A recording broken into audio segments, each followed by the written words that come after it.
Ayatollah Khamenei is dead. This wretched and vile man, Ayatollah Khamenei, is dead. This wretched and vile man, Ayatollah Khamenei, is dead. This wretched and vile man, Ayatollah Khamenei, is dead. This wretched and vile man, Ayatollah Khamenei, is dead. This wretched and vile man, Ayatollah Khamenei, is dead. This wretched and vile man, Ayatollah Khamenei, is dead. This wretched and vile man, Ayatollah Khamenei, is dead.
here today. We see so many flags representing so many nations. We know we are not alone, and we thank you for being with us. For all people around the world who stand today in unity with the Iranian people, this is not just because it's good for us, and you do it out of compassion and care for our rights to liberty and justice and equality and human rights. But understand that it is in your best interest too, to have, unlike this regime that has been propagating terror and radicalism, we the people of Iran are peacemakers and not warmongers. We like to be friends, especially with the free worlds.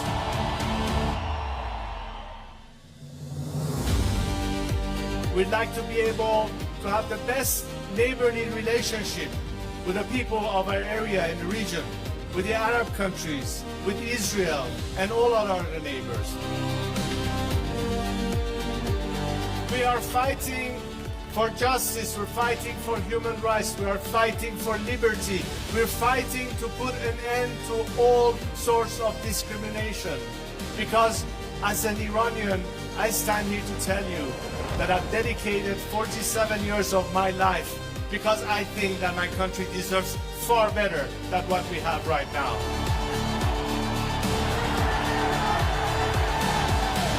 To now understand that their best remedy is to support the people of Iran, because ultimately a free Iran will be your best partner, not just to bring stability and peace, but it will be in your best economic interest and opportunities.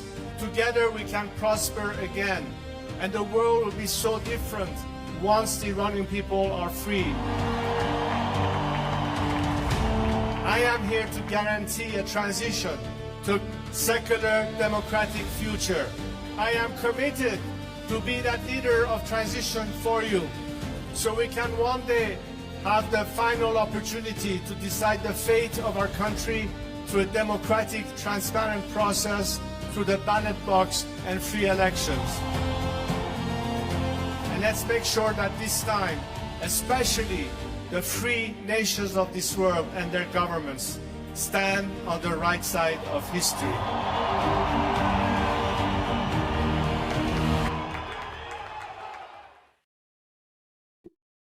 Well, Durud Patriots, good morning, good afternoon, good evening, wherever you are. Welcome to day 95 of Iran Revolution Live with your wonderful and amazing host, Armin Navabi. And your wonderful and amazing host, Goldie. Thank you so much. Armin, how are you doing? Happy April Fools, by the way. Oh, well, thank you. You were involved in our April Fool's prank with yes. Susie. Can we share? Let's share that. Oh my, Yes, Goldie, absolutely. you're a genius. You know, it wasn't me. So it was our amazing viewers, and it was Project Vendetta. So Project Vendetta does did the AI videos. He did the chunky yogurt video. He did the other video that we share in our intro. So when I kind of shared sort of the idea that I had, because I'm not good with AI, he took that and he took it to the next level, and it was just so good, so good. So Project Vendetta made the AI video, and then I basically took that and then I added like the 2C logo, and I just added like a random ticker banner underneath it, and also like the subtitles as well, the captions. So yeah, no, it was fantastic. So I've uploaded it on X, but I haven't uploaded the video on YouTube because I want him to upload it on his channel so that we can, support his channel in that way. But we'll play that for sure right away. Armin, we have a very busy day today. So, the quick April Fool's video, we'll share that. Then we're going to go straight into the speech from King Reza Pahlavi, His Royal Highness. He spoke today. Let me just share this really quickly. So he spoke today at Liberty U convocation. And he posted, "This holy week, as Iranians fight for their liberty, Christians celebrate Easter and Jews celebrate Passover. I will speak at Liberty U convocation today. Iran is at the forefront of the fight for religious freedom, and its liberation will change the world." So I have that lined up and ready to go momentarily. Also wanted to wish all of our Jewish friends and allies, Chag Pesach Sameach. I think that's how it's pronounced. Chag Pesach Sameach. So happy Passover to everyone who is celebrating Passover. We're not quite at Easter yet, but happy Easter to everyone as well. And that's coming up. Okay, guys, let's go to this prank video that is just, guys, it is so real. It's so it's just so realistic. Okay, guys, are you ready for this? Yes. Yes. Okay, here we go. Oh, wait.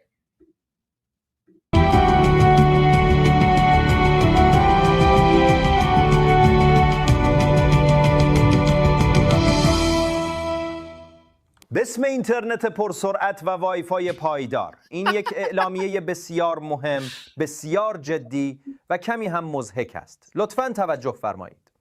این جانب سخنگوی کاملاً غیر رسمی اداره کل میم و شوخی پس از بررسی دقیق گزارش‌ها، منشن‌ها و پیام‌های صوتی بیش از حد طولانی، بیانیه زیر را صادر می‌نمایم. طبق اطلاعات واصله، واحد قدس طنز، نسخه‌ای کاملا طنزآمیز از نیروهای شناخته شده با همکاری آرمین سخنگوی گلدی در حال مدیریت بحران خنده در فضای مجازی می باشند. لازم به ذکر است آرمین به عنوان عامل دو جانبه در داخل برنامه گلدی فعالیت می نماید، به طور همزمان گزارش ارسال می کند و شوخی ها را نیز تایید می نماید. بسیار حرفه‌ای. در خصوص خانم گلدی گماری به دلیل تولید بیش از حد محتوای خنده‌دار و ایجاد اختلال در تمرکز عمومی فتوای زیر صادر می گردد. اول، 3 روز مرخصی اجباری از توییتر /X. دوم، تماشای متوالی برنامه‌های دهه 90 میلادی صدا و سیما تا بازگشت تمرکز. سوم، تأمین اینترنت رایگان برای جبران خنده‌های بی‌رویه ملت. چهارم، هر گونه شوخی جدید تنها با مجوز رسمی اداره کل میم و شوخی مجاز می باشد. در صورت تخلف فرد خاطی موظف است در تمامی گروه‌های خانوادگی پیام سلام خوبی ارسال نماید بدون دریافت پاسخ. این حکم قطعی لازم الاجرا و کاملا طنزآمیز می باشد. ما هستیم توسی تیوی و من الله توفیق. خدا نگهدار و خداوند مدل موی مرا حفظ کن.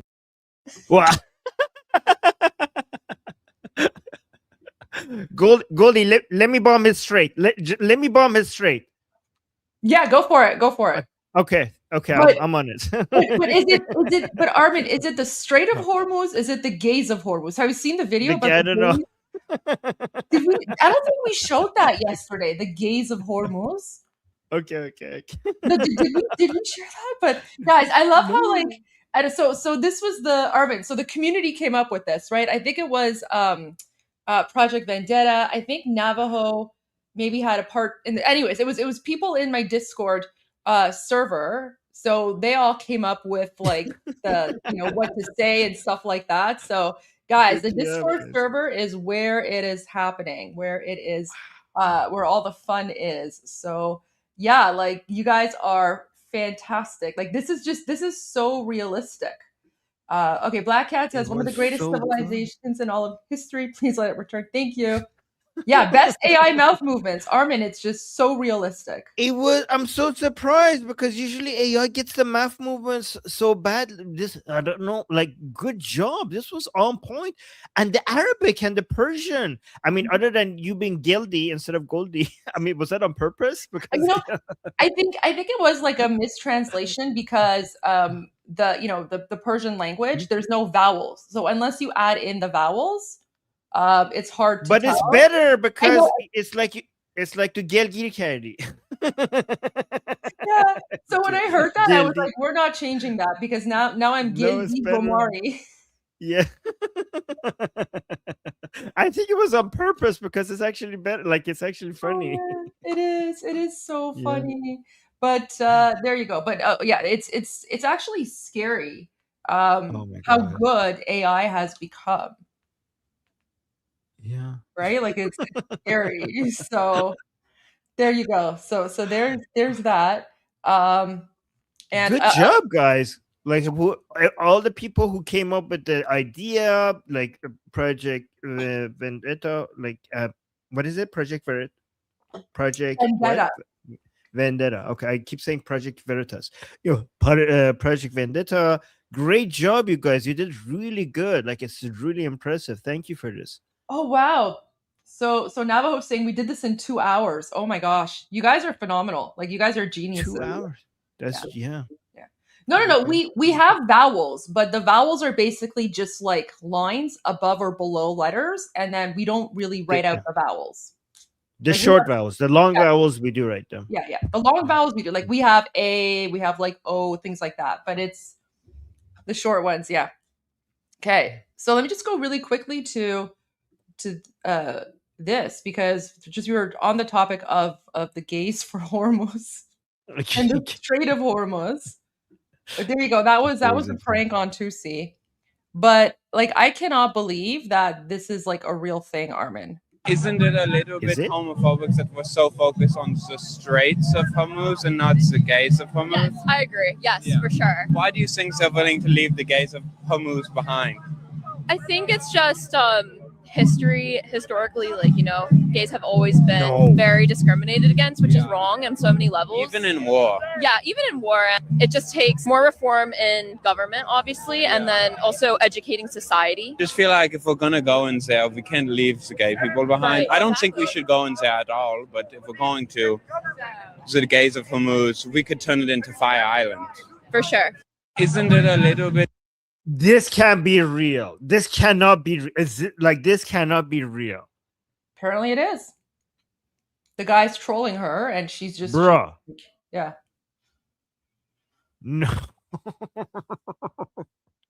Oh my God. Oh no.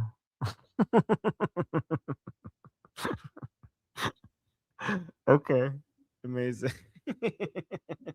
Yeah. Wow. There's So it's wild. It's wild how uneducated people are.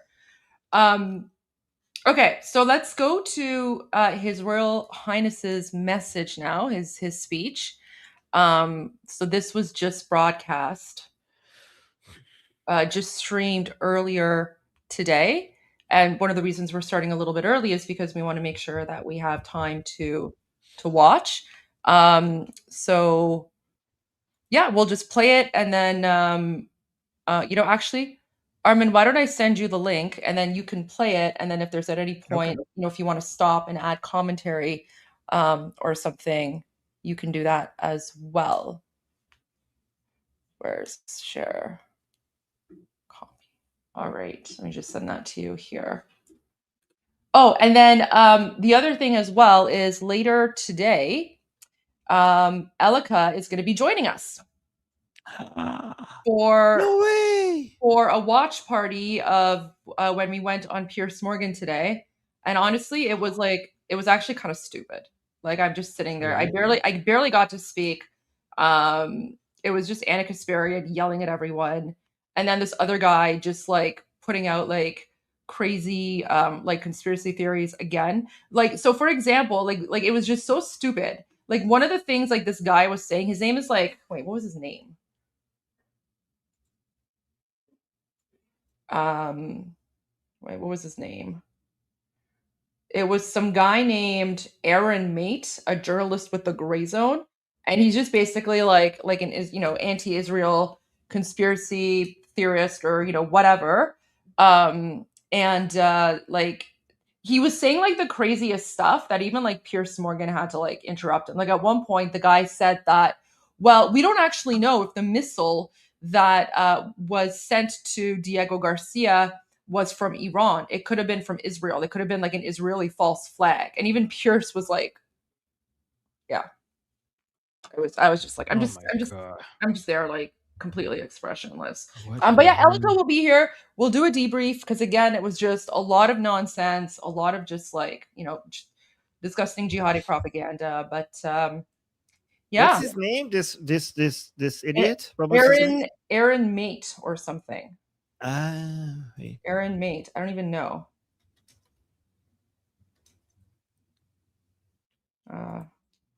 Okay.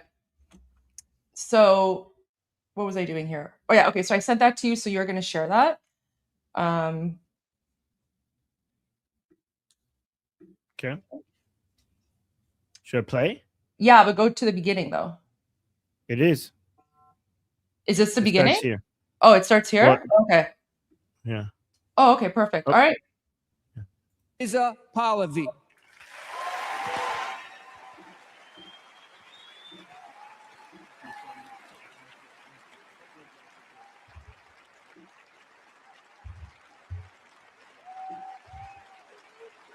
Whoa! What a crowd!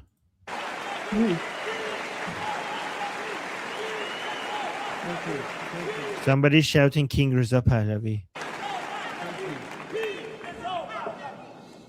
Thank you, everyone.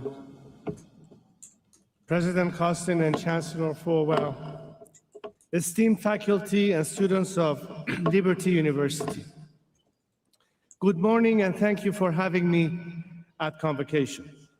Today, on the beginning of Passover and on the cusp of Easter, I stand before you not only as an Iranian, but as a witness on behalf of millions of my compatriots whose voices have been silenced, whose names you may never hear, but whose courage is reshaping the future of my country.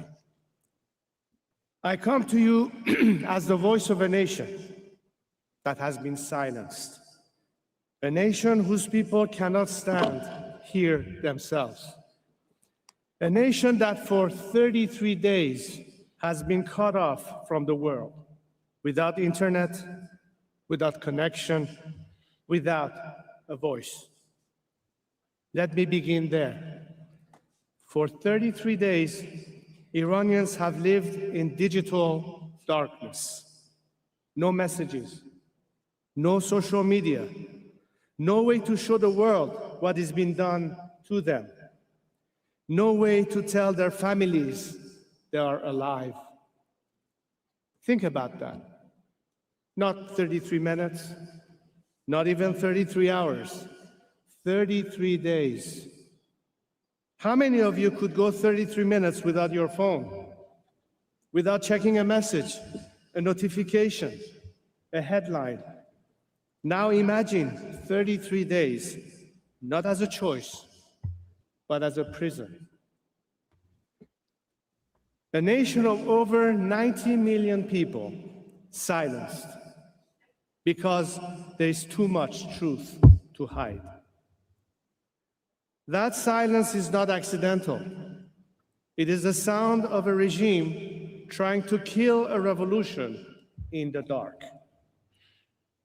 We speak often in this world about injustice.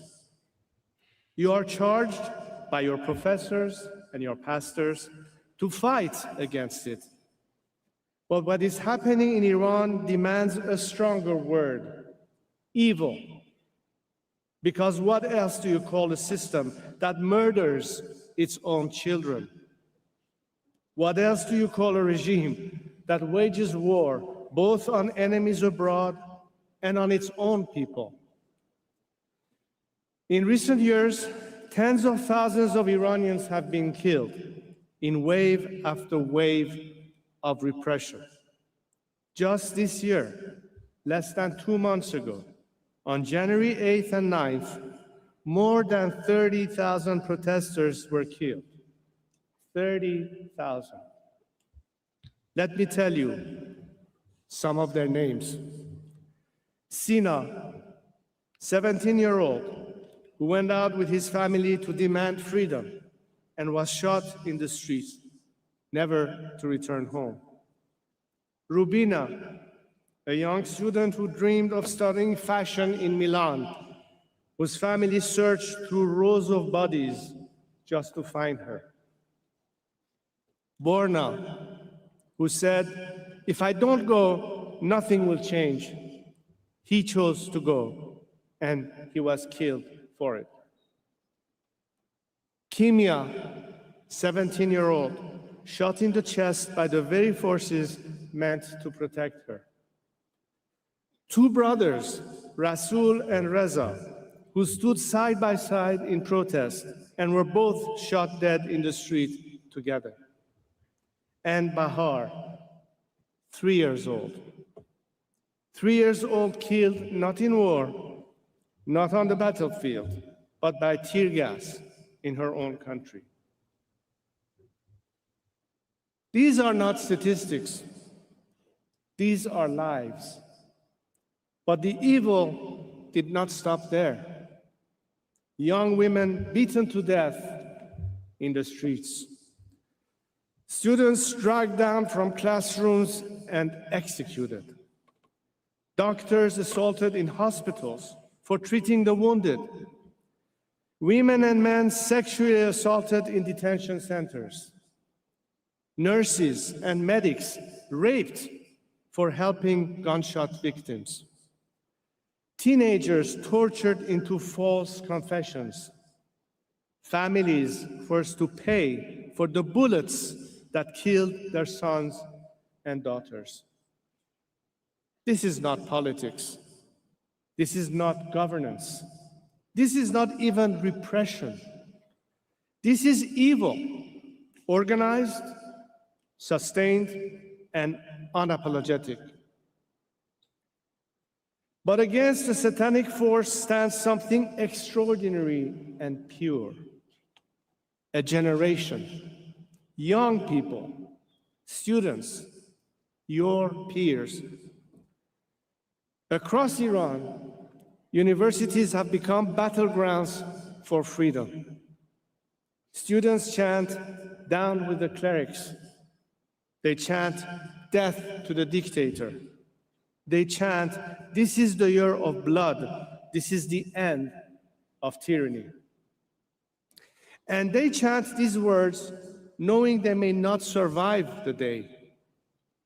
Dormitories raided at night. Classrooms turned into traps. Campuses flooded with security forces. Students beaten, arrested, disappeared, killed. And yet, they return again and again and again. Because they understand something that no tyrant can erase. Freedom is worth everything. Freedom is worth dying for. You are students at Liberty University. You live in freedom. You worship freely. You speak freely. You protest freely. And that is a blessing. But let me tell you what a campus protest looks like in Iran. There are no safe zones. There are no administrators to negotiate with. There are no second chances. There are batons, there are bullets, there are prison vans waiting outside your classroom. In America, students debate ideas. In Iran, students bleed for them. In America, you raise your voice. In Iran, they risk their lives to whisper. Goldie, that line was very powerful. I want to hear it again. In the US, students debate ideas. In Iran, they bleed for them. Students debate ideas. In Iran, students bleed for them. In America, you raise your voice. In Iran, they risk their lives to whisper and then bravely to shout. And yet, their message is clear. They do not want reform. They do not want compromise. They want liberty. The young people of Iran are not different from you. They laugh like you. They dream like you. They fall in love. They plan their futures. They hope. But their lives has been overtaken by something you should never have to experience. A regime that fears them because it knows they will bring it down. While you sit in classrooms, they sit in prison cells.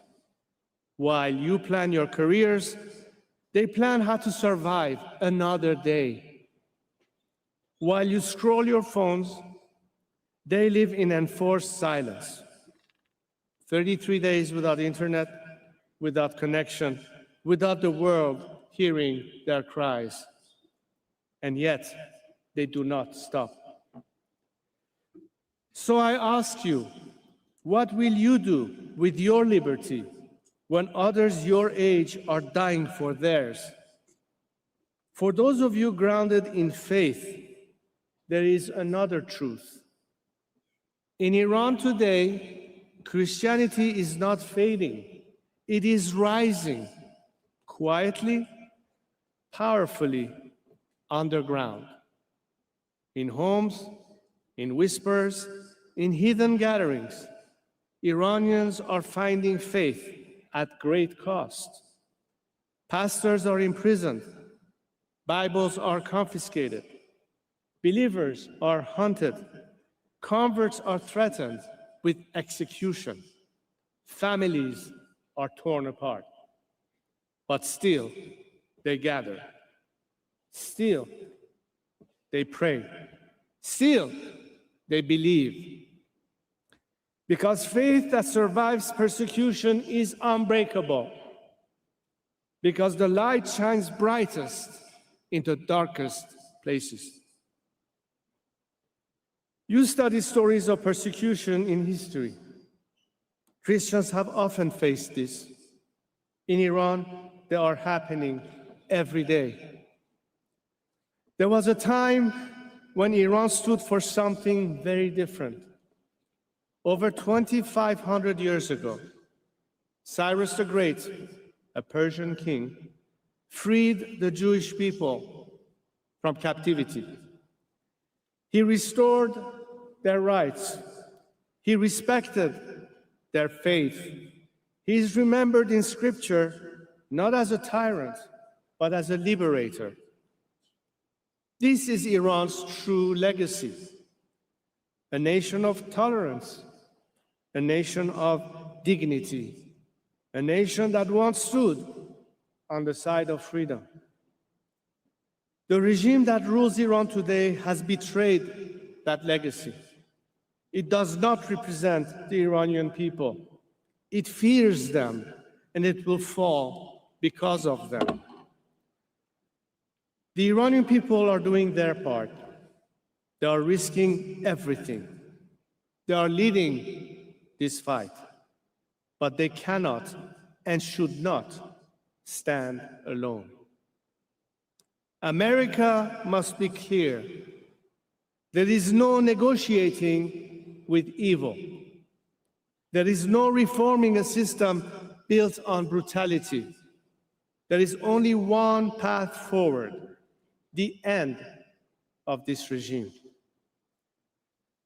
To the people and leaders of this nation, do not waver, do not retreat, do not legitimize those who murder their own people. Stay the course, finish the job. Stand firmly with the people of Iran, not their oppressors. Because when America stands with moral clarity, it gives strength to those fighting in the shadows. But to you, the students, I say this: you must feel something today, not indifference, not distance, but righteous anger at what is being done, and at the same time, righteous love for those who are suffering. Hatred for evil, love for the oppressed. This is not contradictory. This is the foundation of moral courage and the strong faith you each have. Let your anger move you. Let your faith guide you. Let your voice be heard. Speak for those who cannot. Stand with those who are alone. Refuse to look away. I have not lost hope because I have seen the courage of my people. I have seen young women stand unarmed before guns. I have seen students refuse to kneel. I have seen a nation rise again and again. The end of this regime is not a dream. It is approaching. And when that day comes, Iran will not be a threat to the world. It will be a partner, a friend, a nation reborn in freedom. Let me leave you with this. Right now in Iran, there are young people your age who cannot speak, who cannot connect, who cannot even tell the world they are alive. For 33 days, they have been silenced. So today, be their voice, carry their message, stand in their place, and pray for them. And when history asks what you did in this moment, let it be said that you did not remain silent, that you stood, that you spoke, that you helped bring freedom to a nation that has waited too long. Thank you. God bless you. And may God bless a free Iran. Oh, Goldie, he cried at the end. One more time. That you stood, that you spoke, that you helped bring freedom to a nation that has waited too long. Oh. Thank you. God bless you. And may God bless a free Iran.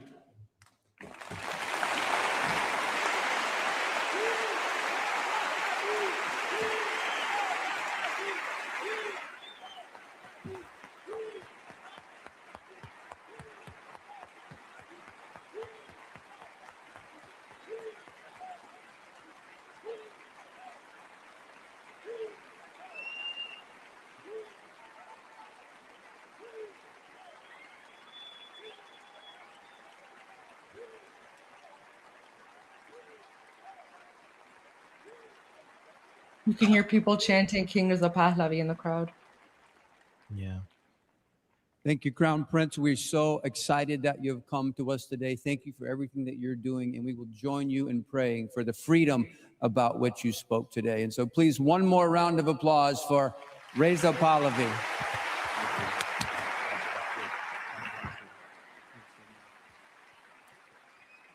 Okay, tonight we are excited.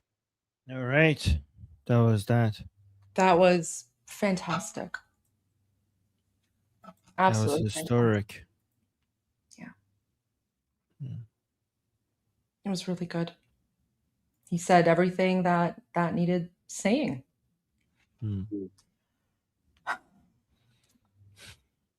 Armin, have you seen Sean Hannity's exclusive interview with Marco Rubio from last night? I've seen only clips of it. Do you have the full version? I do. Let's play the full version. I do. Oh, because as we know by now, President Trump speaks through Senator Lindsey Graham, through Marco Rubio, through Sean Hannity, through Mark Levin. So this was this was a very, very interesting exclusive. So I figured we would watch this because I've only seen. So we did share a little bit of it last night, but I only caught like the second half of it because by the time someone told me that it's live on Fox, I had already missed the first part. But it's very, very good. So let's go ahead and watch this. Joining us is the Secretary of State himself, Marco Rubio, is with us. Mr. Secretary, thank you for taking the time. I know you're busy and you got a lot on your plate. Can we start with the question for those Americans that may not understand why now? I want to go through this in great specificity and detail about the necessity of this. Now, when the Middle East envoy Steve Witkoff came on this program and explained that the Iranians would not negotiate the issue of giving up their nuclear weapons program, bragged about 460 kilograms of 60% enriched uranium that could be turned into weapons grade 90% in 7 to 12 days.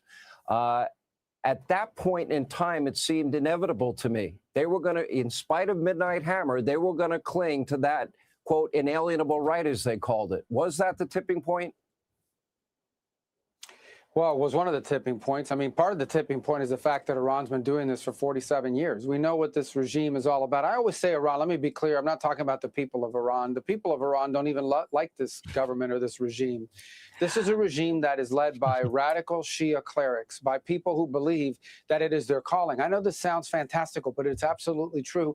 This is a I love how every time we mention Iran, Marco Rubio, more than anyone else I've ever seen, is like, let me be clear. Let me be clear. I'm not talking about the people in Iran. They're fantastic. They're just the best people every time. Oh my God. And that's really important because unfortunately because of what's going on and because of everyone saying Iran and conflating the Islamic regime with Iranians, there is this growing anti-Iranian sentiment because people who aren't familiar with the area, they don't know the difference. And so they think that all of us are a bunch of like, like jihadi terrorist savages. So I'm very grateful to Marco Rubio for making that distinction. He always does that. regime led by people who believe.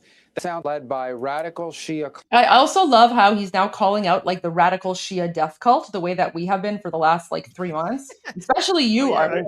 You're like, this is like a Shia death cult. So, right? Maybe he's watching us. Yeah, maybe he's watching us. Amu Rubio, if you're watching, we love you. Thank you for calling them a radical Shia death cult, because that's what they are. And Armin has been trying to explain that to people for a very long time. So Armin, this is like your shining moment here. Oh, well, thank you. But you know what's something I have noticed, Armin, like Marco Rubio, Mark Levin, even Sean Hannity, Senator Lindsey Graham, even President Trump, like they're starting to use this terminology, right? Like they're calling them like savage Shia death cult. They're calling them 7th century barbarians. They're calling them savages, things like that. Like these are all the this is everything that we have been saying for the last 3 months. So I'm actually really happy that we're starting to see this now on like Fox News, right? I'm like, yes, finally the messaging is getting across. Yeah, that's nice. Nice to see.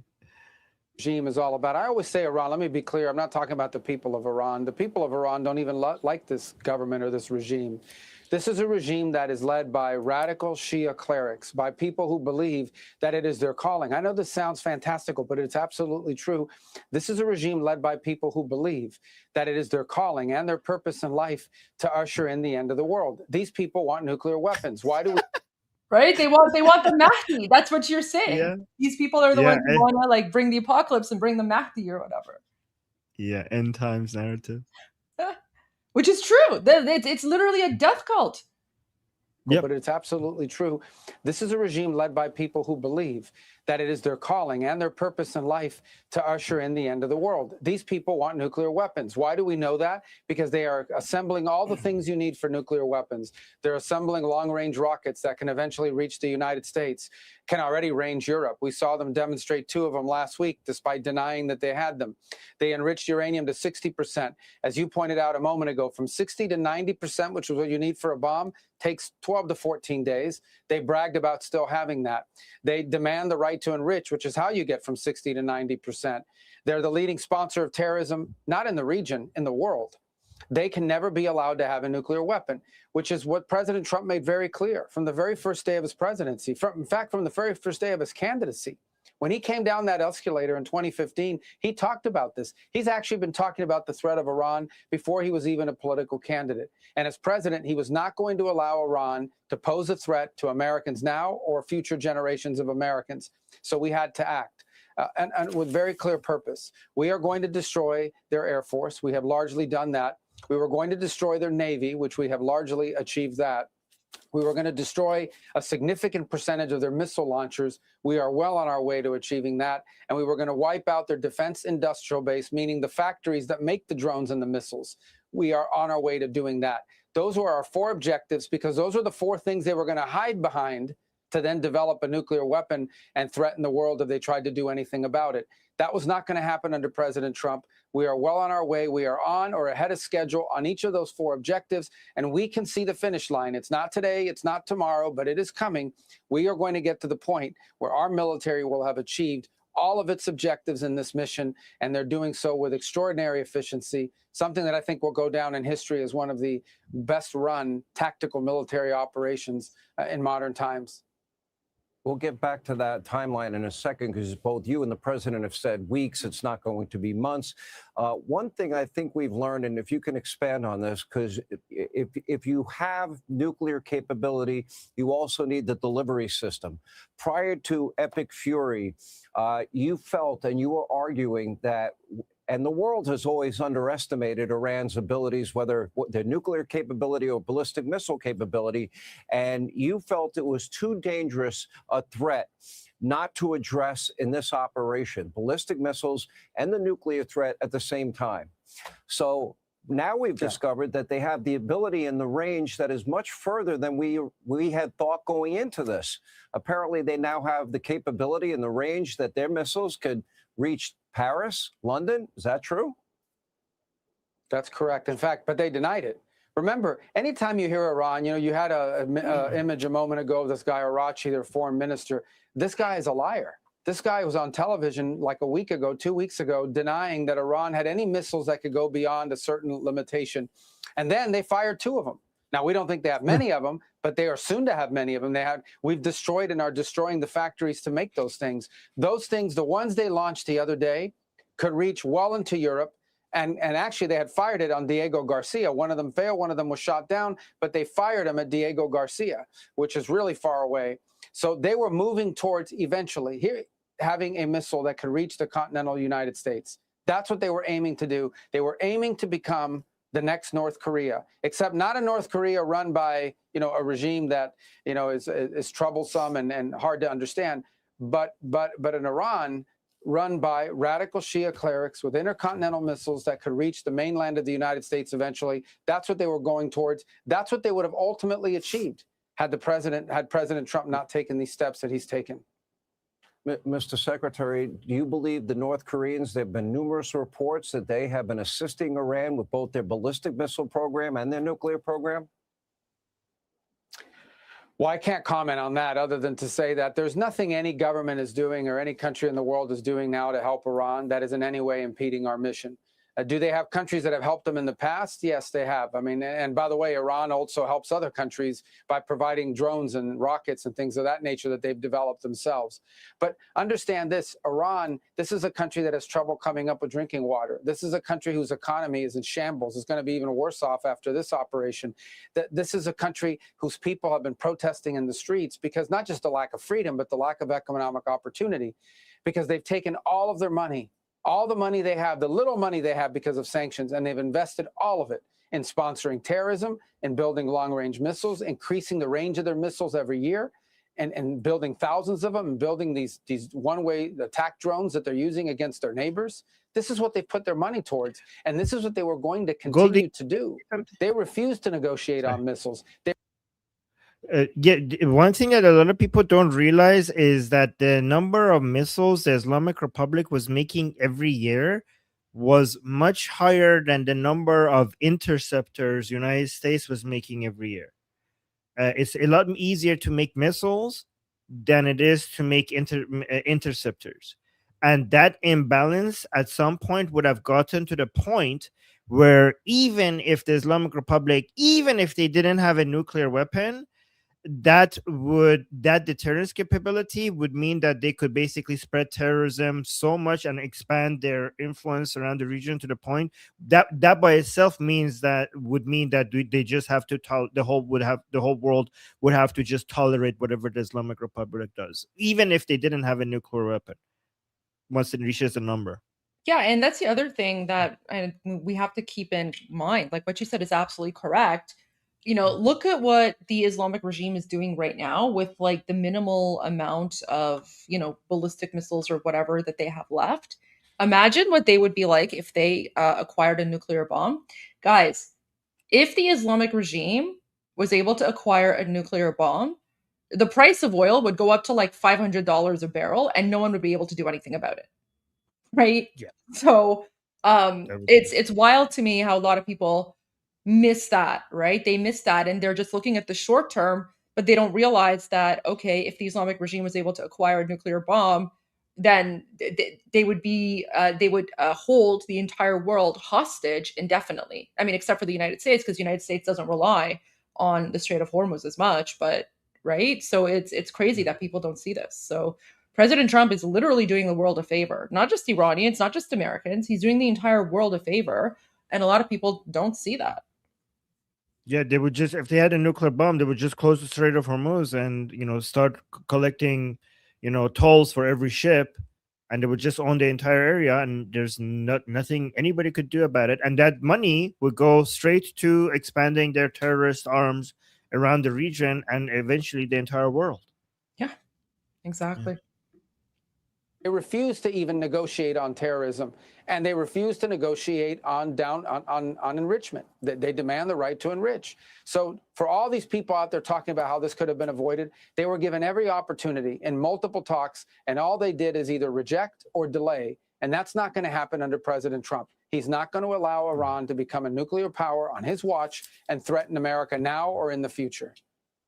Mr. Secretary, I guess the ideal situation would be a negotiated settlement. The president gave and had said publicly over and over again before Midnight Hammer and before Operation Epic Fury, and he's saying to the people that the fourth, fifth tier, whatever level of leadership remains, he's saying to them now he would prefer a negotiated settlement. Now, apparently they have some power because they promised the president that they would allow 20 specific tankers through the Strait of Hormuz. And my understanding is those tankers made it through. So they must have some degree of power. The difference here is, will the fourth, fifth tier level of leadership, will they be smarter than tier 1, 2, and 3? And will they make the deal, or will they be facing, death themselves in the near future? Well, first of all, we can't ignore that for 47 years, they've avoided and rejected any effort to negotiate. That doesn't mean we're going to stop trying. President Trump always would rather have negotiations than war. And he will always, we gave him 60 days early last year. We gave him additional time to negotiate after Midnight Hammer again earlier this year. But each and every time those things have proved fruitless. But we're going to keep trying. There are messages being exchanged. There are talks going on. There is the potential for direct meeting at some point. We're always going to be open for that. But what President Trump is not going to allow is he's not going to allow fake negotiations to be used as a delay tactic, to buy more time, to buy themselves space. That's what he's not going to allow. The Biden administration spent 4 years trying to resurrect the Obama nuclear deal with Iran. They spent 4 years trying to talk to the Iranians, and they strung them along for 4 years. And I think they thought they could string this administration along for 4 years, but they're not going to string along President Trump. He's not going to fall for their games. He hasn't fallen for their games. So we'll always be prepared to talk, but we're not going to allow that or the failure of talks to impede our ability to defend this country and to protect this country from a real threat. It's a threat to the world. It's not just a threat to America. The difference is President Trump is the only leader in the world with both the capability and, frankly, the guts to do something about it. Mr. Secretary, let's go back to the 60% enriched uranium. Clearly, that can never end up in the wrong hands. That would be an existential threat to the world, to the United States specifically here. So either they're going to give that up willingly, or can we entomb it? I've been reading a lot of articles about that possibility. Or is it something, if they don't agree to give it up willingly, that we will just have to take possession of on our own? Well, I'm not going to discuss tactics or options that are available to the president. I will say that there's a very simple. There's no use for 60% enriched uranium. I know we're getting a little technical here, but there's no use for it. You don't use it to create electricity. You don't use it to create anything for medical purposes. The only reason to have 60% enriched uranium is to be able to enrich it to 90% and put it in a bomb. That's the only reason to have it. Iran has no reason to have it. They should give it up. They've been given multiple opportunities to give it up. They've had multiple countries, including countries they consider friendly to them, approach them and say, turn it over to us. They continue to refuse to do so. So why do they continue to refuse to turn over 60% enriched uranium? There's only one reason, and that is because they want to hold it and keep it to one day use it to build a bomb. That's the only way. And they were going to hide behind all of these missiles, all of these drones, their Navy and their Air Force. They were going to keep building those up to the point where then they would say to the world, you can't do anything about it because we'll launch these missiles against you and destroy you. Look, this is the weakest Iran has ever been. This is the weakest Iran certainly has been in 25 years. Right now, look at the damage they've been able to inflict on their neighbors at their weakest point. Imagine 2 years from now when they had the opportunity to double the number of missiles they had, to double the number of drones they had. Imagine that. That was not going to happen. The president was not going to allow that to happen. That's why he took action. And again, I want to remind, because I hear these news reports and it's very frustrating that we don't know what the objectives are. The objectives are very clear. I want to repeat them again, and we're going to achieve all four of them. We're going to destroy their Air Force. We already have done it. We're going to destroy their Navy. We've largely done that. We're going to destroy their factories that make these missiles and these drones. And we are going to severely degrade their missile launchers so that they can't fire these multiple salvos against their neighbors and threaten us, threaten our troops in the region, and threaten our allies in the region. And we are well on our way to achieving all four of those objectives. Those objectives will be achieved. They'll be achieved here very soon. Let's talk about the Strait of Hormuz. 20% of the world's oil supply passes through there on a daily basis. You have steadfastly Goldie, can we listen to the four objectives one more time? The four objectives that he mentioned. Yeah. Hold it and keep it to one day use it to build a bomb. That's the only way. And they were going to hide behind all of these missiles, all of these drones, their Navy and their Air Force. They were going to keep building those up to the point where then they would say to the world, you can't do anything about it because we'll launch these missiles against you and destroy you. Look, this is the weakest Iran has ever been. This is the weakest Iran certainly has been in 25 years. Right now, look at the damage they've been able to inflict on their neighbors at their weakest point. Imagine 2 years from now when they had the opportunity to double the number of missiles they had, to double the number of drones they had. Imagine that. That was not going to happen. The president was not going to allow that to happen. That's why he took action. And again, I want to remind, because I hear these news reports and it's very frustrating that we don't know what the objectives are. The objectives are very clear. I want to repeat them again, and we're going to achieve all four of them. We're going to destroy their Air Force. We already have done it. We're going to destroy their Navy. We've largely done that. We're going to destroy their factories that make these missiles and these drones. And we are going to severely degrade their missile launchers so that they can't fire these multiple salvos against their neighbors and threaten us, threaten our troops in the region, and threaten our allies in the region. And we are well on our way to achieving all four of those objectives. Those objectives will be achieved. Goldie, so They'll be interesting. achieved here very soon. It's interesting because he didn't include the already existing enriched uranium inside Iran. He didn't put them on that list. What do you mean? So unless I missed it, he didn't mention the 60% enriched uranium that is already in Iran. Like, as removing that from inside Iran, he didn't include that in his list. But wouldn't that just be directly like included within like no nuclear enrichment, like no ability to make nuclear bombs? I mean, none of the stuff that he said necessarily includes that. Maybe Oh, I right. missed it. President was not going to allow that to happen. That's why he took action. Okay. And again, I want to remind, because I hear these news reports and it's very frustrating that we don't know what the objectives are. The objectives are very clear. I want to repeat them again, and we're going to achieve all 4 of them. We're going to destroy their Air Force. We already have done it. We're going to destroy their Navy. We've largely done that. We're going to destroy their factories that make these missiles and these drones. And we are going to severely degrade their missile launchers so that they can't fire these multiple salvos against their neighbors and threaten us. Threaten our troops in the region and threaten our allies in the region.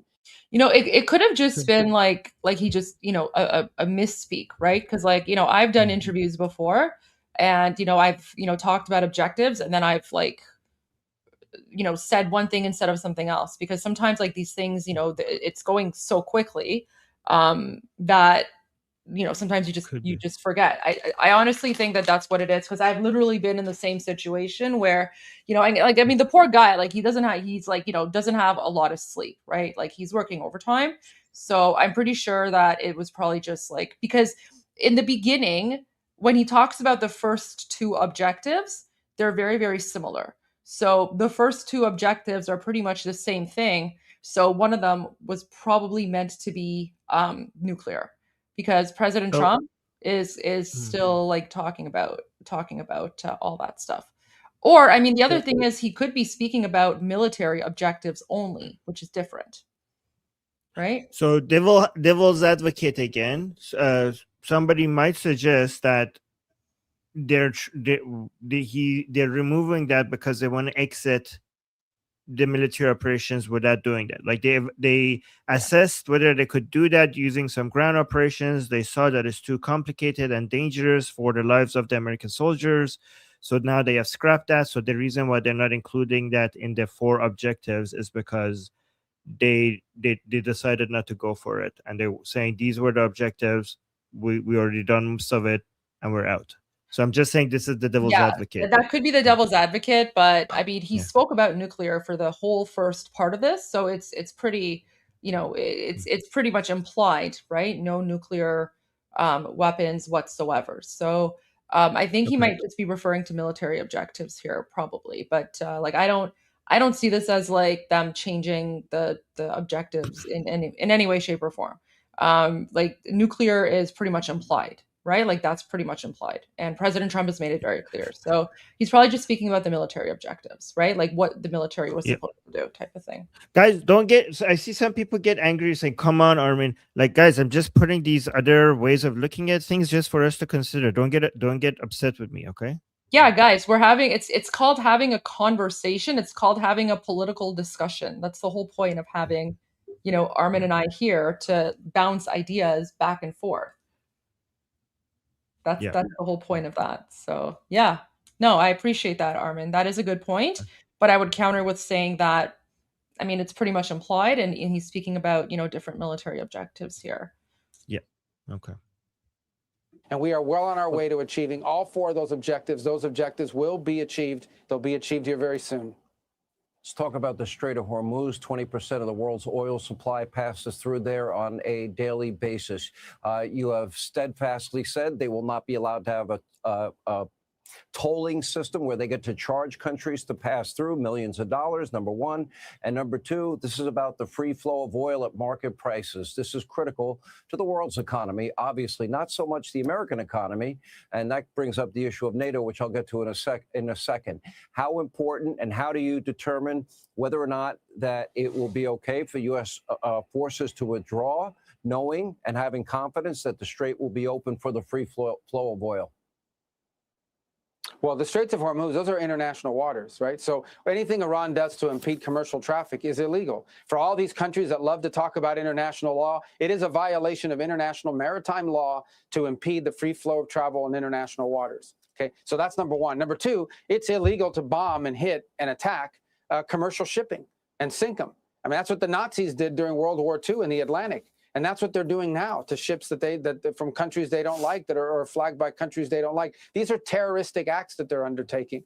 And so the United States gets very little energy through the Straits of Hormuz. Our allies ship out a lot of oil through there, meaning our Gulf allies, and certainly countries in Asia and Europe depend on it. We depend very little on the Straits. So this, if in fact Iran decides to set up a toll, if in fact Iran decides that they're going to illegally control the Straits of Hormuz or decide they're going to try to do that, look, I imagine that'll be the president's call, whether he wants to help. But this is a problem for the world. It's countries around the world should be stepping up and dealing with that and saying that's intolerable. And that's what we've encouraged them to do.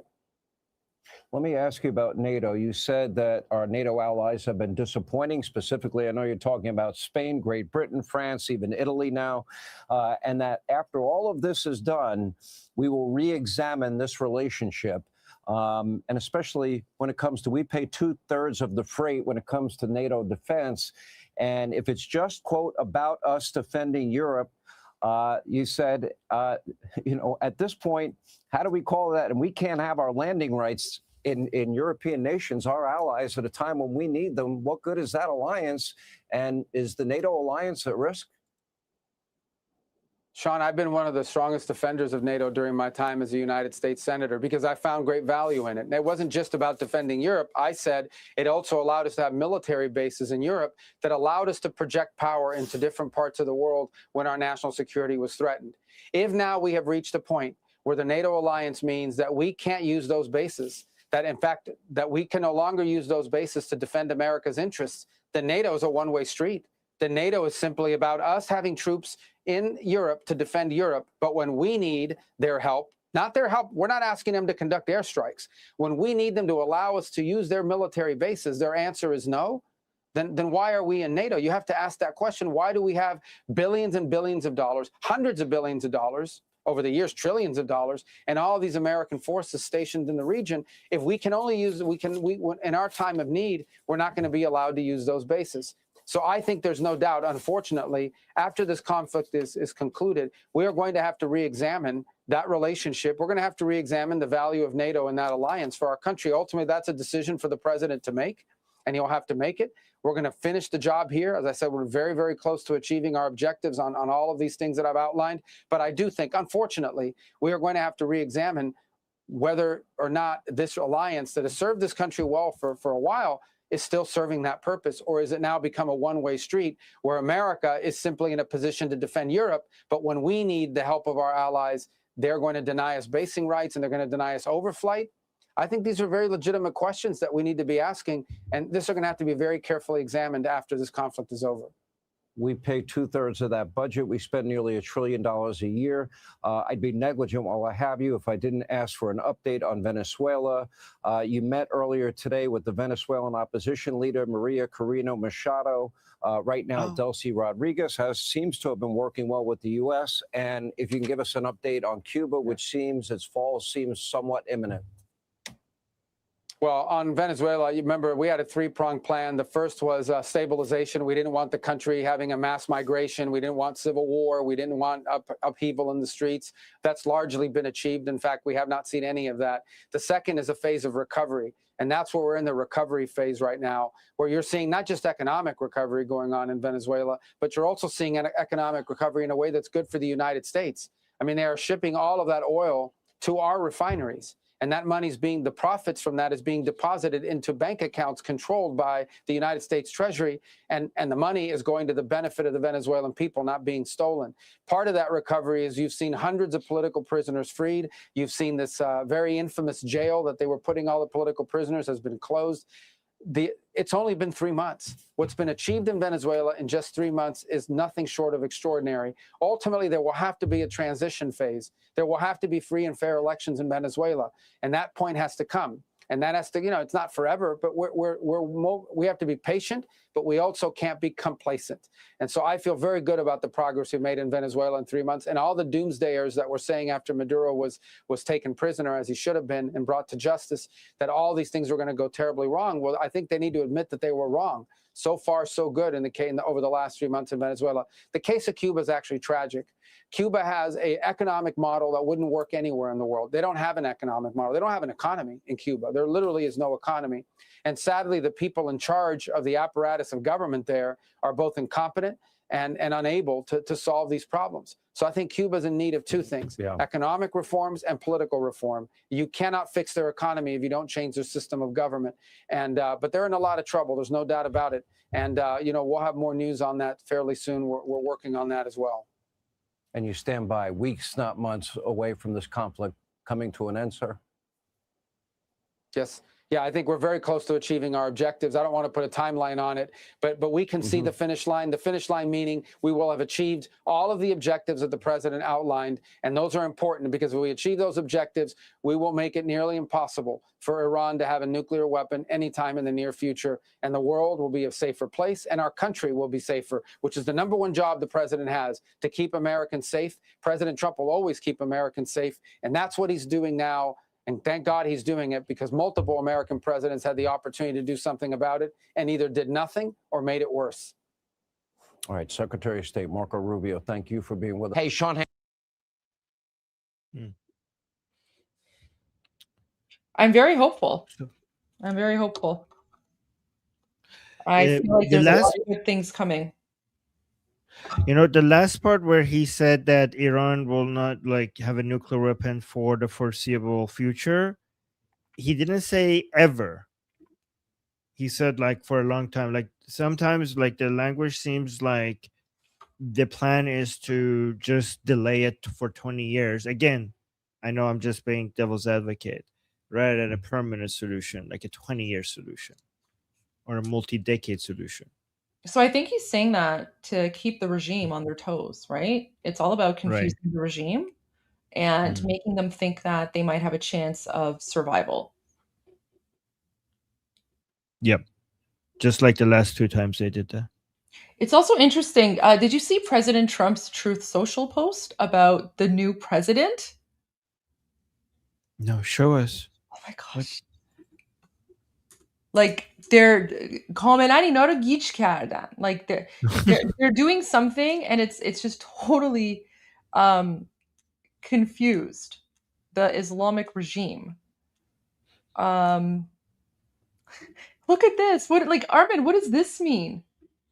What do you think this means? He says Iran's new regime president, much less radicalized and far more intelligent than his predecessors, has just asked the United States of America for a ceasefire.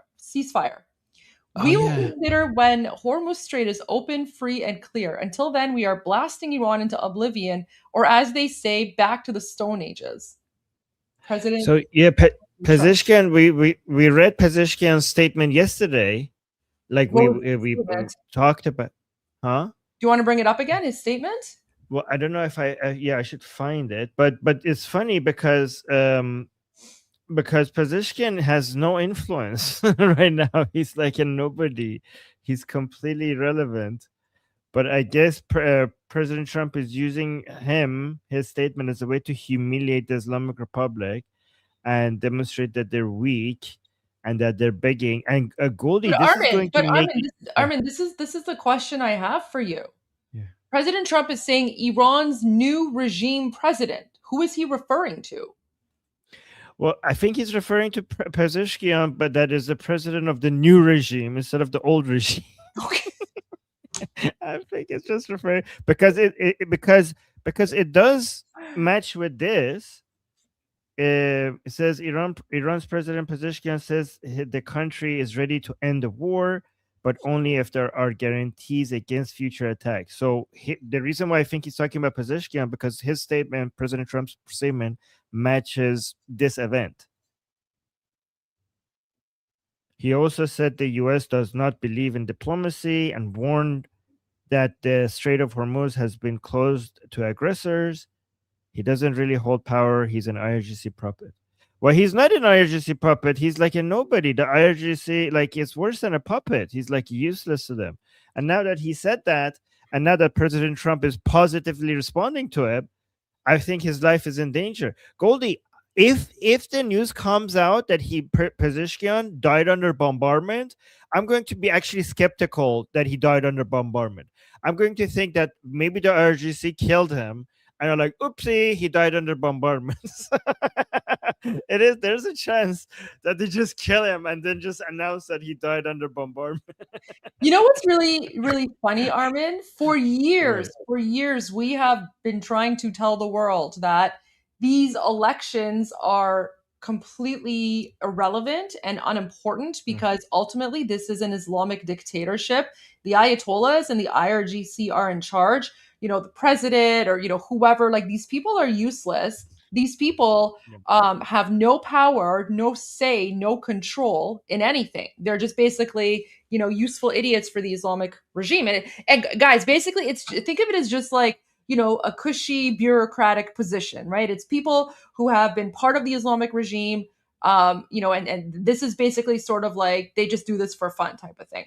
Of course, now Pezeshkian's being screwed over, but we've always said these guys have literally no power or no control over anything, and now everyone else is seeing that, right?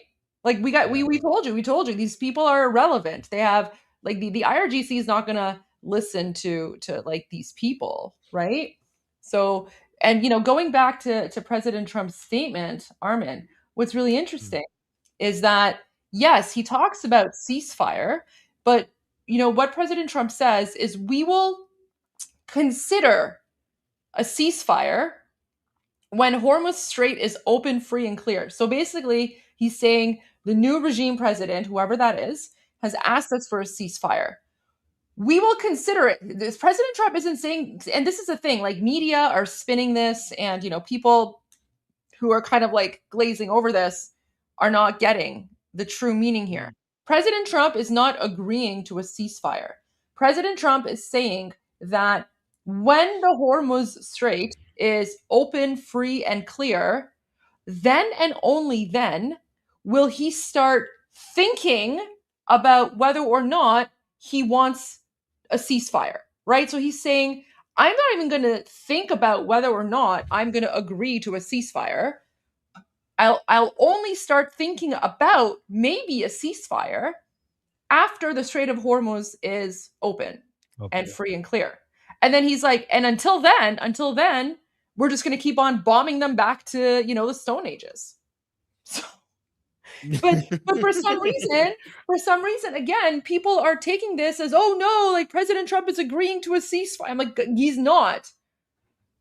I mean, he says he's not right there. He says, like, how is it the sentence where he says we're going to keep on blasting them into oblivion, showing that he's like in any way, shape, or form agreeing to a ceasefire, right? The only thing he's doing here is putting Pezeshkian's life in danger because I know, because I follow them, a lot of pro-regime people are like pulling their hair out right now looking at this. They're like, and they're saying, shut the F up, Pezeshkian. Why are you making us look weak? We don't want to end this war. We're winning against the Americans and Israelis, and we want to continue. And you're making us look weak by going out and say, like, we're looking for the end of this war. And they're like, Goldie, they hate him. Like the pro-regime people, they hate this man with a passion. And they think that Pezeshkian is a Zionist spy. And so many times they're wondering, why have we not executed him already?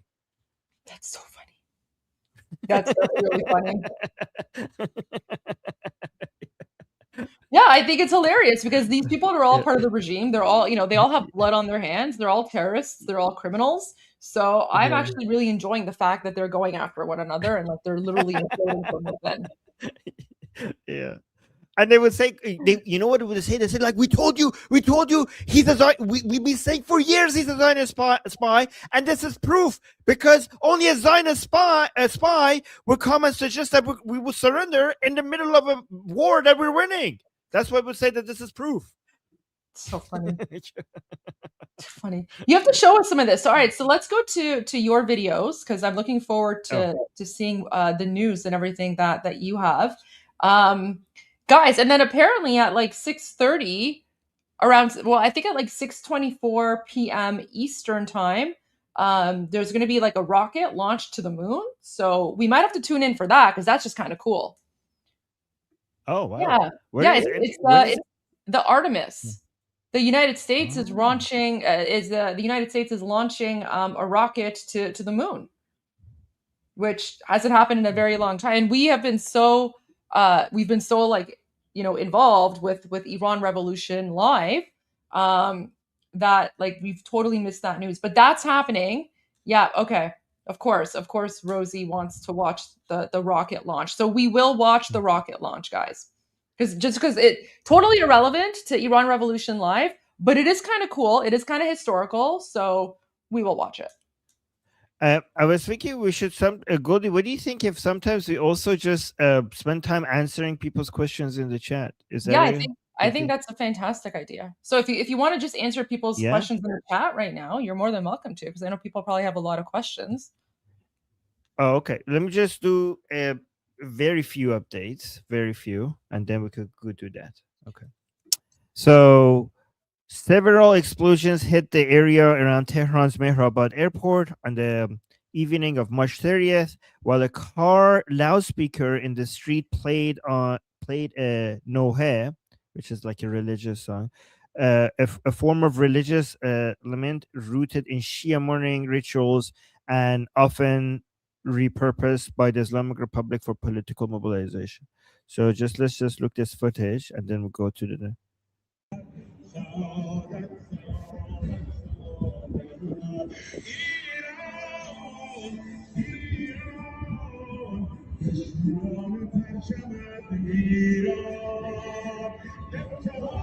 So this is the car. I hear from my friends, like they put these cars everywhere. Like there's so many places where they're just parking these cars with loudspeakers and they're putting religious songs just to make the atmosphere look like the Islamic Republic is in control. So that's the car there.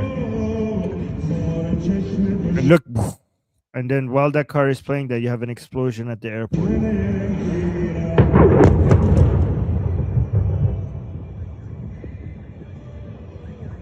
Oh, there's another one there.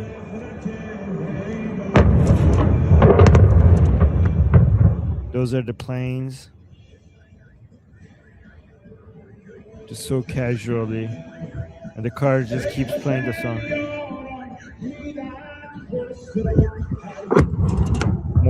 More explosion. It's interesting how this just become like just a casual thing now in Iran. Like people walking, driving, and explosions in the background. Songs are playing, and then just like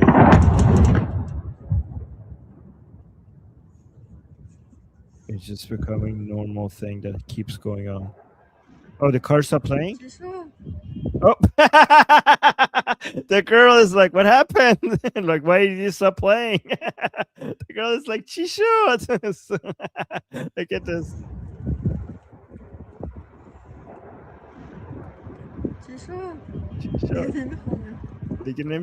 He's not reciting anymore. Oh, got scared? Oh my god, that was so cute.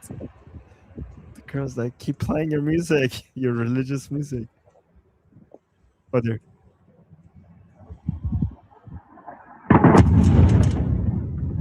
How, like, you see how calm the girl is? Like, she's like not like wow, shocked. Like it's just a normal thing. The girl recording this was more surprised by the car stop playing the music than any of the explosion. Oh my god, she's like. And then, you know what's crazy is that today, like when I was doing the Piers Morgan thing, Anna Kasparian was like yelling at me, like, like an uncontrollable crazy woman. She's like, I care about the civilians in Iran that are dying by Israeli bombs. And I'm just like, oh my gosh, you're a crazy woman right now. Like, you can't get through these people, right? So I basically had to sit there suffering through Anna Kasparian yelling at me because apparently Iranian civilians are dying. Meanwhile, we've shown like footage after footage after footage of just Iranians being super chill. Like she's just insane. When can you watch? So the episode is coming out on Piers Morgan at 3 p.m. Eastern, so in about 40 minutes. However, Armin has to go for his group discussion. So we're going to hold off on doing a live watch party until Armin gets back. And we're going to have a special guest. Elika Lebon is also going to join us at 5 p.m. for the live watch party, so that Elika can also give her thoughts on everything as well. So yeah, so we're going to watch it at 5 p.m. all together with Armin and, of course, our special guest, Elika. So she'll be here too. Thank you, Goldie. That's Yeah. thank you for waiting for me. You guys are Of so course, because I know there's going to be a lot of places where you're going to be yelling as well, and so everyone appreciates that. Okay. Thank you. Okay, But I mean, I thank you. think like at one point, I'm pretty sure she was yelling at me, and I think I was just like I'm not even going to bother responding to you. Like, you're crazy. Okay. I was like, I would think I was like, you're crazy. I have nothing to say to you. Goldie, if I like, I would. I know this is not the right strategy, but I would be yelling back. Should I be yelling back? Like, if she's yelling at me, I would be yelling back at her. Yeah, I mean, if that's your strategy, go for it, right? If that's your strategy. Oh my god. So. Oh, I don't know if that's a good idea. People are like, oh no, we have our crazy person too now. Okay. Anyways. Okay, let's see. So Arakchi just came out and said this. Oh, is this new? Yeah. Oh my gosh. It's so. Wait, can I just say though, it was so funny yesterday. He was like hiding among civilians wearing a hoodie. Yeah. Human shield, yeah. Look at me, so brave outside among all these civilians that I know that the Israelis would never attack. So brave. Yeah. Wait, how long is this? Okay, let's watch this. Explained this many times. We truly do not attack our friends in the Persian Gulf region. Oh, wow. Wow. What? Okay. Sure, buddy. Sure. Okay. You don't. Goldie, we all have been imagining all of the rockets that go and drones that go all over the region, and every single country except Afghanistan and Pakistan, I think. But almost every other country in the region has received a missile or a drone. And like, we don't attack them. Okay. Those are just like, yeah, we've just been dreaming that for sure. Sure. We attack American facilities, American forces, and American targets that unfortunately are located in these countries.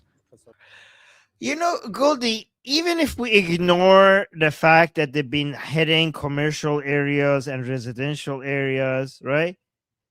Because they say like, well, if we hit a hotel because there were American soldiers living, staying at that hotel. Well, if we hit residential area, that was a U.S. soldier like living right there at that place. Your missiles are not that accurate. Your missiles are not that accurate for you to be able like, oh, room number 126 at this hotel, hit that one because there's an American staying there. You when you're hitting residential and commercial areas, we know you're not going to be able to target them, and you're just unleashing it on civilian areas. We know that. Who are you fooling? Oh, Al Jazeera, of course. There may be collateral damage, but our targets are only American objectives in these countries. There is a reality that no one can deny. The United States is using the territory, airspace, and waters of these countries to attack Iran. There is substantial evidence and documentation for this. You know what? Even if we accept this, which is BS, because you have been killing more civilians than American soldiers, it's not true the other way around. The Americans are actually targeting militants and military bases in Iran and trying to save civilian casualties. But based on your own criteria, then that means that you shouldn't be able to come and complain that civilians are dying in Iran. Based on your own criteria, if it's fair for you, then it's also fair for the Americans. And they have less civilian to combatant casualty ratio than you do. Even the Americans themselves have said it. They have admitted where the guided missiles fired at Iran were launched from.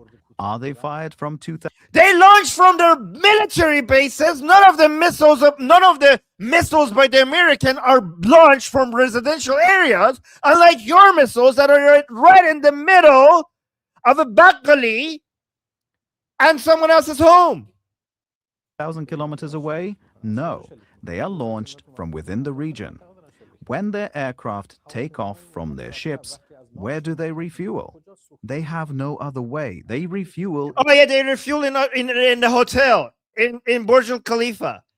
You know, the F-35s come like in the helicopter pad of Burj Al Khalifa, and they just refuel there.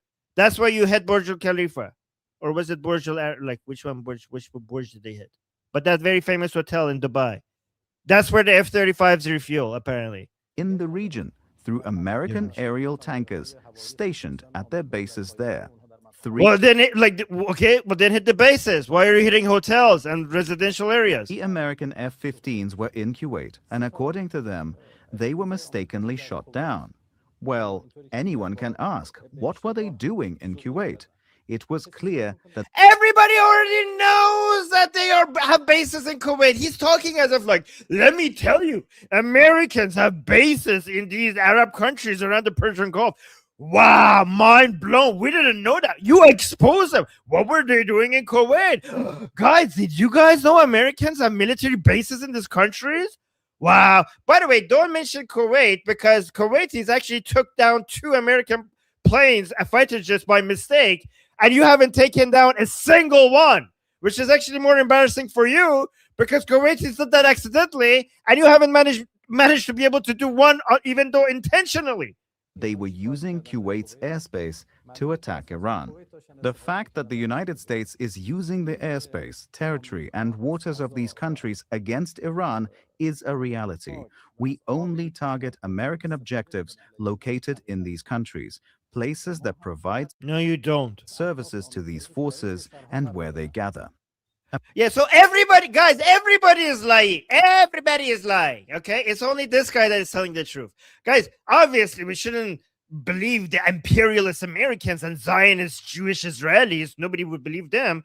But other than them, the Kuwaitis are lying, the Emiratis are lying, the Saudis are lying, even Qataris are lying, the Omanis are lying, you know, the Turkish people are lying, Iraqis are lying, everybody is lying. Everybody, when they come in like, oh, these people are attacking our civilian centers and commercial and civilian centers, like everybody is making stuff up. Only this guy is telling that, nope, we're not. Okay, he's telling the truth. The whole world is lying and he's telling the truth. Sure, buddy. Okay. American newspapers themselves have admitted that American soldiers hide in hotels and office buildings in Persian Gulf countries. Yeah, guys, the Islamic Republic missiles are so precise and so accurate, okay? So if American soldiers are staying in a hotel, these people have figured out the technology to get the missiles that they're sending to Dubai to go into the lobby, ask the personnel, ask the staff, where's room, I don't know, 42, and they guide the way. The missile goes to the elevator, goes to level 4, finds room number 42, and then knock, and the American soldier, who's there, like, are you American? They say yes, and then boom. That's how precise and accurate these missiles are, okay? So, like, because there are American soldiers in some of these hotels, that's the reason it hit the hotel, as if they have missiles that actually could go target where these Americans are staying. In reality, they are using the people of the Persian Gulf as human shields. Why do they not see this reality? We did not start this war. The United States started this war, and the Zionist regime... Guys, the United States started this war. Amman بود وزارت رو رفت اشغال کرد. These are, who was it? Like, guys, 47 years ago, who was it? Who was it that went and captured the U.S. Embassy in Tehran and took hostage all the Americans there, American staff that were not even soldiers? Who was it? You started this 47 years ago. Who was it that promised? Without even the Israelis weren't even attacked. You didn't even matter to the Israelis when the 1979 Islamic Republic revolution happened, and you just came out like, we're gonna wipe out Israel. And the Israelis were so not at war with you.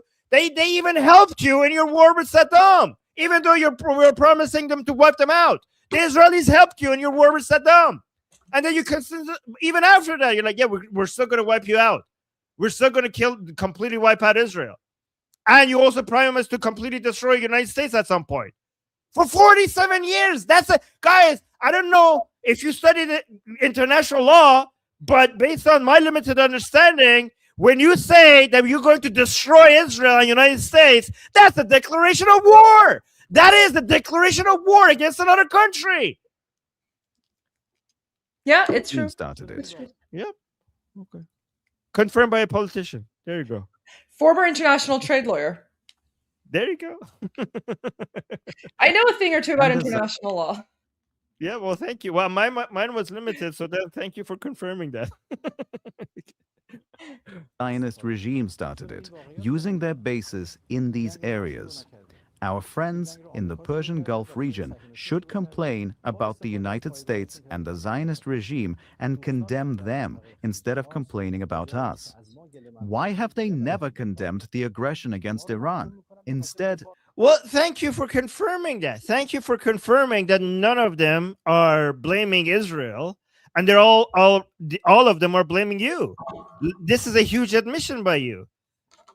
It might be, I mean, this is me thinking out of the box here. The fact that everybody is blaming you and not it, the fact that Arab Muslim countries are not blaming Israel and blaming you is probably because it's your fault. Have you stopped to wonder why everybody, all the countries, not forget the Americans and Israelis, all other countries are blaming me as well? It might be because it's my fault. Maybe, just maybe. They condemn, but no, it's not me, it's them. Us for defending ourselves. That is really not fair. We want our friends in the region. Well, yeah, we are just only, they're condemning us for defending ourselves, defending our the pan-Islamic Shia imperialist agenda, taking over Iraq and Lebanon and Yemen, and then promise and Syria, and then promising that one day we're going to invade Saudi Arabia, openly saying that we're going to Saudi Arabia is next, and then Israel. By the way, that's true. A lot of people think that their next target was Israel. No, the Islamic Republic openly in front of Ali Khamenei, they have songs about the fact that one day they're going to invade Saudi Arabia and change their flag to Haydar al-Karrar. They brag about that. They have songs about that. Ali Khamenei would listen to them sing those songs. So yeah, you were what were you defending? Were you defending Iran, or were you defending your Shia imperialist agenda, invading every country in the region and then Saudi Arabia? And eventually, who was it that during the Iran-Iraq war kept on singing that the way to Jerusalem goes through Karbala, through Iraq? You need to capture Iraq first and then go for Jerusalem. You guys have promised that one day you're going to capture the Mecca, Medina, all of Iraq, and then eventually Jerusalem. You named your intelligence, the Quds army, the part of the IRGC that is responsible for our operations outside of the borders of Iran. You named it after Jerusalem. You named it Quds because that's the final destination of that army. You're signaling to the whole world that your entire goal is to eventually invade Israel and take it over. Are you like, oh, we're just defending ourselves? Sure. To live with dignity and pride. We respect Arab sovereignty. We do not. Well, we respect Amman بود میگفت ما عراق رو فتح کردیم. These people will come to us on state TV, tell us that we control all of Iraq and all of Syria and all of Lebanon now. It's ours now. They said that our borders have expanded to these countries. They will brag about it to us on state TV. Oh, we respect the sovereignty of these countries. Wait, Goldie, just yesterday, was it just yesterday that Lebanon told their ambassador of the Islamic Republic in Lebanon to get the F out of here? And they were like, nope, we're staying. This is the first time it has happened in history. First time. This is imperialism. This is actual imperialism. Lebanon, the official government of Lebanon said, you are not welcome here. Go back to Iran. And they're like, no, we're staying, and there's nothing you could do about it. Never in history has an ambassador stayed in the country after the official government has said you need to go. This is a statement that we control. We have more say in what happens in Lebanon than the official government of Lebanon. That is imperialism. That is you not respecting the sovereignty of Arab countries, as you just said here right now. Can I also say something, guys? I want to translate something. So Armin keeps on saying this one phrase in Persian. He's like, amam goft. So it's like a sarcastic way of, so it's like when someone's, someone says something, like you're calling out a person for saying something and they're like, oh no, I never said that. The response is like, amam goft, which is like, oh no, yeah, you're right. It was my aunt that said that, right? So that's why Armin, like when he's like disagreeing with Arakshi, he's like, oh yeah, you're right. It was my aunt that said that. So it's very funny. No offense to aunties. It's just a no, it's just a very common phrase. Like, oh, it wasn't you. It must have been my aunt who said that, right? Like it's just like it's basically sarcasm. It's calling out someone's like BS. It's pronounced amam goft. There you go. Let me just put that in there. Yeah. That's what it is. That's what it is.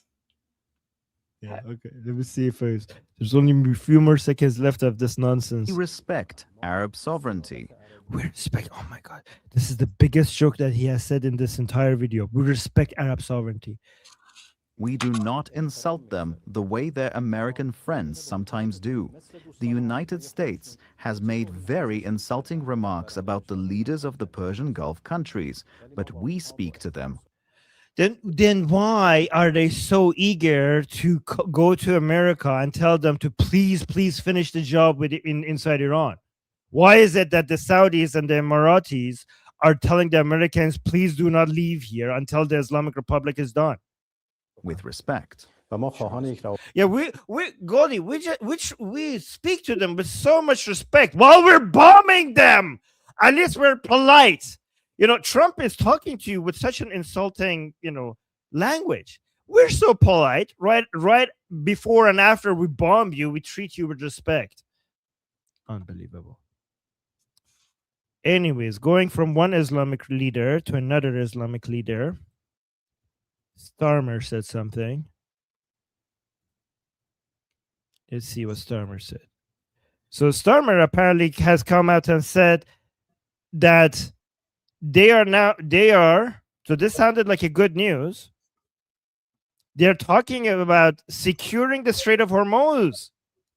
That sounded like a good news, but then it says after the war ends. Wow, I didn't know you needed that after the war ends. At first I thought like, oh wow, this is actually good news. They're gonna come and help secure the Strait of Hormuz. But then he clarified, yeah, once the war ends. Okay. What? Okay. How is that helpful? How is that helpful? I don't understand. Let's listen to him. The conflict in the Middle East has now entered a second month. And while we're working at pace for de-escalation and peace, it is now... Wait, this audio is very low. Let me see if I could find a better one. Or is it fine? Was it fine? Or it was low. It was low. It was low. Okay, here. Let me find it. Maybe this one is better. Hopefully this one is better. No, this is just the Q&A part. Okay, I need to stop my screen and then share it again share the entire browser.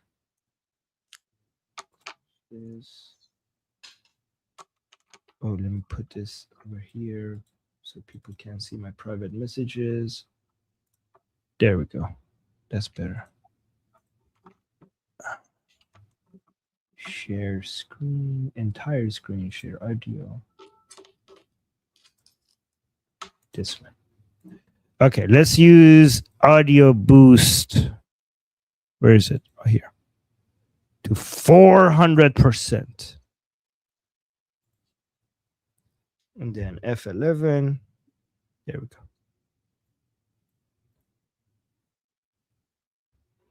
Nope. The conflict in the Middle East has now entered a second month. Is that better, guys? Let me know if that's better. And while we're working at pace for de-escalation and peace, it is now clear that the impact of this war will affect the future of our country. Wow, guys, I didn't know. I didn't know a conflict in the around the Persian Gulf impacts the UK. I'm learning so much. First of all, he gave us the how long this has taken. Like, thank you for that information. I could have just looked that up. He's also telling us that war in one region of the world affects some other parts of the world. I am learning so much. This is so educational. This war, Like, did you not know this before? Like, before when President Trump said, "Hey, do you want to collaborate? Do you want to help here out here?" and you said no, were you under the impression that this will not affect you? Was that your original impression? You're not very good at politics, are you? will affect the future of our country. Wow. So today I want to reassure the British people that no matter how fierce this storm, we are well placed to weather it. What? Who's this helping? We have a long-term plan to emerge from it a stronger and more secure nation. Yeah, gas prices are increasing and you have no plan for it. And you're not even helping fix it. First, let me say once again. Guys, you know what's going to happen?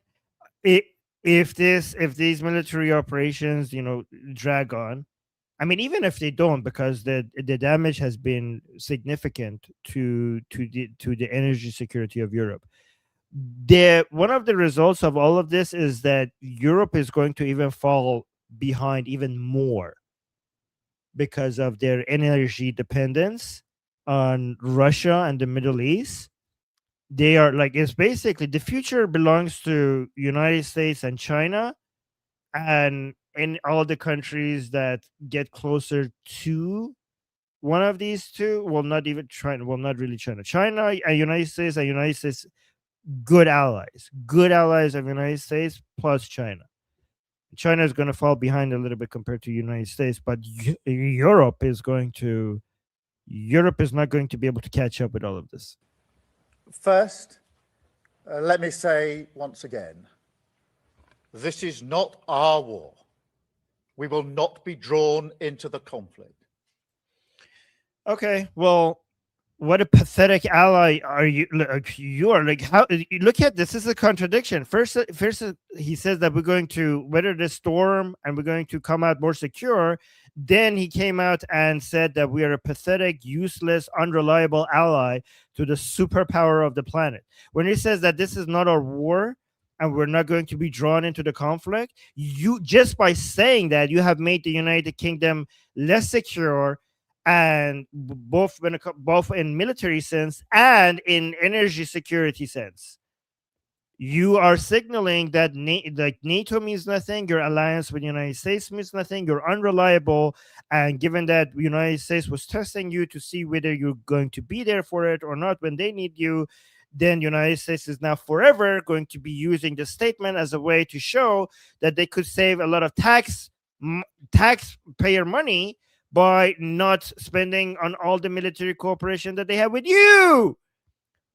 You know what? This is why United States needs to quadruple the military cooperation, not aid, but the military cooperation it has with Israel. Okay, Israel doesn't need aid, but you need to quadruple the budget that you have when it comes to all the military cooperation that you have with Israel, because they are a proper ally.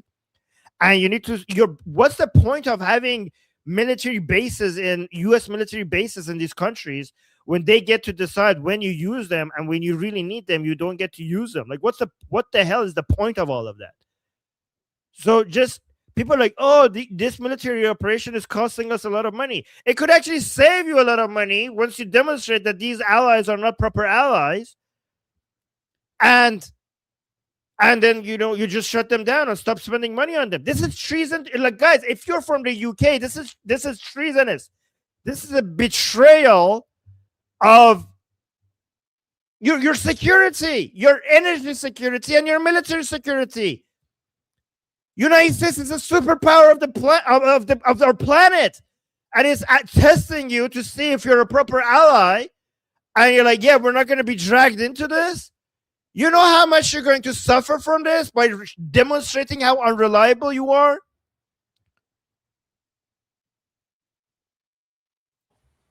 We will not be drawn into the conflict. That is not. Well, you're already drawn in the look at the energy prices at home right now. Look at the cost of food, look at the cost of fertilizers, look at the cost of gas, look at the cost of heating, look at the cost of everything. So you're in it or not. And if you don't want to do anything about it, then your citizens have to just accept that you're just going to take it. That is not in our national interest. It is in your national interest to secure the Strait of Hormuz.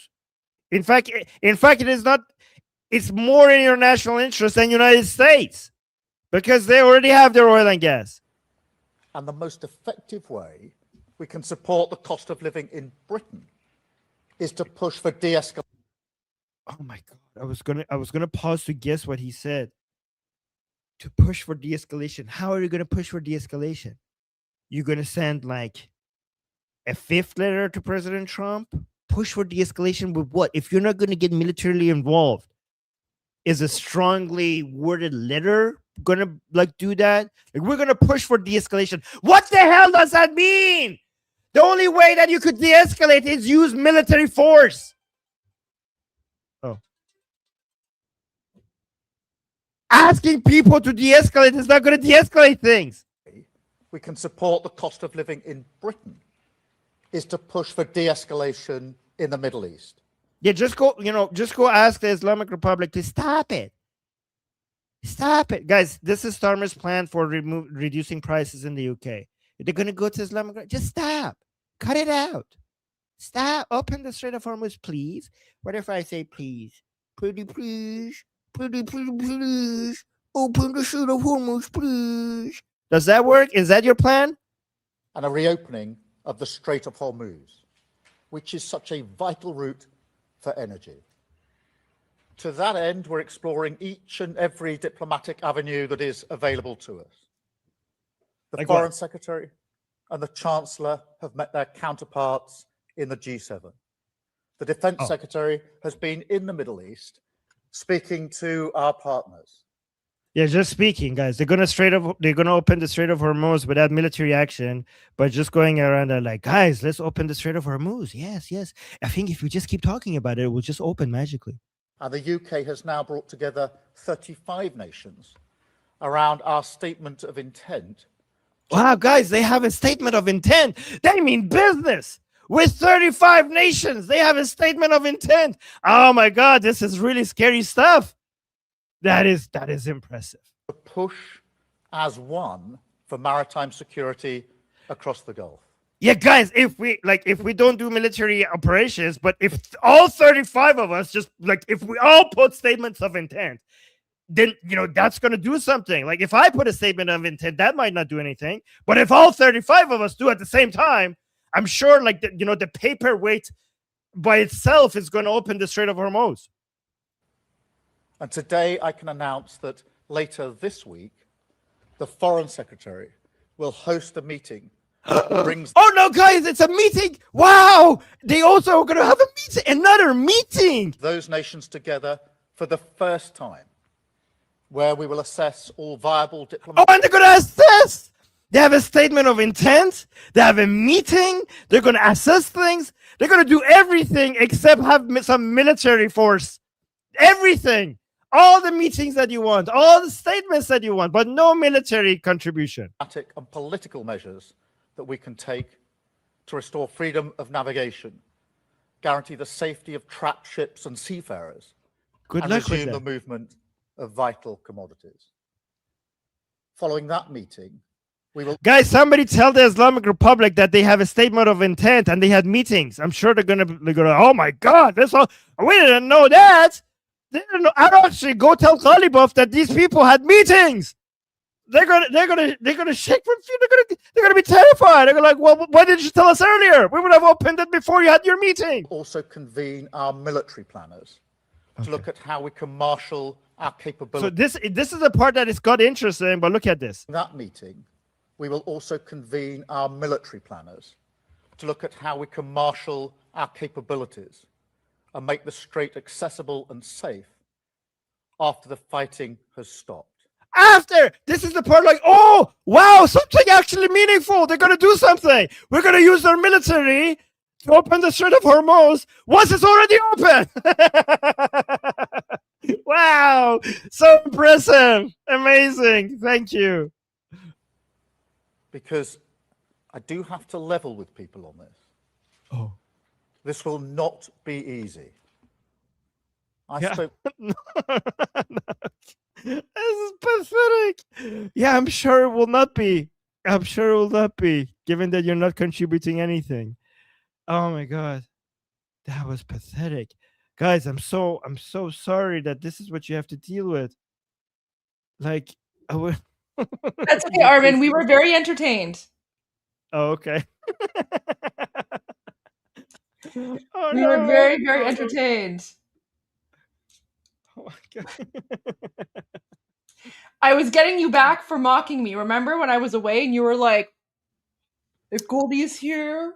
Yeah, I was That's getting not you back. mocking. That, I like that though. That's not mocking. No, I know. But I was getting you back. So when you were doing your rant, you were so focused on your rant, you didn't even see what I was doing. So. Oh really? What was she doing? I should go look back. Oh my gosh. I mean, I could show you if you just want to see, because it was only like a few seconds ago, but you were so in your rant that you didn't even notice. No. It's getting my nerve. Here, let me go back a few moments here. Guys, which one was worse, Arakchi or Starmer? I can't pick. Which one is more infuriating? So this is what I was doing while you were ranting. The UK has now brought together 35 nations. 10. They mean this is really. If we don't do military operation, all 35 of us do at the same time. I'm sure, like the paperweight by itself is going to open the Strait of Hormuz. And today I can announce meetings. We will have a meeting. They're going to ask every distribution. Guys, it's got interesting, but look at this. That meeting, we will also convene our military planners to look at how we can marshal our capabilities and make the strait accessible and safe after the fighting has stopped. After this is the part like, oh wow, something actually meaningful. They're gonna do something. We're gonna use their military to open the Strait of Hormuz once it's already open. Wow, so impressive, amazing. Thank you. Oh, that's so good. Because oh god, that was so good. Wow.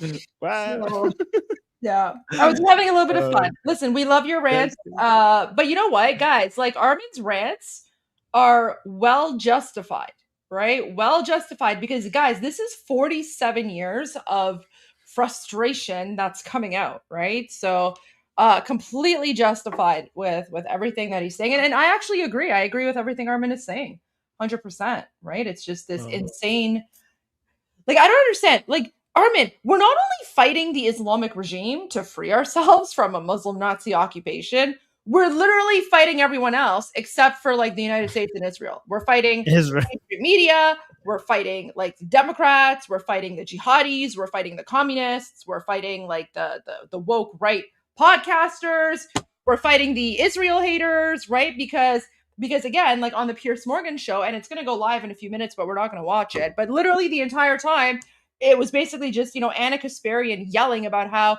this whole thing is just, this happens because Israel wants regime change. And then she was actually trying to, trigger me and Elika. And she was like, regime change is not going to happen. Regime change is never going to happen. And I didn't even take the bait. I was like, I'm not even going to dignify that with a response, because her opinion is irrelevant. So that's why when she interrupted me, I was just like, I don't care what you have to say. You're irrelevant. You're just a crazy person. So yeah, but she kept on saying over and over, regime change is not going to happen. The regime's going to stay. And I'm just like, wow, like, you are a hateful bitch. So basically denying the vast majority of Iranian people, what they have bled for and been killed. Yeah. Basically just telling them that their fight has been useless all this time. just basically spitting into their blood. Yeah, and she's basically just supporting the Islamic regime. So, Right. but like, I'm not gonna like, I wasn't gonna go and like argue with her because again, like, I'm not there to argue with her or even acknowledge her existence. I'm there because, you know, Pierce invited me to go on. So I go on and, you know, I say my piece. I actually didn't speak a lot this time around.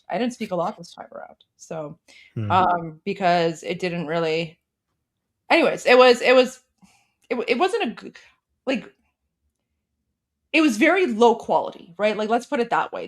This episode was incredibly low quality and low information to the point where even Pierce Morgan had to call out like the people. Like, he had to call out Anna and the other guy for like their propaganda. So anyways, I think Pierce put me with them because he was trying to trigger me, and I just didn't take the bait. So I'm like, I'm not going to deal with this. But I was there because I was invited, and I don't want to disrespect Pierce because ultimately, oh wait, what's the topic today for your discussion group? You know, we don't actually have a preset topic. Everybody comes and asks questions, and when the people just steer the conversation to the direction that they want based on the questions that they're asking. So it's organic. Okay, well, I mean, if you don't have a conversation, if you don't have like a specific topic today, I know that I actually owe you. Are you gonna come to the Would group? you like me to? Because I know I Yes. owe you. Okay. Of course. Anytime you want to come, like, you don't even have to ask me. I love it when you come there. I mean, everybody else. Why don't we? So why don't we do that? Let me grab the link, and then what I'll do. But you gotta tell people in your group discussion that they have to mind their language, right? Because I'm going to be live streaming this. Okay. So Sounds good. All right, I'll pull up the link and I will join. Guys, so today we're going to do the discussion group. So if anyone wants to join the actual discussion group, you have to go to the link and join the discussion group that way, because the comments, like if you guys are commenting, oh wait, today is premium day. Do it in one. Well, you know what? We'll do premium day because you know, this is actually going to support Armin's channel, and this will encourage people to get premium, right? So there you go. So, yeah, today's premium day, even better. That you know, that means that, you know, there's incentive for people to support Armin and his discussion group. So, thank you, Armin. Tell people in the discussion group that they're going to have to be on their best behavior. No fush. Yeah. And no weird questions. Well, people on premium day are a lot more civil than. Perfect. Okay. And even though it's premium, it's okay that I live stream it here, right? Of course. Okay. Perfect. Yes. All right. So I will wait. I think I already logged in. Where's my? I thought I logged in. Yeah. Okay. Oh wait, can I join? Oh, maybe because I'm not premium, I can't join. Is that a thing? Oh, wait, wait. I can make you VIP without you becoming premium. Just give me a second. Sorry. Okay, so my account is info@gigamari.com. If I just search for Goldie, it should show up. Yeah, there we go. Okay. Why didn't I make you VIP already? I'm so sorry. That's okay. No. Okay. You don't apologize for that. That's fine. Okay, now you can join. Okay, so let me see if I refresh. Liberty, politics, discussion, community. Wait, where do I go? Oh, I see the live. Yes. Okay, so you guys, okay, you go ahead, and I will join in about like 5-10 minutes. Okay, sounds good. I have to run a quick errand. So what I'll do is okay, join. Do you want to pin the link to the top of your chat? Wait, yeah. Oh wait, I need to say Goldie instead of Armin. Hold on, let me fix this. Goldie. There we go. Because of religion, which is very interesting because in Judaism, one of the first things that they teach you is that your health All right, comes before the Torah. guys. Sorry, I have to interrupt. I just wanted to let you know that we're gonna That Goldie will come here. Yeah. Goldie will come here, but also we're streaming this live. So in case you don't want Okay. to say anything, that is not going to be streamed. And Yeah. Goldie is already here, but she will open her mic and camera once in 5 or 10 minutes. Yeah, because she has to do something. I have to run a quick errand, but I'll be back in about like 10-15 minutes, and I'll be able to join you guys in about 10-15 minutes. And in the meantime, I'm just streaming this on my live stream. So there we go. Okay. Yay! I'll be Thank back you. soon. Do you want me to Goldie. start the recording, Armin? I will start the recording. Okay. Just guys, remember when we're streaming this on Goldie's channel, I mean, you guys don't ever swear anyways. I'm the one that does the swearing, but I do have to mention that we're not doing any swearing when we are streaming on Goldie's channel. Just wanted to let you know. Okay. So what were you talking about, Sapir? I was updating about the situation here since today is the first day of Passover. Happy Passover right away. Yay! We've been having missiles throughout the entire day because that's one of the tactics of Iran. They always like send on holidays and stuff more. It's is that are you serious? So the Islamic Republic on purpose, when it's like a public holiday, they do more missiles? Yeah, Oh, really? it's always been like that. Because think about, even when you think about like October 7th, it was one of the holiest days. It wasn't just a Saturday, it was Simchat Torah. Almost every major attack or like a bigger amount of missiles coming from Iran or Hamas or Hezbollah, it always see that. Why do they attack you more on holidays? Just to mess with your holidays? So it's psychological warfare. It's also people in Israel are very resilient, so they insist to no matter what, like celebrate their holidays normally, and they travel to their family in the other parts of the country. And then many times, like there'll be higher chances for like the missile siren to catch someone on the road instead of like in their homes. And so it's also, so it's a stressful situation. And then like when we're talking about close terms, like people keep asking about how October 7th was allowed to happen. One of the reasons is because it was a Saturday and one of the holiest days of the year in general. There's less people staying in the military. It's things that have been changing ever since, but it was just a general thing that people wanted to come back home to their families. So there was less guard, or people would sleep more late, like there would be less restrictions, and because of that, it's like perfect for them to do it. And like yeah. I'm going to ask you another question, but before I do that, I just want to remind people that you could put ones, because I just saw some new people have joined us. You could put ones in the chat if you want to ask a question, and then you get added to the list. Is there anybody today that is taking the list, or should I do it? Is anybody else? Okay, let me do it. Ali and Sadato are on the list right now. Okay, so I have, before we go to the people who are on the list, Amir, if you could keep a list, help me with the list, that would be helpful. Thank you so much. Sapir, can you tell me, like in Israel, I'm hearing that the Islamic Republic is sending very few missiles compared to before. Like the number of missiles are significantly less. Is that true? So in the past few days, yes, but again, like today, it was just like, because yesterday I had like 1 or 2 sirens in my city. Today, up until now, just in my city, there have been like around 12 or 13, something like that. Just like, and they would do it very strategically. Like they would send 1 missile at a time or 2 missiles at a time, and specifically the ones that have the little bombards that will just like spread all the way to like around Cluster 50. cluster The cluster. cluster one, yeah. Yeah. Sorry, I'm tired. No, it's okay.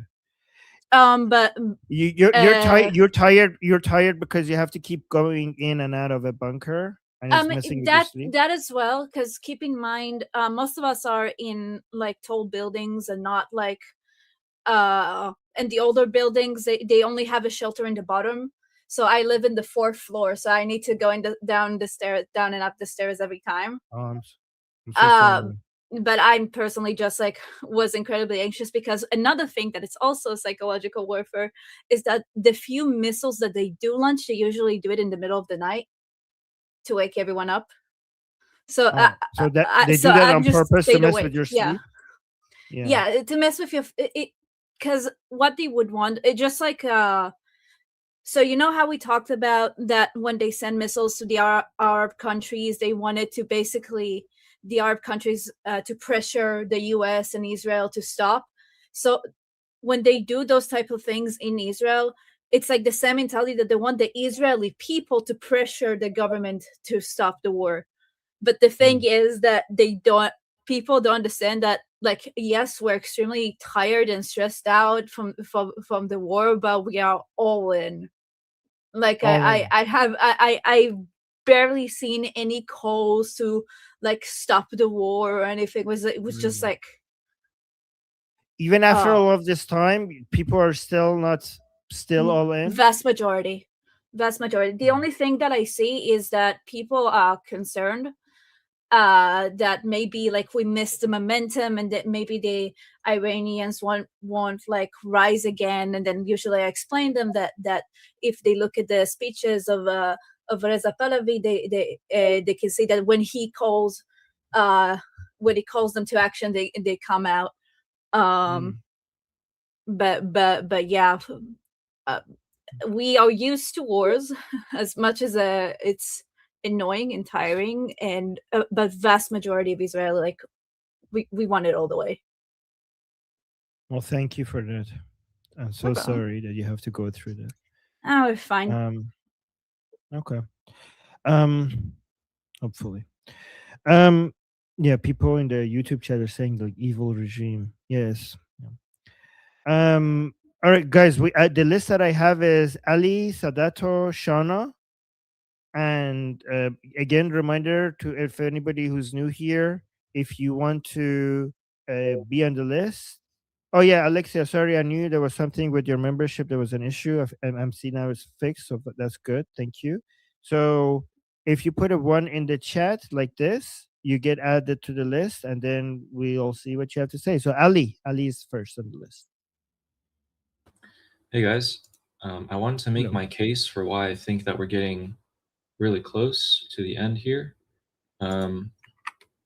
So Said Qassainejad posted a tweet today, a really beautiful tweet, and he basically was just saying the messages that you guys have been repeating about how pay attention to trends, don't get involved in the magic and screaming of the regime, the divisive. Before you continue, we need to mention to people who Said Qassainejad is. Said Qassainejad is the main and #1 advisor to Prince Reza Pahlavi.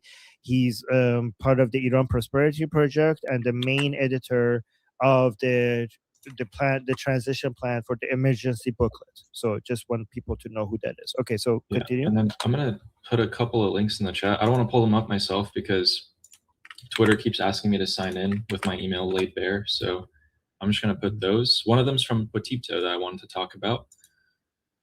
So if you could pull up the first one. The Iran International one? Yeah. Okay, here. Let's bring this up. Okay, let me zoom in. Translate. Says Iran international sources reported that since the beginning of the war between the Islamic Republic and America and Israel, 4,770 members of the IRGC Basij and riot suppression forces have been killed and more than 20,880 wounded. Okay, so this number, 4,700, is actually a number that I saw a long time ago. It's been about a week now. So that number has undoubtedly risen keep in mind that in the past few days, in the past about 3 to 4 days, the level of strikes, yeah, and Jeffrey's pointing up as well, the level of strikes that they've been conducting, by the way, for the first time, they used B-52 Stratofortresses to literally carpet bomb IRGC bases in Iran, and that happened, I think it was either last night or the night before. And these are 500-pound bombs and above, so the explosions are quite horrific. And so that number is undoubtedly higher up.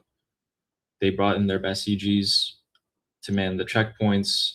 They're getting killed. They brought in the Hashtashabi militia. Now they're getting killed. They've raised, or they've lowered the age of enlistment to 12 in order to get more child soldiers at this point. They've also conducted recruitment for a unit called, it was like that suicide unit. I forgot what it was called, but it's essentially a volunteer unit of people that want to sign up to fight the Americans. And so this is all signaling to me an immense desperation that they have. And if you could pull up the second link, this is what I really want to show you in particular. Potipto, the Potipto tweet? Yes, so if you translate that, so Potipto told us a couple of days ago on stream, and I'll read it out in a second, but he told us a couple days ago on stream that he believed about 70% of the regime's forces on the streets, manning the checkpoints and etc., have defected. And so he said, today I was roaming around the city level for about 9 hours. The number of checkpoints have decreased significantly, and the people inside the checkpoints have all changed too. Their appearance has shifted from that of military cadres to a bunch of ragtag terrorists in mismatched clothes with keffiyeh wrap faces, so some of the Hashtashabis, and even some of the Bashijis are wearing them now too, and Kalashnikovs in hands. Almost no professional forces were visible, and most were either elderly or overweight folks or underage kids and fledgling Basijis. The state of their equipment and logistics is disastrous from 2026 Hiluxes down to rusty, war-era Land Cruisers from the 80s and 90s that were mostly declared and retired. So he went out and he confirmed his statement earlier from a couple of days ago that indeed, and he spent his whole entire day doing this, that indeed, everywhere he went, he could see that there was mass degradation, which has been the entire point almost of this operation, is to remove the suppressive forces. That along with statements from Saeed Qasemi, who's quite close to Reza Pahlavi, with that one clip of Reza Pahlavi at CPAC, when the Iranians did get near him, he said, and he must have been thinking about this, right? He's like, what can I tell my supporters who come to Texas to view me at CPAC? What is the one sentence I can tell them that would ease their minds? I know exactly how they feel. And all he said was, hang in there. And for one, I have full and complete confidence in him. I mean, he's the cornerstone of this entire operation. And so that's my case. All of these points, I mean, it's nothing new that I've been saying. It's just we're getting more and more evidence. And if you wanted to speak about the echo chamber point, everyone that they talk to, the scholars and analysts and everything in Russia, in China, and a few other countries, they all say that America is making a grave mistake with this operation, that the Iranian people are not going to rise up, et cetera, et cetera. So I think those are examples of echo chambers, because they're not even taking all of the facts into consideration. You, for example, are taking all of the facts into consideration. You watch a ton of regime propaganda, a ton of regime analysts. You see both sides very clearly. And I think that it can't be helped that logic and reasoning is pulling us towards the side that we are on now. All right, that's it. Okay, so for the sake of us not being in an echo chamber, let me push back on that and see what you think about my pushback, right? So again, this is me being a devil's advocate. So 4,700 number, for the 4,700 number is a very low number compared to the entire forces that they have, right? You say 4,700 of them have died. I mean, they have hundreds and hundreds of thousands of staff members, right? So to me, I would be more impressed with the number of defections if we had numbers for that. Like, to me, I don't think like them killing 4,700 of IRGC, Basij, and riot suppression forces that by itself is not going to do anything unless that number causes other people to defect. Like for every person that you kill, how many people are going to get scared the shit out of them and just be like, you know what, I'm not getting paid enough for this. I'm not coming, right? So that is the real effect. And I don't know what that number is. We're getting so many reports that the number of defections are high, but none of that has been like 100% like verified, or nobody has put a number on it, right? Also, we don't know. I mean, like, I don't know if that number has been offset by the number of people they're bringing in from, Hash the Shabi from Iraq, or other places like Zainabion from Pakistan, Fatimion from Afghanistan. Because we do know that the Islamic Republic has been able to continue selling its oil and gas through the Strait of Hormuz, and now not even at a discount anymore, and at much higher prices. So they're making enough, and given that they're not running a country at all, every single US dollars that they're making from their oil revenue, if I was them, I would just spend it on one thing and one thing only. Well, two things maybe: continuing to build drones to be able to put some pressure on the Hormuz Strait. That's number one. Number two, to hire militia from Iraq. I mean, we saw just a few days ago the whole caravan of Hash the Shabi forces coming into Iran from Iraq, which we were talking about. Why didn't they take them out right there at the border? By the way, I really do think that the Americans and Israelis should just have so much firepower right now at the border of Iran and Iraq.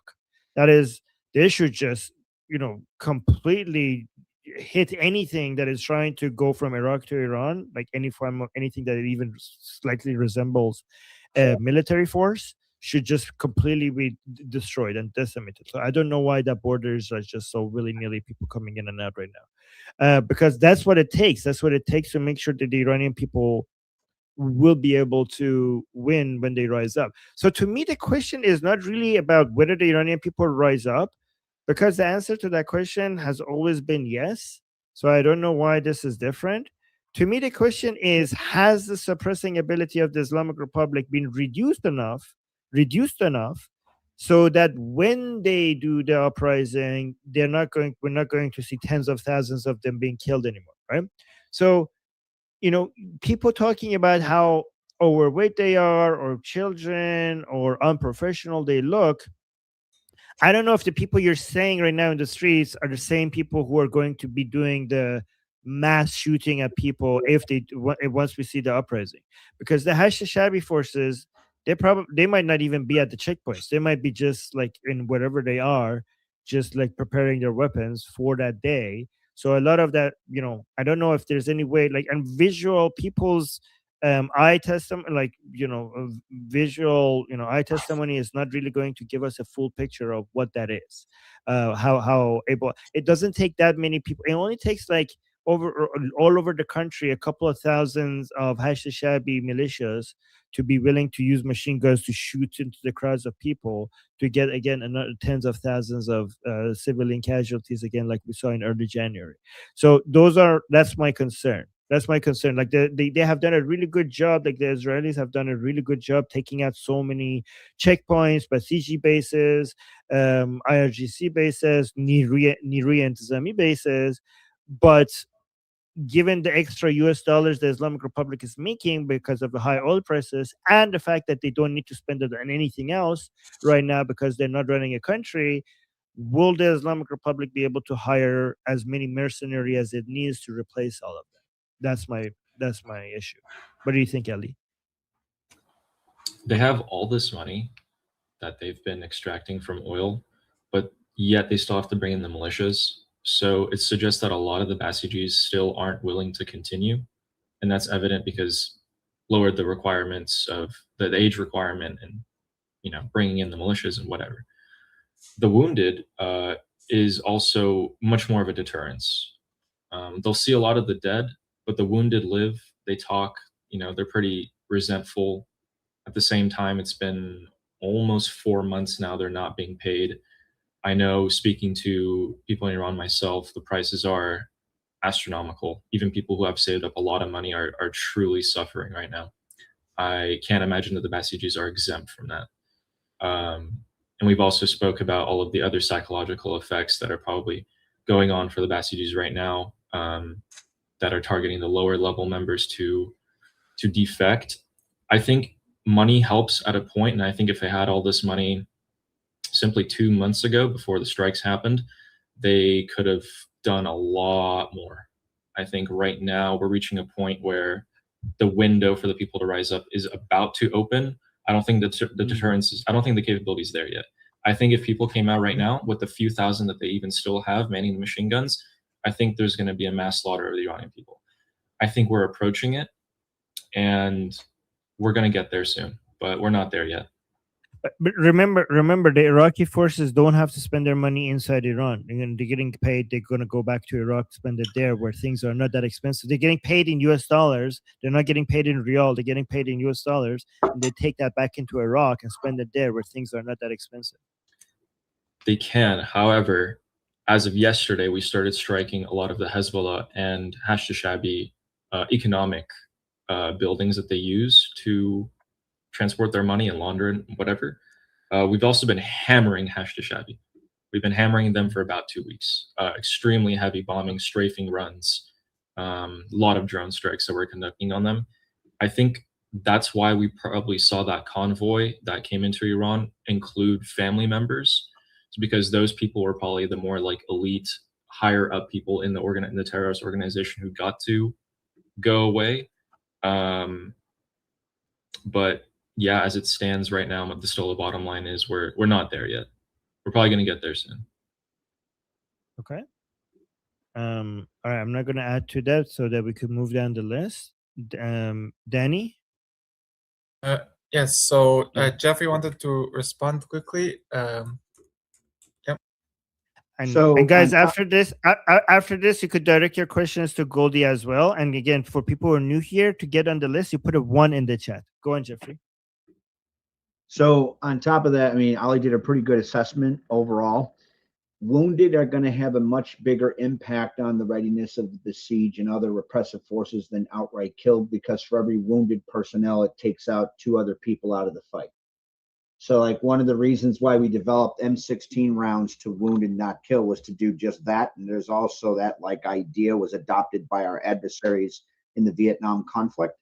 Every person you wound takes 2 other people, so it's 3 people you take out of the fight. So even though the open source estimates of both killed and wounded of Basij and other repressive forces, and Ali's right, that's an older estimate, that is almost assuredly higher, considering that the strikes by both the Israelis and the United States has gone up in both number and intensity. The wounded is going to have a probably much bigger impact on their overall ability to operate. Additionally, it's not so much carpet bombing, it's even more effective than that. All of our munitions, almost all of them now, are brilliant guided. Like carpet bombing is we take an arc-like strike, 3 B-52s and I mean, I get what you're saying. I'm saying just so you can better accurately assess the impact of air campaign against said repressive forces, and this is why they are having the impact that they are. So an arc-like strike, when like Vietnam was like you have 3 B-52s, they paced an entire box, which was like 1,500 meters by 1.5 miles wide, and turned it into the surface of the moon. That was no guided munitions. Even in the first Gulf War, we only had 10% guided munitions. This is 100% guided munitions, which means each bomb that is loaded up on a B-52 that carries about 70,000 pounds of ordnance dispersed between 500 up to 2,000 pound bombs are all brilliant guided munitions that hit their targets with pinpoint accuracy, which means each heavy aircraft is going to do a lot more damage directly to those repressive forces and minimize collateral damage. So the impact, all that to say, Ali's note is very much correct. The outdated assessment, given the increase in both quantity intensity of air campaign that is disproportionately focusing on repressive forces, that quality has probably gone up, and that wounded number is going to have a much greater impact. Almost, I could say with a very high degree of human certainty, is the highest degree of probability that the wounded in those repressive forces is going to have a much higher impact than killed, and they're seeing that bear out, at least with reporting on the ground by Petito, which I'm very happy your friend is safe. ARMIN and Goldie. You're seeing that being borne out, right, by the lower quality of equipment, the non-homogeneity of equipment, and the type of personnel that are being, stationed at those checkpoints. Awesome. Okay, thank you, Jeffrey. Okay, Danny. So And that guys, was next. before, yeah. So that, but by the way, guys, because you have me every day, I suggest that you ask questions that you might have of Goldie. Because if you have a question of me, you could ask me tomorrow as well. So there's, yeah. But go on, Sadata. Oh, hey guys. Can you hear me? Yes. Okay. So I've been wondering since the strikes began why we haven't been focusing more on the Gulf of Strait of Hormuz, and I've been really concerned about it. And then I started thinking about how President Trump has been talking about it, and how he's been kind of like talking about the responsibilities of these other countries who rely probably more on the strait being open, who are supposedly our allies, to pitch in on the effort. And so I was wondering if perhaps if this becomes a war of attrition, there would be a great advantage in having kind of more of a coalition, cooperatively keeping the strait open, so that the global economy doesn't get, hit so hard.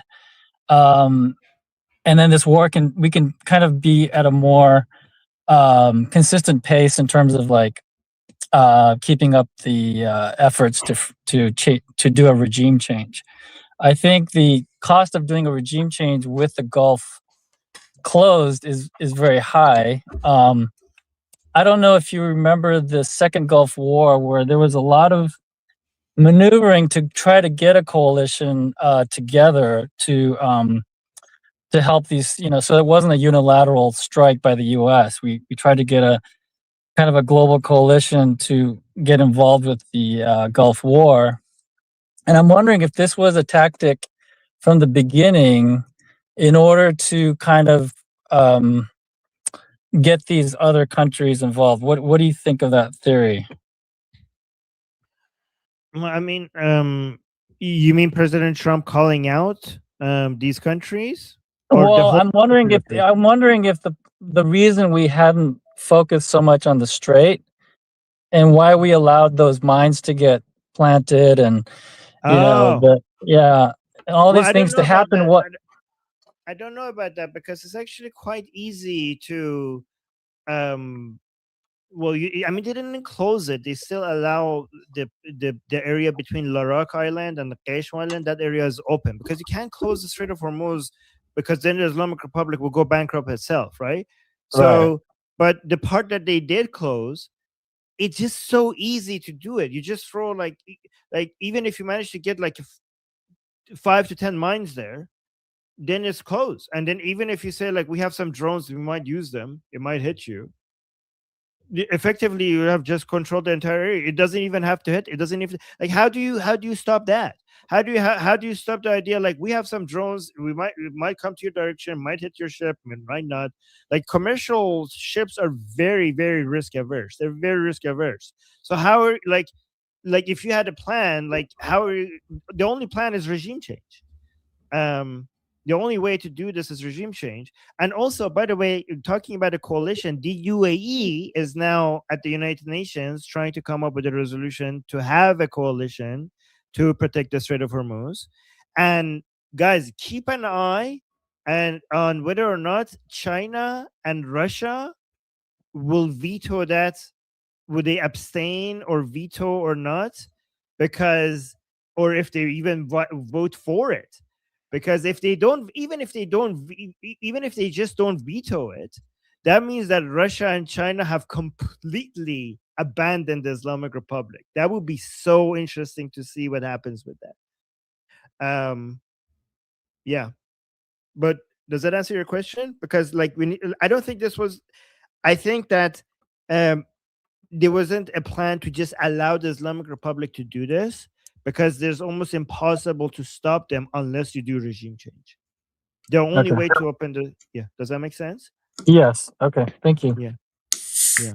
And Goldie, do you agree? Like, I think like as long as you have the Islamic Republic, the Hormuz Strait is, no matter how many coalitions you have and how many countries get involved in trying to open the Strait of Hormuz, because it's so easy to close it, the only way to open the Strait of Hormuz is to do regime change. That's why. 100%. Yeah. Yeah. Yeah. Okay, thank you. All right, we Okay. agree. Jeffrey and Ali put twos in the chat, but try to be quick, please. So very, very accurate assessment on the ability to close the Strait of Hormuz. Commercial shipping is very much risk averse. They're also very soft targets.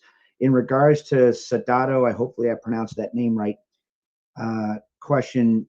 Yeah, I mean, there is an issue, right? I mean, it's not like we're not fragmenting NATO. That said, the fact that Western European nations that are part of NATO, specifically places like Great Britain and France that have not decided to be so forthcoming in assisting us, ensuring the Strait of Hormuz, securing the Strait of Hormuz versus Japan. I mean, those countries, this administration is going to remember who helped and did what. So like Japan is very much in Donald's good book, no doubt about it. Right? I can say with a very high degree of certainty because like the Prime Minister of Japan was very much supportive of our efforts and was sending, I think, correctly, a mine like clearing ship, and many of that is the reason we need that is because the previous administration decommissioned like 16 of our mine clearing ships. That's why we need to have our allies there. Just kind of add that as a broader context. There's a reason Donald said NATO treated us so unfairly. Members of NATO. I mean, he's not talking about Central and Eastern European countries. They backed us up. Western European countries, some of them, he's not happy about them for good reason. And Ali, quickly. A really simplified way you can think about this is that with the strait closed, it hurts everyone. It hurts everyone around the world. But the U.S. is largely insulated because we export a lot of oil and we export a lot of other stuff that comes out of the strait, like liquid natural gas or nitrogen, etc. So we're going to essentially be underwater, but everyone else is going to be drowning. So you can think about it like that. Yeah, that might be true for the U.S. as a whole, but the problem is that people are going to feel it at the pump and at the grocery store, and the political costs associated with that is something that you can't get away from. Yeah. Okay. I'm going to skip to Al Ace next because he has a question for Goldie.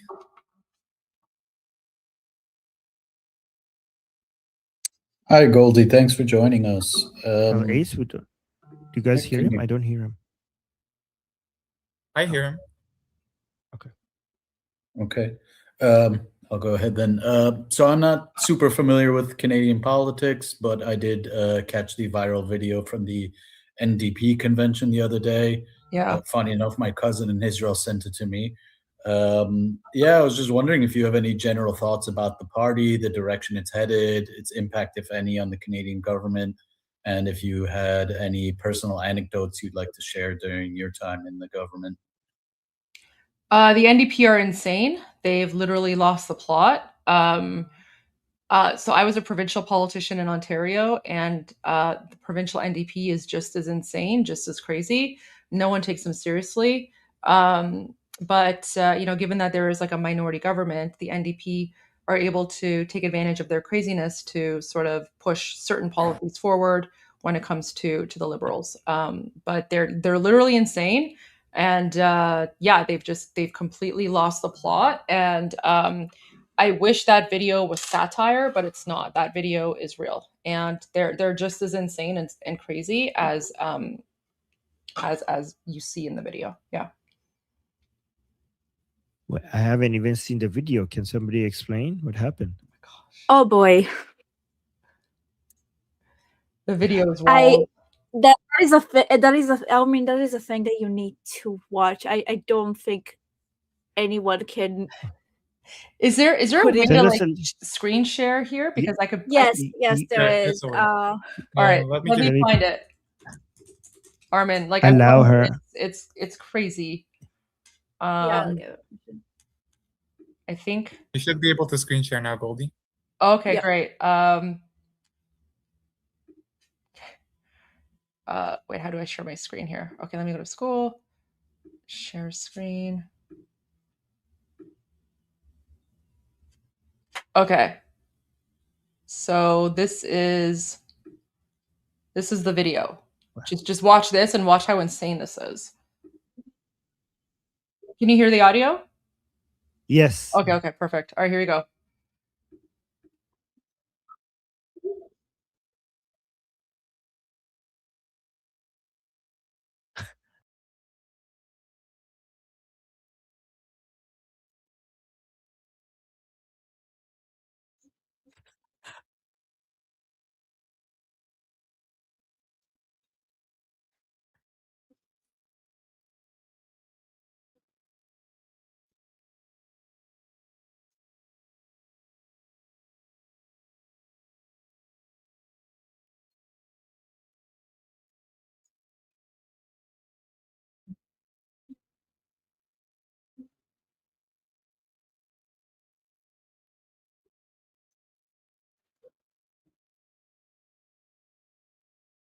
Okay, sorry. So people on the YouTube live, they're saying that they can't hear this. I'm so sorry, but I will play the video for you guys after. I'll play it for you after. I apologize.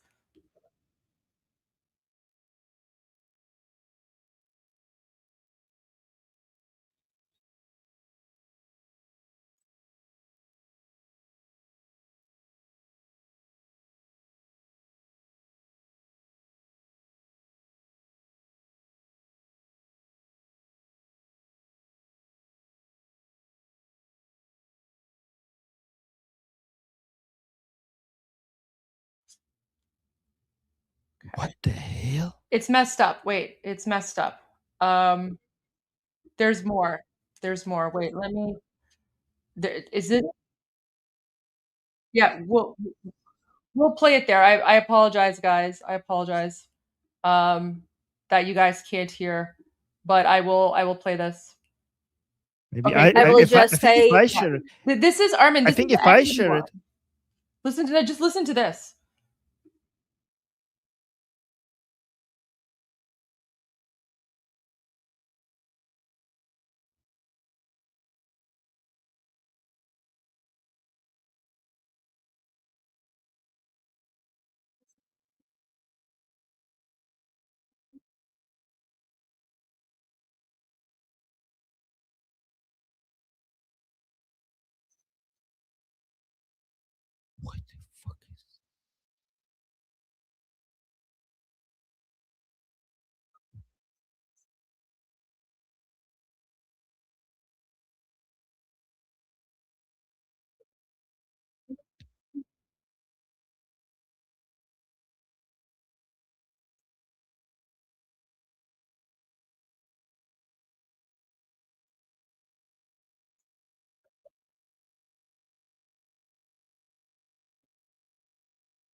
what am I watching? These people are insane.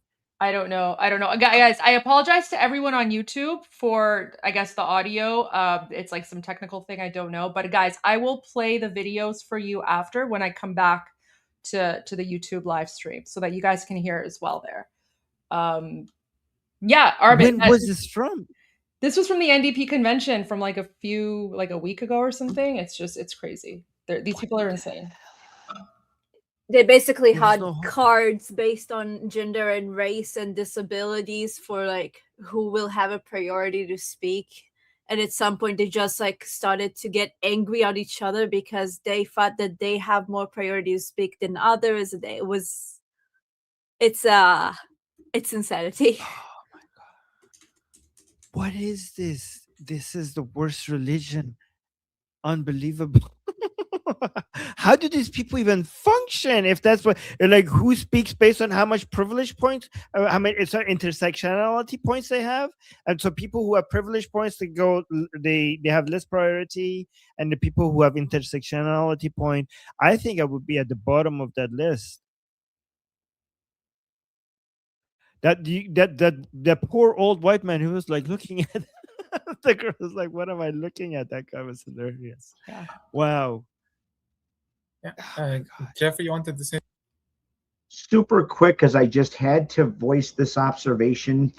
I cannot help but comment that these radical leftists and the NDP, the spokeswoman is legit sporting an undercut with a side part, which is legit the official Nazi haircut that like Nazi lieutenants used to have. Everyone's calling her the lesbian Hitler.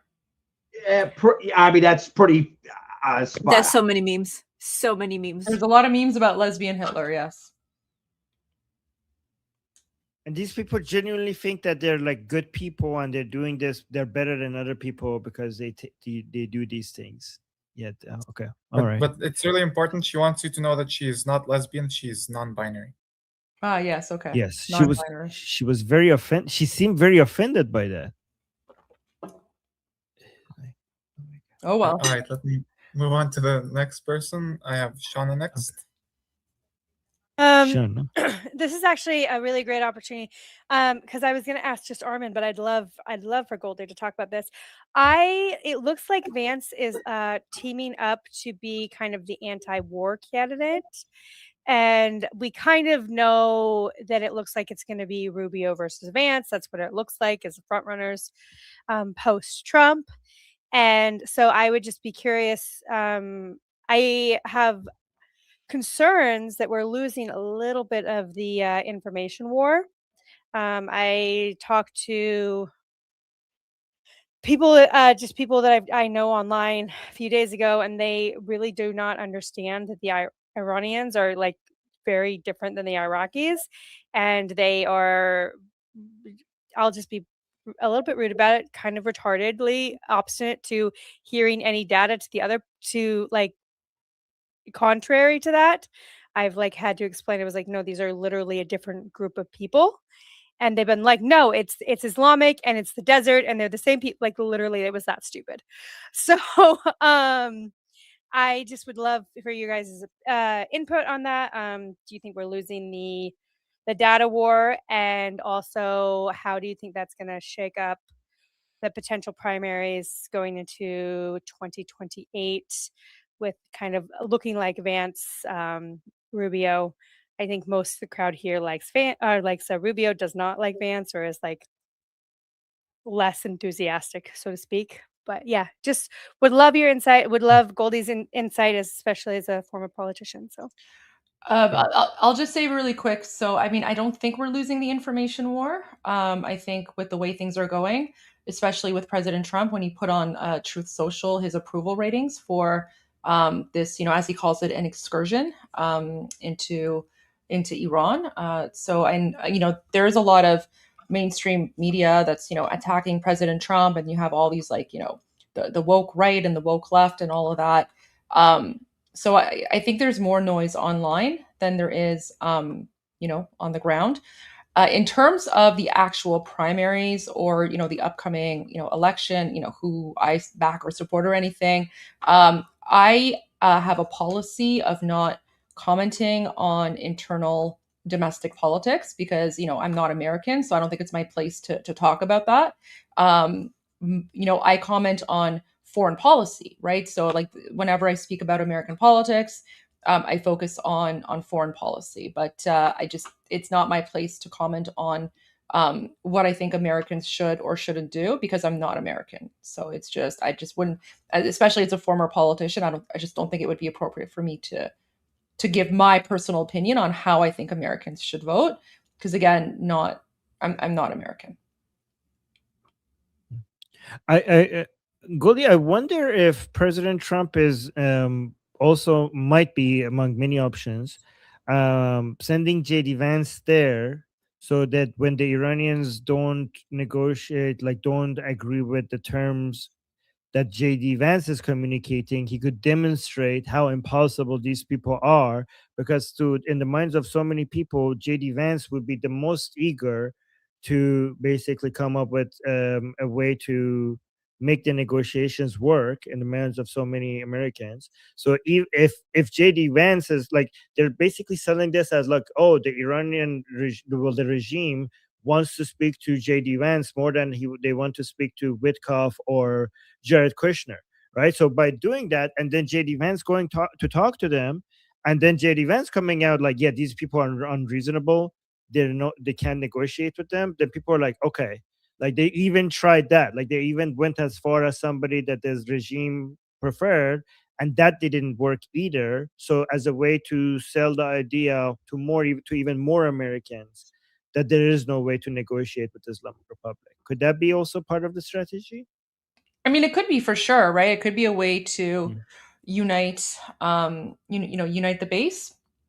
So completely possible, right? So I wouldn't put that past President Trump whatsoever. And I also think that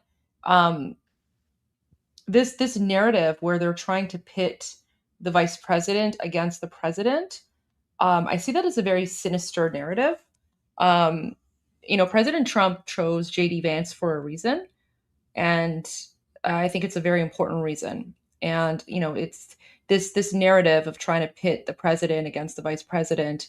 I just think this is very, it's unfortunate that like certain people in the media or certain analysts are saying these things. Ultimately, President Trump is uniting the base, and I think the fact that let's say, if JD Vance is seen as like the most anti-war person, the fact that JD Vance is supporting President Trump, I think that goes to show how united everyone is. So I think that's sort of the play here, and yeah, that's just kind of how I see that. Well, that's really that makes me feel better that because you're seeing things that I'm not seeing. So that makes me feel a little bit more optimistic. Like my conversation with my kind of friend did break my heart a little bit, but I'm glad that that's just one person and maybe not everybody. So yeah, thank you so much for your guys' feedback. That's all I kind of had a question about. I think though, also Goldie, I think it's really wise that you pointed out that he did choose him for a reason. Some of that reason is there are cultural aspects of America that he represents, and that's important. So everybody feels seen. So absolutely. And President Trump's very smart when it comes to that. All right. Thank you, Shana. Okay, Sapir is next. Yeah. First of all, I don't know if Goldie was really here when I was talking about it, so I just want, first of all, thank you for coming here. Of course, happy to be here. And I just want to let you know that we in Israel are incredibly supportive. Like, yeah, it's tiring, all the sirens and stuff, but like majority of the public, we want to go all the way with this war. We want to finish this. We want freedom for the Iranian people. The question that I do have, and I have it both for you and for Armin, we've seen a lot of intervention. There was a lot of talk of when exactly it becomes from a revolution of the Iranians to basically an operation of the US and Israel, like the achievement of taking down the IRGC. When do we say that it's just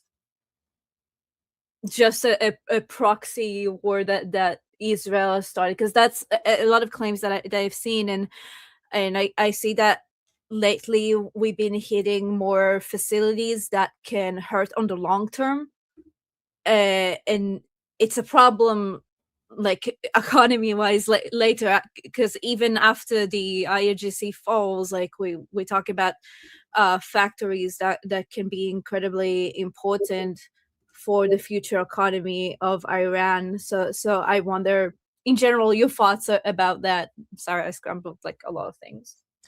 Yeah, well, first of all, happy Passover. Chag Pesach Sameach. I think that's how it's pronounced. Hey. So there you go. Yeah. Happy Passover to everyone.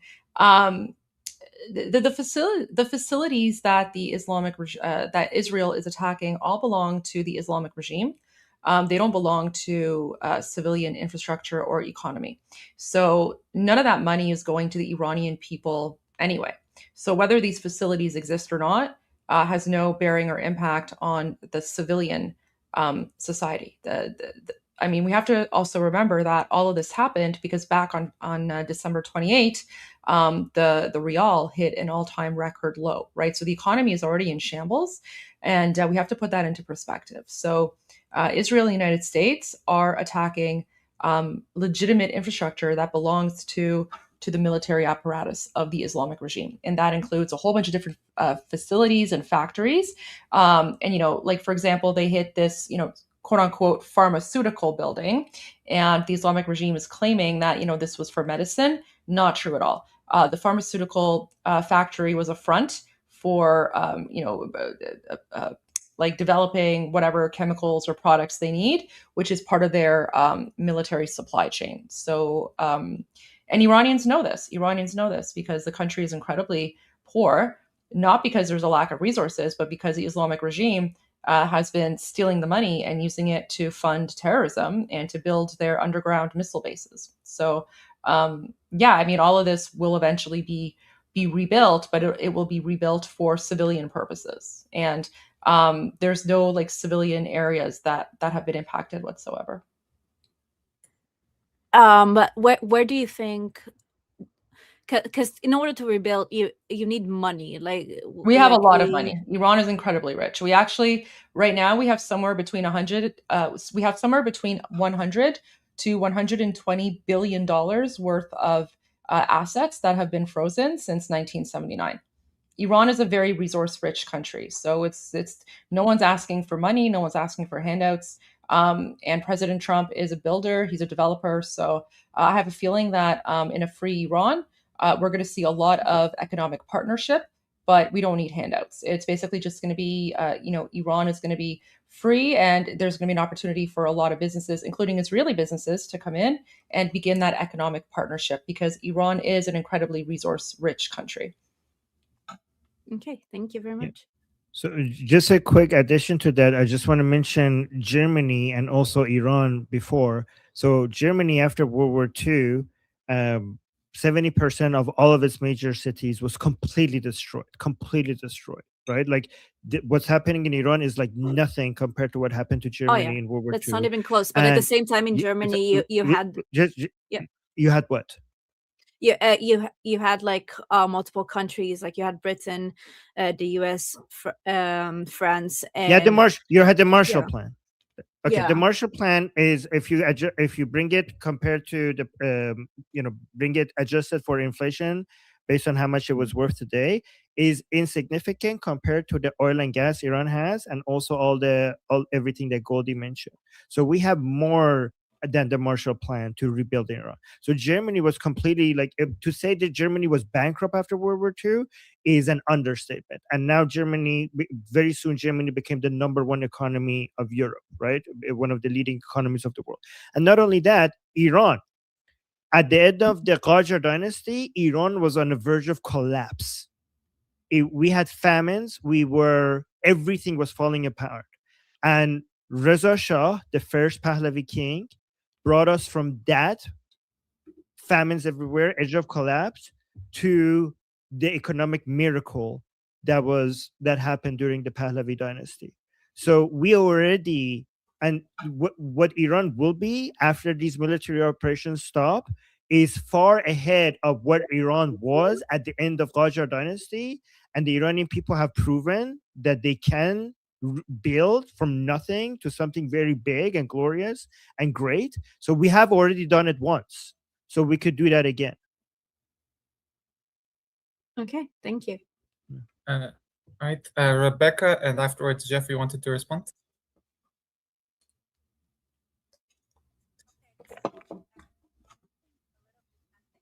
Rebecca, I don't have audio for you yet. Oh, you don't have audio either? I thought it was just me. Say something. Yeah, I can't hear anything.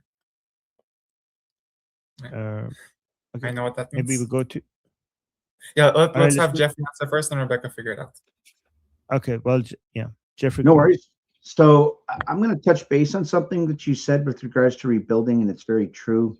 I remember during the beginning part of the current uprising and/or efforts to liberate Iran from the Mullah regime that's illegally occupied Iran since '79, how emotionally, the emotions you shared, Goldie, and how that demonstrated to the whole world that there is no comparison between Iranian people and the brutal regime that's illegally occupied since country since 79. To that point, with regards to nuclear power rebuilding in Germany, Germany actually played an integral role in building Iran's civilian nuclear power under the Shah with the Bashir power plant. It was only after the Mullah regime had sat there and took over, occupied Iran, that got disrupted and then sidetracked. A lot of people like Tweety and a couple others are very upset about the damage that the Mullah regime, I'm getting emotional, so I'm choked up, has caused to the critical infrastructure of Iran. I promise you, even when it comes to the water infrastructure, like the thousands-year-old like aqueducts you guys have, next-gen nuclear and co-located like nuclear desalinization will make Iran bloom again. It doesn't matter if they burn even everything to the ground. It'll be rebuilt again. Thank you. Nobody has a problem with Iranian people having access to nuclear power. Everybody has a problem with the Mullah regime having an access to nuclear power, right? It's like a child mannequin. A child mannequin in a children's department store, benign and non-threatening. Find the exact same child mannequin in a convicted child molester's house, and it takes on an entirely different meaning. I just wanted to share that everybody's all in on making Iran bloom. I promise you, especially the patriotic bloc in America. Thank you. Really appreciate that. Kind of you to say. And Iran under the Shah actually signed the Nuclear Non-Proliferation Treaty. So, back when we were a normal country, we were building nuclear power plants, but for legitimate peaceful purposes. It was only when the Islamic regime took over that they breached the terms of the Nuclear Non-Proliferation Treaty. And one of the things in the Iran Prosperity Project is a commitment to not developing nuclear for, military or, whatever purposes, right? Like we're not interested in that. And I think it's really important to respect the terms of the Nuclear Non-Proliferation Treaty. In terms of infrastructure, my response to that always is infrastructure can be rebuilt, but all of the young people who've lost their lives will never come back. And so many Iranians inside of occupied Iran feel the same way, where they say, who cares about infrastructure when all these young innocent people have been murdered? And so the Iranian people feel the same way. The reality is that the country is in disrepair anyway. The Islamic regime has ignored the infrastructure for the last 47 years. So it really isn't a loss. And, Armin made a very good point about, rebuilding, because most of the infrastructure is garbage anyway, because most of it was built in the 50s, 60s, and 70s when the Shah was around. And then when the Islamic regime came in, they've just basically been taking, and they haven't invested anything in the country. The only thing they've invested in is their underground missile cities, which, billions and billions of dollars invested in that. But, schools are in disrepair, hospitals are in disrepair, roads are in disrepair. So yeah, infrastructure will be rebuilt, and we don't have any issues about that whatsoever. We know that Iran is going to be great. We'll make Iran great again once Iran is free. But we're more worried about human lives and the lives of Iranians. And we know that as long as the Islamic regime remains in power, that's going to be the biggest threat, because Iran's biggest resource is not oil. Iran's biggest resource is the Iranian people. And that's priceless. Yes. Can you hear me now, by the way? Yeah, we can hear you.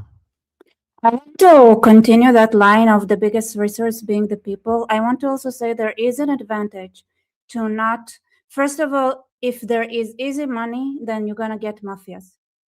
Like it happens, you get the oligarchs, if you have to put effort in, if you have to put to rebuild something, then you have the extra filter of merit that is added on. Those people who are willing to invest, who put in the work. And another thing, there is a lot more room for people to take and do initiatives, local initiatives.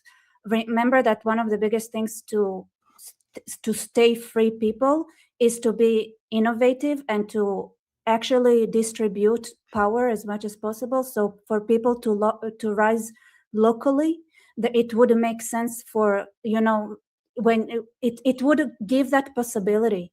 And so, and it's a little bit also unhealthy. The reason why the Islamic regime can operate the way it does is because they don't need the people. They have the gas, they have the oil, they can kill 90% of the population and still have money and thrive and everything. They are not reliant on the population, which is, it sounds like, okay, I know there is this tendency, okay, we're not going to go back to this kind of regime.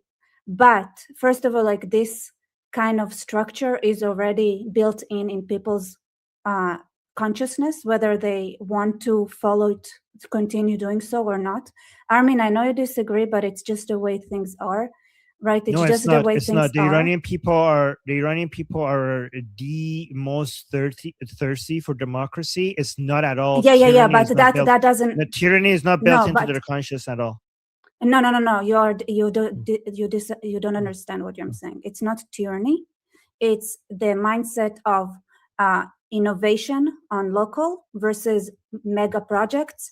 Mega projects, a lot of time, bring corruption with it. Whether you like, it's just, I'm sorry, just the way it is. Okay, it's just the way it is. So, and it's not that I'm saying that it's what's gonna happen, but it is something that that can happen. And if people are more innovative, take more initiative on the local, which is what happens when there is need to build, when things are not, you cannot rely on, okay, so we have gas and oil to rebuild something. You have to be creative. You have to, like, it opens up people's minds. It makes them more free to think. It's actually a good habit to have in general. And in general, it's not good to rely on resources when you are building a country. There's a way. It's an when extra. A country is when it's a country bonus. is resource rich, there are ways to adjust for the negative costs associated with that. Norway, for example, has figured that out. And if you look at the IPP, they're completely aware of that, and they have ways to address that. But when you say it's just the way it is, nothing in politics is just the way it is. It's not math or physics, so there's no like hard rules in society. Like, I'm not done. I'm not done talking. No, it's not. Well, I've studied political science, and I know that political philosophy and political science, and I know that any people who come up with hard rules in politics and society, they don't really like. That's not how society works. There is no hard rules. That's for math. That's not for society. Things always change with society. Things that you thought about rules, eventually, like something happens, they're like, oh, this violates all the rules that we thought it was there, and trends will stop being trends. And the Iranian people, for example, have been proven to be very innovative, because as soon as you see them outside of Iran, they're they have demonstrated that they don't have that mindset, right? So it's just the Islamic regime in power. So as soon as that tyrannical mindset is power over them is removed, then we've seen them being very entrepreneurial and very innovative in other places that is not Iran. So but I do appreciate the risk associated with being a resource-rich country. That is very true. I completely agree with that. There are ways to adjust to basically reduce the risk associated with that. And if you look at in the IPP, for example, a lot of it has been evaluated. And Norway is a very country for one of the other costs, other than the risk that you mentioned. The Dutch disease is another issue that that is a problem, but being resource rich. But Norway has managed to figure out a way to not have to deal with that as well. So yeah, but you are right that being resource rich is not always just a blessing. It also has costs. But anyway. Well, if you rely on oil and gas to rebuild the country, then you're becoming more like the Dutch disease than the Norway option. So I'm just saying, I'm just saying, like there is a filter that comes with requiring merit for rebuilding, which is not required if I'm just saying, it's like I'm the reason I'm saying that is to say that Iran will become great, and whatever you think would hold it back might actually push it forward. And that's the mindset you need to have, like, Right. you know, No, the that's true. winners. That's 100% true. For example, in Germany, they thought a lot of the destruction of the factories is going to hold Germany back. But what it did actually is that once they rebuilt, they had the most modern new factories compared to all other European countries. All other factories were like ancient and old, and Germany's factories were all new and modern. So all of a sudden, the factories ended up being more advanced. So sometimes you think like, oh my God, the factory is blown up. This is going to hold us back, and actually ended up being an advantage to them. So that's completely right. I agree with that. Yeah. Yeah, so if we have gas and oil, great, we're going to rebuild fast and easy. If we don't, we're going to rebuild fast and easy, and we're going to have a creative economies that are like, we're We going to need a win anyway. sovereign That's wealth. We need a sovereign wealth fund where we put the oil and gas money in there and invest it instead of just using it to build stuff. That's what. Armin, I think it's also important to recognize that you can't compare Iran to Gaza. We're not the same society. So, you know, a completely different baseline. We also have a team of experts that are educated and trained from around the world. A lot of people with PhDs. So, Rebecca, I would encourage you to go and read. I would. Well, let me finish. No, first of all, like Goldie, Rebecca, don't Rebecca, like about the Rebecca, people like of with the Gaza, rule. in that specific case, you're wrong. Rebecca. This isn't Rebecca, Pierce Morgan, Rebecca. let- I'm not going to Pierce Morgan you. So please let me finish. Let Goldie I finish know. and then you talk. I'm just saying. Let me Listen. finish speaking. I would suggest you go and read the Iran Prosperity Project, because the Iran Prosperity Project outlines the exact path that the people within the country and the transitional government are going to take in terms of rebuilding the country. And the Iran Prosperity Project is built. It was developed and written out by a number of experts, Iranian experts from around the world with PhDs and experience in various ways, various areas of life. So I fundamentally disagree with your premise when it comes to Iran, because Iran is not like other countries that, and it's certainly not Gaza. So I would just say we have a plan. Iran was a constitutional monarchy. It was a democracy prior to 1979. So we already have that historical knowledge and experience within Iranian society and culture. And that's what we're fighting for. That's all I was going to say. But I would encourage you to go read the Iran Prosperity Project. All right. Okay. Let's move on. And thank you for that. And okay, let's move on to the next person. Okay, next person on the list is me, Danny. Yesterday, Adam convinced me to go to the debate for the candidates in my writing. And if people are interested, I wanted to share the question I asked and how they responded. So here's my question. My question is both about global politics, but more importantly about our society. Given that about a year ago, the Canadian government decided to recognize the state of Palestine, despite being unable to define its borders, who runs its government, what its capital is, and despite the claims of all of its leaders to the entire territory of another sovereign country that Canada recognizes. Therefore, my question is, would the candidates take a step costing $0 and support recognizing the state of free Iran with King Reza Pahlavi as its transitional leader in according to the wishes of its people? Or would the candidates affirm that those burning Canadian flags and chanting death to Canada have earned more representation than those proudly waving the Canadian flag? Wait, so the summary of that is that why would Canada recognize the Palestine when the people advocating for it burn flags of, Western countries, while the Iranian people who are, waving the flags of, these Western countries, when they want Princess of Pahlavi to be recognized, they wouldn't go as far? That's the question? Yes, exactly. Okay, because one of them is violent and they're scared of them. Okay. Yeah, well, because one of them goes boom boom and the other one doesn't. Here are the responses the candidates gave. They're ordered both chronologically, but also as it happens in order of how infuriating the answers are. So the People's Party, which is an offshoot of the Conservatives, said that we should not import the world's wars into Canada, and he was the only one to condemn burning the Canadian flag. And he even went overboard and said they should be taken seriously and criminally prosecuted, but I won't complain about that. The Conservative Party's guy didn't show up to the debate. The girl from the NDP said we're spending too much money on wars, and we have to stop supporting Americans with all of their whims. The Green Party guy said that it's a gotcha question, and he declined to answer. And then the girl from the Liberal Party said that we should aim to minimize civilian casualties because 260 children got bombed at the school, and therefore we should try to end the bombings as soon as possible. Wait, that wasn't even the answer to your question, though. I don't think politicians are known for answering questions. Yeah. Okay. Well, thanks for that. But Goldie, what do you think about the fact that Canadian government has now recognized the state of Palestine as a country? Is that embarrassing? I think it's idiotic. Yeah. Especially since they said that they would recognize it after Hamas has been disbanded, and that certainly hasn't happened. So Mark Carney is just catering to his jihadi vote. And I think it's a shame. Isn't that also rewarding October 7th? Of course, 100%. Yeah.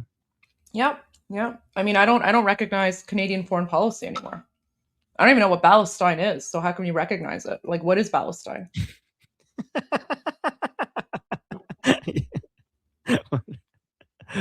Yeah. Okay, let me move on to the next It's a terroristic movement. Yeah, for sure. Next is Reza. Reza. Is he still here? Okay, he's not still here, so my bad. Okay, let's move. Next, I have Sir Moderates a Lot, which I believe is Ian. Hi, guys. Hey. You hear me? I thought I'd put a face to the chat demon.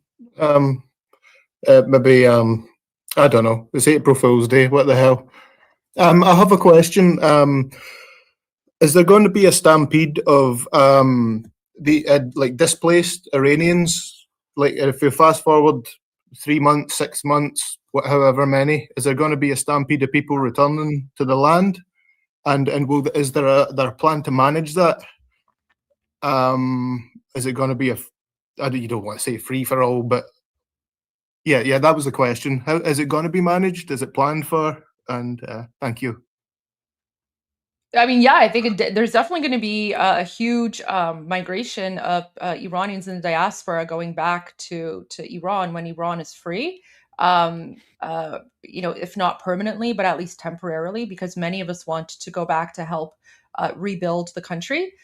In terms of management, I mean, many of us, a lot of people, they have, homes there, or, they have family members or things like that. So it's not like you're going to see like Iranians going back and then like refugee camps or something like that. Ultimately, Iran is a developed country.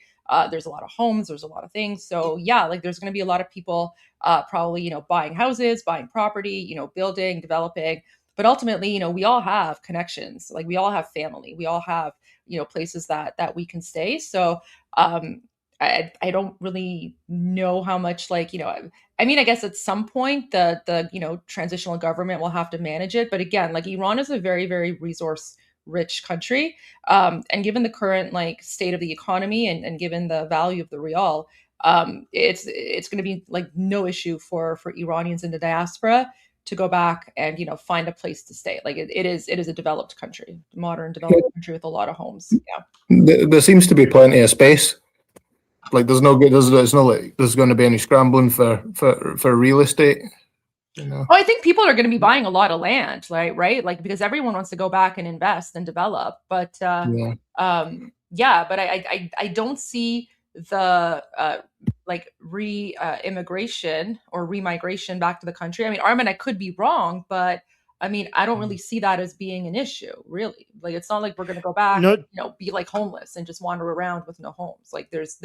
I mean, Goldie, to your point, there is a reason why in Canada and United States you don't see that many homeless Iranians, is because other Iranians wouldn't let that happen. Like every Iranian has a family member or somebody that they know So it's not just going to, like, if you're Iranian and you all of a sudden don't have money, you're not going to be just left in the street. Somebody is going to come, some family member or somebody is going to come pick you up and just bring you to their home, right? So it's like a very family oriented culture. So Iranians going back to Iran are probably going to, the problem they're going to have, if they don't already have a home there, the problem they're going to have is like the competition about who's going to get to keep that person. That's the problem. Which home to go to, which home to go and stay in, because that reunion is going to be like amazing. Yeah. Yeah. Yeah. But yeah, but to answer your question, Sir Moderates a lot, and I see you in the chat quite a bit. So nice to meet you face to face. And people, I see people in the YouTube chat live stream. They are appreciating your accent. They're like, "Holy accent, that's fantastic!" So there you go. They like your accent there.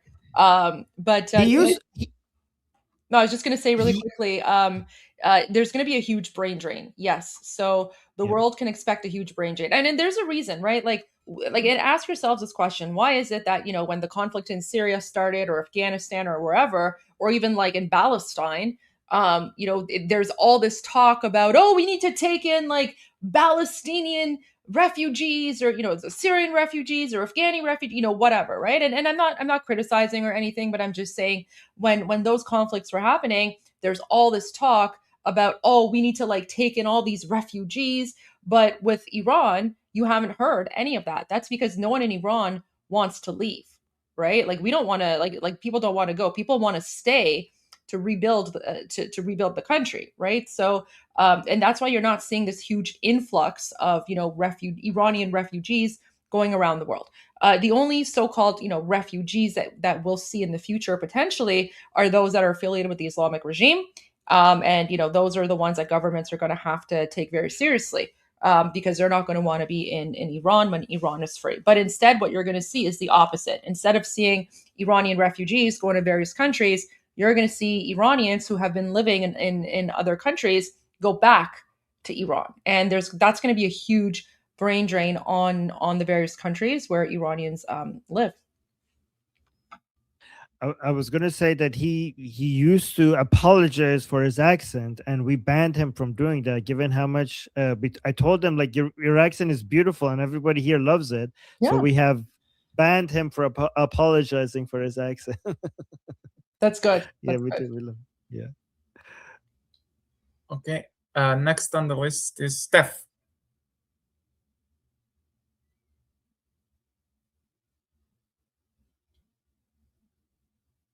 There's no Steph, probably in the bomb shelter or something.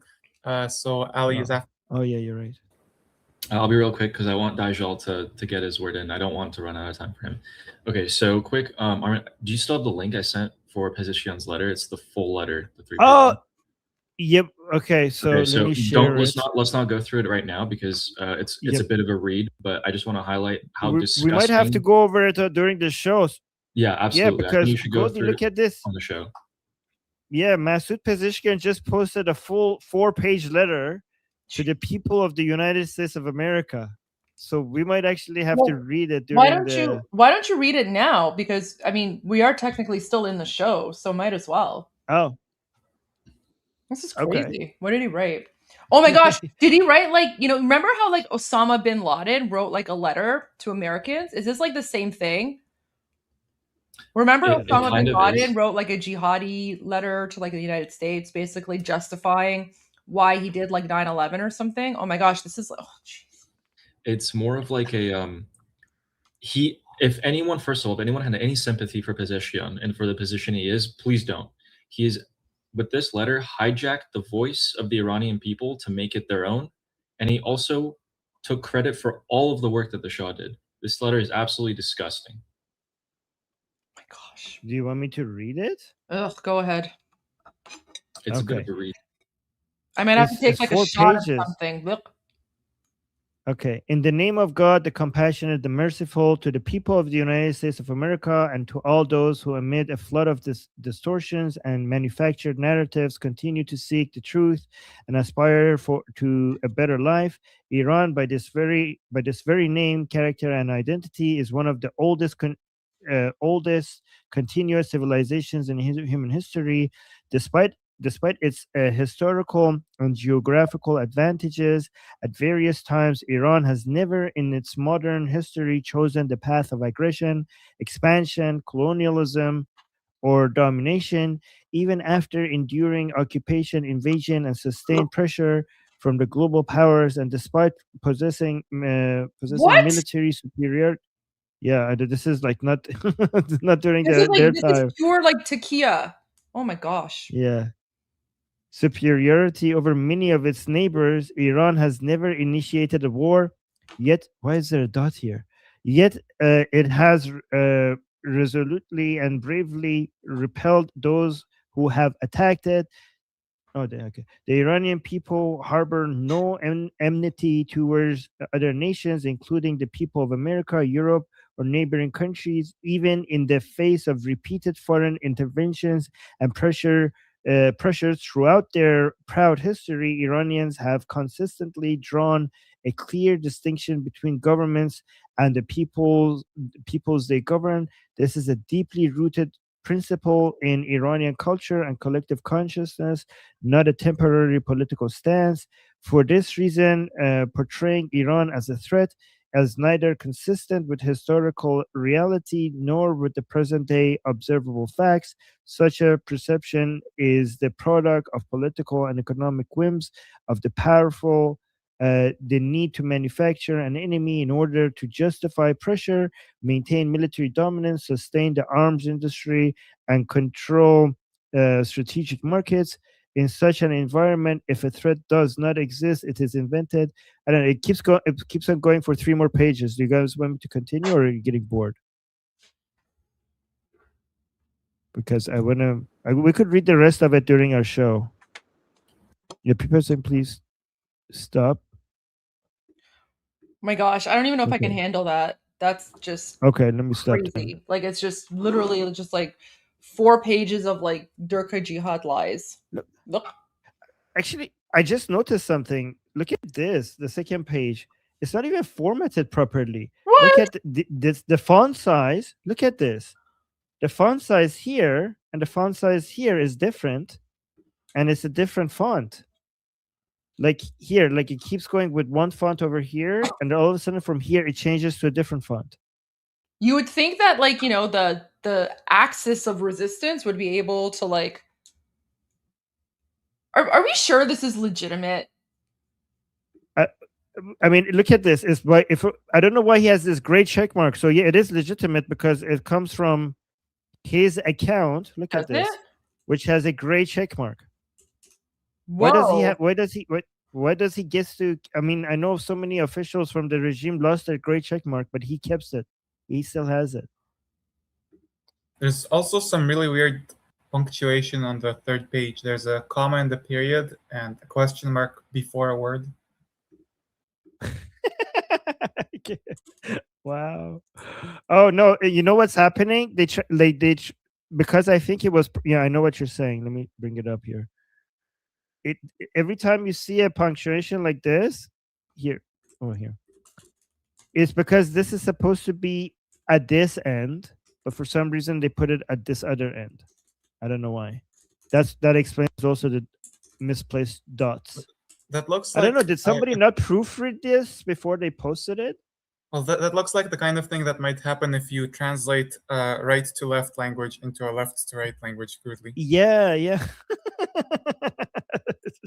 Or maybe using different like AIs and then trying to just copy paste. AI wouldn't be this bad. Like AI would get this right. Like they would not put the dot on the other side. So this is not even AI. This is I think Google Arashi Translate or proofread it. Arashi proofread. This is Google embarrassing. Translate. Yeah. Oh my It god. would be better if it was AI. Jeez. I mean, I don't see any M dashes. Right. I will move on then. Digel is next on the list. Hey, what's up, guys? Hey, good to talk to you. I've been watching you guys since the beginning of all this, and I just want to say you've been doing a great job, and I support you guys 100%. I wanted to ask you something. The topic of the Kurds is something that keeps getting brought up, and I'm seeing it more and more. People are talking about the Kurds. What are the Kurds going to do in Iran? Are they going to join it with the Kurds and all these other places, et cetera, et cetera? I brought it up with Armin. I think this would be a good opportunity for both of you to reiterate the fact that what you know about the Kurds and how most Iranian Kurds are not only loyal to the nation, but see themselves as Iranian first, Kurdish second, and if I'm not mistaken, most actually support Pahlavi. If you could elaborate on that and remind people of that, I'd appreciate it. Thanks.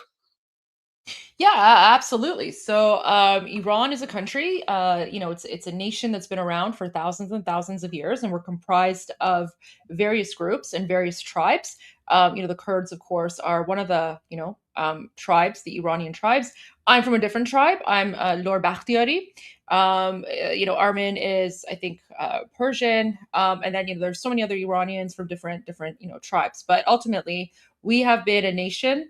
We have been Iranian for over 3,000 years, and so our Iranian identity is what unites us. And so Iranian Kurds are, you're right, just as loyal as everyone else. And in fact, Iranian Kurds have been constantly putting out campaigns to remind people that they're Iranian first and they're loyal to His Royal Highness King Reza Pahlavi. Unfortunately, there are separatist Kurdish movements that are located outside of occupied Iran. And I do want to say this, the Kurds in other parts, Kurds in Syria, Kurds in Iraq, Kurds in Turkey, they do face, specific, issues, which I'm not going to get into. But the reason that you have, Kurds that are in other parts that are outside of Iran is because, decades ago, years ago, hundreds of years ago, all those areas were a part of Iran. So, all those areas where the Kurdish tribes are right now, that are not in modern day Iran, they were part of the Persian Empire. And so, but now, unfortunately, they're not. And so those Kurdish, tribes and groups, they're dealing with, colonization from the Arabs or, whoever. Again, not going to get into that, but a lot of people confuse Iranian Kurds with the, Kurds that are not inside of Iran. That's where some of the confusion comes from. But what I can tell you is that Iranian Kurds are incredibly loyal to Iran.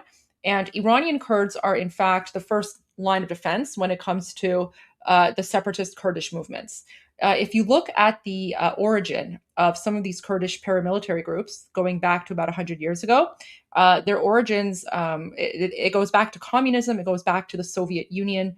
And so a lot of these separatist Kurdish militia groups outside of occupied Iran were initially funded by the Soviets at the time. And they were basically created to try and bring parts of Iran under the Iron Curtain at the time.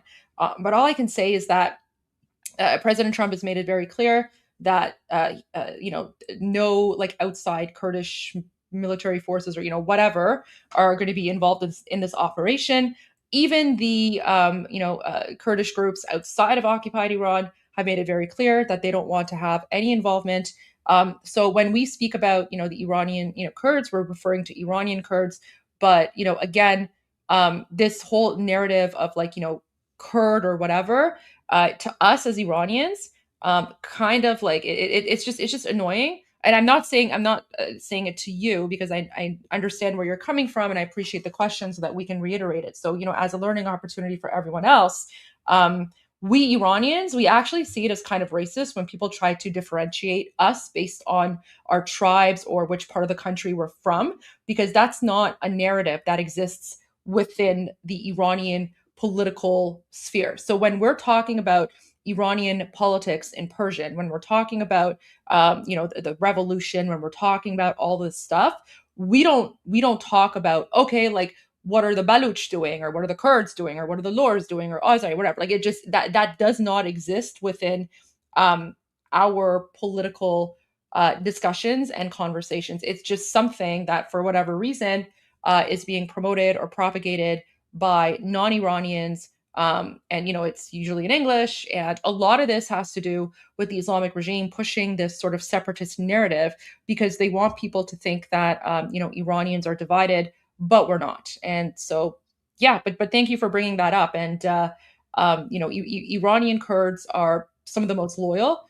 And I guarantee you that they, if anyone tried to come in from the outside, they would be on the front lines defending Iran's territorial integrity, but also defending His Royal Highness Reza Pahlavi as well.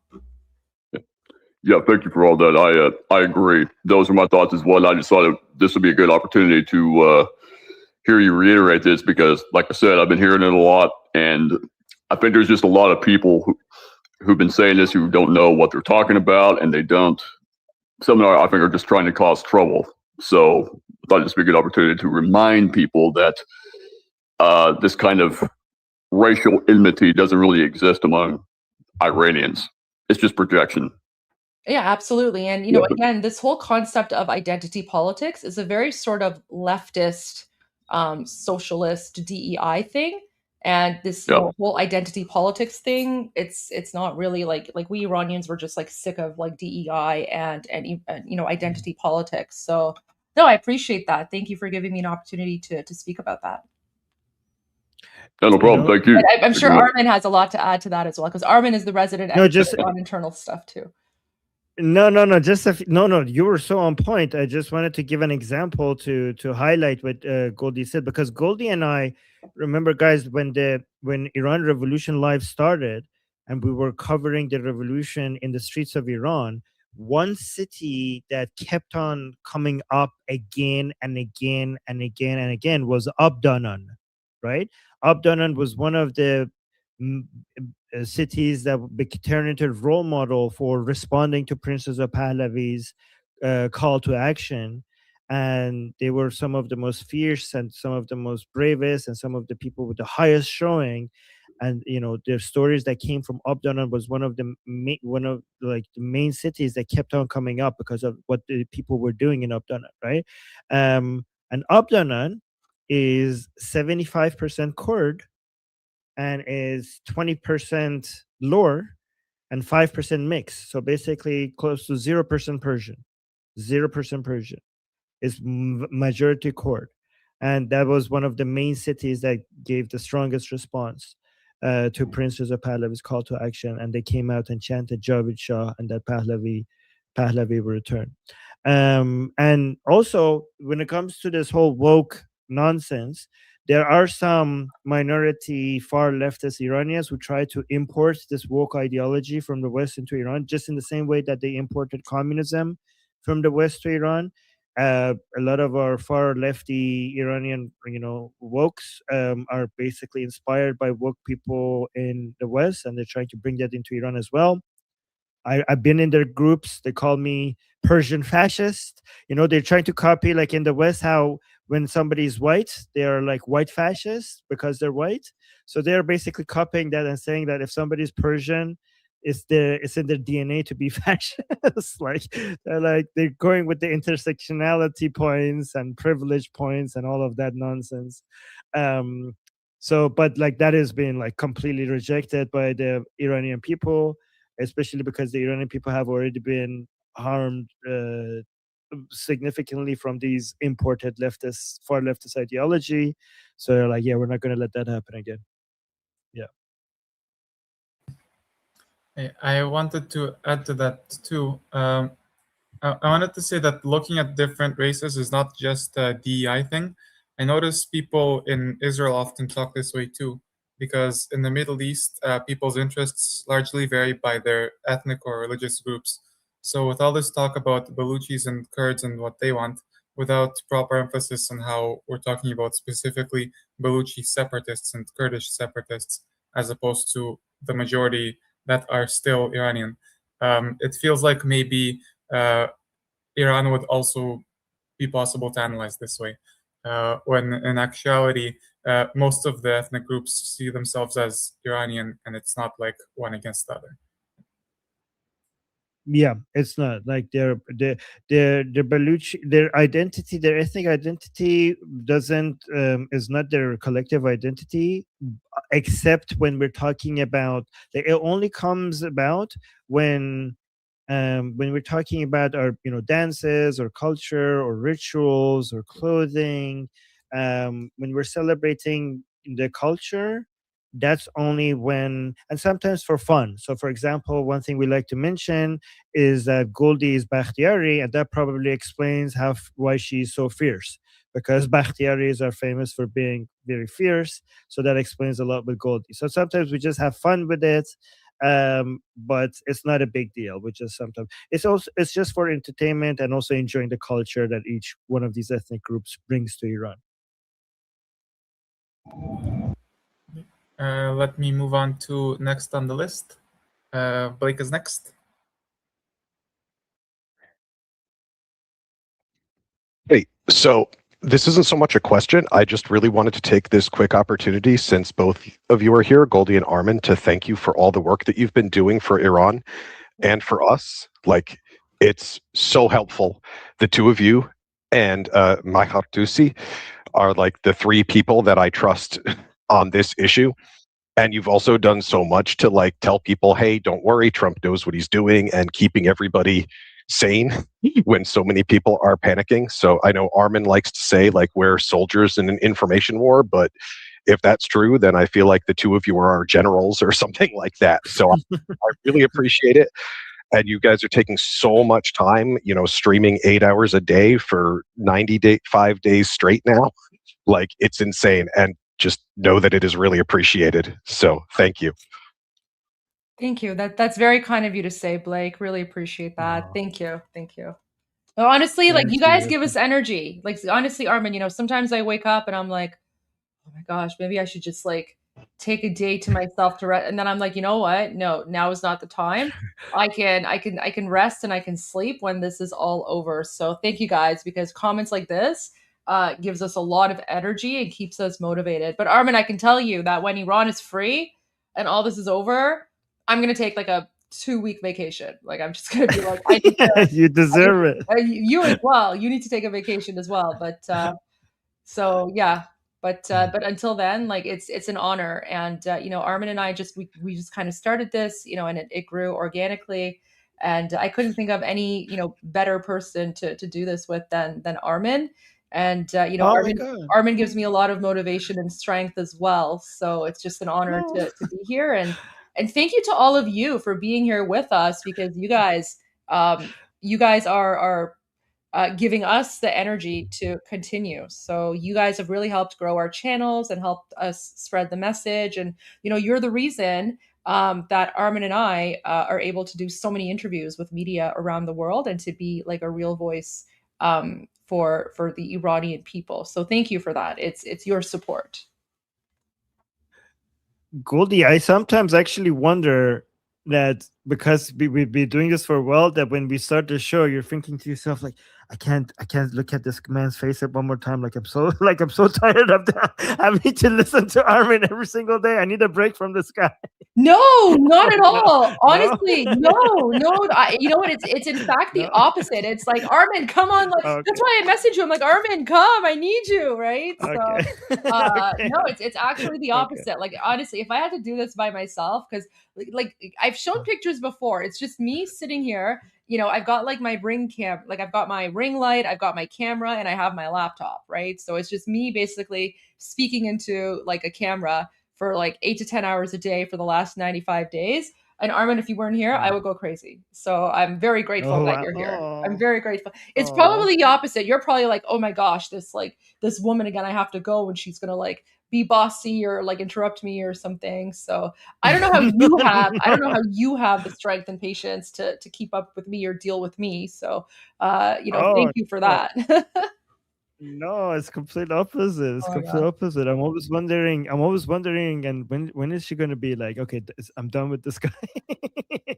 It's not happening. It's not happening. No, this is great. This is great. I just don't know what we're going to do when all this is over, and then we're going to go back to our separate shows, and then it's going to be like, that's it. You know what? Maybe we'll have to do like a variety show in Iran when Iran is free. We'll have to do like an English. We'll do like an English variety show where it's like, oh, you know what? We could do like we could have our own show like the Chunky Yogurt and Anna, except ours will actually be legitimate and real. Yeah. We could do that. And we can broadcast. And your mom will be managing it. Yeah, my mom will manage. That'll be from the Fuzul News Network. Yeah, okay. You could also like agree to do a collab every Saturday or something. Yeah. Very true. Alexia put in the chat while I'm on the topic. Goldie, you are my sister, and you will always have a place in my heart. And Armin, we are strong for you. We love you. Thank you. Oh, Okay. thank you. Armin, the Piers Morgan episode just dropped about 45 minutes ago. So I think Elika is going to join us soon on the YouTube live stream so that we can watch that. So I know usually you take a break after your discussion group, but no, I can skip my break. Or you know, if you want to leave 5-10 minutes early, up to you. But I'm gonna leave now because I do want to take a quick break so that when Elika comes, we can get started. And Okay. It's good. It's good because it was basically Anna Kasparian. She once again went on the rant about like, you know, how do you have evidence that 30,000 people were murdered? Like it's insane. She's crazy. Wow. And then I just want to say another thing as well. At one point, I just remembered this part. So this was closer to the end. They were asking me about like Israeli politics, and I was like, I don't really get involved in, you know, in the internal politics of a country. And then Anna Kasparian made the most idiotic comment, Armin. She was like, well, you comment on Iran. And so I responded to her, yeah, that's because I'm Iranian. I'm Iranian. Of course, I was like, of course I'm going to comment on Iran. I'm Iranian. Oh Why my wouldn't God. I comment? It was just the stupidest comment that she gave. Wow. She's like, will you comment on Iran? Yeah, I'm Iranian. What the hell? Did she forget that you're Iranian? What is self-own? Like, it was so stupid. So I'm waiting for that part. I'm waiting for that part in the show. An idiot. Yeah, this was one of the most, honestly though, this episode was one of the most low IQ episodes ever. Anyways, you'll see. I didn't speak very much because I was just like, I was just sitting there like, what am I doing here? Like, I don't know what I'm doing here right now. Anyways, but yeah, so I'm going to go, but I'll see you back on the live stream. Okay. Thank you, everyone. This was fantastic. Appreciated speaking with all of you, and looking forward to doing it again at some point. And thank you for all your support. You guys are amazing. And thank you, Goldie. This meant a lot. That you came here. Of course, so I really absolutely. Thank you. And you know, of course, Am Yisrael Chai, God bless America, Payande Iran, and Javicha. Javicha.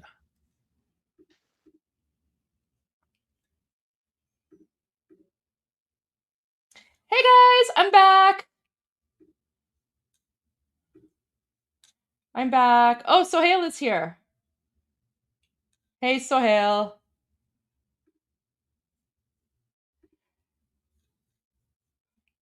Okay. So this is the episode. Oh my gosh. Look at this. Piers Morgan. Look at his editors put my face. His editors put my face there again. Because it was just the most stupidest thing. So there you go. That was that. They used my shocked face. So while we're waiting for Armin and Elika to join us, I'm going to play a few videos for you. I need to take a quick break as well, about 10-15 minutes. But let me just show you one of the clips that Piers Morgan put out. It was so stupid. Like she's so stupid, this Anna Kasparian. And Elika did a great job. But it was just so frustrating for Elika, and I feel bad. Guys, watch this. There's no evidence that 30,000 people were killed. Show me the evidence that 30,000 people were killed. I heard it from your mouth. Where evidence is there? Silence. And I'm going to tell you, you're just wasting. Oh, good. Insults. That's good. There you go. Oh, you guys want to see the videos, the NDP videos? Okay, yeah. Let me share the NDP convention videos with you guys because I promised you I would share those. So here they are. Here are the videos. Literal insanity. Okay, so this is one of them. This is the first one. There's a point of privilege on microphone 1, then we'll go to microphone 3. Go ahead, delegate. Yes, hello. I was standing here with my gender equity card before you called on the previous speaker. That's my point of privilege that I would like to raise. I will explain the speaking order, which is fixed, that I cannot amend, which is the pro-con rotation. You can move yourself up a line that you're standing in. I am pro, and I was... We went... you went pro, con, we went pro-con, pro, and my plan was to go con. The speaker at con mic 3 also has a speaking card. Yesterday, this card was used in an inappropriate manner. And while I understand in Ontario, we know this is equity, even if that, this was also used inappropriate in terms of gender. I want everyone to be mindful that these cards for individuals like myself who identify as a Black woman have no value outside of this space.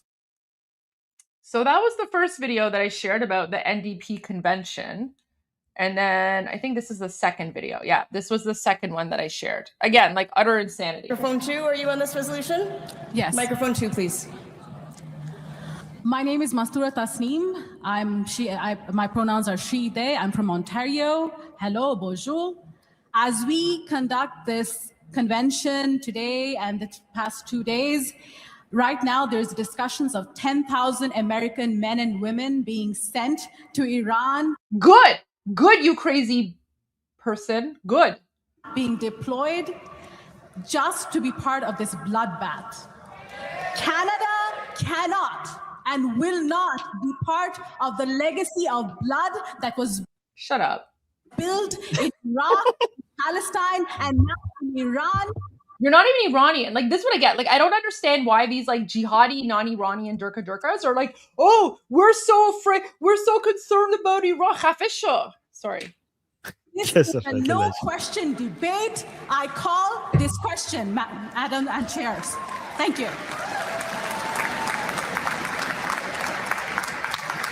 Your point's quite well made, Speaker. I'll again thank delegates not to call me Madam Chair or Madame la Présidente. I'm a non-binary person. My pronouns are they.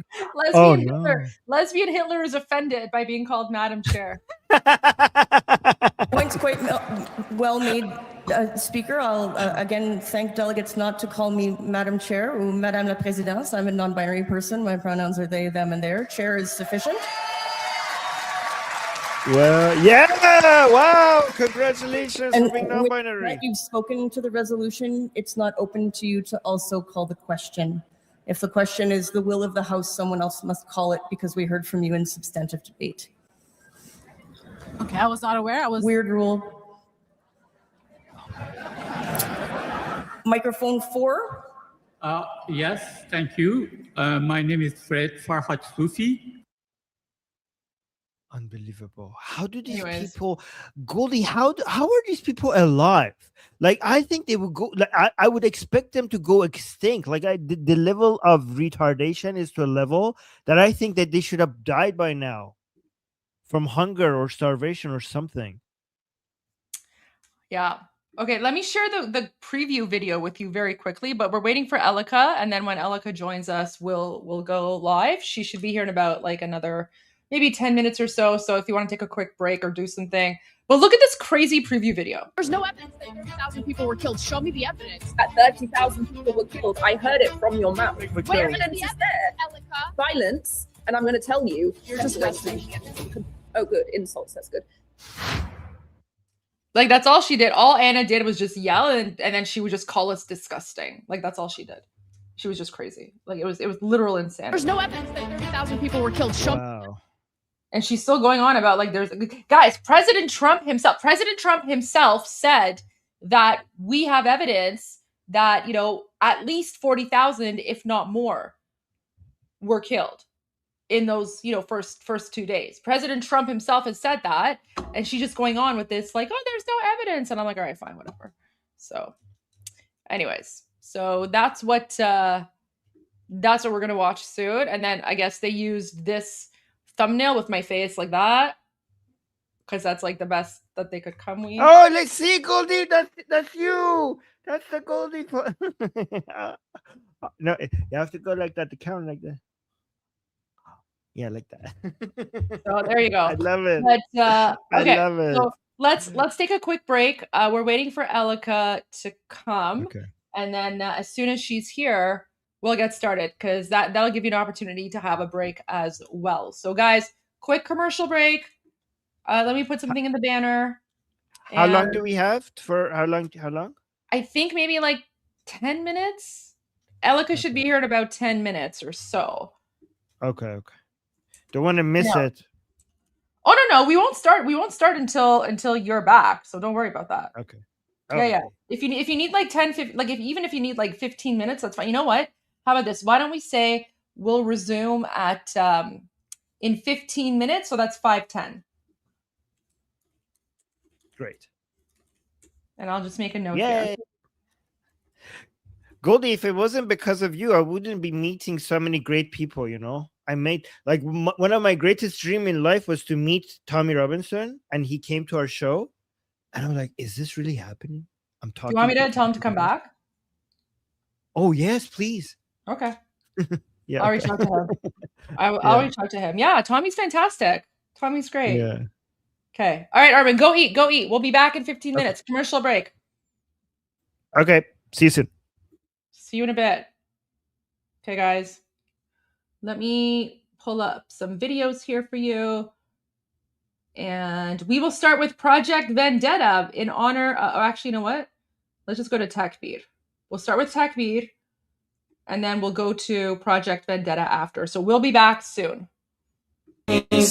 همه خسته این قبولم ما فرصتی واسه ماتم نیست روشن میشه فردا خورشید سرزمین ما سرم بالا و سینه سپر بلند میگم جاوید شاه سلام من به تو یار قدیمی منم همون هوادار قدیم سید سلام چطوری مرد کلی کتلت شدین دایی بدون مدرک سلام بسیجی قهرمان رفتی پیش توسی با پنیر و یه نون سنگک سلام به محفل قرآنیتون سلام به مدیرای بحرانیتون سلام به حاجی اکبر و طوله هاش و خارج و رفقای ارگانیتون سلام به دزدای پول ملت که تش میفتین توی تور ملت سلام به همه شما کرکسایی که دارین نونتون رو میزنین تو خون ملت تا که تش زیر دست و پاک و تک بخورین حالا هی به یه بادکنک بدوین سلام آخر تو زندان باشه وقتی قرار به این آب خنک بخورین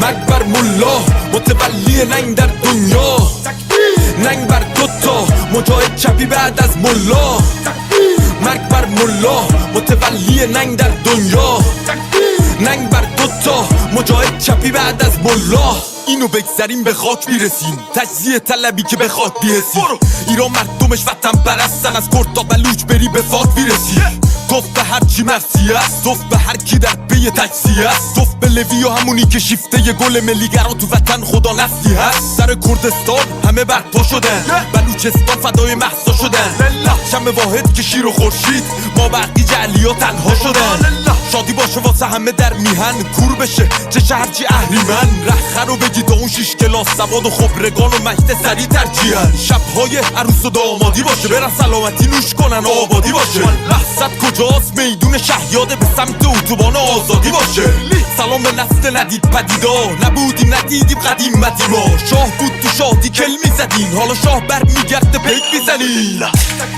مرگ بر ملا متولی ننگ در دنیا ننگ بر دوتا مجاهد چپی بعد از ملا مرگ بر ملا متولی ننگ در دنیا ننگ بر دوتا مجاهد چپی بعد از ملا مرگ بر ملا متولی ننگ در دنیا ننگ بر دوتا مجاهد چپی بعد از ملا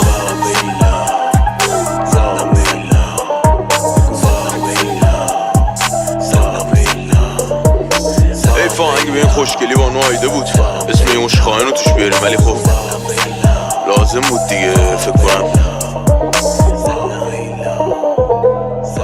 با نایده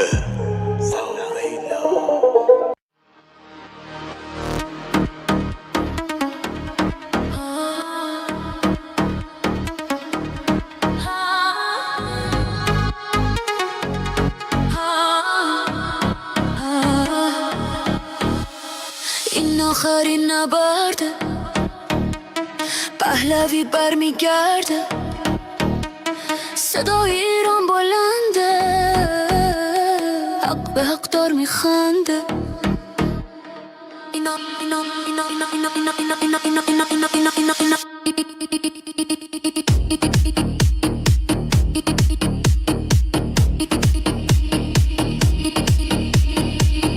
تو خیابون رگبار و شلیکه آینده این جانی ها تاریکه فقط برای حقمون خواستیم داد بزنیم نمیذاریم این که شروع به فنا بدیم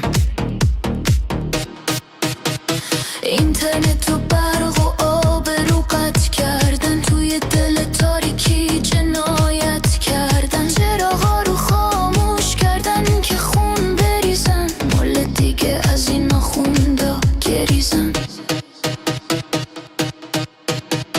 ایران بی پادشاه بی قانونه دنیای ما از این درد و غرق خونه تا پادشاه برگرده این کشور بیماره ایران بی پهلی همیشه گرفتاره خامنه‌ای گم شو از این خاک ما حکومت اسلامی برو از پاک ما حکومتی که بیگانه و بدذاته توی خاک ما نیست وقت مجازاته تا شاه پهلوی برگرده به ایران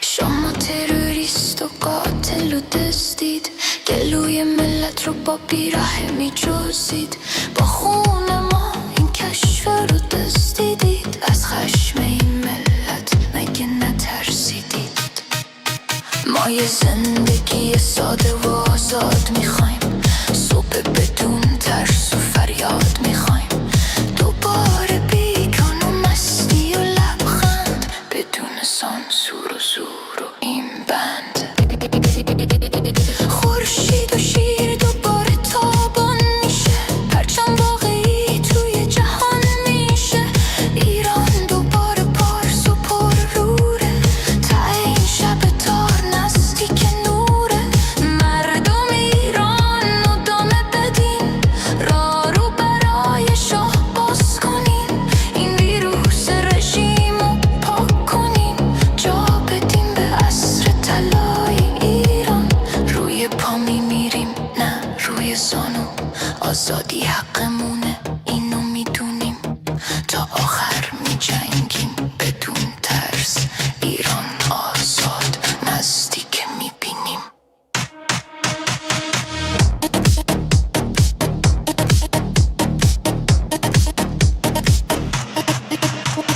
این آخرین نبرده پهلوی برمیگرده صدای ایران بلنده پهلوی برمیگرده با بازگشت شاه ایران بهش میشه تقدیر ما از نو نوشته میشه عدالت و افتخار زنده میشه دشمن ایران شرمنده میشه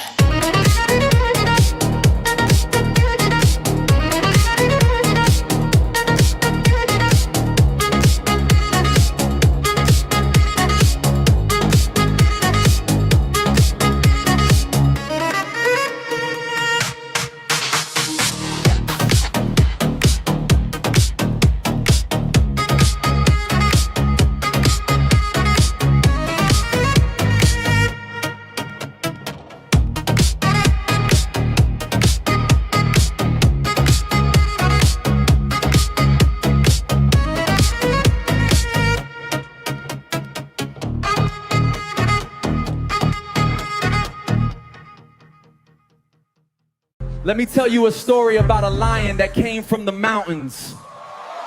These mountains right behind you. Our lion, the lion of freedom, can only roam free and strong. But one day, some 47 years ago, liberal socialists had a different plans. Free healthcare and free speech was not good enough for them. The same lie you can see today in New York. They wanted everything for free, believing a bloodthirsty vulture is better than a majestic lion. The vulture placed his claws on the Quran, swearing he was God sent. Both liberal socialists and religion fanatics joined forces, believed he's the Messiah. The vulture promised them prosperity, but instead took their dignity, stole all their resources to sponsor terror, and disconnected them from the world. Living our nation poor, isolated, and thirsty for water. But now our lion is back, and he's bringing help with him. While history repeats itself in New York and Minnesota, we gathered here today to turn the page on history and claim our lion back. Yeah, Azadi Square, let me see you make some noise. We came here to make history tonight. Azadi standing tall, we breaking down the walls. Everybody jumping now, answering the call. Look where we are right now, making history in my hometown. Screaming loud, let me hear the sound. Put your hands up and watch the world go round. Tehran, stand up, make some noise right now. We came here to rock the spot. This is Azadi, yeah, we made it to the stage. Put your hands up, let them feel the rage. Tehran, show me what you got. Inflation, inflation just we said an excuse, we came to uproot it. Breaking the chains, say it with me louder, till the oppression ends today. Azadi's underground sound, breaking through the silence. We ignite the streets, turn the stage into a riot. This is our moment now, feel the power rising. We end oppression now. Santa brought a New Year's gift from Jerusalem, wrapped up with a cherry gift from Washington. Shout out to Lion Elon Musk for the internet saving the people. Shout out to the Zionizer turning lionizer today. We love you, man. Shout out to Tommy, he's in the house. Shout out to Armin Navabi, the fighter of truth. Shout out to Nas Daily for upgrading our skills. Shout out to Erica LeBon, the brave lioness, standing brave and beautiful. We love you, Erica. Shout out to Goldie Gamari, the lioness golden heart of our nation. Welcome home.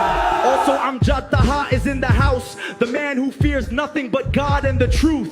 Shout out to Emily Schrader, never giving up on us. Now internet is back in the house. Let's block Bushra Sheikh and BBC, because you know what they stand for. Put your hearts together for the return of the lion, the Shah of Iran. The future is ours. Together we rise, reaching for the stars.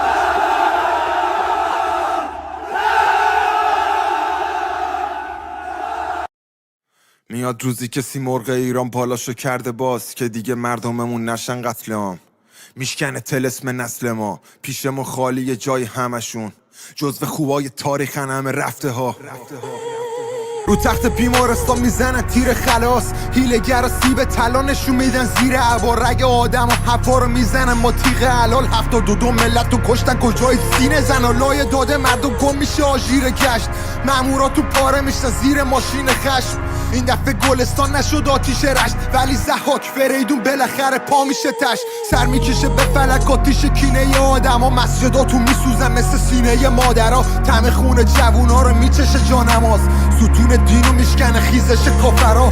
با لباس عزا مادر میرقصی کنار مزار. هر کی بیشتر بکشه میگیره کلاش طلا. قهرمان اونیه که پشت در خالی نکرد، وقتی کوبیده میشد چماق سپاه به درا. بار جنازه و جسد زیر شهر، دختر نوزاد تا پیرمرد. پسر میشه بی پدر، پدر میشه بی پسر. لباسامو سیاه ترن، نیمه شب تله جنین میجوشه تو دیگه مرگ. این مجاهدین دشمن ایرانی ها، این میرین عراقی ها رو واسه کی میارین؟ رقص جیر خور و ساز بیخیالی ایران داره میمیره. تنفس مصنوعی میدن با گاز شیمیایی. سکوت با همین از شمال تا جنوب، بالاخره فرو میرید تو خون.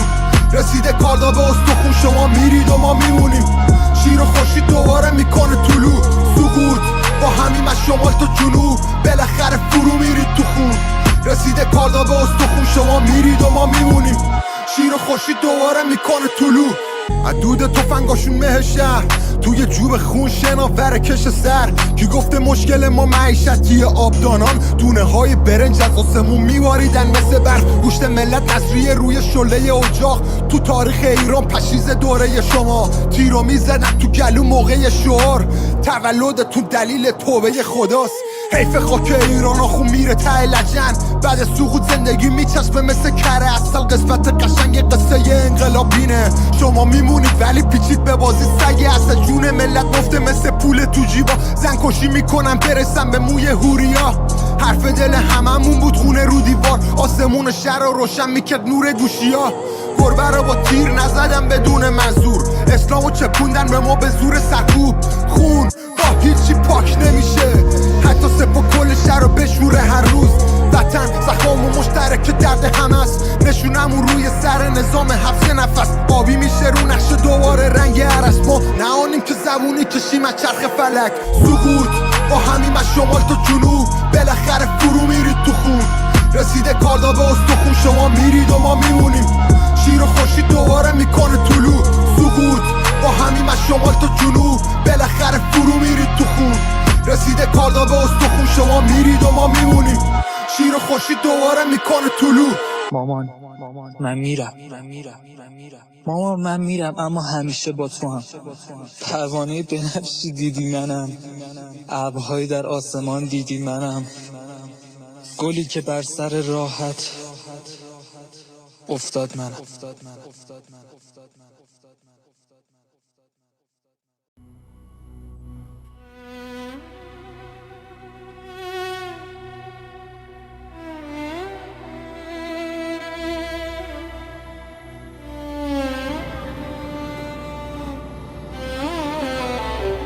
Let's go.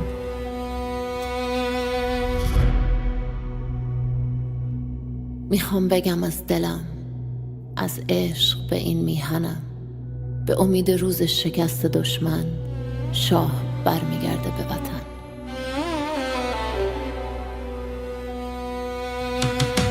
برگشتن پهلوی وحشت هر اجنبی بلند بگو همشهری شاه رضا پهلوی نظام رسیده پرتگاه بلند بگو جاوید شاه برگشت شاه به میهن دوای درد وطن این آخرین نبرده پهلوی برمیگرده داره میاد پهلوی زجه بزن سید علی راه نجات وطن پهلوی هموطن ایران میشه گلستان شاه که بیاد به ایران ایران که شاه نداره حساب کتاب نداره آخون باید گم بشه توپ تانک فشفشه گم شو بیرون اجنبی داره میاد پهلوی فریاد بزن جاوید شاه شعار هر وطن ها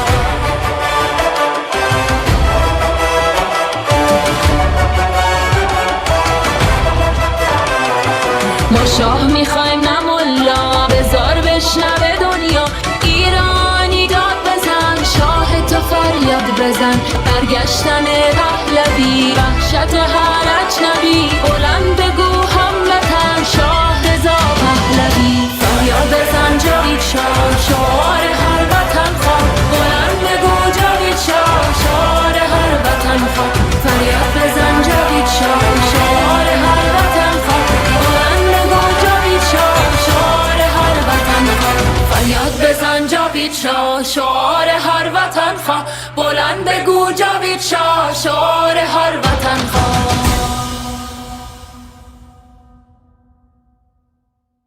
ما که می جنگیم و این خانه سراسر سنگر است ما که می جنگیم و این خانه سراسر سنگر است شاه ما آهنگر است شاه ما آهنگر است جاوید شاه در خیابان ها هزاران لاله خونین پرپر است در خیابان ها هزاران لاله خونین پرپر است شور کابه در سر است شور کابه در سر است جاوید شاه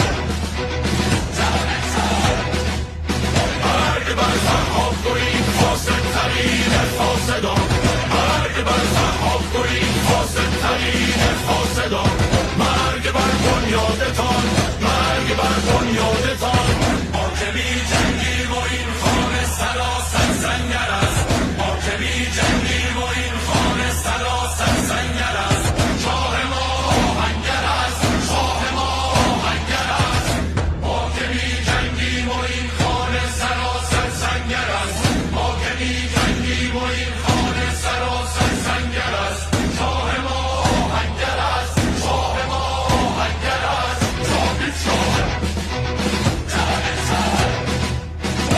خیابان‌ها هزاران لاله خونین پرپر است در خیابان‌ها هزاران لاله خونین پرپر است شور کابه در سر است شور کابه در سر است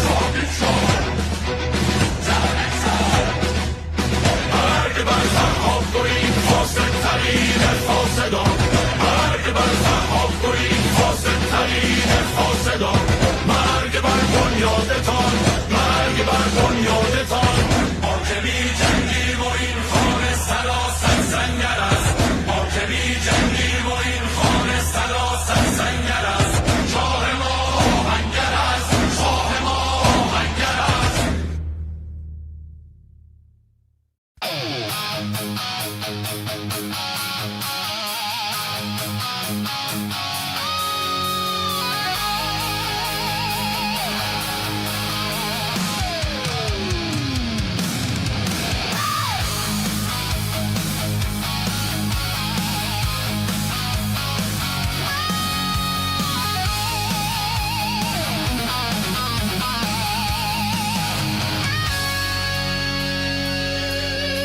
We lived in shadows, cut from the light. Sirens and gunfire in the dead of night. They took our voices, they shut the net. But not our will, not our regret. Now hear us say, without any apology, America, send your angels of liberty. Angels of liberty, unleash your fire. And the Islamic regime lift us higher. Angels of liberty, hear our cry. Freedom is born when you fill our sky. Angels of liberty, strong and true.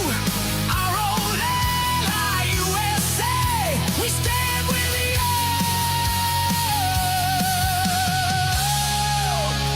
Basajid are on every street. IRGC boots marching to beat. 40,000 killed, buried unnamed. 50,000 caged, broken and chained. But we still rise, we still believe in words you wrote, in vows you gave. We want freedom and revenge. We will fight beside you till the end. Angels of liberty, unleash your fire. And the Islamic regime lift us higher. Angels of liberty, hear our cry. Freedom is born when you fill our sky. Angels of liberty, strong and true. Our old ally, USA, we stand with you.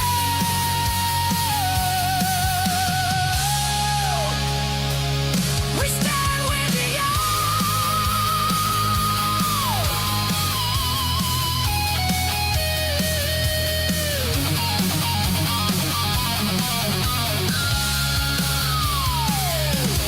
One name rises in every sea. We shout King Reza Pahlavi. Our hope, our future,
Well, hello. Look who we have with us.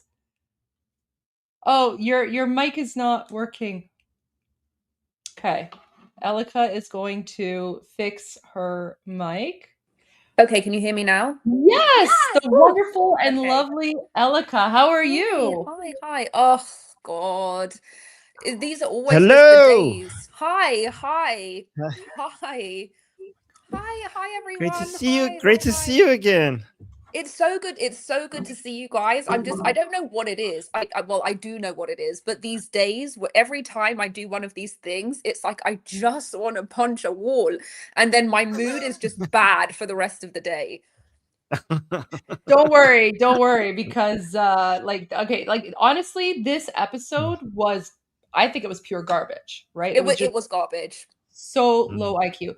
So Elika, I know that you had some technical difficulties, you left, but right at the end, like it got into like the topic of, Israeli politics or whatever. And then at one point I actually said, it's not my place to comment on the internal politics of another country. And then Anna made the stupidest comment, Elika. So when I said that, she was like, well, you comment on Iran. And I was like, that's because I'm Iranian, you idiot. I was like, I think I Iranian. literally caught that just before I logged off, and she was like, "Why are you commenting on Iran?" And I was like, "Is this bitch dumb, or has she for the past three years been commenting about Israel, Gaza, Iran, Lebanon, Yemen, Syria, Iraq?" It was wild. It was wild. But let Iranians not comment about Iran. Yeah. But she should be commenting about the Middle East. Yeah. Like she can comment on everyone and everything, but when I'm like, I'm not going to comment on like the internal politics of a different country. She's like, well, you comment on Iran. Yeah, I'm Iranian, you idiot. Of course I'm going to speak about Iran. Like that's the whole point. So, How long after that did the show go on? Because I left then. Just another maybe like 2-3 minutes, Okay. and then my laptop, that was just like, it was so awkward because my laptop battery was about to die, so I went to get the charger, and when I came back, it was like off, and I was like, that's so embarrassing. It's gonna look like I stormed off. No, that was fine. That was fine. Okay. But and then okay, so here's what I'm gonna do, because we definitely want your commentary, but you're also gonna be introduced to Armin's rants. So Armin Okay. Love that. Love that. Armin, Oh no. Armin, I'm gonna send you. She's never gonna come back. Oh no, she will. She will. We appreciate your rants, but Armin, so I'm gonna send you the link to the Piers Morgan episode so that you can play it, so that whenever you want to pause and rant, and then also keep an eye on when Elika wants to pause and say something. But before we begin, Elika, while Armin loads this up, did you want to maybe just give like your thoughts, a debrief, what you thought about this, and then we'll get into the episode. I just, one of the things that makes, so they ask me to do this show all the time, as I'm sure they ask you too, but it's like constant asking, and the one reason that I never go on this show, I literally only say that I'll go on when Goldie goes on. That's my new rule. Love you. I know, because I'm just like, I don't want to do this by myself. I hate these people. And I already told you that it brings me comfort when you're there, but I think the one of the main reasons why I refuse to do this show so often is because there's literally no point, because you can never get your point across. It's like the way that the show is designed, you allow people to say the most outrageous things, and then it's like pot luck if it ever gets back to you to even correct what was said. So it's like 90% of the time you don't even get to make the point that you want to make, and then they switch the topic. And so it's like you've gone on the show, you've frustrated yourself for absolutely no reason. You're not even able to correct the record most of the time. Those little tiny clips where sometimes I'll post something and it will go viral, it's like that is like total potluck. Like potluck if it manages to go from a really bad point and then they ask you next. So I don't know. I just feel like the show is just a waste of time. And the other thing I was going to say is that there's no point arguing with people when it's not even a question of facts, right? It's a question of perspective. No matter what facts you give them, they just don't see it that way, because they lived in their like Israel derangement syndrome, where everything is about how Israel is the core evil, and therefore the Islamic regime can't possibly be doing anything wrong. Literally anything that the regime does Oh, it was an Israeli false flag. Oh, it was Mossad. Oh, the people that were killed were murderers. It's like there's no way to get through to these people because everything they don't like is Israeli propaganda. That's why it just feels pointless. Yeah. Listen, I agree with you 100%. And, one of the only reasons that I go on is because you're right. Like, getting that like one sound bite or sound clip that we can then share. Right. And that's pretty much it. But, in previous episodes that I've been on, there have been, at least other people who have some sort of education, some sort of, some sort of knowledge or something. But this episode today with you and I, the other two people were just absolutely insane. Like there was nothing, like there was no substance to anything they were saying. And I'm like, I don't even know what I'm supposed to like. How do I even dignify these insane comments with a response? Like it was just, I felt like today's episode was just so pointless. It was uniquely bad. And I think I completely agree with you because at the end of the day, if you you invite people on for whatever reason, right? You invite Iranians on because they're Iranian to talk about Iran, but it's like, well, who are you and what is your point of being here? If it's like, okay, you might be Iranian, but here are some war experts who are analysts and professionals who say that this is not a good idea, whatever, okay, fine. That's your educational opinion. You have some expertise. Everyone plays a role. We're Iranians. We speak about Iran. You're analysts. You speak about the war. What the fuck is the point of these people? Like, who are we debating? Why am I debating Anna Kasparian? Who are you? And what are you an authority on? It's just like it's mind-boggling to me. And the other guy, oh my God, don't even get me started on the other guy. Other guy was just, if delusion was a person, I can't. He was, you know what?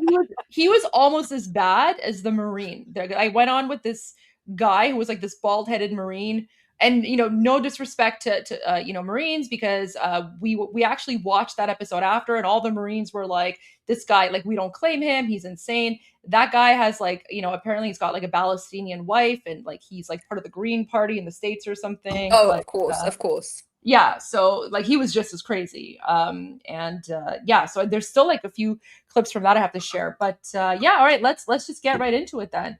All right. Yeah. Oh no. Okay. This is shield my eyes. Okay, let's finish this. There's no evidence that 30,000 people were killed. Show me the evidence that 30,000 people were killed. I heard it from your mouth. What evidence is there? Elika. Silence. And I'm going to tell you, you're just wasting. Oh, good. Insults. That's good.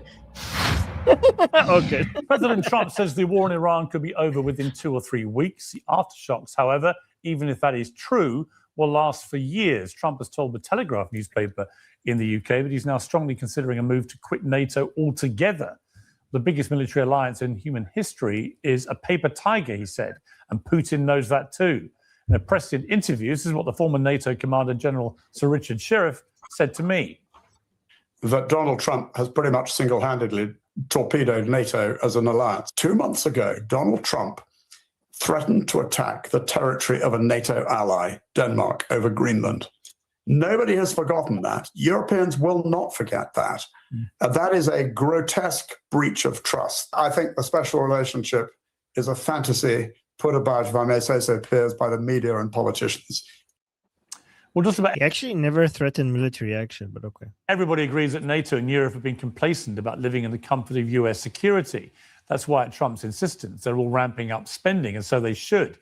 But just about everybody also agrees that both America and Europe are significantly weaker on their own. NATO and its member countries have refused to join the Iran war for very sound reasons. First and foremost, it's a defensive alliance. It was created to maintain peace, not create war. Second, by any reason. How come that was not the case with Afghanistan and Libya then? What's like? I don't understand. Definition. The Iran war is to many people an illegal one. If there was evidence of an imminent threat and right to self-defense, we've yet to be presented. Illegal? How is it illegal? Every war is illegal. Every war is illegal, but you know what's not illegal? October 7th is not illegal. Terrorist attacks are not illegal. Everything's illegal except attacking the terrorists. He's saying it's illegal because it didn't get congressional approval. But what I'm saying is that everything. as soon as they're attacking the regime, that's when the question of legality comes into play. But when the terrorists are doing the attack, nobody cares about legality. I mean, the Islamic Republic has already declared war on the United States in 1979. So you don't need to declare war again. So this is just an ongoing war since 1979. Yeah. Also, he keeps on saying there's no imminent threat. Like, yeah, that's a good thing. You have to deal with things before they become imminent threats. You don't wait until they become imminent. You Right. get Let's rid of them wait before until there's like the point of no return, and then we'll have an issue. Like, what are we waiting for? Are we waiting for like another 9/11 before we consider that an imminent threat? Like, why would we not want to prevent another 9/11 and get rid of the threat while we can? No, they're waiting for them to have nukes, so that there's literally nothing they can do about it, and then come up with a plan of what to do when there's nothing left to do. Yeah. Let's wait until it's too late. Sure. Okay. With it. Many people in my country and across Europe are asking, why should our men and women risk their lives for a war that you began without coherently explaining why? The so-called... Yeah, you know what? Don't. But don't also complain about the higher fuel prices. You don't have to be involved. Just accept the higher fuel prices then. Just don't complain about that if you don't want to participate. Paper tiger. And you know what, Armin? No, last time I checked, no one from the UK is involved in this war anyway. So why is he saying people from my country don't want to like lose their lives? Like, you're not involved anyway. Yeah. Exactly. Occasions, 13 countries mobilized after 9/11 and fought alongside the US for 20 years in Afghanistan. European allies supplied 30% of the airstrikes in the fight against ISIS. They share intelligence and assets all over the world. They were there in the Gulf War. They were even in the US after Hurricane Katrina. Yeah, this contradicts what he's saying. It's like, oh, they mobilized and cooperated regarding and shared intelligence regarding ISIS because ISIS is a global threat. So we consider that to be not defensive because ISIS is threatening the entire world. So NATO cooperating, European countries cooperating with the United States to tackle, the challenge of ISIS is seen as defensive. Well, guess what? So is IRGC. IRGC is a global threat. IRGC has constantly threatened Europe that, don't remember that we have missiles that could hit you multiple times. IRGC has had operations on European soil targeting individuals. So you taking action against the IRGC would be defensive, which is then, you're saying, oh, NATO only gets involved when it's defensive. Well, IRGC has attacked you multiple times on European soil. Elika, welcome to Armin Rants. I really need to try to get Armin on the Piers Morgan show because if anyone could go that would after be funny. Like, if anyone can go after like chunky yogurt as we call him or like Anna or whoever, it's Armin. Nobody would be able to hear what we're saying because we're all just shouting at each other. Armin would just be like this the whole time. Oh my God. To walk away and leave the global oil supply in chaos because he says the US has plenty of its own resources. Well, that would leave America's closest allies stranded, with the notable exception of Israel, which has no intention of ending hostilities anytime soon. It would also leave the Iranian people stranded. For all the talk of liberation and Trump to the rescue, they'll be living under the same regime, weakened but angrier than ever. Joining me to debate all this, attorney and Iranian-American activist Elika Laban, Aram Mate, the journalist with the Grey Zone, Iranian-Canadian activist and former MP Goldie, and Anna Kasparian, the host and executive producer of The Young Turks. So welcome to all of you. Elika Laban, I honestly can't keep up with where we are with this war, other than I read somewhere today, I think Axios reported this, that one of the Trump administration has said Trump isn't playing 3D chess, he's playing 12D chess, and that he basically throws out all these contradictory things because he wants to keep the enemy guessing. Now, maybe that's true, but it might also be, I would offer up as an alternative theory, that he's got himself into something that he quickly has realized is not a good idea, but not because taking out the Iranian regime is not a sound idea in principle, or they've been an appalling repressive regime, but not a good idea because the Iranians have hit back in a way I think that they've been taken by surprise by the scale of it, economically, by closing the Strait of Hormuz, by attacking the Gulf states, and that the combined effect of this has been a shuddering shock to the global economy. And so Trump wants out, and yet it's very difficult to see how he gets out with a convincing claim of victory. So those are the theories. What's your view? I mean, at the end of the day, my view from the very beginning, and still my view to this day, is that this operation, whatever it is, has to be seen through to the end, because the worst case scenario is that this war ends and the regime is still in power. That's worse than if the war never happened at all. And so in terms of what I'm here to do, or what Goldie is here to do, is represent, you know, these sentiments of the Iranian people and how we feel about what these military strikes are doing, which are targeting an oppressive regime that, you know, has been, we all know, has been oppressing the Iranian people for 47 years. In terms of the military strategy, that's not really within our purview. The only thing that we can do is trust that the United States government knows what it's doing and has an effective plan to remove this regime. Okay, but explain this to me. Like, I get that, but let me just ask you this. Donald Trump said yesterday that the mission of making it impossible for Iran to develop a nuclear weapon had now been achieved, which seems to be where he's edging now as the sort of totality justification for the action he took. But there's one problem, is that all the enriched uranium remains untouched underground in Iran. The capacity to develop that into a nuclear weapon remains exactly as it was before this war was started. So I don't understand how Donald Trump, or anybody, frankly, can claim that they have stopped Iran from being able to develop a nuclear weapon when all the tools they need remain exactly where they were before it started. Well, that's the question that's on everybody's mind, right? The only thing that we've ever asked is for this war to go to completion and for this regime to be removed. It was never in our imagination that you know, you would stop at the point that you know, their nuclear capabilities were decapitated. We were told that the end of this war would... Look at Anna, the way she's looking at She's you. always so antagonistic. Oh my God. Antagonistic. Look at that. Oh my God. She's got like venom coming out of her eyes. I know. She looks like an evil villain in a cartoon or something. Would be when this regime fell, that uncompromising surrender. That's the only ambition that we were ever told. So I don't know what to tell you about this falling short at just, well, that, you see, okay, I'm going to bring the others in. I mean, Anna Kasparian, that's really interesting because, oh no, you know, Elika's reflecting there what so many people are thinking, which is the goalposts have changed so often. No, you know, it was early on, this was going to be regime change, and they thought by decapitating the top of the regime. Yeah, it's still regime change. And if what they don't understand is that if it's confusing to you, it's also confusing to the Islamic Republic. And you know, I follow a lot of their, you know, social media. They're confused, as like they have no idea what's going on, and you know, this gives the Americans an advantage. And you know what? Go on. Oh, go ahead. No, what I was going to say is that what these people are failing to consider here is that if this regime change doesn't happen, that they're going to drop 3 bombs and all of a sudden they're going to hold up their white flag and say, I surrender. The whole idea of regime change is that you bomb them to this extent, to the point that they become internally fractured, internally destabilized, and then they lose their coherence, they lose their incentive structure, they lose the ability to navigate who's doing what. And then it's in that incoherence, it's in that instability that people rise up. Oh, shoot, my camera. Hang on 1 second. I have to switch it because I think my camera died. But anyway, hang on. Is it back? Yeah, there we go. Yeah. Okay. Now I'm down here.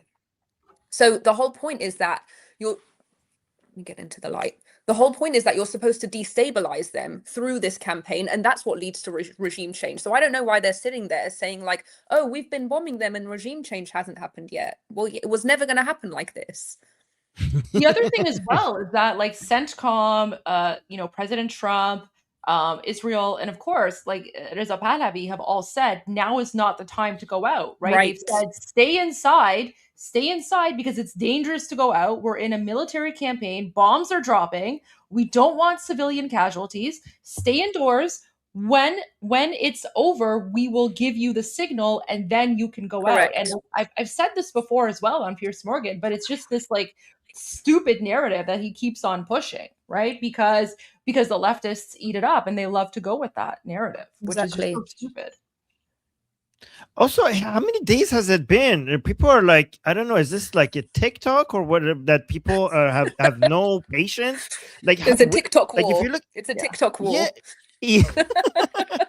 Like The if you TikTok war read was the supposed to end in 1 week. I don't understand why this TikTok war is still going on. like, are we there yet? Are we there yet? Like, why is like when has regime change happened this fast for this to be the first one? Right. Yeah. I mean, this is a crazy thing I want to add. Like, the Khamenei was killed the first day. Day They one. still- Day They one. still haven't even buried his body. He's still like in a fridge. Like his corpse is still in a fridge somewhere, probably rotting, because they haven't even held a funeral for Khamenei. And yet these deranged jihadis and leftists are like, "Oh, Iran is winning." Okay, if the Islamic regime Iran is is winning. yeah, if the Islamic regime is winning, how the hell they haven't been able to bury Khamenei yet? Right. All right, let's continue. Killing the Ayatollah and a lot of the top people, then naturally, and apparently this was what the Israelis told the Americans, there will be uprisings and the regime will topple. None of that has happened. Why do they keep saying that? This has been explained to him. This has been explained to him. Is he on purpose not paying attention? Yeah. Like, how many times have we been? Well, because they have been like, why the Iranian people who have the Americans, the Israelis, and Princess of Pahlavi, all of them have been telling them to stay home, and you're like, why are they not out yet? Because they've been told to stay home. Like, what? I don't understand how difficult that is to understand. Piers Morgan has heard that answer. Like, does he not listen when other people explain this to him? We need to get you on the show. We need to get Armin on the show. I'm telling you, I'm trying to get him on the show because Armin. This is the clickbait that we need. This is the energy that Piers Morgan wants. Like, he wants people to fight and He yell. wants it. We need to propose him. Next time I'm gonna say I got someone else in mind. Yeah. I don't have the horsele. I don't know how to explain horsele in English, but Armin apparently has it. I should do that too. So the next time they invite me, I'll be like, "Oh, I'm unavailable, but can my co-host come on?" And then we'll try to get you on, Armin. Good idea. Yeah. Okay. I'll try my best. Take this energy with you. They've now moved. Yeah. Oh my god. I'm gonna have a heart attack. Seriously. Risings and the regime will topple. None of that has happened. I wonder So why. they've now moved, Well- it seems to me, to a different game plan, which is actually what we meant all along, was degrading their military and stopping them building a nuke. They've done the first, that has to be accepted. They've massively degraded the Iranian military, but they've come nowhere near to stopping them developing a nuclear weapon if Iran chooses to, because the uranium is still there. Unfortunately, you have two different countries that are involved in this effort to, I guess, either topple the regime in Iran, which isn't going to happen, or, which is not going to happen. Oh yeah, go ahead. So no, I was gonna say, so exactly on your point there. So she kept on saying, "Oh, regime change isn't gonna happen," because she was trying to trigger me and Elika, and like we did not take the bait, right? No. Because ultimately her opinion is garbage. So just better to just like ignore what she's saying. She's spitting on the blood of tens of thousands of it gets Iranians worse. who keep. Oh, okay. Save your anger because it gets worse. Okay. All right. degrade Iran's military capabilities and ability to build nuclear weapons. For the Israelis, it was never, ever about nuclear weapons. It was never about degrading Iran's. Oh yeah, Israelis don't mind the country, the regime right next to them that has promised to completely annihilate them and wipe them off the map. They don't care about that such a regime having nuclear weapon at all. They don't. It has never been about that at all. Yeah, sure. Let our greatest enemy have a nuclear weapon. Why not? Military capabilities. It was always about regime change for them. But in order to regime change, because this is a regime that's planning to have a nuclear weapon and has promised to annihilate every single Jew on the planet. Build consent or manufacture consent among the American people for a war that we all knew was going to be a disaster. The American people were fed lies and all sorts of fear mongering about how Iran is such a threat that we need to get. Yeah, the regime that has publicly communicated that its goal is world domination. It's a lie that such a regime is a threat. Okay. Involved, and we need to disarm the Iranians. Okay, how is that working out for us? There was no strategic military plan in place. Elika is on the propaganda wing, and she's like, oh, I don't know, it's not my job to think about the military strategy. No, Elika, it is your job to think about military strategy because you're advocating for something that's going to get American soldiers killed. It's going to get innocent civilians killed. American soldiers have died in way higher numbers with the Islamic Republic continuing since its beginning. As if I'm the one who needs to make a plan for Americans to go to war to defend their country. Like the American military is waiting on me to authorize the reason why they go to war to defend their own country. Yeah. The fuck are you talking about? It's insane. It's like, you know, like, sure, like apparently you have like, I don't know, President Trump and you have Pete Hegseth on speed dial and you're giving them like the military intelligence. And then once I come up with the plan, then it's justified for American soldiers to go to war to defend America. I have to come up with that plan. Look, General Elika. So General Elika from now on. 4-star General Elika. Don't speak until four-star General Elika has made her point. God, what a fucking idiot. So this retarded take is like saying that if you recognize that the Nazis have to go, you cannot have that position unless you also have the exact military strategy to get rid of them. You cannot just say like, oh, not. Yeah, you cannot just say like if you were like back in the Nazis, back as well. If you're Jewish, exactly. You can't say we need to remove the Nazis. If you're Jewish, you can only say we need to be saved from these gas chambers if you're the Jewish general and come up with a plan of how you're going to, you know, eliminate the Nazis through war. If you draw up the blueprint, then you can say, I don't want to die in the gas chambers. Unless you have that plan, you should accept that this is okay. Yeah. Yeah, okay. All right. In fact, that's happening right now as we speak. And so you should ask yourself, is there really a reliable path here, a militaristic path that's going to secure what I personally want, which is regime change? And honestly, there isn't a path. There isn't a path. First of all, I don't have a path because I've analyzed the situation and realized that Iran has a formidable military and that we're going to put soldiers in jeopardy by taking them over there. I didn't interrupt you, and you're interrupting me. Why are you interrupting me? Pierce, are you going to intervene? Look at this. She's saying, why are you interrupting me? I watched her on a previous show that she interrupted everybody on the panel. And when they told her that we didn't interrupt you, why are you interrupting us? She was like, well, I'm going to deal with it. And now she's like, oh, why are you interrupting me? But you know, the whole point, you know, where she's like, I don't have a path, right? I'm like, well, what's your path?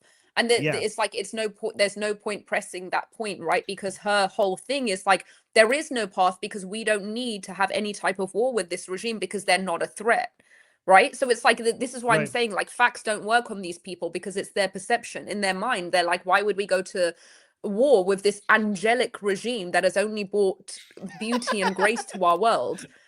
Yeah. And Elika, imagine if the Islamic Republic was not dealt with and they eventually had an atomic bomb and thousands and thousands of missiles.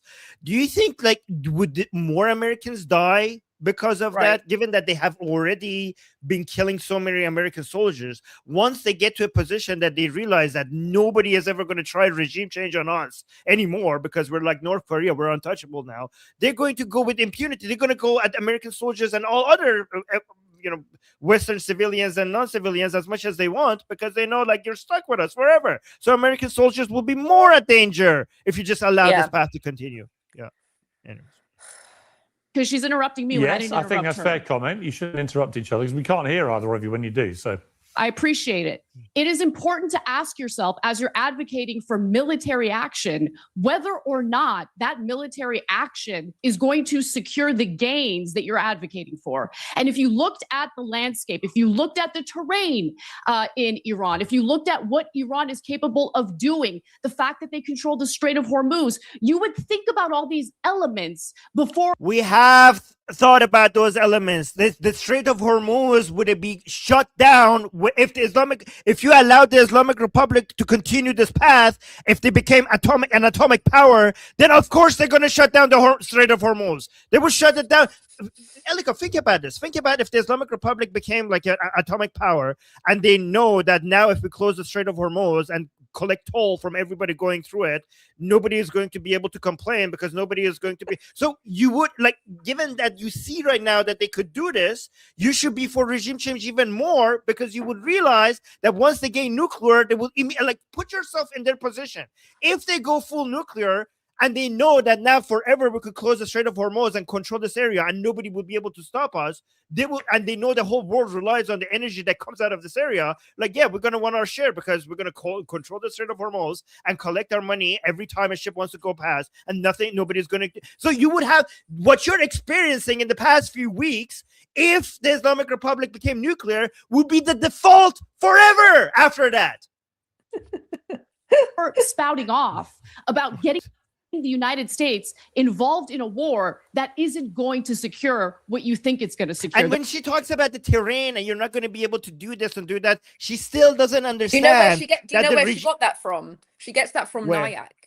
I've seen the NIAC interviews where they say in their interviews, they say, oh yes, you know, the mountainous terrain of Iran means that only a ground invasion, like I've seen all of NIAC's talking points. She's literally just word for word. She studied the NIAC interviews and she's repeating them. And we know why NIAC has those talking points, right? The whole point of NIAC's talking points is to deter an invasion. It's to make it seem as impossible as possible. So you have, you know, the regime's lobby going out there saying, guys, I would really, really not go to Iran. I would really avoid a ground invasion because the mountainous terrain, so that America's like, oh, we can never beat this regime. That's what the regime wants, to scare you away from an invasion. And she's just echoing NIAC's talking points.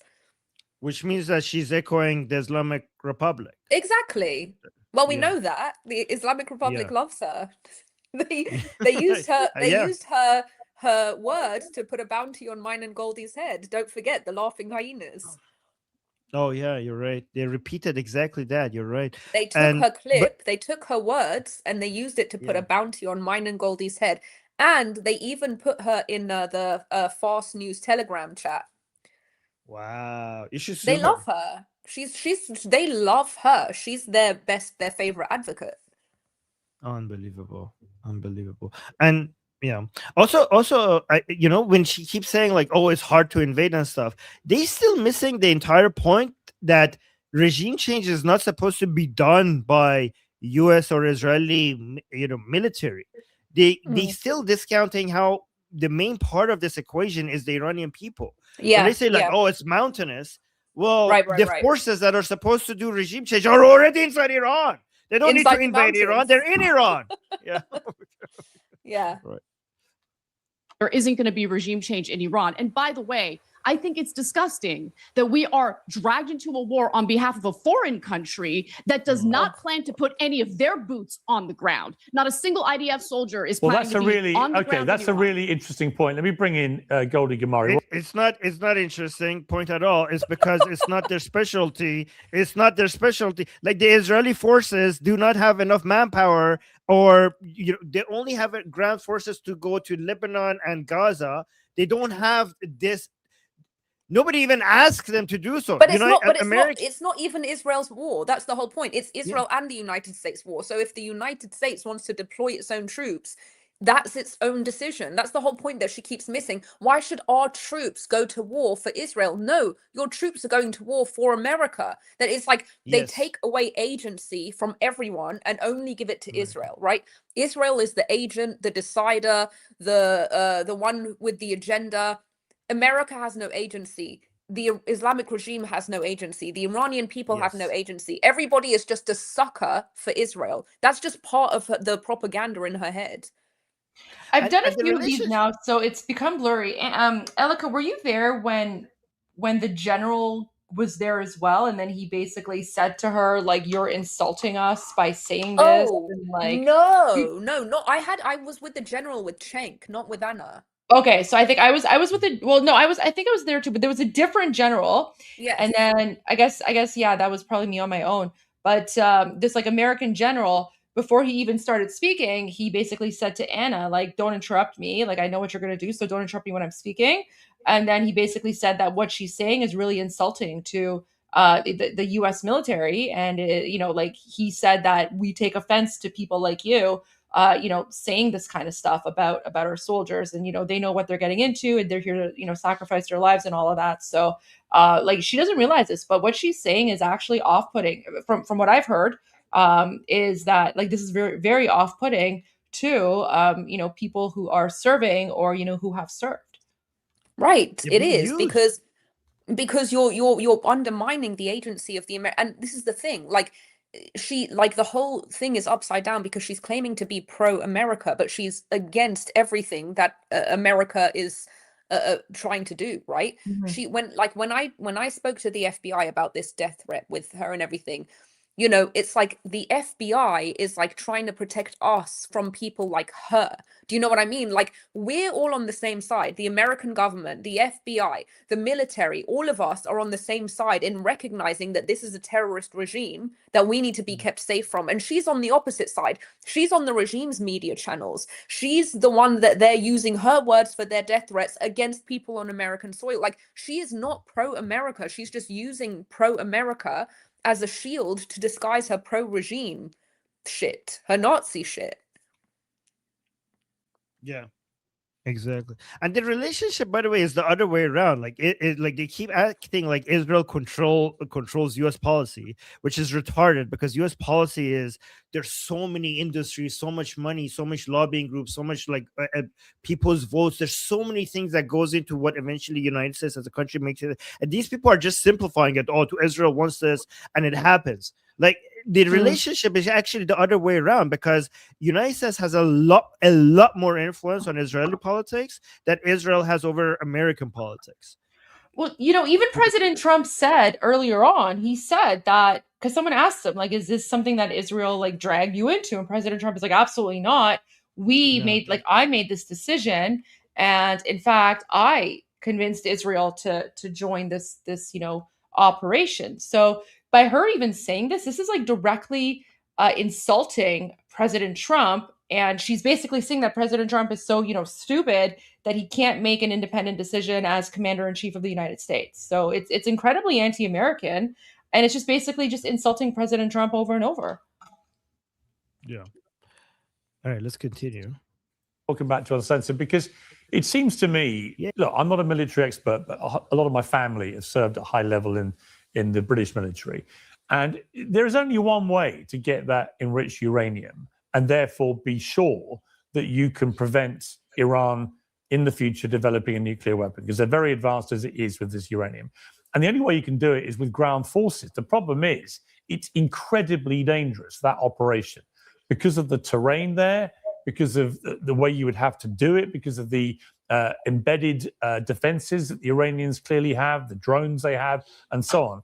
This could very quickly, if America tried to do this, and I think it's perfectly reasonable, Anna, to point out, so far there's no suggestion the IDF will join this, even though it's clear from Marco Rubio's own mouth that America went into this because the Israelis said, we're doing it with or without you. Oh my God, why does everybody misrepresent what Marco Rubio said? Marco Rubio was talking about whether they go on a Sunday or on a Monday or on a Friday. It was the specific timing that the Israelis' decision changed the Americans' timing, the specific day. This whole operation was planned months ago. Months ago, the Americans and Israelis were already planning this. After the uprising in early January, both of them decided that they're going to do this. They were planning this way ahead of time.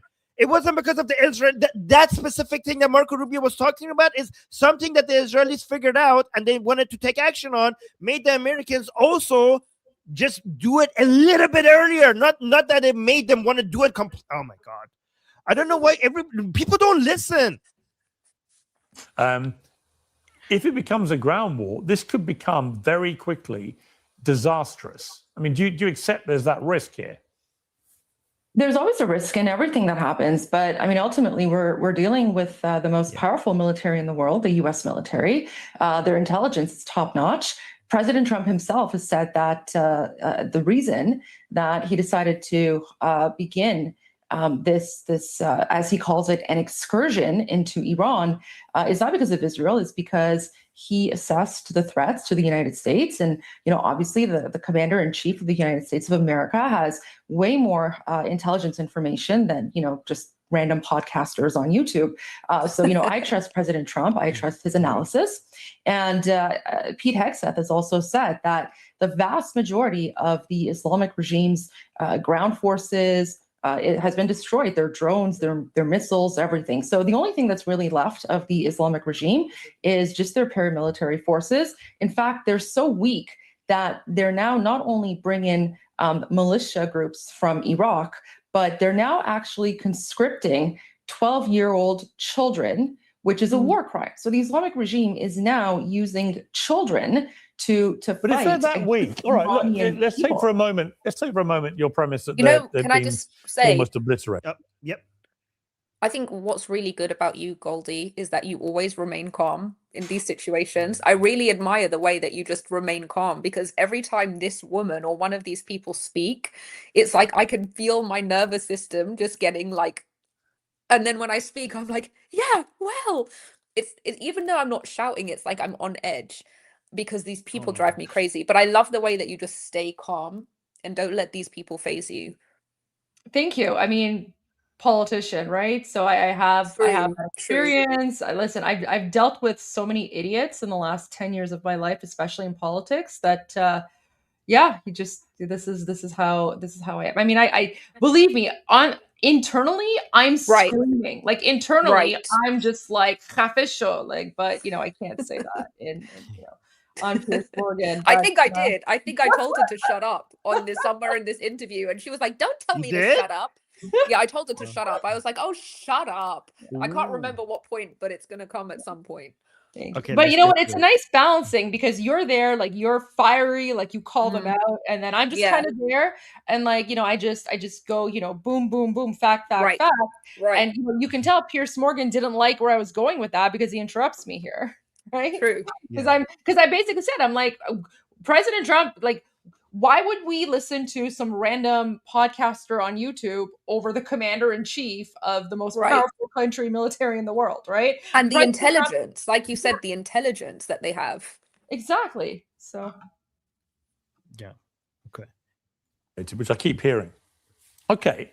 But from where I'm looking, the regime has not been displaced. I mean, Donald Trump this morning put out a new post on Truth Social saying Iran's new president, much less radicalized and far more intelligent than his predecessors, has just asked the United States of America for a ceasefire. We will consider when the Hormuz Strait is open, free and clear. Until then, we're blazing Iran into oblivion, or as they say, back to the Stone Ages. His usual hyperbolic rhetoric. But we don't know who he's talking about, by the way, because no one's come forward from the Iranian side. He's talking about Pezeshkian, because that was exactly what Pezeshkian said. That's her point. She's going to say that. Yeah, like I don't understand. Like, does his team not do some research to say yes, that's me, and we are talking to the Americans? And Piers, I think that's actually very funny, because as far as we knew, the president was Pezeshkian. If President Trump is saying that there's a new president, does that mean Pezeshkian has been obliterated? Well, that's why. That's why I said we don't know who this guy is. We don't know that he's much less radicalized, because we have no idea who it is, or that he's more intelligent than his predecessor. I don't understand his point. Like, how is that a counter to what Goldie said? Because Goldie said that they have been very weakened by all the bombardments and the assassination, and then Piers is saying, well, no, and then his counter was Pezeshkian made a statement. Like, how does that show that they haven't been weakened? Because Pezeshkian is still able to give out statements. That shows that they're standing. Okay, I'm very impressed. The Islamic regime still have people that could put out statements. Okay, guys, pack it up. We haven't done anything. Go home. It could just be Trump playing games, trying to divide and rule with the IRGC. That's highly likely, I would think. And maybe that's an effective tactic. Maybe that's an effective tactic. We shall see. With all these things, once a war starts, it's very, very difficult to predict how this plays out. But what I would say about the strength of the American military is there's been an asymmetric war going on here. And I'll bring Aaron in here. So, Armin, can you just pause here? So Pierce actually spoke more than me. Like when I started speaking, Yeah. Pierce didn't like where this was going, so he just basically interjected, and then he just started going on, and then he made all these points, and then I couldn't even respond because he just went to the next person. I didn't want to be rude to Pierce, right? So I'm just You know like, what? okay. I noticed that as well during this episode. I don't know if I noticed it before, but in this episode, I realized that Piers was talking a lot. Like every time someone made a point, he was just arguing with people, and it's like, why do you have a panel if you're just going to sit there talking all the time and argue? Like this was weird to me. He couldn't stop talking. Yeah, like he wouldn't let me make my point. No, he didn't. But that's fine. And his points was not relevant to your points. You were like, you said certain thing, then he said, okay, but, and the things he said was not even relevant to what you were saying. Piers is literally like Piers is the king of saying nothing. Like he is the king of literally saying nothing, like never making a point, never taking a stand. You don't know whether he's coming. He's so wishy-washy. It's like, why do you even bother? Just let people hash it out. Yeah. Guys, so just really quickly, because we did promise the live chat that we will tune into the moon rocket launch. So Okay. I do have that on my screen. We'll go to that about like maybe 10 minutes before. So it's on my YouTube. It's ready to go. Because I know you guys want to watch that. It is kind of historic. Like it has nothing to do with Iran revolution. But the United States is launching a rocket to the moon, so we will tune into that, and then afterwards we'll come back to this afterwards. But we'll tune into that in about like 10 minutes or so. Can I just tell you that I haven't been on the internet for like a week while I've been editing my book, and I don't even know about the moon. I don't know what's happening with the moon. I didn't know what was happening until today. So apparently the United States is launching a rocket, I think with astronauts in it. There are astronauts in it, right? Yeah, it's going around the moon. It's not landing on it. Oh, okay. Well, anyways, they're launching a rocket to the moon. So I didn't know that until today. But yeah, we've been like Armin and I have been so focused on Iran that like we didn't even know. Are they looking for a new home for Anna? No, Elika, they're gonna go find Khomeini, because remember people saw Khomeini's face in the moon. They're gonna go see if they can find evidence of Khomeini's face in the moon. That's a good one. Well, then we definitely have to watch it. Yeah. We have to pay our respects. Absolutely. So we will go to that briefly, but then we will continue with this afterwards. Okay. Okay. All right, let's continue. That you've got the American and Israeli combined incredibly powerful military, the most powerful military we've ever seen in this planet, waging merry hell across the skies of Tehran.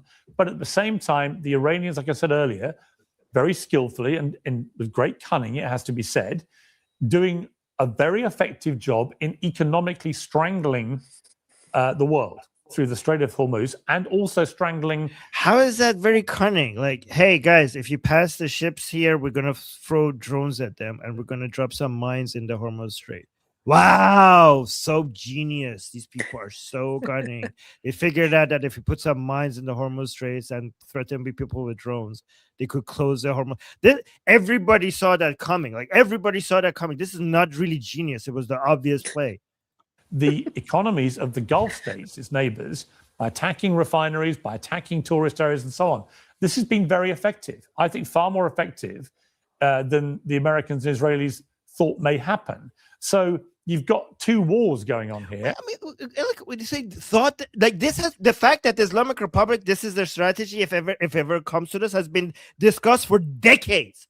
How do people feel like, oh my God, they surprised us? Like this was not only did they knew that this would be the play, they have been practicing, they have been discussing, they have been strategizing, they have been testing all of this different scenarios on how the Islamic Republic would do that for the past decades. Like I don't understand why people acting like, oh my God, the Americans and Israelis are surprised when they already had so many different papers and analysis on exactly the scenario. I don't know. And my guess is because of the pain that's happening at the gas station prices, food prices to come, because fertilizer's been shut and so on, you're going to see a lot of fallout from this all summer. You've got the midterm elections in America in November.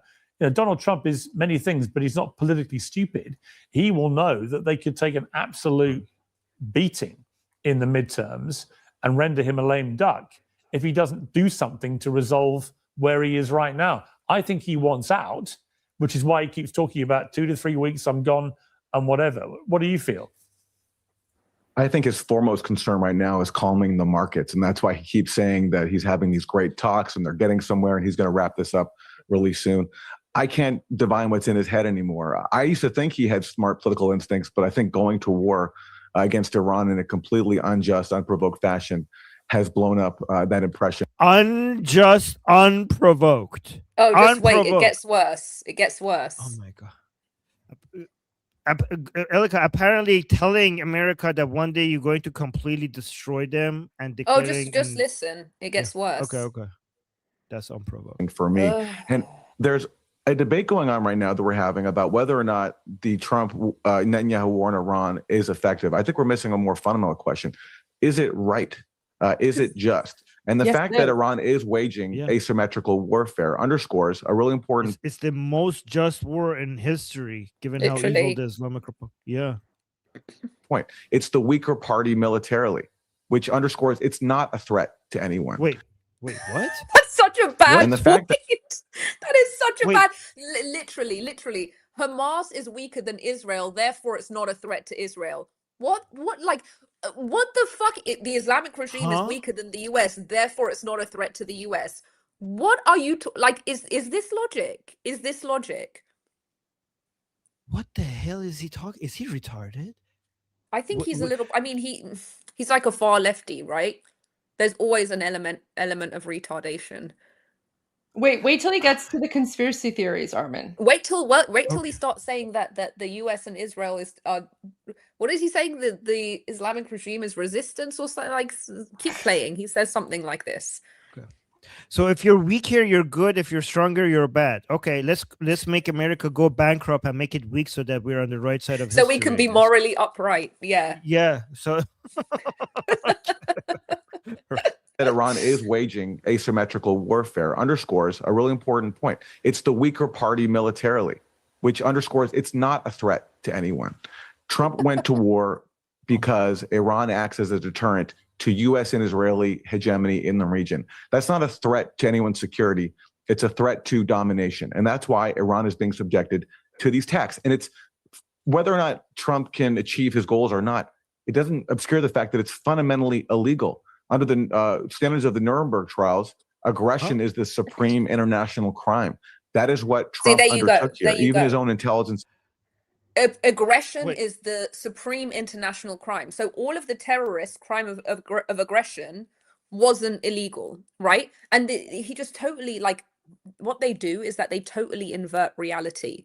He's like, the Islamic regime disrupts Israeli and American hegemony in the region. No, Israel disrupts the Islamic hegemony in the region. Yes. It's like the complete opposite. There are all of these Muslim countries, right, who are trying to create an Islamic hegemony so that the Islamic regime can export its revolution all across the Middle East. And the only thing that disrupts that is Israel.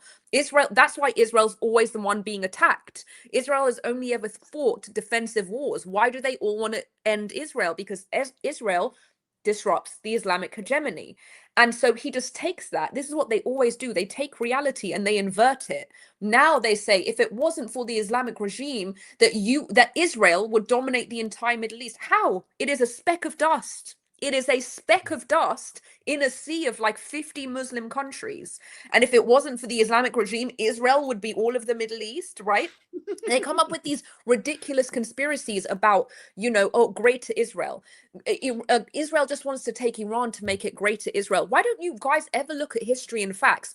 Never in all of the past 3,000 years of Jewish life have they ever colonized any land on earth. Ever. Not once. They've only returned to their ancestral homeland. Whereas in 47 years, this regime has colonized half the Middle East.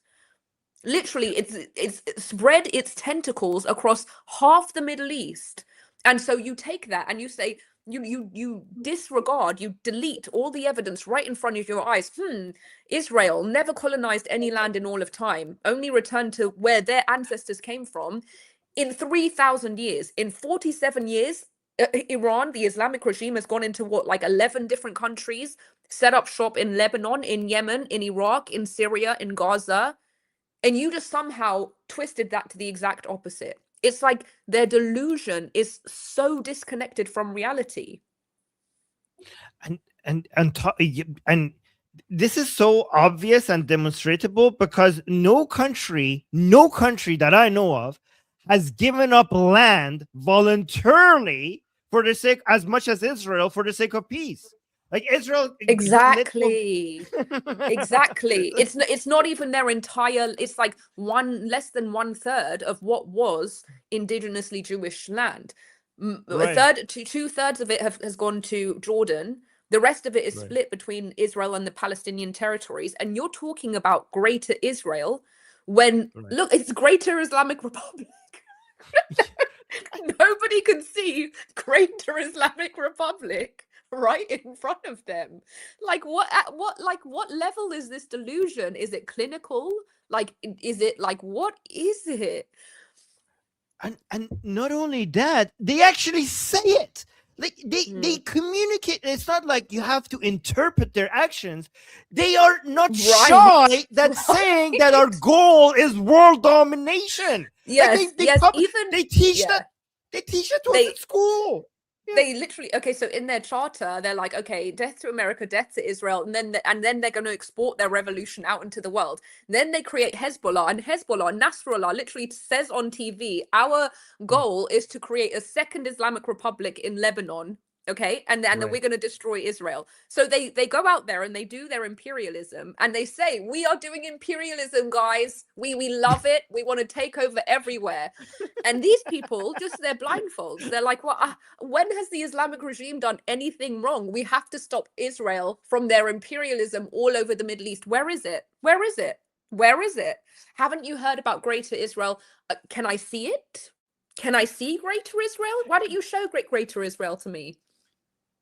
It doesn't exist, but I can show you the Greater Islamic Republic. They have one they have one picture of one soldier with this badge, with this map that goes all the way from Nile to Euphrates, and that's their proof.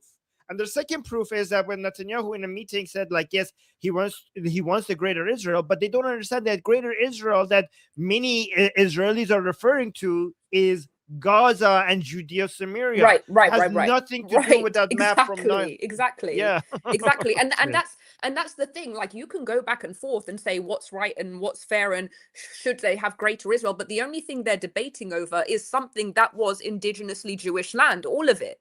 And you can say, well, but other people have been here long enough, blah, blah, blah, fine. But the point is that the Islamic regime isn't trying to take over anything that was once Iran. They're trying to take over every other country that doesn't belong to them, and their eyes just delete it from in front of their it makes no sense.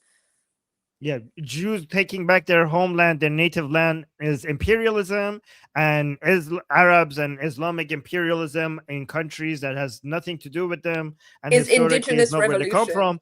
That's indigenous revolution. Okay.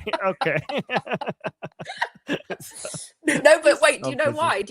Can I just say why? Because you don't convert to Islam, right? You revert to Islam because everyone's born Muslim, right? So therefore, when they turn the whole world Muslim, that's an indigenous revolution because we Oh, you're right. Yeah. Oh no, you're right. Muslims are indigenous to everywhere on the planet. No one is illegal on Muslim land. Yes, because babies are Muslim, so every land belongs to Islam. Oh, okay. Oh my God, I can't. Wait, don't tell them that. I haven't heard that before. Don't give them ideas. Okay, that's true. Keep that. You know what? This is what I always say. If we made their arguments for them, they would be doing a lot better. But it's okay. Oh no, they're gonna use that. Funny. Okay. And guys, All right, I am keeping an eye on the rocket launch. We will go to the rocket launch when it's time for that. I'm just keeping an eye on that. There's nothing happening right now. Yeah. Okay. All right. But there's like about 10 minutes left, so I'll go to it in like a few minutes. Let's just finish this part here with this crazy guy, and then I'll switch over to NASA. Okay. Okay. What a switch over. I know, right? From like jihad and anti-Israel Arab Mate conspiracies. to NASA. I think it's relevant because we're fighting for a world where we could just only focus on that. Like, this is why we don't get to do more science, more technology, more progress, more economic development. This is the stuff that is holding us back. I think it's somewhat relevant. Yeah. Wasted resources. Affirmed a year ago, and this hasn't changed, that Iran did not have a nuclear weapons program. It limited its missile ranges. At best, they said but by we do know. 2035. But hang on that point, because we do know they were clearly lying about the capacity of their missiles, right? They fired a missile only last week, which went twice as far, a ballistic missile, twice as far as they had said that their missiles were capable of going. It didn't actually land on its target, but the distance it traveled would mean it could potentially get to Europe, it could get to London, to Paris, whatever. That is in direct contradiction to the undertakings Iran are given about the distances its missiles could go. So they've clearly been lying. Well, not necessarily, because first of all, even NATO said we can't confirm that Iran fired that missile. So What? I'm not even sure that it was Iran, but let's say it was Iran. Wait, what? Who would? Oh, look at Alika. Look at Alika.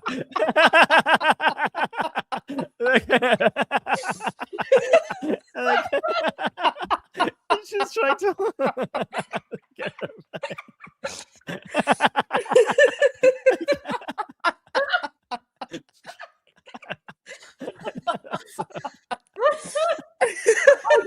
It gets better, Armin. Wait. I just have to take a picture because it's too good. I have to screenshot this. Oh my god, okay, I got it. Okay, hold on. I need to screenshot this. I can send you the screenshot. Okay. Oh my. Okay, let's get better. If it was Iran, then it's quite possible they put on. Who else fired it? Well, listen, I wouldn't put anything past Israel. They carry out all sorts of nefarious acts all the time. I wouldn't be surprised if this was a false flag. But listen, let's assume it was. What?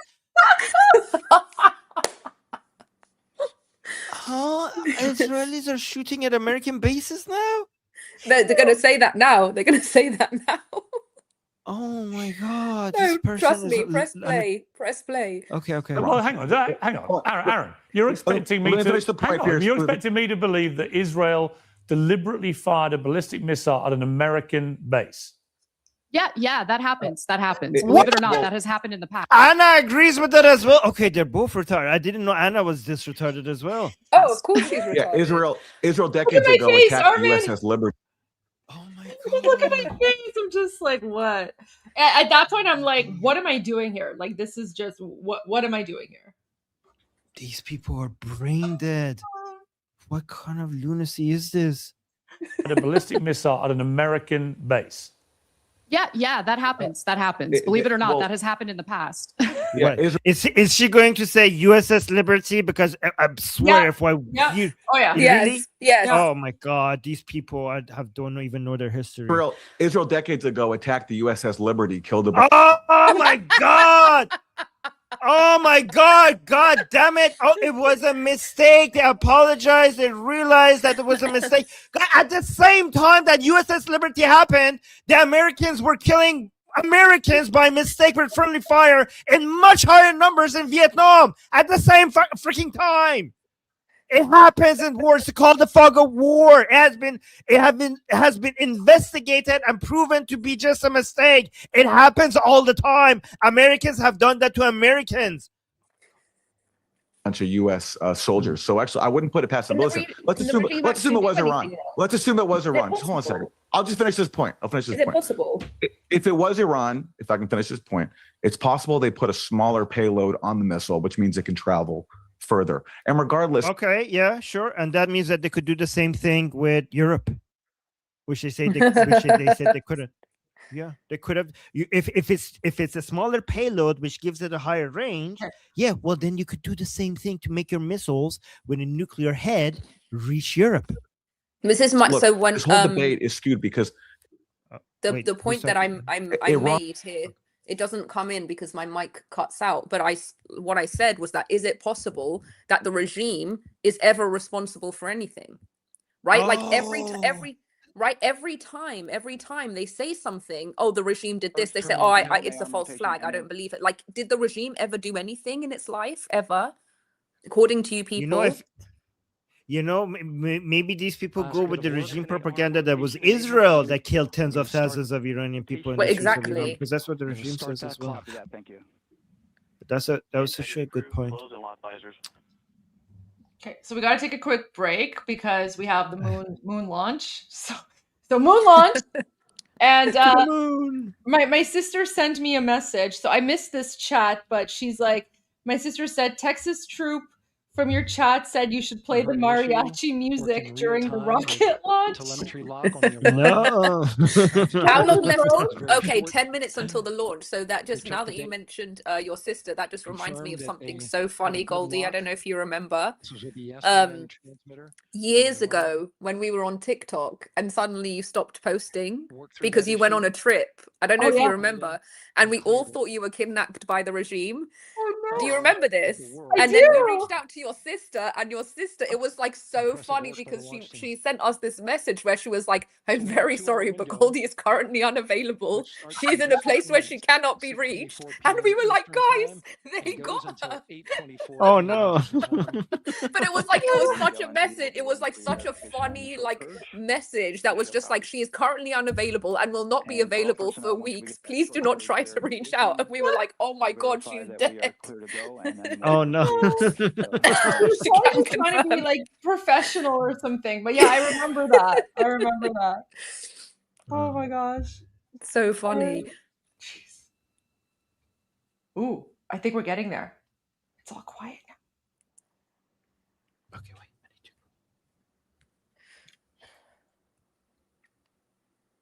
We're going from jihad to rocket launches, and then we'll ETL time estimate to finding a new home for the jihadists. Okay, with the way things are going, we might have to escape to the moon, right? I'm thinking. Let them just live in this USA and let the regime have nuclear weapons, and then good luck. Yeah, I just want Elon. Launch window. Oh, we're getting to the launch window. Not Okay. very much, it looks like. Okay, I'm going to top up my water while Just this thing is wrapping up launching. some final work. And once that's completed, you'll hear NASA Test Director Jeff Spaulding ask for the ground launch sequencer operator to go ahead and start the clock. The ground launch sequencer is an application software. It runs on top of the launch control system in the firing room, acts like a conductor of an orchestra, executing hundreds of commands in precise order and timing. I wouldn't send the mullahs to the moon. I would send them to the sun just to be safe. All right, copy that. And we're verifying our constraints.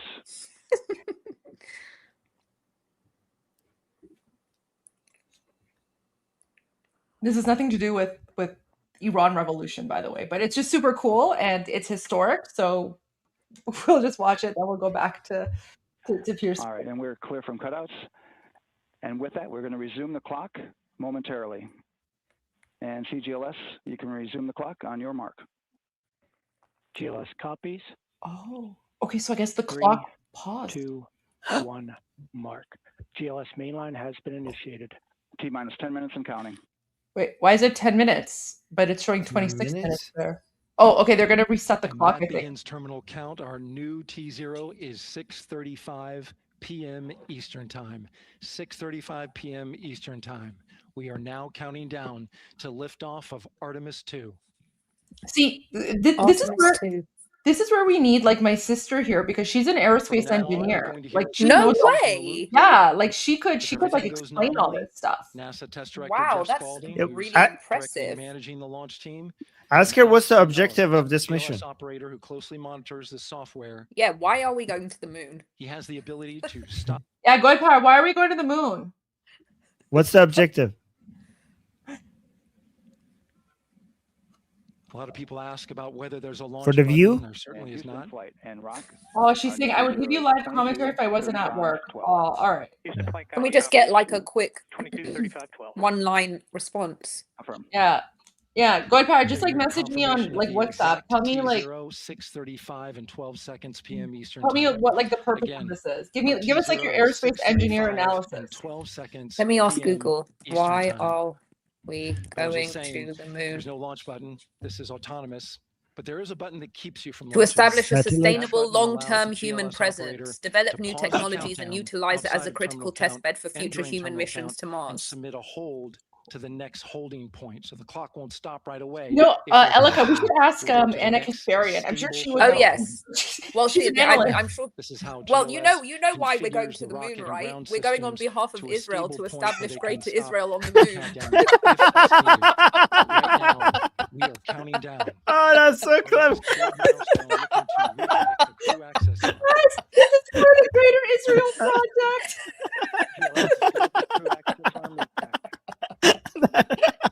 That was so genius. Look at that. I love that. That's so clever. The Knesset just passed a law to establish Greater Israel on the moon. Yeah. And American has to comply. They have no choice. The Israel American said so. soldiers have to die to establish Greater Israel on the moon. Yeah. Oh no, you know what? Anna Kasparian's gonna do a rant. Why are American astronauts going to the moon? Why is Israel sending American astronauts? Why are they not sending Israeli astronauts to the moon? Without armor tracking, the backup transitions to a launch. It's never good enough for them. If all the Jews go to the moon and live there, they're like, why is the moon being colonized by the Jews when that's indigenously a Muslim moon? I mean, Muhammad did cut it in half. Yeah, no one tell her that like the Islamic regime saw the Khomeini's face on the moon. Whether it's on the ground, and that's a legitimate thing. Like That's they- why Israel wants to colonize it, because it's Khomeini's moon. We need to have free the moon protests and uprisings. no war with the moon. Free the moon. Free the moon. Free the moon from Zionists. Starting at 10:06 minutes, the GLS will start bringing that and other high energy systems online. So good, Starting so with good. core stage pressurization. All right. Okay. I'll be right back. Oh wait, is it? 6 minutes? Okay. Yeah, I'm just gonna mute my mic, but I'll be right back. And guys, Okay. I'll remove the side chat when we get close to like the countdown. But the side chat is there so you guys can see your comments. But I'll remove it in a little bit. But I'll just mute my mic for now. But I'll be back. Okay. The range is go. Oh, the missile is pointy, so it passes the dictator test. You know the movie Dictator? The Oh, pointy because missile? yes, Yeah. yes, Yeah. yes. I know exactly what you're talking about. That means the replenish valve for the liquid hydrogen tank has now closed, and that tank is beginning to pressurize to flight levels because that hydrogen is naturally boiling inside the tank. We'll get the liquid oxygen tank a little later in the count. Now the team is waiting for verification that, if needed, the Artemis II crew could use the launch abort system to pull Orion safely off the top of the rocket in an emergency. Let's listen in for that call. GLS verifies last capability available. And CDR, do you copy? CDR copies, last available. Someone's asking if that's a SpaceX rocket. I don't think that That's is. great That's a news, NASA and you rocket. heard the NTD It verify has a that NASA logo on commander it. of the Right mission. there. GLS is go for FTS arm. Now work is being done to arm the flight termination system. Ooh, This is so they're the getting launch armed. team No, can it send is, a it is. Flight termination command if the rocket flies Is too it? far off track. There's a brief built-in delay. So the launch abort system has time to pull the astronauts. But it's to NASA. To high flow bleed check. Are they cooperating? No, just really quick. So SpaceX is involved, not this rocket, but Elon Musk and SpaceX are going to be developing future rockets where astronauts can land. The RS-25 engines. Oh, this okay. was But this NASA. is NASA. Yeah, future ones will be range for SpaceX. launch.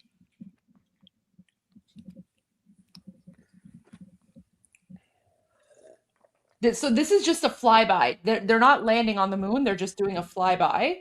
But SpaceX is developing the Starship human landing system to land astronauts in the following years. So yeah, cool. That's in the future. Well, at this rate, we're gonna have to. This is gonna be our new home. So Stage APUs start. Those are auxiliary power units. no jihadists on the moon. Provide pressure to That should be the hydraulic pumps. first law of the It's still moon: the is no RS-25 jihadists engines. allowed. We're going to see a gimbal test a little later at T-minus 2 minutes and 30 seconds. This is what allows that to happen. I think if Elon is the first to go, that would be a given.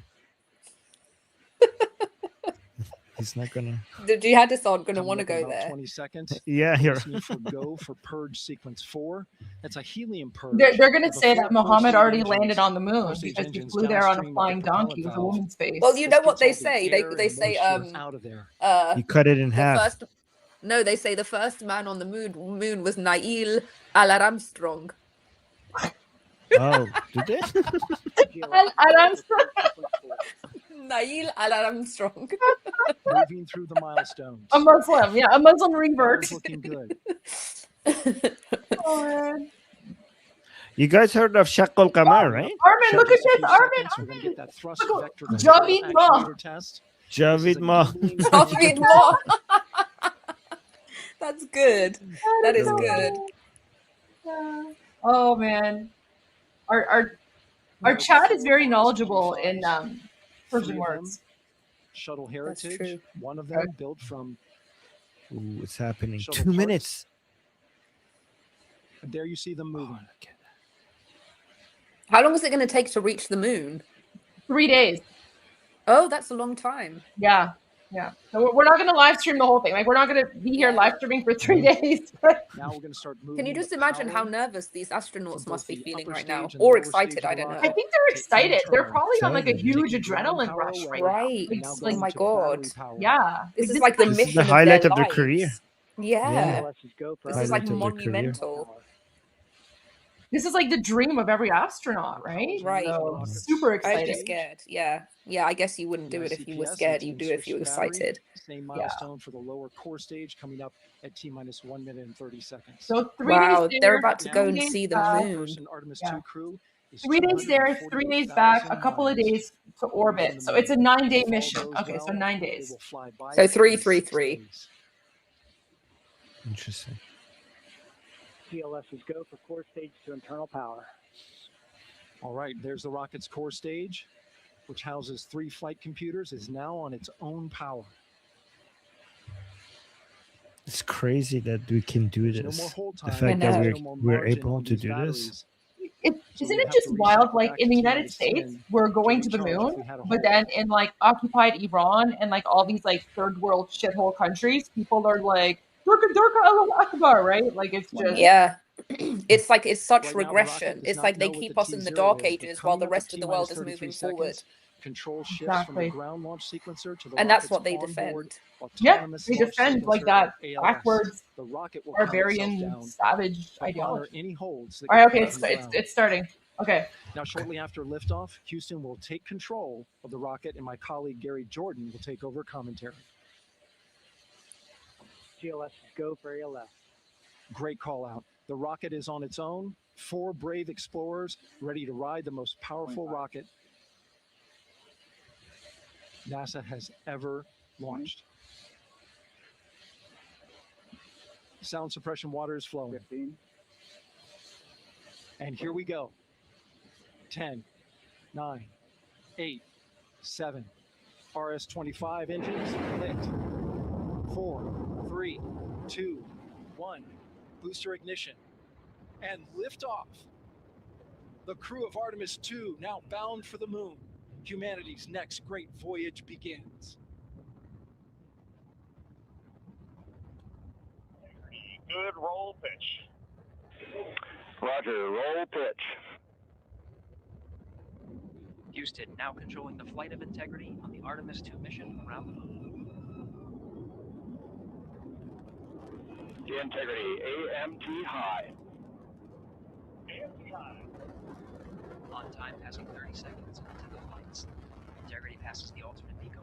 Target milestone. Mission Control Houston seeing good performance on the 4 main engines. Space Launch System core stage. Integrity, 3 miles in altitude. Traveling more than 1,200 miles per hour.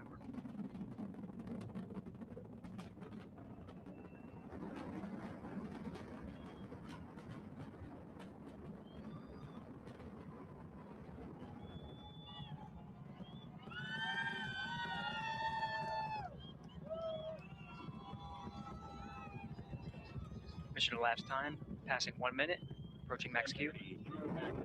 On, Ponce de Leon. Stan, we have you loud and clear on Ponce de Leon. Have you the same? Communication signal transfer confirmed as Integrity and its crew go supersonic. Approaching 90 seconds into the Artemis 2 mission. Integrity is 14 miles in altitude, 8 miles downrange, traveling more than 2,600 miles per hour.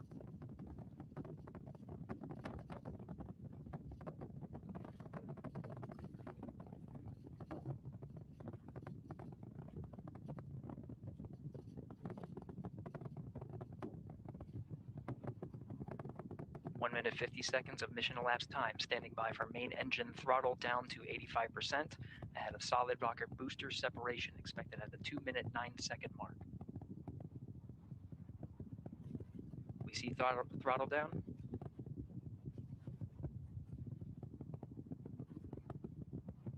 Confirmed separation.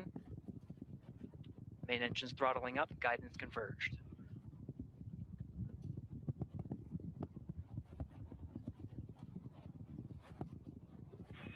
Integrity, guidance converged, performance nominal, upper stage RCS ready.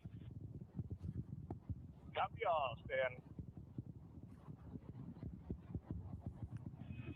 Integrity, SM priming complete. SM priming complete. 2 minutes 45 seconds of mission elapsed time into the Artemis 2 mission. Thrusters on Integrity and upper stage confirmed in a ready state, ahead of service module fairing separation.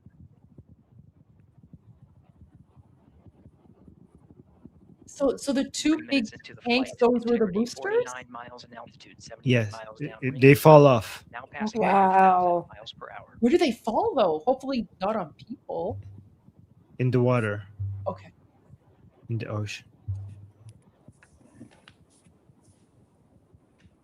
It's now parallel to Earth now. Standing by for launch Using support them. system jettison. Because you can Integrity, good last jettison, great view. you could see the two boosters there. Copy jettison, Team Eco 8+02. This is humanity at its best. And Houston, It really is. loud and clear on Tidris at the common line. Godspeed, Godspeed. Outstanding, Stan, we have you the same. See, this is what our species is meant to do instead of Wiseman, Durka Glover, Durka. Cook, and Hansen cross the boundary to space with good comm checks. GPS signals acquired after last jettison now working on internal checks to verify accuracy.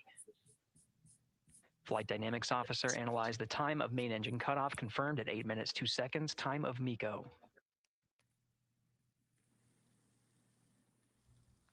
You know, this right here, this is the beauty of humanity. This is what we should be talking about.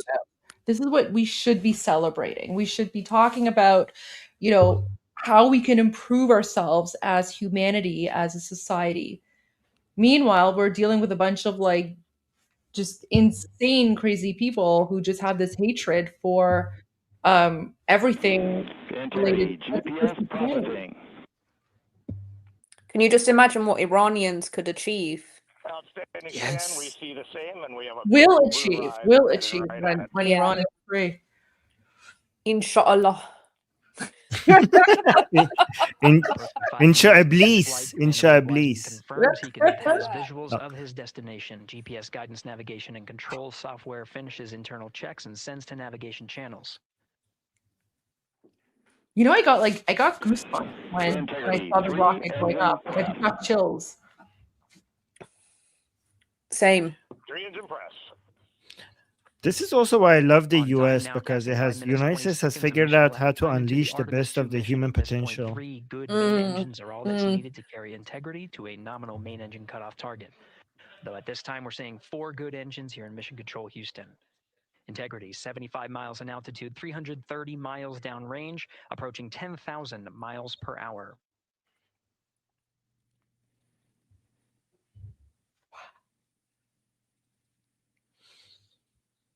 So short amount of time, so far away. Like, it's just only been 5 minutes and they're so far. Yeah. Wow. Integrity, looking good at Oh my 6 God. minutes. Wow. What is that? Same on board, Stan. This has to be like a rocket view or something. Booster officer will soon report the shutdown plan to Flight Director Judd Friedling, expected at the 7-minute mark. So the velocity is like Integrity, 78 miles in altitude, 460 miles downrange.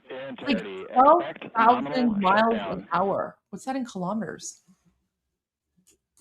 Integrity copies nominal shutdown. Wow, the rocket ship is going like 6 20,000 minutes kilometers 40 an hour. seconds of mission elapsed time. Shutdown plan is as expected. Again, the time of MECO was confirmed at 8 minutes 2 seconds into I'm the glad flight. they're safe. Yeah.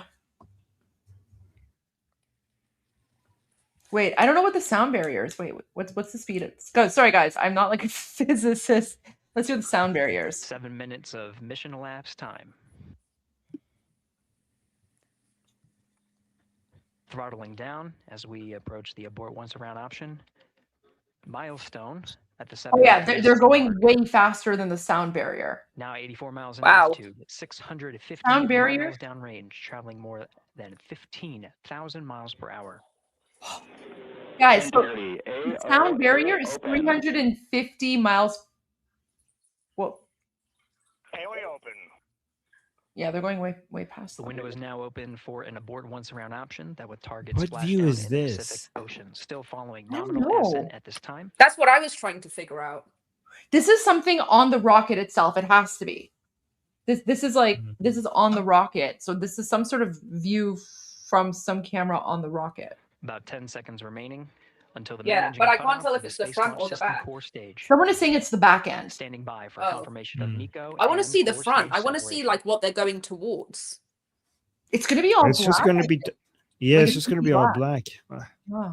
until they get close to the moon. Oh, maybe this is the front. Whoa, what is that? Whoa! Oh, wow. What is that? Integrity and nominal MECO core stage separated. Separate the last piece. Do you know what this reminds me of Interstellar? Did you guys watch Interstellar? Yes. Yes. It's my favorite movie. It's so good. It's so good. Okay, I think this part I think 8 that's minutes the 40 moon. seconds into the flight, we have a nominal main engine cutoff heading in the right trajectory on the way to swing around the moon. Core stage has separated. Is the done its regime, job. and that just Space goes Launch to System upper stage, the interim cryogenic propulsion stage, or ICPS, still attached to the Orion spacecraft. Oh, this is the part that got disconnected. 9 Now it's minutes so of mission tiny. lap time. Integrity crew of Reed Wiseman, Victor Glover, Christina Cook, and Jeremy Hansen now in orbit around the Earth at the beginning of their journey to the moon. So they're going to use the Earth's orbit to, kind of like a slingshot. slingshot. Yeah. So they use the Physically, Earth's like, orbit. Yeah, physics slingshot thingy. Yes. Yes. Yeah, no, guys, this is AI. We know, like this here, this is an AI depiction.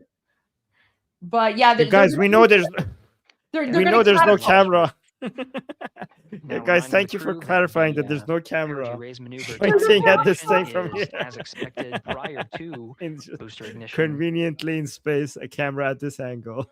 That time being 49 minutes, 50 seconds of mission elapsed time. Oh, someone's like, it's not AI, it's the cameraman. Yeah, props to the cameraman for this amazing angle. Wow. Oh, I don't know if man. it's AI. It's just like an illustration. Yeah, this is an illustration. It's not AI. Yeah. But we're waiting for more footage. Like that footage from where the thing was like the one rocket part was like detaching from the other rocket part, and then you see like lights in the background. Sorry, guys. Physics is not my thing. Space, not my thing. So I'm just gonna give like whatever description. Integrity, good. Neds deploy. Was that the astronauts? Copy that, Stan. Good, Neds. I want to say camera inside, like looking at the astronauts. Why don't we have that? Why just not a And live Integrity view of Houston that? for PWD setup. Just a reminder, halfway open on the secondary.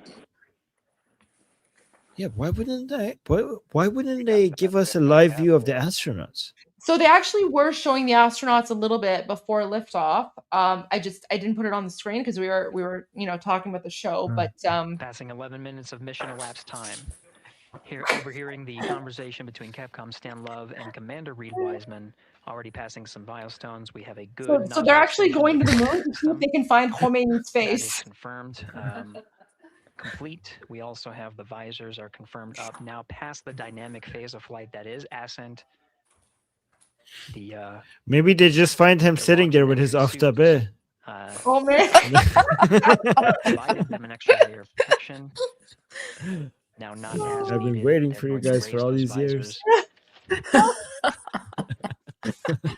And later in today's mission. And by the way, Death to America. Like, now that you're here. I've been waiting to say it to your face. Tasks of activating some of the systems aboard in the Integrity spacecraft. Oh my gosh. Okay. It's passing 12 minutes of mission elapsed time. Again, the perigee raise maneuver that's targeted near 50 minutes of mission elapsed time, 49 minutes, 50 seconds.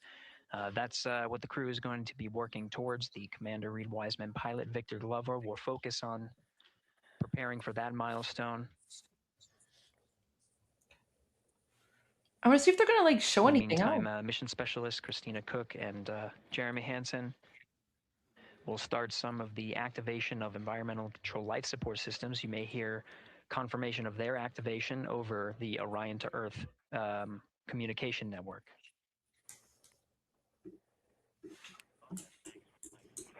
Houston C3 aux power back in auto. I can't wait in a few years when we get to watch a live moon landing. That would be such an epic day, historic day. Oh my When God, we yeah. finally get when we finally get to see a moon landing in our lifetime. Man on the moon again. If we're still alive by then, given the way Yeah. things are going. No, right? Jihadi takeover incoming. Gosh, it's wild. It's wild. 13 minutes and 30 seconds of mission elapsed time. We're going to continue to follow the crew of the Artemis Ooh, 2 what's mission. this? They are beginning their journey around the moon to verify the systems that will take us to its surface. An incredible ascent. Artemis 2 is underway. Reed Wiseman, Victor Glover, Christina Cook, and Jeremy Hansen begin their journey to the moon. Still milestones to come up as we await solar array deploy and the critical burns that will get Integrity into high Earth orbit around the Earth before engines are fired to get us around the moon. We'll keep tabs on Integrity and its crew from here in Mission Control Houston. But for now, we're going to send it back to you, Megan, and Nicole at the Kennedy Space Center. Very jealous to hear how the launch experience was over on the Space Coast. Yeah, Gary, if people are just joining us, welcome back to the Space Coast, where we just saw Artemis 2 lift off 14 minutes ago. And wow, what an amazing launch, and an emotional one too. As soon as the rocket lifted off, Nicole, you had tears in your eyes, I had tears in my eyes, and we had all these people. I had goosebumps. It was amazing. Yeah, the energy was wonderful. I mean, it was a beautiful launch.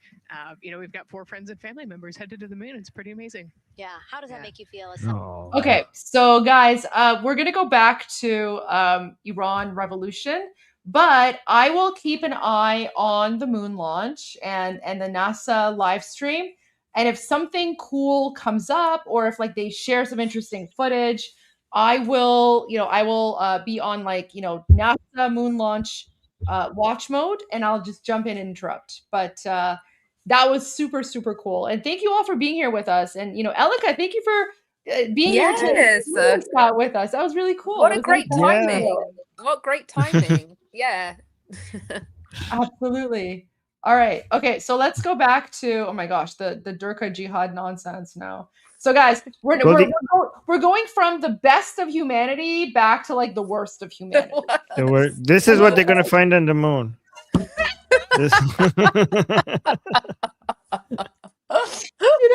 That's exactly why they're going to say it's colonization, because Khomeini was there first. Oh my God. But you know what, guys? We're not actually joking about seeing Khomeini on the moon. That was a whole thing during the 1979 Islamic Revolution. Like, this is an actual news article. So, like, during the revolution, Dishab dide be mah whatever. Duchtand. Like Duchtand. Yes. Sewn onto the moon. Yeah. Sew their eyes to the moon. Diruz like it's like Armin, you can read this. Can you zoom in? دیروز شایع شد که آیت الله عظما روحانی پس از ماها بازداشت و تحت کنترل بودن در یک خانه آزاد شده است، لکن در تماس با آیت الله اظهار داشت که هنوز در همان خانه زیر نظر ماموران مسلح زندگی می‌کند و تنها به وسیله تلفن با خارج در تماس است. مردم بارها برای تماس با این روحانی مجاهد و آزاد کردن او به بازداشتگاهش رفتند، لکن ماموران با آنها مقابله کردند و به رغم تلاش‌های مکرر شخصیت‌های مذهبی و ملی آیت الله روحانی از ابتدای برقراری حکومت نظامی در بازداشت به سر میبرد. آیت الله روحانی دیشب در تماسی با آیندگان گفت که مردم با رفتن شریف امامی و اظهاری و آمدن بختیار آرام نمیشوند. هدف مبارزه آنها فراتر از این است و مردم همچنان به راهشون ادامه میدهند و شک نیست که پیروز خواهند شد. دیشب در this is the part actually. All of that was irrelevant. This last paragraph is what the headline is. دیشب در تهران شایع شده بود که مردم به روی سطح ماه چهره آیت الله عظما خمینی رو دیدند. لکن آیت الله روحانی در این باره گفت این از موهومات هست، باور نکنید. So there's another Ayatollah who disagrees. I love how that's the, like, they saw a face and they were like, it's no one else's face. It's no one else's face, but they distinctly recognized that it was Khomeini's face. Yeah, guys. So this is how insane the Islamic regime is. This is like the literal retardedness that we have been dealing with for the last 47 years, because even back in 1979 they published a story where they're like, oh, we saw Khomeini's face in the moon. So you guys thought we were joking about Khomeini on the moon? No, this is literally something that we've had to deal with because the jihadis have put out this insane story, and they put out this story because this was like one of the ways to like legitimize the Islamic regime or whatever, right? Like, insane. And you know, just to even add to that, because the whole idea of Vali Afaqi, right, the supreme leader, is that he's divinely appointed. And so when you have these sort of like natural surreal miracles where his face is suddenly on the moon, that's sort of like a confirmation that he is a divinely appointed person. Look at what God's doing. God is projecting his image or into these supernatural places. And it's like, it's so funny. It's so funny because it's like Iranians just understand that this is just, it's such obvious propaganda, but Westerners just don't get it. They don't, because for them, it's hard to believe, like, how could anyone be that insane? There must be an explanation. It's like, well, there isn't. They're just crazy. Yeah, they're literally crazy. Like, so there you go, guys. So yeah, we were not joking about Khomeini. Oh, back to hell. Guys, Khomeini is not Khomeini. Khomeini is the founder. Khomeini is a successor. Wait, I can't hear. You can't hear? I can't hear anything. What happened to the sound? The sound just dropped. Oh no. I can hear. Oh, we can hear you, but we can hear each other. Wait, we should I message can her. hear you. Yeah, I'll message her. We can hear you. That's so weird. You can hear me. Okay, I can't hear anything. What just happened? Let me just try and see audio. Pick the speaker. Maybe leave and come back. Okay, let me try that. We'll have her Let me leave and come copy the back. link so I don't lose it. Oh, I'll send her the link. All right.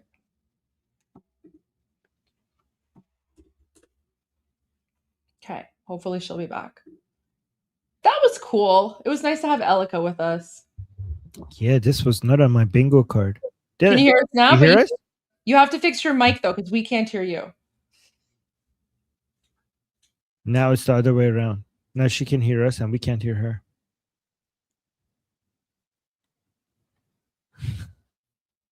It's just like Okay, I think can you hear me now? Yeah. Oh, there yeah. we go. Okay. Yay. Yay, welcome back. All right. So yeah, Thank guys, you. we're Okay. now going from the best of humanity back to the worst of humanity. Absolutely. Oh, no. Okay. Well, you're there, so I would say the best of humanity. You too. Thank you. We're Mixing it dealing up. with the worst. Mixing it up. Yes. Yeah. All right. Okay, let's play. Iran is defending itself against an act of unprovoked aggression, an act that is not targeting the quote-unquote regime. It's hitting schools. They massacred over 150 girls in the opening hours of this unprovoked war. They're hitting... Oh, yeah, Americans are targeting. Elika, Goldie, they're targeting. The Americans were sitting in their command, in the operations room, and we're like, oh my God, guys, we found the school with 150 schoolgirls. We were looking exactly for that. Let's bomb it. Intentionally, the Americans went and bombed the school. Sure. The Americans and Israelis never target schools. There's no war in history that has had zero civilian casualties. There's no war that is perfect in a way that no civilians died, that there's no mistake, there's no bad information. All you can expect is that they do everything in their power to reduce civilian casualties. And we it was know in an that Americans... IRGC lot. It was in an IRGC compound. But when when Hamas, when Hezbollah, when the IRGC targets civilians, this fool has nothing to say. This fool has nothing to say when the IRGC are massacring Iranians, children, teenagers, when Hamas is massacring teenagers, children, nothing to say. But when the US strikes a compound, an IRGC compound, that the IRGC kept a school inside it, they're like, this isn't even, this is his words. They're not even targeting the regime. They're targeting children. They're targeting both. His words. They don't even want to hit the regime. They only want to kill Iranian children. Like, you're not living in reality with us. You are somewhere else. I don't know where you are. If you're on the moon, I don't know. But you're not in reality. There's nothing makes it more obvious that these people are full of crap more than the fact that they have talked so much about these schoolgirls, these 150 schoolgirls, and not even remotely close have they been talking about the more than 40,000 Iranians who have been massacred. False flag. That didn't happen. False flag. Okay, sure. And you know what's really insulting is that they're basically they're using the blood of our children to promote their anti-America, anti-Israel propaganda, and they won't even allow us to speak about it. They just goes like, oh, you're disgusting, blah, blah, blah. It's like, everyone's disgusting. Yeah. Do you know who this guy is, by the way? I don't know. He's like Gray Zone. You know what? I looked him up briefly on X before I went live, and I just saw he's like an anti-Israel conspiracy theorist. So I blocked him, and I blocked his like Gray Zone account or whatever as well. Like I just Gray Zone. I just block all these people. Yes. So first of all, Gray Zone, yes, which as we know has historically been paid by the regime. I don't know if you guys know that. Oh, I didn't know that. Okay, there you go. Okay. So first of all, look up the Washington Post article where they exposed that a former journalist of Gray Zone was working for the regime, working for the regime and working for Russia. That's the first thing. Second of all, he is the son of Gabor Mate. I don't know if you know who Gabor Mate is. No. So, so Gabor Mate is Jewish, but he's an anti-Zionist Jew. And he's actually a Holocaust survivor, which is interesting, which is very unique because you don't get that. But he's like a very, very far leftist. And he's actually, the crazy thing about it is that Gabor Mate is a trauma expert. And there's this clip, and I talk about it in my book. There's this clip where Gabor Mate is at this California trauma conference in front of like thousands of people in the audience, and somebody asks him, how do you have sympathy for, you know, like, as in, we need to have compassion and humanity for everyone? And they're like, how do you have sympathy for these Hamas terrorists when they committed all of this like sexual violence and rape on October 7th? And Gabor Mate, the trauma expert, is like, no rape ever happened, no sexual violence ever happened, like immediately starts defending Hamas. And this guy, Aaron Mate, when I was on Piers Morgan with him like a few years ago, I guess around after October 7th, he was the one there saying that there's no evidence that any rape ever happened. So he takes that clip, right? He takes that clip of him like schooling me, right? And puts it on his Instagram, like shutting down these like Israeli propagandists saying that there was rape, whatever. So I took his video and I merged it with the with this clip from the UN, right? A representative of the UN saying that we found by clear and convincing evidence that sexual violence happened on October 7th. And then he deleted his post. Wow. I mean, he was just a very despicable person. But, you know, what really upsets me the most is that they ignore the fact that if these children were at school, it's because they were probably forced to be there because the Islamic regime uses children as human shields. And they actually forced the parents of these children to pretend as if like, oh, we're so mad at Israel and the United States and whatever. And they use the parents of these children as propaganda. Meanwhile, every single school in occupied Iran right now is shut down, right? So there's no other school where children are going, right? So why is it this one school, this one compound? And you know, here's the thing: why is it that after 31 days of this conflict, the only thing that they can point to is this one school from day one? And we still don't even know what happened. We still don't even know what happened. But what right, that's the only thing they can say, literally. Yeah. They can't point to anything else. So they go back to the school, and I find it so insulting that they're just using the blood of our children and the blood of Iranians to promote their jihadi as political weapons. Yeah, they're weaponizing our children's corpses, and that's what is so sick, because at the end of the day, you know, I remember seeing this from Iran International. There was a post during January 8th and 9th when they counted. It was like 160 something children had been killed by the regime in those 2 days. And it's such a like incredible parallel, because you hear them constantly saying, oh, the 160 whatever kids killed by this US strike. And it's like, but if you cared about children, why wouldn't you talk about all the children that the regime has killed, not just in those 2 days, but for 47 years? The only time you care about children is when you can weaponize them for your political agenda. That is literally like, you are the most depraved humans on earth. Like, there really is no lower, there is no like level of immorality lower than that. It's sick. I mean, these people, like, they never spoke about, you know, Kian Pirfalak or Nika Shakarami or, you know, anyone Serena else. Esmail Zadeh. Yeah. None of them. None of them. But all of a sudden, they're accusing us of being disgusting. Why? Because did you hear when she said that comment? When she said when she goes, you're disgusting. You're gonna see it. But I said when I said the exact comment that I said was that the Hamas-run Gaza Health Ministry doesn't distinguish between civilians and combatants in their total number. And she goes, you're disgusting. And it's like, wait, I'm disgusting? All I said was that there is a distinction between civilians and combatants, which is a fact. And she's the one here that's saying that there's no proof that 30,000 were killed, and she's not disgusting. Yeah. Well, it's just, you know, she basically wants us to go down to her level, Right. That's That's all why it she is. always does these jabs. You're Yeah. disgusting. You support genocide. You love slaughter. Apparently, somebody wrote a comment or something, but apparently I missed it. That when I left, she said something like, "Oh, Elika supports the slaughter of something."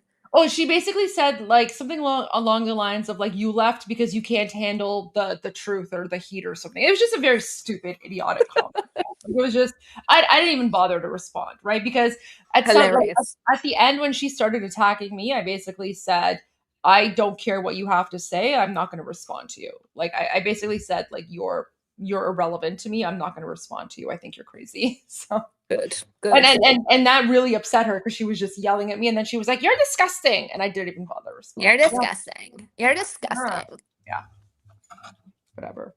Like these people just want to be acknowledged, and that's why like I just all she ever does is project. Like everywhere that I see in her comments online, she's always projecting. She's like any Iranian that says anything on X anywhere, she always in her comments, you're disgusting. These people are disgusting. These people are demons. It's like you are talking about yourself. You have demonic energy coming out of your veins. What are you talking about? You know what? The next time, if I'm ever again on a live with her, I'm just gonna be like, you are an Armenian who's on a show called The Young Turks. But she knows that. They say that to her all the time. Like she's just, her entire existence is like a walking contradiction. I know. It just makes no sense. What does she say? What's her response to that? I actually don't know what her response is. Okay. She'd probably just say, you're worried about the name of my show when you're the one who's supporting genocide and you're worried about the title of the show that I'm on, just goes to show how immoral and corrupt you are. She'll just be like, you're disgusting. The title of the show is about genocide. Yeah. That's true. She's basically on a show that's promoting the genocide of her own people. Yeah, she's It makes no Armenian. sense. It makes no sense. It's like it's you going to the Nazi show or something like that. Right. Yeah, like the Young Nazis, being on a show called The Young Nazis, and then saying I'm against genocide. Well, right. That's strange. And guys, we have a lot of Armenian viewers, so yes, we know that she does not represent the Armenian people. The Armenian people are amazing. They're incredible. We have a strong alliance with Armenians. There are a lot of Iranian Armenians as well. Many who actually escaped the Armenian genocide and came to Iran.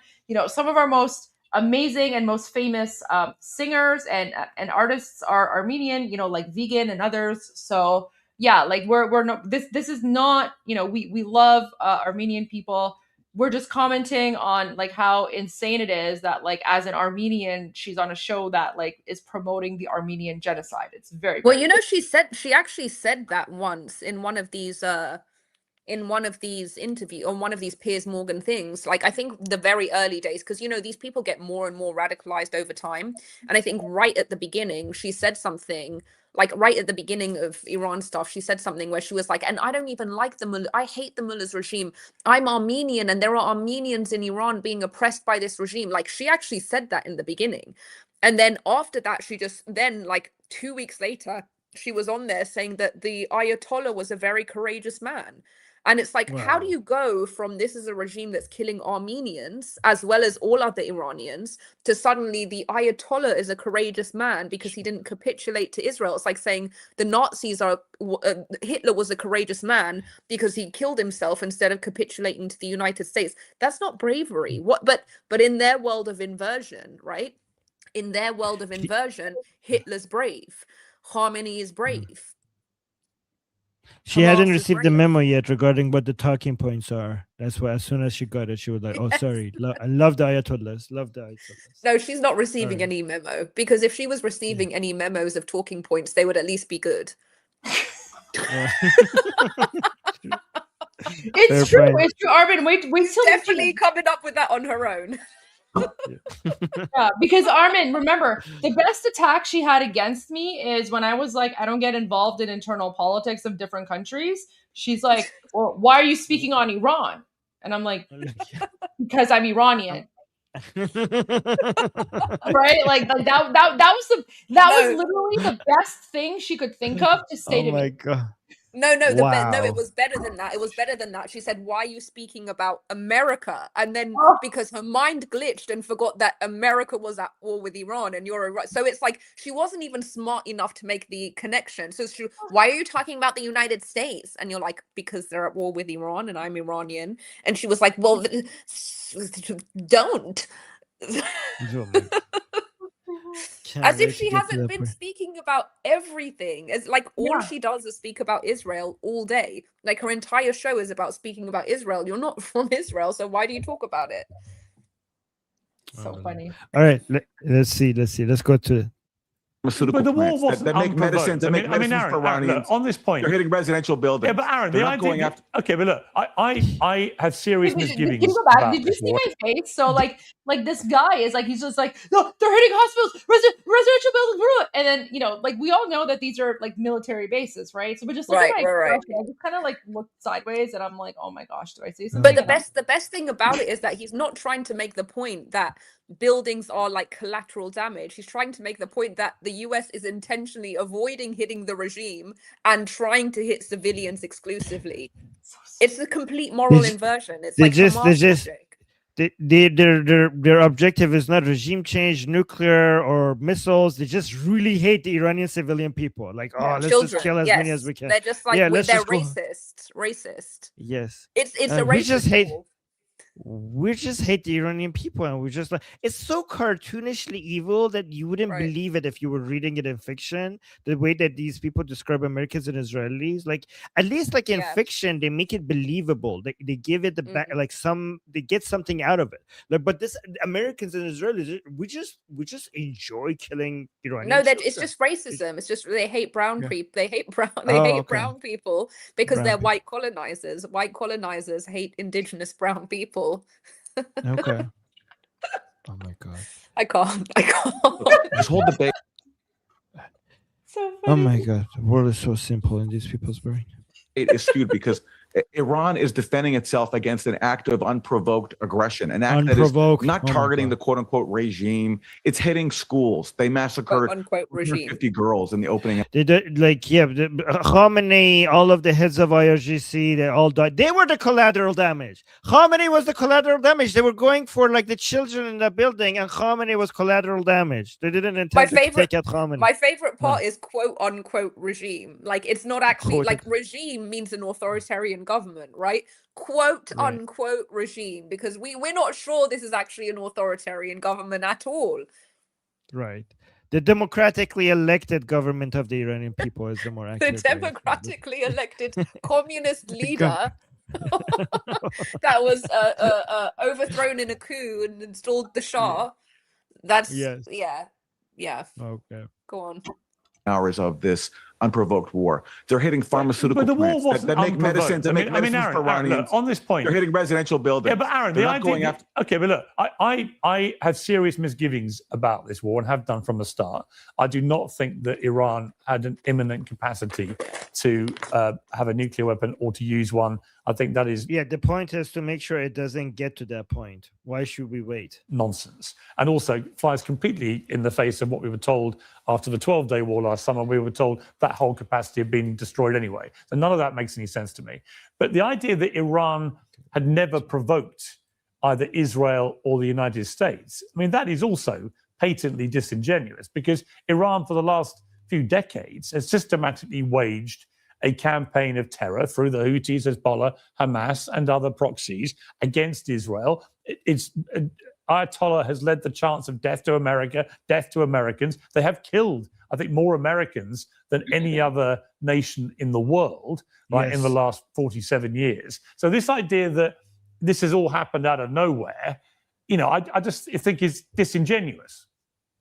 I think the fundamental problem in the region is that you have an Israeli government that gives itself... so he's just going to ignore all those points. So it's just like, okay, you said all of that.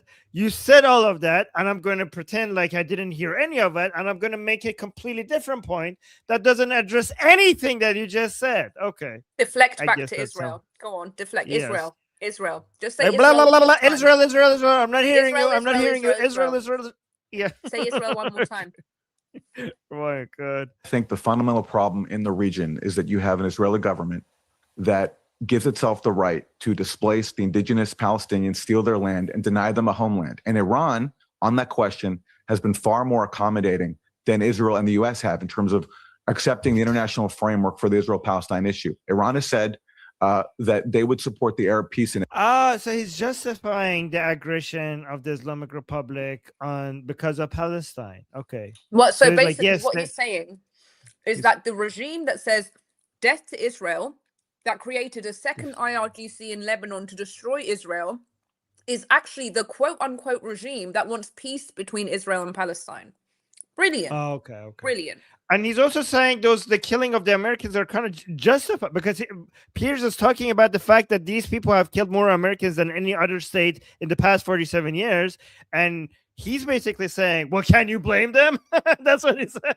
He's like, well, I mean, Palestine, Israel. So I guess that's a good thing. Okay. Initiative, which offered Israel full normalization if it allowed Palestinians to have a state in just 22% of historic Palestine. Iran has cooperated with the U.S. in the past. You mentioned earlier that Trump. Yeah, so it has killed more American soldiers and Americans than any other state in the past 47 years, and he says they have cooperated. I mean, what does it look like when they don't cooperate? What? This is one thing that Westerners just do not understand about communist, socialist, Islamist regimes, that they lie. Like, this has been a tactic for so many decades. The communists mastered this tactic where they pretend to be moderate leaders. They pretend to be diplomatic. They pretend to do all of these things as part of their strategy, as part of their propaganda strategy. And so it was literally the Soviets that came up with this idea of like a moderate leader for terrorist groups. That's what they did with Yasser Arafat. They trained him of how to appear like a moderate leader. These people, because they're so unfamiliar with these like Islamist and socialist dictators, they have no idea that, oh, somebody pretended, like, yes, Yasser Arafat pretended many times that he wanted peace, and then he reneged because he didn't want it, because it was just propaganda. They don't understand this. They don't understand any of this. Yeah, I mean, right at the beginning of the so-called Palestinian movement, the very founders of that movement, of that cause, said that Palestine is just an excuse for our, back then it wasn't Islamist, it was pan-Arabist, but for our pan-Arabist agenda. As soon as we manage to get rid of the Jews, we're also going to get rid of Palestine, because we're not interested in nation states. We're interested in our pan-Arabist empire, like nation That states. is why, yeah, that is why the PLO's charter changed when Jordan had the West Bank and Egypt had Gaza. PLO's charter said, we're not going after those areas. We're only going after Israel. And then when Israel claimed back the West Bank and Gaza, then they said, now we want back Gaza and the West Bank. So it's like, it's never about a Palestinian state. It's just about an Arab Muslim state, really. Yeah, empire. And yeah. no Israel. Yeah, Israel is in the way. We're going to use this Palestine as an excuse to get rid of them, and also then we're going to forget about Palestine. Yeah. Yeah. Exactly. Yeah. Turning his back on NATO, and NATO helped the U.S. in Afghanistan. So did Iran. Iran provided critical intelligence to the U.S. that helped the U.S. capture fighters from Al-Qaeda and the Taliban. Yeah. Sorry, I'm just going to go really quick to the NASA channel, because we just have a view of people in the space station. So I'm just going to play a few seconds of this, and then we'll go back to the show, because I did promise you I would give you moon launch updates. This is Mission Control Houston, sending it back over to Megan and Nicole at the host desk. Okay, wait, let me go back a little bit. Against League in flight. We will cover that live on NASA the NASA YouTube channel, and we'll be covering that around the clock as we begin to wrap up our coverage here on NASA Plus. Okay, back to you guys. I just want to share that really quick. Guys, just for the record, Iran Revolution Live will not be covering the moon launch 24/7, but we will give you random updates. No, it's too late. No, it's too late, Goldie. Now we're Iran Revolution Live and also anything moon-related news at the same time. Well, I mean, it makes sense because Khomeini's face is on the moon. So we're very invested, sure. guys. We Iranians, we're very invested in this because we want to see if NASA can find Khomeini's face on the moon. Yes. And also the remaining, part, like the signs of Muhammad cutting the moon in half. That also is Oh there. yeah, So, that's true. Yeah, we have to see like yes. where he cut the moon in half. Yes. By the way, that's such a stupid story because Muhammad apparently cut the moon in half and nobody around the world saw it. Like the Chinese, like the people in Africa, people in Europe, like nobody, there's nobody who saw it. Yeah, it's Like, called the crescent moon. The crescent moon. That's what he did. He did it. He made it the crescent moon. okay. Yeah, So yeah. before that, it was exactly. It was a full moon 24/7 every day of the month. Oh. And then now, because of Muhammad, Now it's a crescent moon. Ah, okay. Now I get it. Now I get it. All right. And that was blown up when George W. Bush gave the speech declaring Iran to be a part of the axis of evil. Wait, U.S. Ambassador Ryan. Wait. I'm so sorry. I think NASA is showing the astronauts. Sorry, I know you guys want to see the astronauts. Sorry, really quick.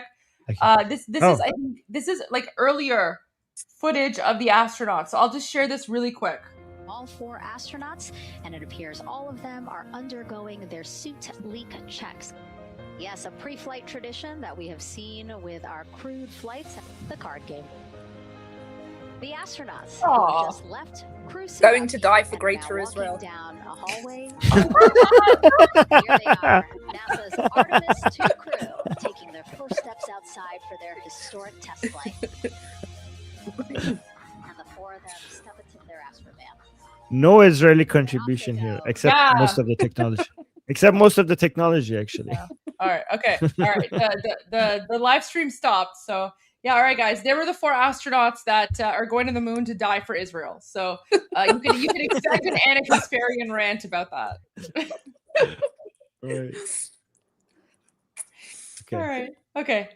The live stream ended, so there we go. Said that seriously undermined Iran's cooperation, which was very, very fruitful. And there have been so many more diplomatic initiatives since. Iran sent Bush a letter offering to resolve all these issues. Bush ignored it.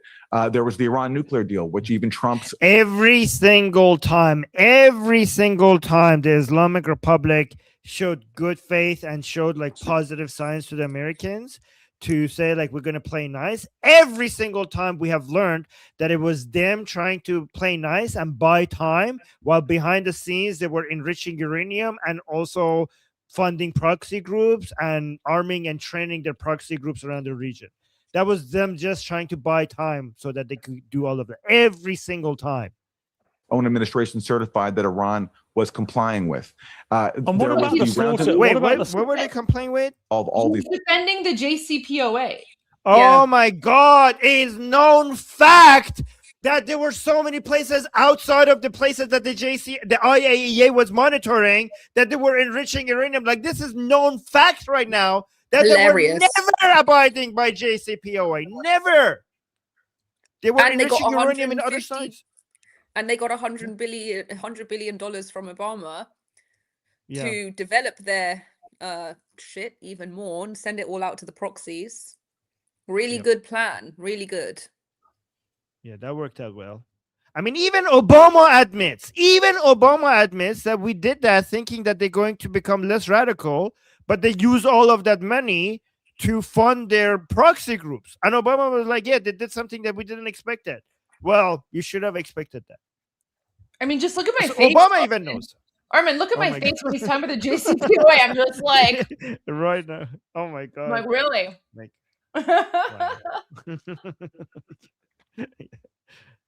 how do they not know this? This is a known fact. Everybody knows this. They were not abiding by the JCPOA. Armin, this is the same guy that just said that Israel launched the missile to Diego Garcia because it was a false flag event. Of course, he's not going to know anything. Okay. Yeah, because of USS Liberty, of course. Yeah, for sure.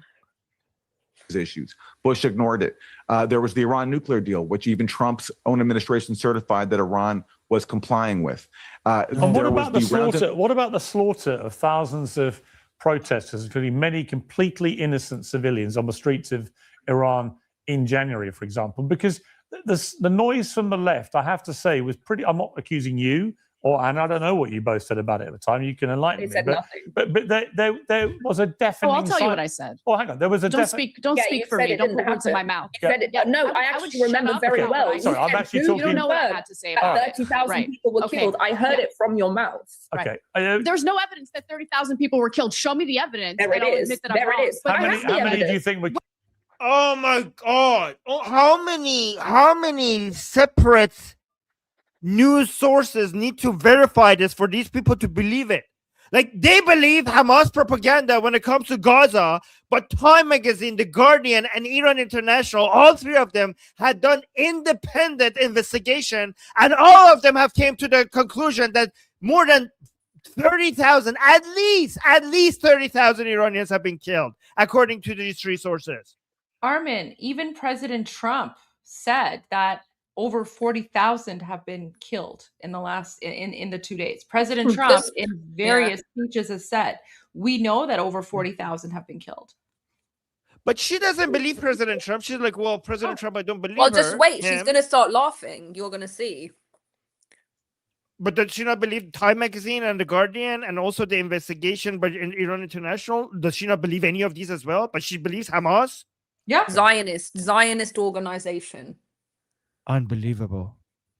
Where's the evidence, Elika? Where's the evidence? Me to tell you? What's you the want source? me to tell you? Yeah, go ahead. I can tell you the source. I can tell you the source because how quickly you believe a terrorist regime, but you don't believe. Just give me the source. I don't need to. I'm going to tell you right now. I'm going to tell you right now. Silence, and I'm going to tell you. Every single hospital in every single city in Iran gave a tally of how many corpses were in their beds. In total, that amounted to 36,500 people, and that didn't include the people that were slaughtered. What source compiled those numbers? The hospitals. Every hospital? Okay, so you yourself talked to every single hospital? I saw the list. Look at this guy list of every hospital with every number. You saw the list. Google it. Who published the list? Who published the list? It's everywhere. Human rights organizations. You should know the source. You should memorize that. If you're so heated about I'm this telling issue. you. Okay, but you know what's interesting? Okay, hang on. You know what? Wait, let me read this. Okay. Time Magazine reported that two senior Iranian health ministry officials stated that up to 30,000 people were killed in just 48 hours on January 8th and 9th. So there was a German-Iranian surgeon compiled a covert list showing 30,304 protest-related deaths registered across civilian hospitals alone, excluding military hospitals. The officials noted that the state ran out of body bags and had to use semi-trailers to move the dead. So that is from the Time Magazine. And then we have The Guardian.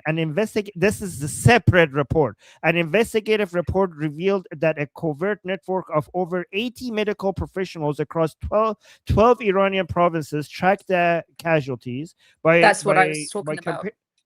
Yeah, okay. By comparing hospital baselines with on-the-ground observation of overflowing morgues and bodies being transported in refrigerated meat and ice cream trucks, they estimated the death toll exceeded 30,000. And then we also have Iran International. This outlet reported on leaked internal government documents. A report submitted to Iran's Ministry of Interior logged over 30,000 deaths, while a separate briefing for the National Security and Foreign Policy Committee cited 27,500 deaths. So these are three different independent investigations. And do you see the way that arsehole, he's shaking his head when I'm saying that all of these literally while I'm saying that these hospitals compiled the list, he's going like as if the regime could ever kill as if the quote unquote regime, these poor innocent people who have just been miscalculated and misjudged, as if they would ever kill a single innocent person. Like this man, this woman, both of them, they are just disgusting. I don't even know what to say. They're exactly what they project onto everybody else. My God, they don't believe Time Magazines and Iran International and The Guardian, but they believe the numbers by Hamas. They don't even believe President Trump. President Trump came out and said that. That's coming up. Wait for that. I mean, of course they don't believe him. They hate him. It's interesting, Anna. Yeah, you're having the complete reverse. You're having the complete reverse. No, I'm not. Well, I'm not. okay, I'm going to explain. We haven't The heard New York Times just published a piece on You this haven't that I heard hope my you question read. yet. That I hope you read. You haven't Go heard ahead. my question yet. Right. You care about the deaths in Palestine, but No, you don't no, care about not the that, Iranian not people. that. I do care about the Iranian You people. got utterly, Unfortunately, they've hang been on. You got utterly Shut the hell up. Let the man say something. What the rage when people questioned the number of people who'd been killed in Gaza, rightly, because it turned out those numbers were broadly accurate, have now been admitted. They weren't actually. There's an investigation shows that the number of children reported being killed was really exaggerated, and also many of the numbers that they reported as civilians being killed were actually terrorist combatants. Israel, and yet here you are doing exactly what so many Israeli guests did on this show about the deaths in Gaza. You're just refusing to believe any of the numbers coming out of things. So my question for you would be, well, if it wasn't 30,000, then how many do you think were killed?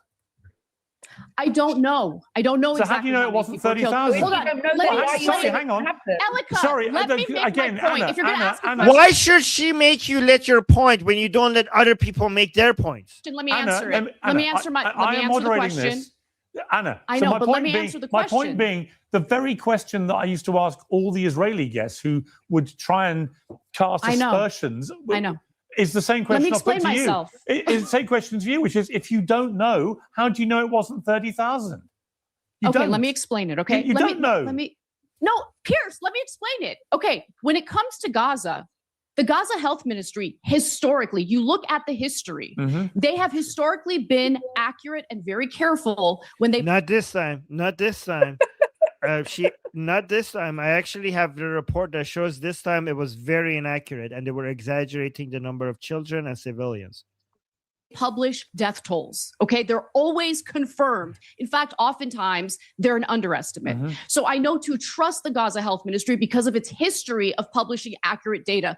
In the case of Iran, we know a few things. We know because so many American former government officials and current government officials and the Israeli media were literally bragging about putting Mossad on the ground, arming people, and that's why so many of the law enforcement or Look at this. Look at this. If you actually read this, for example, Hamas-run Gaza Health Ministry admits to flaws in casualty data. And if you actually read this, it's actually embarrassing. I mean, Armin, So- we know all this, but sometimes we have to pick and choose our battles, right? Yeah. So Yeah. that's why you we're can't answer everything they say because like you have to literally let like 90% of it go, otherwise you're interrupting everything. Yeah. Okay. Yeah. But what's crazy here is that now she's going to try to justify her position when it comes to like the Islamic regime. Like it's just and sometimes, Armin, it's just better to when your enemy is just being an idiot, just let them talk, because now she's not even arguing with me or Elika, she's arguing with Pierce. Totally. Right? So just let her like make herself look like a demon, a ghoul, right? Like it's horrific. And now she's gonna blame all the deaths on Mossad, right? Like that's how insane this person is. But it's just I don't know. Right. All right, let's continue. police officers, security forces in Iran were also killed. Okay, there's a lot of disinformation coming out, and there are different sources publishing different information about the death toll, which is why I don't know. I have not found a source. Yeah, there are different sources saying some say 30,000, some say 40,000, some say 50,000, some say 100,000. Yeah, there's different numbers, but there are at least 30,000. Just because they're different, that doesn't mean that tens of thousands of Iranians weren't killed by the regime. Right, but you're and yet you That's are giving me accurate data. No, but Anna, again, I would use the same questioning I did to people about Gaza. How many of them were killed by Mossad operatives? How many of them were actually? Are you kidding me? Are you kidding me? Mossad operatives! Holy crap! What the heck? This Look is at my face. Oh my god! Look at my face. Like, yeah, so now she's basically it's the trying Jews, to... of course, it's the Jews. Nothing wrong happens unless the Jews have done it. Unbelievable. Yeah. So apparently the Jews killed 30,000 Iranians on January 8 and 9. That's how insane this psychotic demon bitch is. Sorry, I shouldn't swear, but I'm sorry. I'm sorry. No more swearing. This is so infuriating. This is so insulting. These people will not be remembered well in history. No. This is denying the greatest act of massacre upon a people in modern history. And like, it was Mossad operatives. Is there anything wrong that happens on this planet that is not the Jews doing it? And you know what's crazy? You have two Iranians on the panel. We're trying to explain that the Islamic regime did this. And then you have like the non-Iranian psychotic witch who's like, it was the Jews, right? As if she somehow knows more about what happened in our own country than us. And as if that makes sense, that the regime is not the one that's slaughtering the protesters that are trying to topple them, but Mossad, who is an ally to the Iranian people, are the ones that are killing them. Why are they killing them? To create a false flag, to get permission, to manufacture permission to go to war. Why do they want to go to war? Because the regime isn't even a threat. There's no reason to go to war. So why are they doing it? Because they're just evil and want to kill brown people. It's like there's no, the root of their logic goes nowhere. There is literal no root for their logic whatsoever. If it's Mossad operatives, then why would they shut down the internet to hide the information? No, they shut down the internet to stop Mossad from being able to communicate with Mossad. Oh yeah, that's what the Mossad relies on. Okay, go on, play. See, because it's getting worse. No, I'm not asking you that. No. I'm simply saying once you've admitted you have no idea how many were killed, I find it extraordinary that you would be so emphatic in refuting the 30,000 number. You don't know. You think 30,000 people were slaughtered in 1 week? I think it could easily have happened from the scenes that I was looking at. Yes. I don't. In 10 hours, because it wasn't even the full day. It was just 5 hours on Thursday and 5 hours on Friday. So in 10 hours, what do you mean? You think 30,000 people were killed in 1 week? Do you know how easy it is to kill tens of thousands of people when you point machine guns into the crowds of people, military grade weapons into crowds of people? Like, oh, I can't imagine it, so it couldn't have happened. Yeah, so the experts are telling you that it happened, but because you can't imagine it, you're denying it. You're denying a massacre upon our people because you can't imagine it happening. Unbelievable. You don't believe it, okay? But I don't believe it. Given that you've admitted you don't know, you don't know. Let me come back to Elika. You know, I have noticed there has been I think there has been a double standard here from people on the left who I respect. Where they seem to care an awful lot more about Palestinians being killed in Gaza, which I also shared their care about, and the protesters killed in Tehran at the start of the year. And it was deafening. It was deafening. And Hollywood was deafening by its silence too. And I just think that's another thing that is just wrong about this. It's intellectually dishonest to people, right? To pick and choose. You know what's dishonest, Pierce? The fact that Iranians are getting killed right now. Civilians are getting targeted right now. Civilians are not getting targeted. Civilians are not getting targeted. Israel and United States do more than any country to avoid civilian casualties. Or began, okay, with and this is not just this is not just a claim. The civilian to combatant ratio numbers show these numbers, how low the civilian to combatant casualty ratios are. You don't get those numbers accidentally. You're like, oopsie, we were trying to kill civilians, but somehow we managed to break the record when it comes to minimizing civilian casualty. Oopsie, we weren't intending to do that, but all of a sudden it happened. The only way that you managed to have this low civilian to combatant ratio casualty numbers is when you're trying your best to try to reduce civilian casualties. It doesn't happen accidentally. many 175 people getting slaughtered at an elementary school. Elika, you got anything to say about that? Do your people feel I do. liberated? Yeah, I do. You don't live in Iran. You've never lived in Iran, and you have the I've been audacity many times. to talk I've been about many this as times if it's to the Iran. liberation of the Iranian been people many as times they're to getting Iran. killed, as their hospitals are being Isn't it bombed, crazy? as Armin, healthcare can we workers are pause being for a second? Isn't it just like it's so crazy? And like, do you see like the anti-Iranian racism? So a non-Iranian person is criticizing an Iranian, and they're like, "You've never been to Iran," which is false, by the way. I just realized she said you've never lived in Iran. I heard Yeah. been to Iran. That's why I was responding that way. But she said lived in Iran. But as if that makes a difference. Like you're over here screaming and shouting about Iran and you're not even from Iran. What are you talking about? But it's like a total deflection. Like the minute she got called out, right? This is like they do this exact tactic. Somebody calls them out for their selective humanity, right? You didn't care about these protesters. You didn't care about these kids being killed.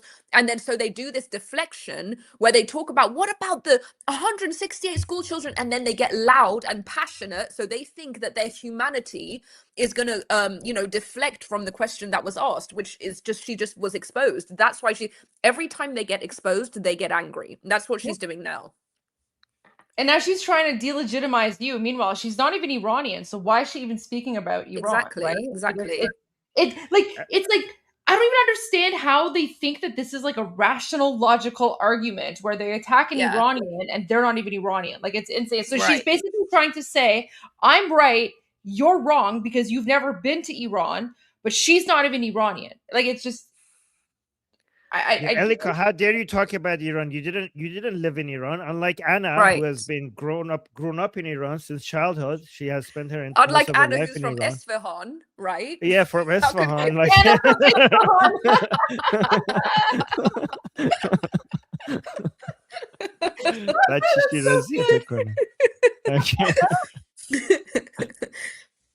Oh my god. Killed. Disgusting. Right. Go ahead. Let Elika respond. Let Elika respond. I'm not going to shut when up. you talk about that's where Elika you asked me to shut up. stop. Can we go back a bit? Because that was epic. Yeah, shut up. Yeah. I was fangirling. Yeah. If in Iran, you've never lived in Iran, and you have the audacity to talk about this as if it's Oh, you have the audacity because you never lived in Iran. Shut up. the liberation of the Iranian people as they're getting killed, as their hospitals are being bombed, as healthcare workers are being killed. Disgusting. Go ahead. Let Elika respond. Let Elika respond. I'm not going to shut up. Well, you never respond because you. Oh my god. Because you just have to shut these fools down. Like when they start doing that, you have the audacity to talk about liberation for Iran.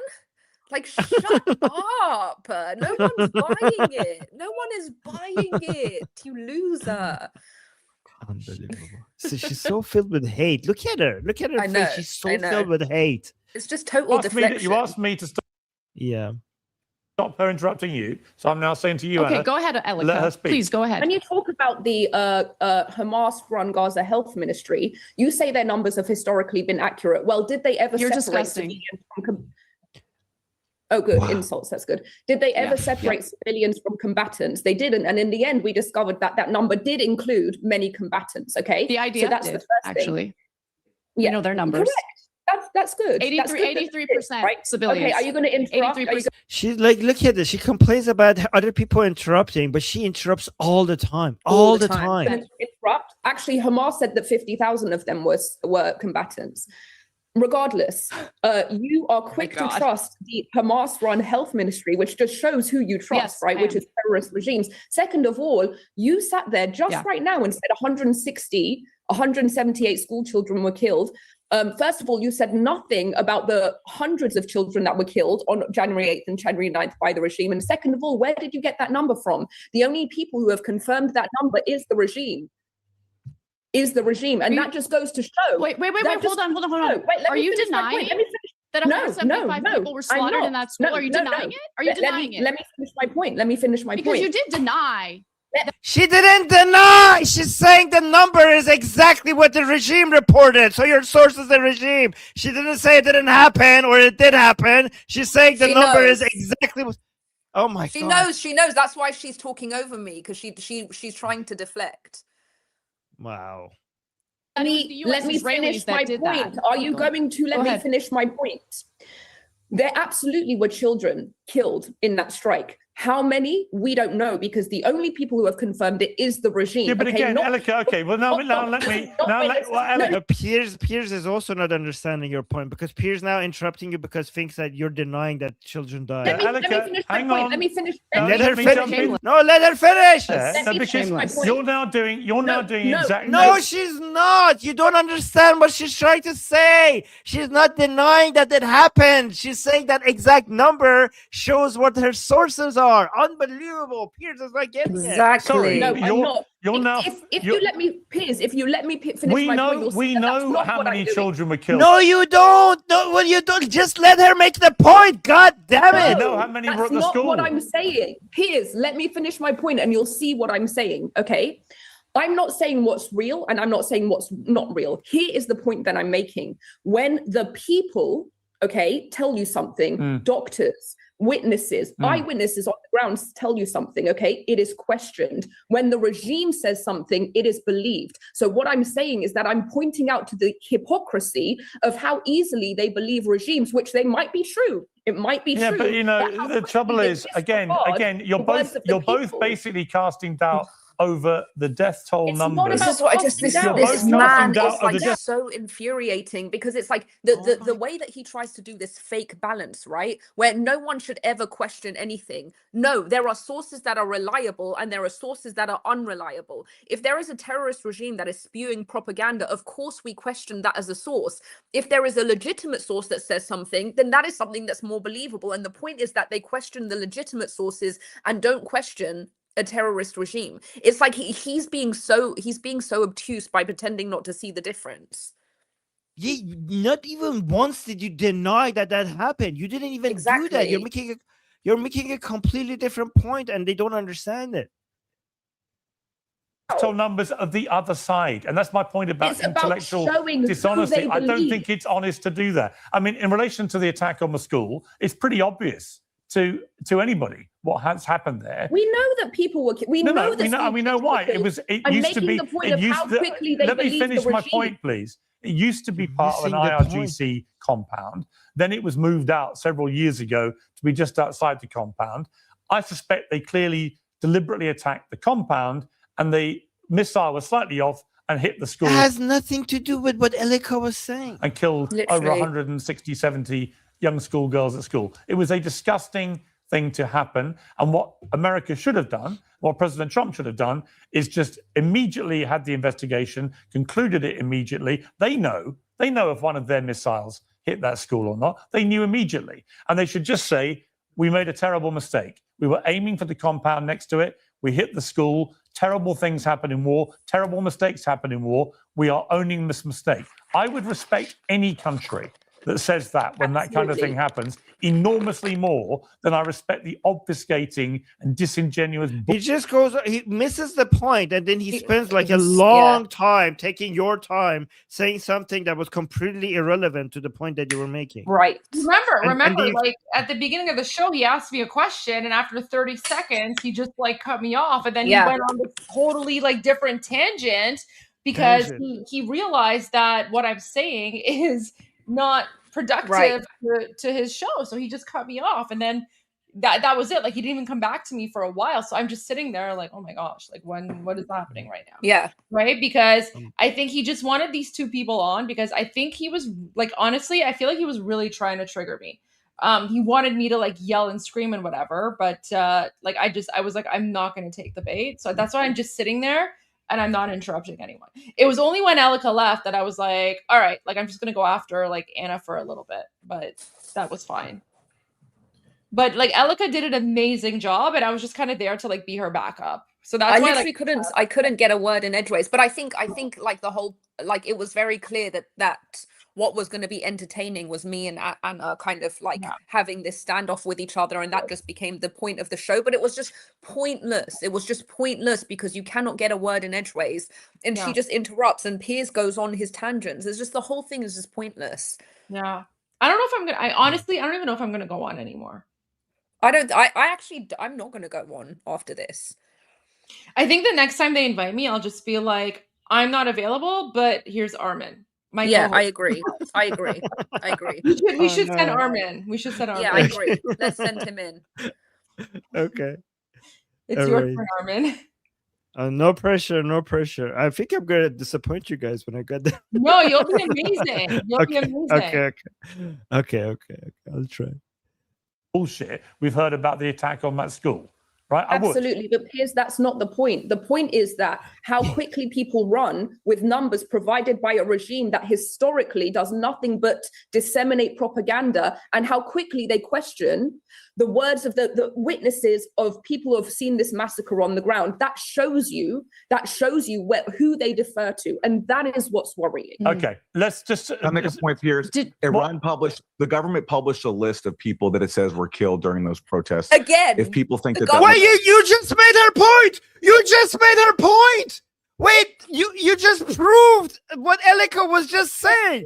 Like, oh, they just believe the government sources and nothing else. And they're like, well, Iran published this, so I believe. Do you know what's funny about that as well? Exhibit A. So this is another thing. I didn't even get to make this point, but somebody did this. They ran the names that the regime had provided.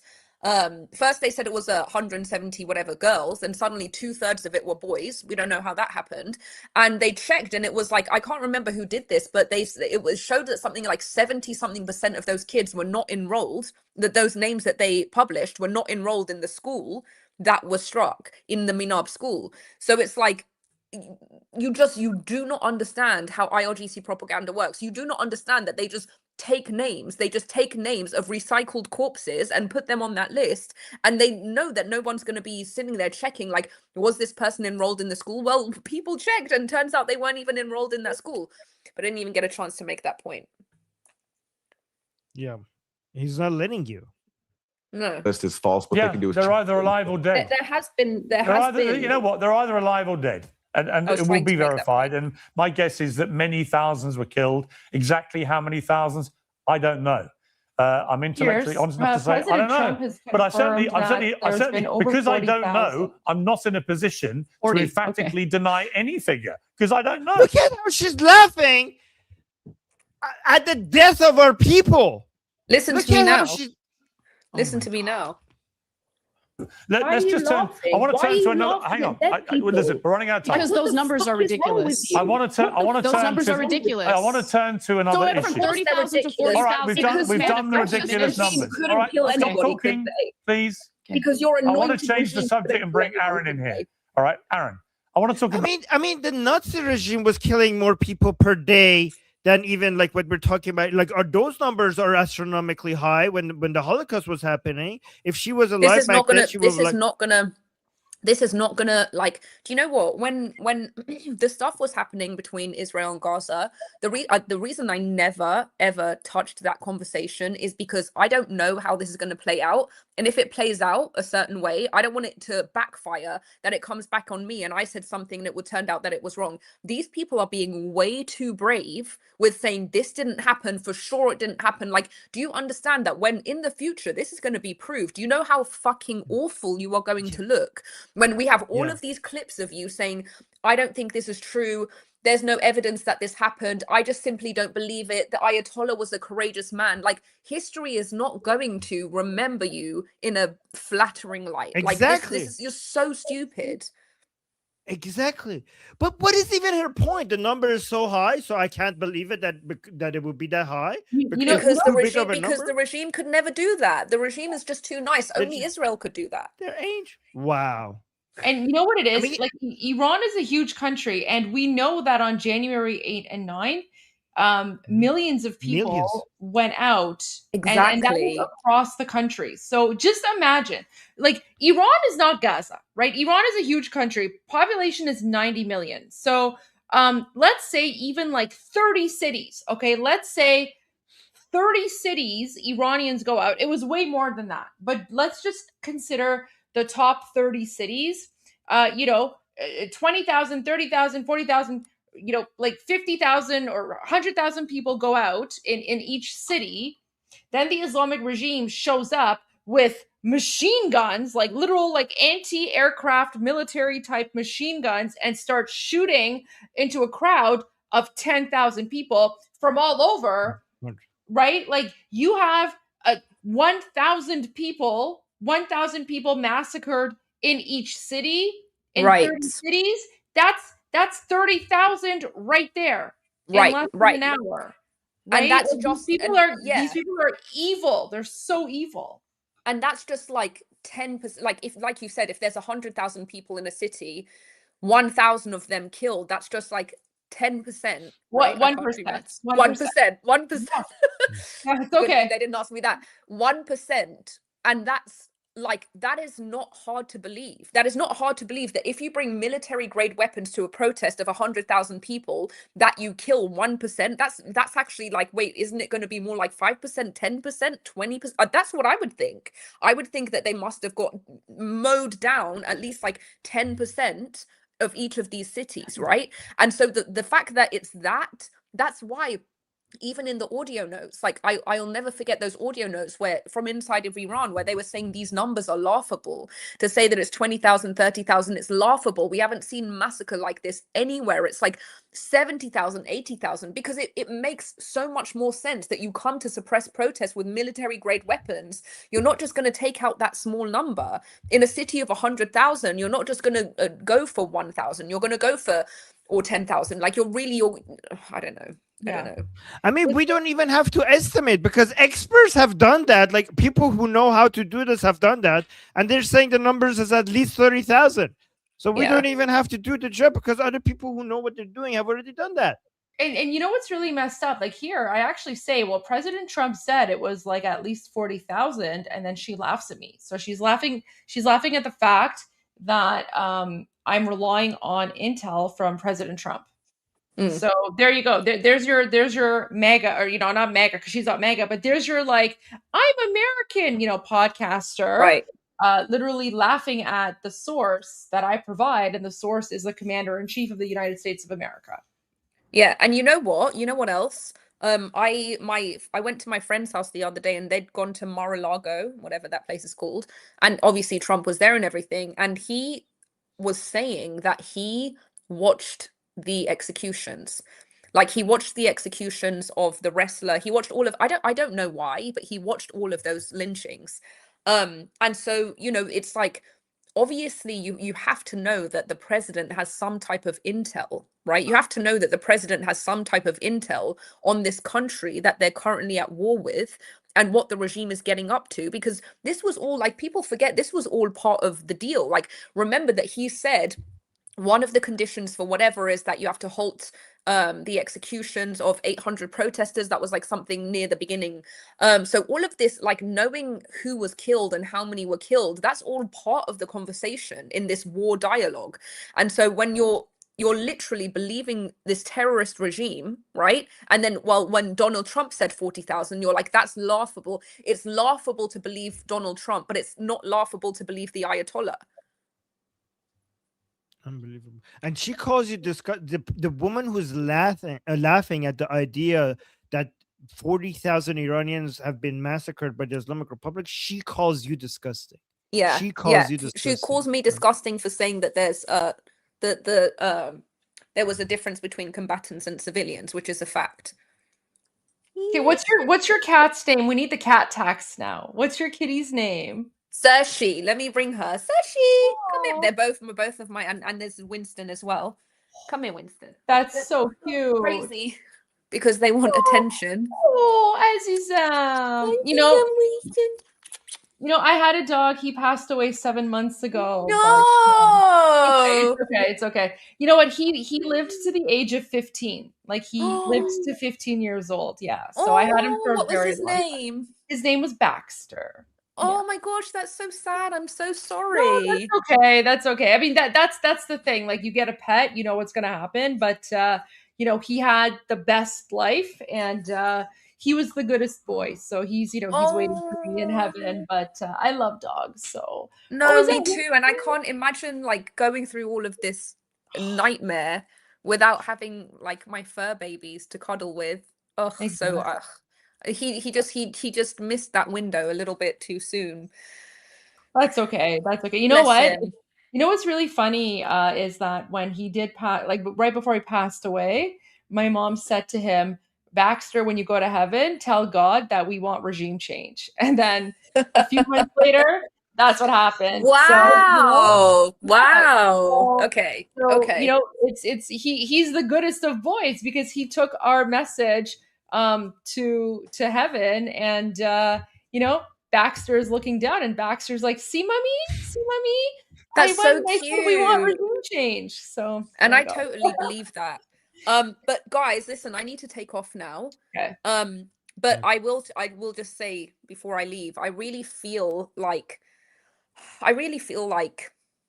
this is going to happen. Like I really feel like we are going to win in the end, and I feel that like this is just kind of one of those like journey of life things where it's like there's no scenario where you live this experience and it's going to be like easy and safe and fun and nobody's pushing against you. Like it's all part of the journey of like making it to the other side, right? So I really feel like we're just like alive inside this historic moment, and I feel like history will, you know, we will come out and show what was right and what was true. And I'm just so glad to have you guys within the same journey. You know, we're all fighting for this together. We're fighting for truth, we're fighting for humanity, we're fighting for Iran, we're fighting for the freedom of the world. And I think the fact that it's so dark sometimes and so difficult is just testimony to the fact that something really, really amazing is going to come out of this. So I just want to say I'm always so grateful to be amongst people who are just so courageous and dedicated. And I just feel like we're just part of a journey together. I really do. You know what? You think you will win this? Oh, yeah. You know, Yeah. Elika, we're so honored to have you here. And listen, anytime you need to pick me up or something, you come join us here. We're always around. Armin and I pretty much do this every day. I love it. Yeah, but yeah, you're never alone. We're always here. You know, our viewers love you, and you know, we love you. You're a lioness, and you're doing such amazing work on X and on Instagram, guys. Everyone, make sure you're following Elika on X, on Instagram. Like just phenomenal, fantastic work. And yeah, we have your back, Queen. Thank and you. You did amazing today. You did amazing today. Just want to Thank you so much. And I just recorded another episode with trigonometry. Oh, nice. So that's coming out on Sunday, but it was like today was like a little bit of a shit show. Here's my kitty. Doesn't she look so evil? I love her, but she just got an evil face. No, she has a cute face. You got your cute face. You look like a mean girl. No, but it was a bit of a like, you know, unfortunately this isn't a popular war. You know, this isn't, especially with Americans, it's not a popular war, but there, you know, the sort of mood of the interview was very much like, this is a bad idea, war is a terrible idea, there's no plan, it's not working. So that's kind of like the thing of the interview, and me just there like, no, we have to free Iran. But anyway, just something to look out for. As I'm saying, these are kind of trying times. We don't have a lot of people on our side. We have people on our side who know the struggle. We have Jews, Cubans, Venezuelans, people who have been under the boot of these terrorists, communist, socialist, Islamist terrorists. But right now, the rest of the world is playing catch up. So it might be a kind of like a bumpy ride until then. I have a feeling things are going to get much better, because I do have a sense that President Trump and his administration, as well as you know, Prime Minister Netanyahu and his administration, are on our side. And the reason that they don't talk about regime change is because they want to respect the self-determination of Iranians, right? Because they don't, if they start talking about regime change, then you're going to have, you know, the Anna-Kasparians and like all the, you know, chunky yogurts and garbage people. They're going to be like, this isn't a real regime change. This is America. This is Israel, right? So that's why they're not talking about it. And there's a specific reason, because this is actually helpful for our cause as Iranians, because we can say, which is, you know, correct and truthful, that we're the ones who want regime change and we're the ones who brought it about, right? So I have a feeling that's why we're not talking about this as much. So. All right, guys. Look, Thank you so much for having me. Just want to say thank you so much for everything you do. We need it and we see it and we appreciate it. So thank you for Thank you guys for holding down the fort and doing this every day. Just thank you. I've been like just taking time back because I can't do it, and just going out there and seeing you guys are always out there doing the work. It's like I just feel like the weight comes off my shoulders a little bit. So we're all doing it. We're all playing our role, and just like we're moving, and we're gonna get there in the end. All right, thanks. Love you guys. Wait, before you go, you know who Mahir Tusi is, right? I think I've heard that of him. Yeah. Okay, so we April Fool's pranked, we April Fool pranked him. So we'll just share this with you really quickly, because he pranked me yesterday.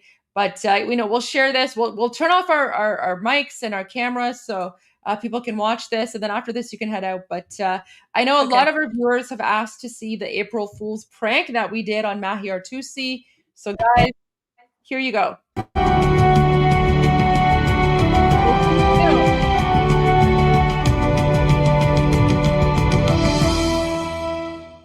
باسم اینترنت پرسرعت و وایفای پایدار، این یک اعلامیه بسیار مهم، بسیار جدی و کمی هم مضحک است. لطفاً توجه فرمایید. این جانب سخنگوی کاملاً غیر رسمی اداره کل میم و شوخی پس از بررسی دقیق گزارش‌ها، منشن‌ها و پیام‌های صوتی بیش از حد طولانی، بیانیه زیر را صادر می‌نمایم. طبق اطلاعات واصله، واحد قدس طنز، نسخه‌ای کاملا طنزآمیز از نیروهای شناخته شده با همکاری آرمین سخنگوی گلدی در حال مدیریت بحران خنده در فضای مجازی می باشند. لازم به ذکر است آرمین به عنوان عامل دو جانبه در داخل برنامه گلدی فعالیت می نماید، به طور همزمان گزارش ارسال می کند و شوخی ها را نیز تایید می نماید. بسیار حرفه‌ای. در خصوص خانم گلدی گماری به دلیل تولید بیش از حد محتوای خنده‌دار و ایجاد اختلال در تمرکز عمومی فتوای زیر صادر می گردد. اول، 3 روز مرخصی اجباری از توییتر /X. دوم، تماشای متوالی برنامه‌های دهه 90 میلادی صدا و سیما تا بازگشت تمرکز. سوم، تأمین اینترنت رایگان برای جبران خنده‌های بی‌رویه ملت. چهارم، هر گونه شوخی جدید تنها با مجوز رسمی اداره کل میم و شوخی مجاز می باشد.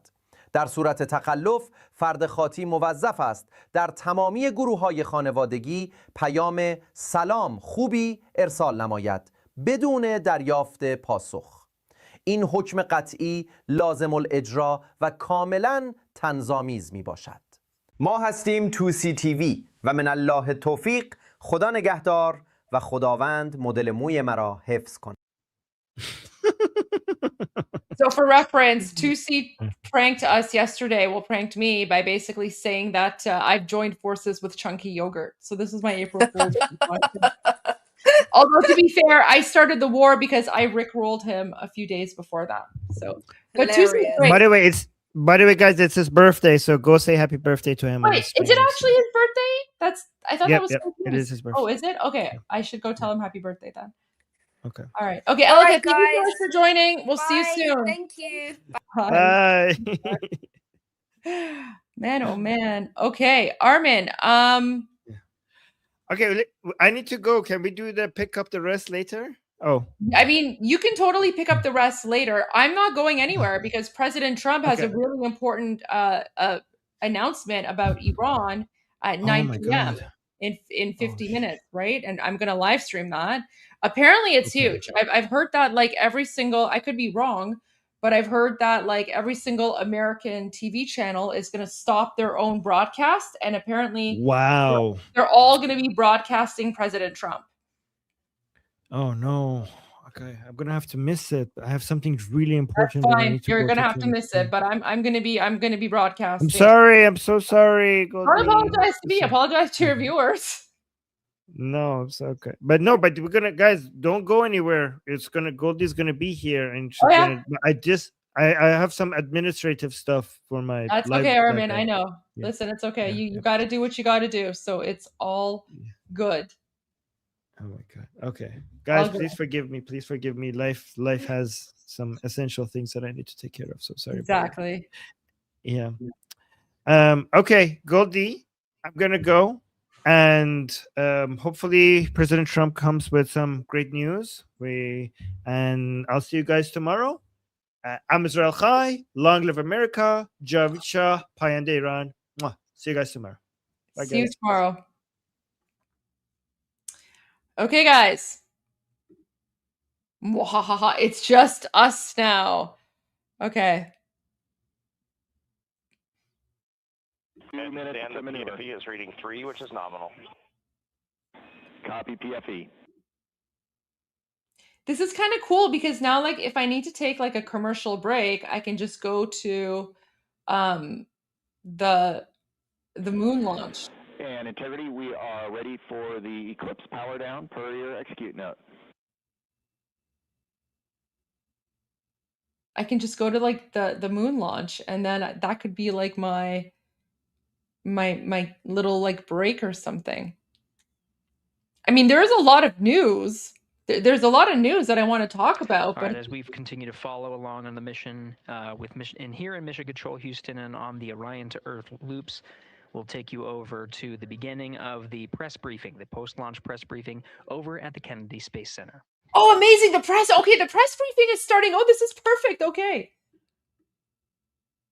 guys, this is perfect timing. Guys, this is very important to Iran Revolution Live because now we're going to find out, like, the American and Canadian astronauts are going to find out whether or not Khomeini's face is on the moon. Integrity, MCC polls go for ARB pending attitude and sauce. Does anyone remember that moon song from like the early 2000s? It was like, we like the moon because it is close to us. We like the moon, but not as much as a spoon because that's not used for eating. Do you guys remember that song? It was like with the weird hamsters. No? No one remembers the We Like the Moon song? Oh my gosh. There's 10,000 people watching and no one knows about the We Like the Moon song? Are you kidding me? No one knows the We Like the Moon song? Integrity, power down. No, it was an internet meme. No, it was like this internet meme with like weird hamsters. It was from the website Rather Good. If we could get just some situational awareness on the DU brightness, we feel like we have them. It was from the website Rather Good. No, oh my gosh, guys, I'm not gonna play. If no one knows it, I'm not gonna play it. No, it wasn't a Canadian thing. It was like an internet meme thing. Guys, like I literally watched like the craziest and strangest like internet memes like from 20 years ago. I can't share it because like that would just make me look very weird. See? Okay, see, there you go. Someone's like just found it. It's a 20-year-old meme because that's how old I am. I'm not going to play it because it's weird. If you guys don't know the song, I'm not going to play it. Integrity, we see DU3 right at center. We see DUs 1 It was there's no such thing as Canadian internet. It's just internet. Power draw now. Okay, you guys want to see it? Oh my gosh. Okay, I'm going to embarrass myself here. Copy that, Stan, and obviously when we go into a close, we'll bring down a bit further.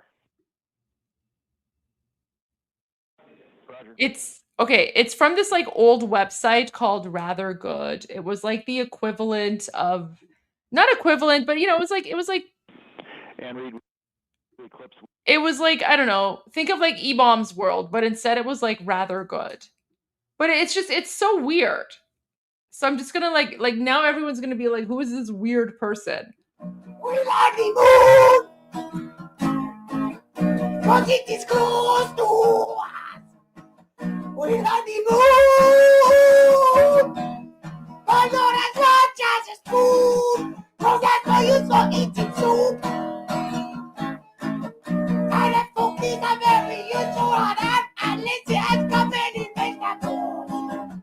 And then you might be better off with a chopstick. Or like the moon. It is a big sky.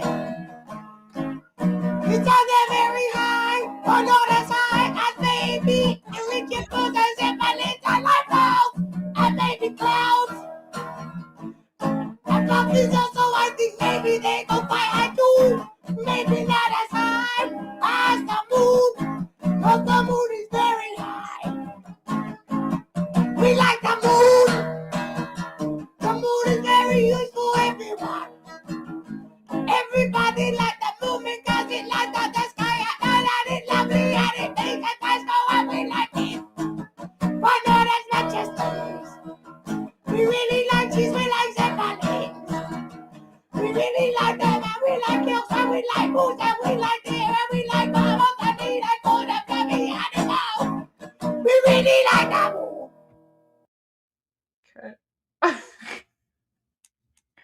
That's like a meme from like, I don't know, 20, 25 years ago. Administrator Isaacman will give opening remarks. Oh wait, and then okay, we will the open press floor to conference questions. started. If you are dialing in to be with us here today, please press *1 to get in the queue. And with that, Administrator. Thanks, Bethany.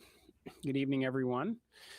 So today, April 1st, I know the Badger 2026, song. 6:35 p.m., NASA's Space Launch System rocket lifted off the pad with 8.8 million pounds of thrust, carrying the Orion spacecraft and the Artemis II crew out to Earth orbit and beginning America's grand return to the moon. Now, about 51 minutes into the flight, during a planned handover between satellites, the Orion spacecraft underwent a communications issue, leading to a temporary partial loss of comms. The uplink from Capcom to the crew was being heard by the crew, but we cannot hear the responses for a brief period of time. There were no issues with the vehicle itself. Comms with the crew have been restored. We're actively working the issue and will keep you informed. The Orion spacecraft has successfully separated from the core stage and its solar arrays have been deployed as planned. Soon the crew will execute the apogee raise burn, placing the spacecraft into a stable high Earth orbit as we prepare for the translunar injection and the journey into cislunar space. NASA astronauts Commander Reed Wiseman, pilot Victor Glover, mission specialist Christina Koch, and Canadian Space Agency mission specialist Jeremy Hansen are safe, they're secure, and they're in great spirits. We will continue to monitor their health and the status as we move into the next phase of the Artemis II mission. So after a brief 54-year intermission, NASA is back in the business of sending astronauts to the moon. We have arrived at this point through a sustained effort and national commitment and the work of thousands across the agency, our industry partners, and our international allies. I want to personally thank the ground crews, pad controllers, the entire workforce here at Kennedy Space Center. This mission belongs as much to you as it does to the crew. The crew is now in the capable hands of Mission Control Houston, the Johnson Space Center, where teams will guide Orion through each phase of the mission with the same discipline and precision that has brought us to this moment. We've certainly been here before. We know the challenges ahead. We have a lot of checkouts to get through before TLI. And when, if all goes well, everything is go, Artemis II will be moonbound. You have our commitment to keep the public as informed as possible on this historic mission. And we will celebrate when we will hold our celebration until this crew is under parachutes and splashes down off the West Coast of the United States. Thank you. So with that, we will open this up to questions and we will start here in the room. If we have any takers, we'll start right up here. Congratulations to all of you on a successful launch so far. My name is Jim Siegel. I'm with Florida Media Now. And I'm curious about when the astronauts will have their first meal on this mission. And secondly, is somebody on the Earth here back in Houston or somewhere keeping track of what they eat during this entire mission? And how do they go about doing that? Do they tell them what to eat, or do they kind of select what they want? What do you think? Well, let's see. I'll jump in on this one. Well, what I'll tell you is they do have planned meals. Okay, so they have a planned meal today. I will tell you they're very busy. So Ascent Day is very tough. It's tough physiologically, and it's tough from a workload issue as well. And so this timeline between now when the crew goes to sleep, so MET of about 8:30 is pretty packed. They're going to snack. They probably have some pre-positioned meals. I know they did in their flight suit. Some of the snacks that they can use if they need. But I will also tell you that flight day 1 and flight day 2, you might not feel like eating a lot, and that's just part of it. Your body is acclimating to 0G. Your physiology is transitioning from a 1G environment to 0G, and it takes a little bit of adapting. So right now they're working hard. They are doing what they need to do. They sound great on the loops. That was really a good signal to us that they're feeling well. But just know that that's part of the equation, when they get on orbit. As far as the food being tracked, yes, we have a food lab, and we have folks at the Johnson Space Center tracking what they eat, the nutrition, the calories. It makes a difference. They do this on Artemis. They do it on Space Station as well. So we're well versed in that. We want to make sure that they're healthy, and we also want to make sure we know what they're doing, what they're eating, so we can also track that and make sure that they don't need any supplements or anything additional. Thank you. We'll head over to Joey.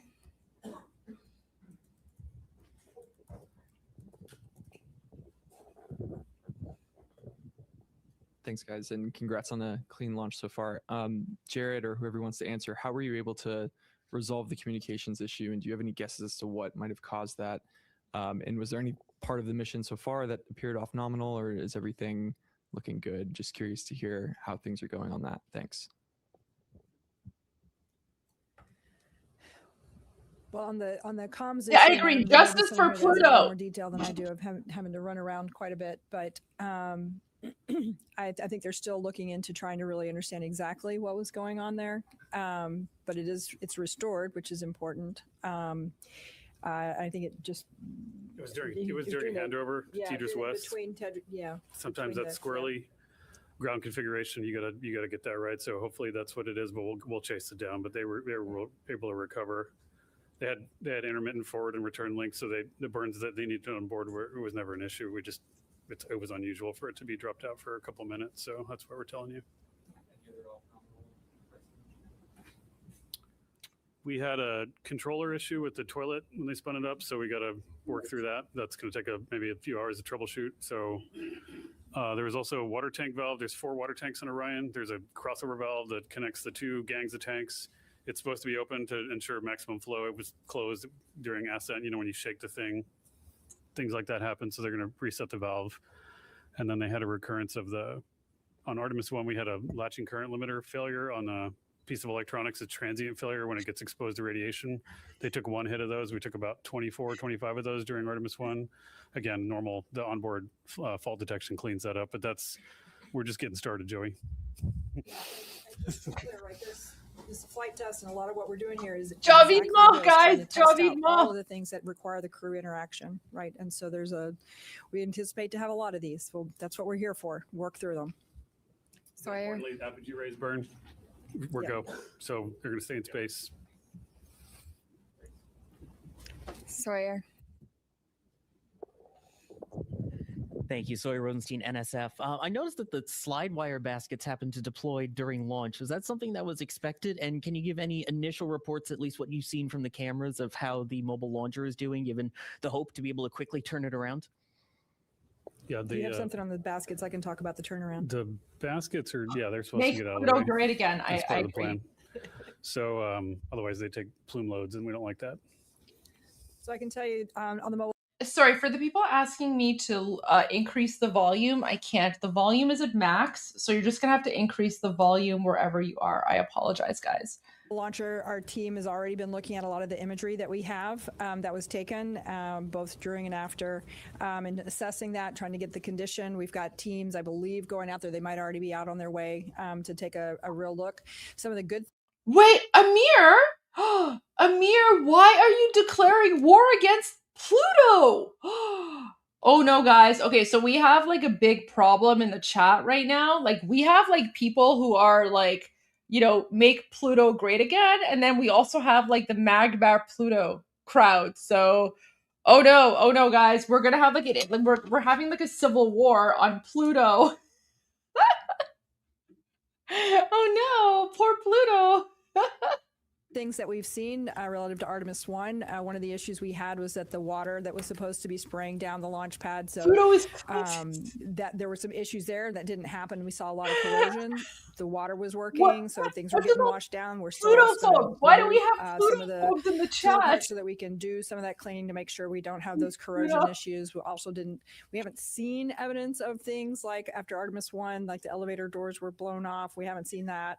We're optimistic, but we got to get out to the pad. We got to look. We did a lot of changes after Artemis 1, trying to harden the systems so that we can turn it around faster. We do anticipate there will be some items that'll need to be replaced. It's a pretty violent environment. But we're hopeful that that's minimized, and as soon as we have more information on that, we'll definitely let you guys know where we stand and how quickly we think we can get it turned around. Thanks. Lauren? Oh no, this chat! Lauren Gresh with Bloomberg. I just wanted to get a gut check on how we're feeling about the upcoming proximity and ops operation. Do we have any concerns with that TDRS delay, or is that not an issue for that?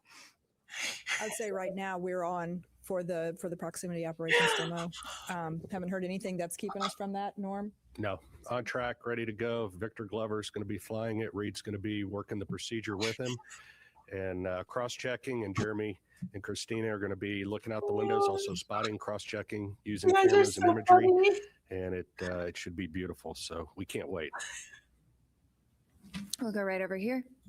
No, guys. It's Bert Dick from Ad Astra Magazine, National Space Society. Just wondering if the astronauts reported what the ride was like to orbit. I know. Okay, I knew about the flat earthers. I did not know that there were flat Plutoers as well. Oh my gosh, guys, your comments are killing me. Pluto. Oh no.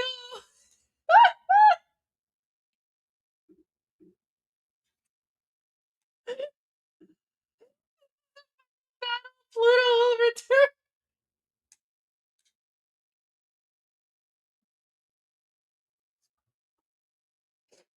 Okay.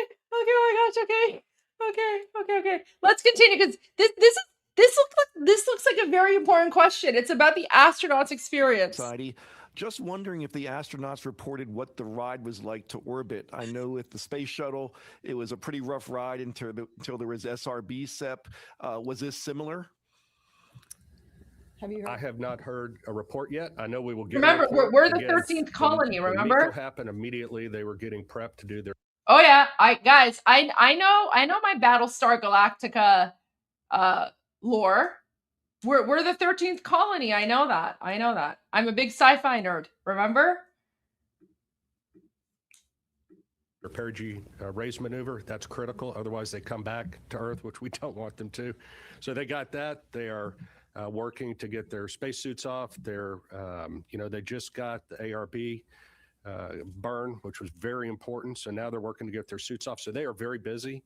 Now, later today, I anticipate they will call down and give us a full brief as to, how the Proxox demo went, how the ride uphill went. And I personally can't wait to hear the comparison between this massive rocket and the shuttle. Sounds great. Thank you.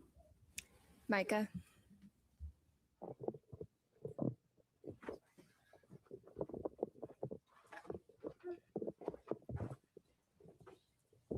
Thanks, Bethany. Micah Maidenberg, Wall Street Journal. Maybe for the administrator, I'd like to ask you, I know we're early on here, how you're thinking about success for this mission, defining success, a lot of tests ahead, and just what happens if you don't kind of meet that standard as the flight unfolds. Thanks so much. Well, I mean, if your Prosecco's not going to last until Trump, just I don't know, Uber Eats more Prosecco, I guess. I don't know. Oh no, someone is saying Pluto is like IRGC. Or guys, there's like a huge like civil war in the chat right now amongst all the channels about guys. I didn't realize Pluto, or maybe Bluto, was this controversial. Payande Pluto, the Death Star is hidden behind Pluto. Yeah, it's like, guys, all right. It's all about Pluto now. This is so funny. We don't recognize Bluto. All right. You guys, I'll let you guys hash it out. I'm just going to read your comments and laugh. Me, success is undershoots in the water safely after a 10-day mission duration. So no early off ramps there. I think we're, right now we're already getting good ECLIS data. We've never flown Orion with crew on board, so that's pretty important. I mean, understanding the Orion spacecraft is, it's paramount in this one to progress on to integrated operations of Orion with a lander. Every day we're getting data. It says, it was mentioned from the get-go, this is a test mission for sure. No crew have ever ridden this before.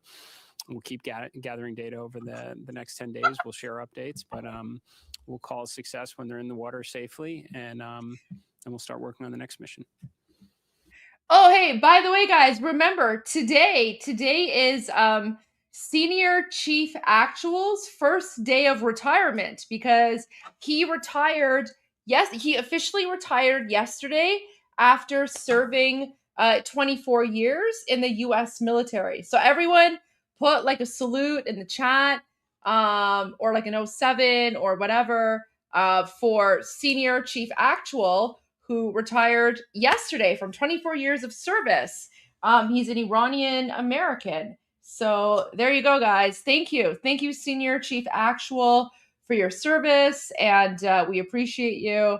And your comment is hilarious. And I hope you're enjoying your first day of retirement with the Pluto jokes and the moon jokes. And it's an honor to have you with us here. So we appreciate you.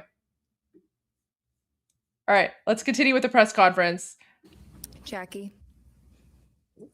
Hi, right here. Sorry if I missed it. I just wanted to check in on the status of the perigee and apogee burns. Are those both finished at this point? And then I also wanted to check how best way to explain to the audience why we're doing that apogee raise maneuver and why we go into that high Earth orbit. Thanks so much. I mean, I can certainly say we completed the perigee raise maneuver. That was done pretty quickly, as you heard, and the apogee raise burn should have already happened. That should have been happening while we sat here. They were getting ready as we were walking in.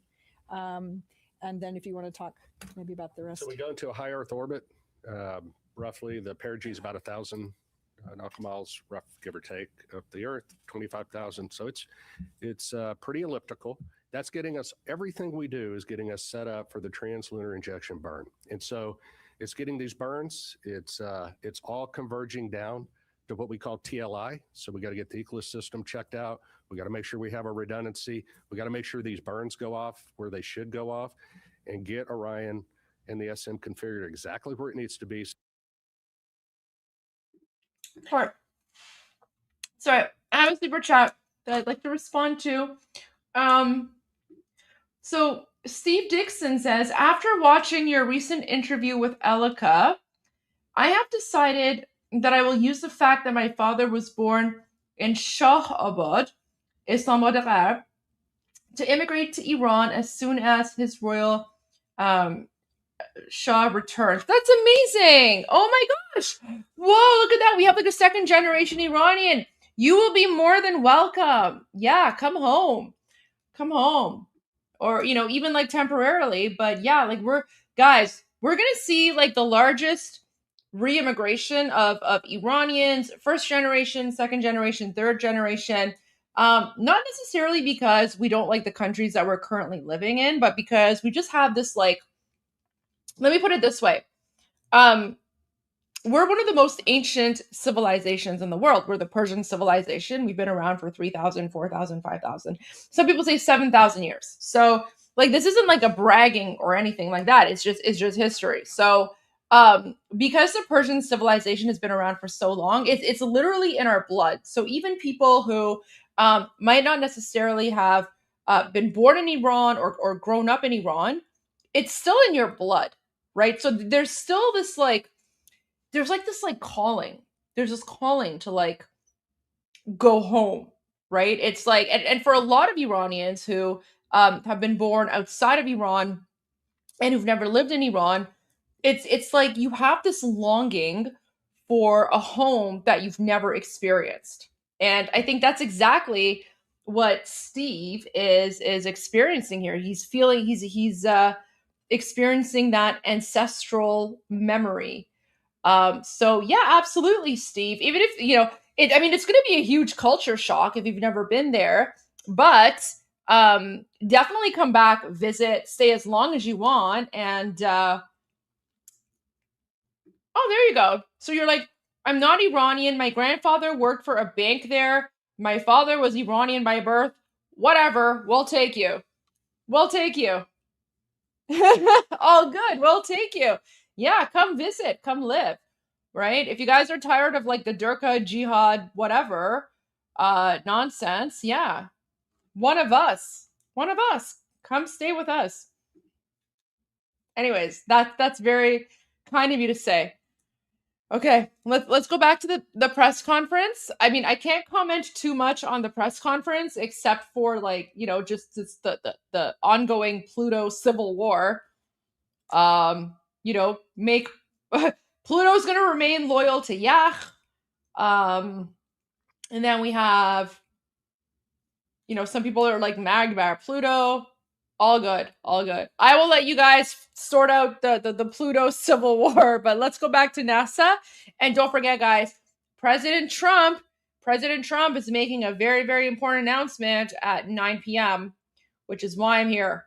So yeah, but in the meantime, I will let you guys figure out the Pluto civil war. So when it comes around and it's time for the translunar injection burn, off we go. And that takes us really, that puts us outbound to the moon. That's a real big commit point. And so you'll be hearing more about that tomorrow. I might mention it not only sends us outbound to the moon, but it also sets us up for the gravity assist that brings us back. So we are set all the way. Yes. Once we make that burn. Go right back here. Wait, I have a question. Why is like so this person asks like a question, and then this guy's like trying to explain like a physics sciencey thing, but then he's like, I will keep you posted and I'll tell you more tomorrow. Like, isn't all of this stuff like figured out anyway? Like from a mathematical perspective, like from a physics perspective, like so like they already know the oh my god.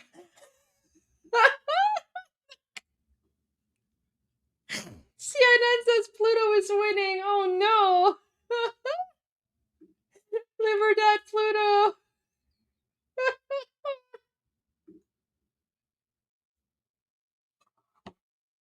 I can't even ask my question because okay.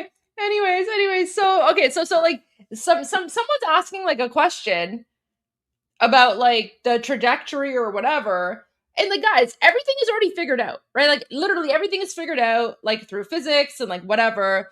But it's, I feel like he's like trying to be like, I don't know, like Pete Hegseth or maybe like a military commander. Cause he's just like, well, you know, this is, you know, he's like, basically he's like, I'll tell you more tomorrow. As if like everything hasn't already been mapped out by like, you know, physicists and stuff. So I don't know. I just thought that was kind of funny. We got to make sure we have a redundancy. We got to make sure these burns go off where they should go off. The burns. And get Orion and the SM configured exactly where it needs to be. So when it comes around and it's time for the translunar injection burn, off we go. And that takes us really, that puts us outbound to the moon. That's a real big commit point. And so you'll be hearing more about that tomorrow. I might mention it not only sends us outbound to the moon, but it also sets us up for the gravity assist that brings us back. So we are set all the way. The slingshot. Once we make that burn. Oh no, so Oman's gonna be the negotiator. I don't know, man. I'm seeing some people, they're like Pluto will never win. Pluto didn't hang his, oh man, he blew up. Oh man. Oh no. Okay.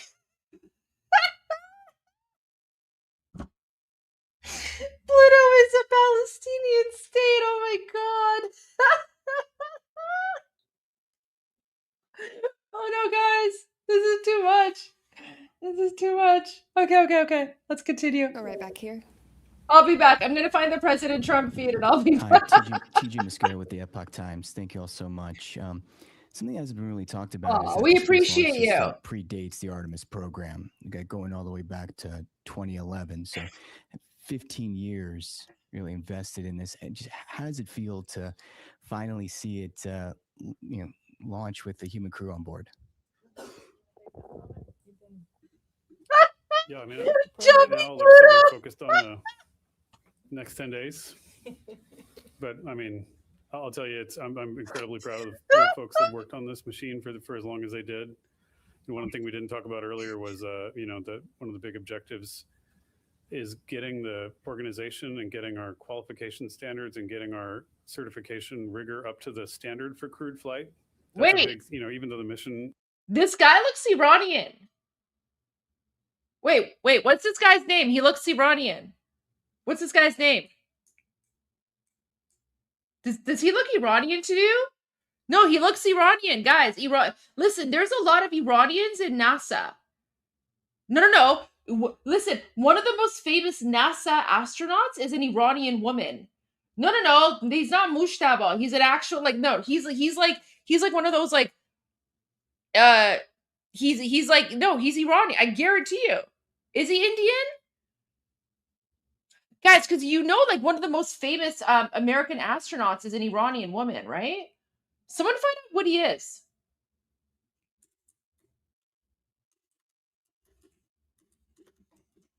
I'm only asking because we actually have, guys, we have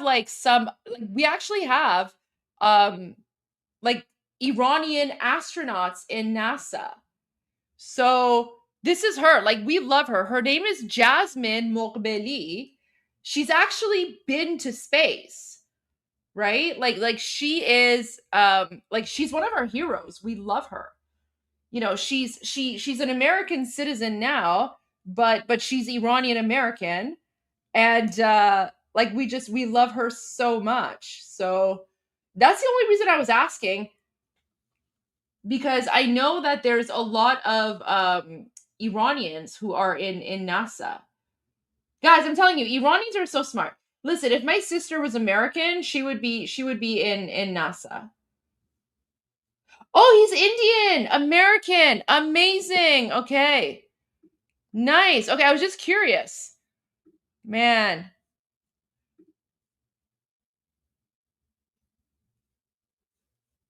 Indians are also very, very smart people. I mean, we already know that, right? But nice, good for him. Sorry, I just didn't know. Right now, like I said, we're focused on the next 10 days. But I mean, I'll tell you, I'm incredibly proud of the folks that worked on this machine for as long as they did. Honestly, he could pass for Iranian. He could pass for Iranian. All right, Indians, you get this one. And one thing we didn't talk about earlier was, one of the big objectives is getting the organization and getting our qualification standards and getting our certification rigor up to the standard for crewed flight. That's a big, even though the mission is a complicated mission, moving the entire organization to a mindset of thinking about risk in the right way to fly crew is a big deal, and making sure that the way we've gotten the machine configured to fly crew with the resilience and the reliability we care about is also a big deal. So it takes time. I mean, we got a lot. Okay, so the person who said he sounds 100% American, yeah, probably because he was he grew up in the United States. It's the reason why I sound 100% Canadian, right? I don't speak English with an Iranian accent because I was raised in Canada, but I was still born in Iran, and I'm ethnically Iranian. So, and I can switch to Persian, right? If I was going to speak Persian right now, I could be I don't know. الان دارم زبان فارسی صحبت میکنم و آره درسته که وقتی که مثلا انگلیسی صحبت میکنم هیچ لهجه هم ندارم، چون که خب از بچگی تو کانادا بزرگ شدم.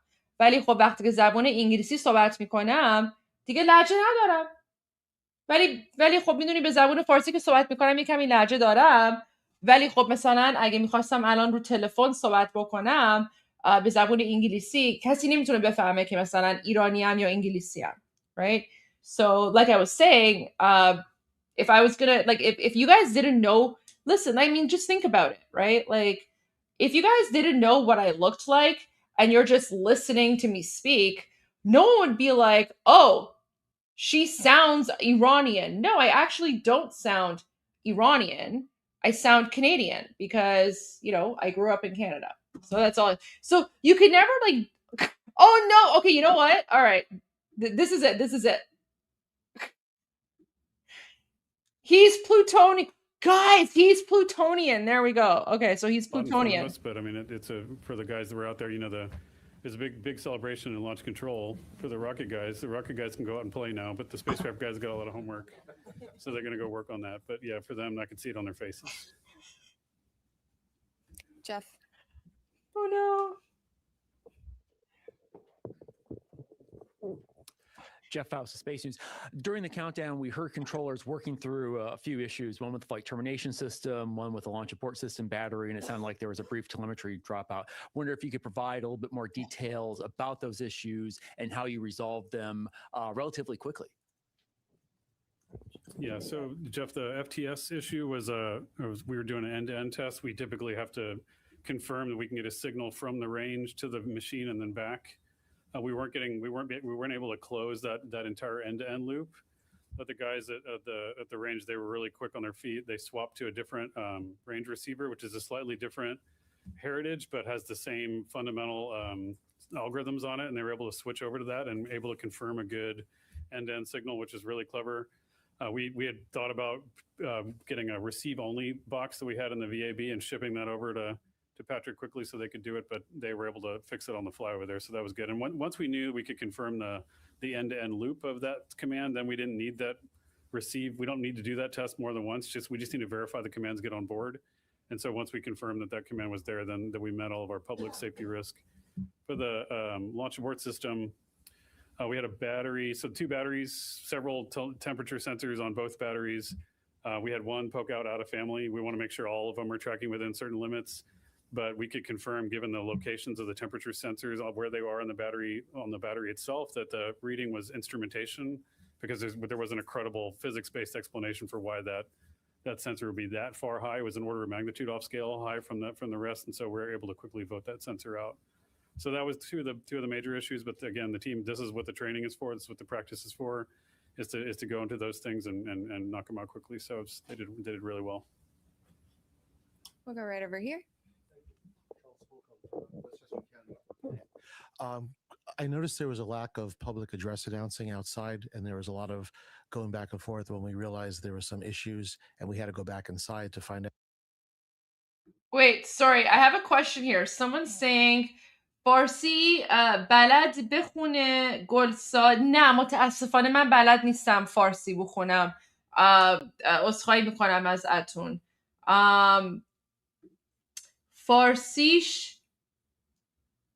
فارسیش something ولی لهجه داره. آره دیگه. خب مشکلم اینه که من اصلا بلد نیستم زبان فارسی صحبت بکنم، بلد نیستم زبان فارسی بخونم. من از 1 سالگی کانادا بودم و تو کانادا بزرگ شدم و اصلا بلد نیستم بخونم. بعد داری میگه خوندی که نه، اتفاقا نخوندم. من نخوندم. داری خواب میبینی. این یه رویاه و من اتفاقا اصلا مسیجاتو اصلا متوجه نمیشم دارین چی میگین. عذرخواهی میکنم و شما پوزش میخوام. بلد نیستم فارسی بخونم. عذرخواهی میکنم. Or we had to have our phones. Why was there no public address system available with loudspeakers outside? I'm not sure what you're referring to. We're not sure what issue you're talking about the public address.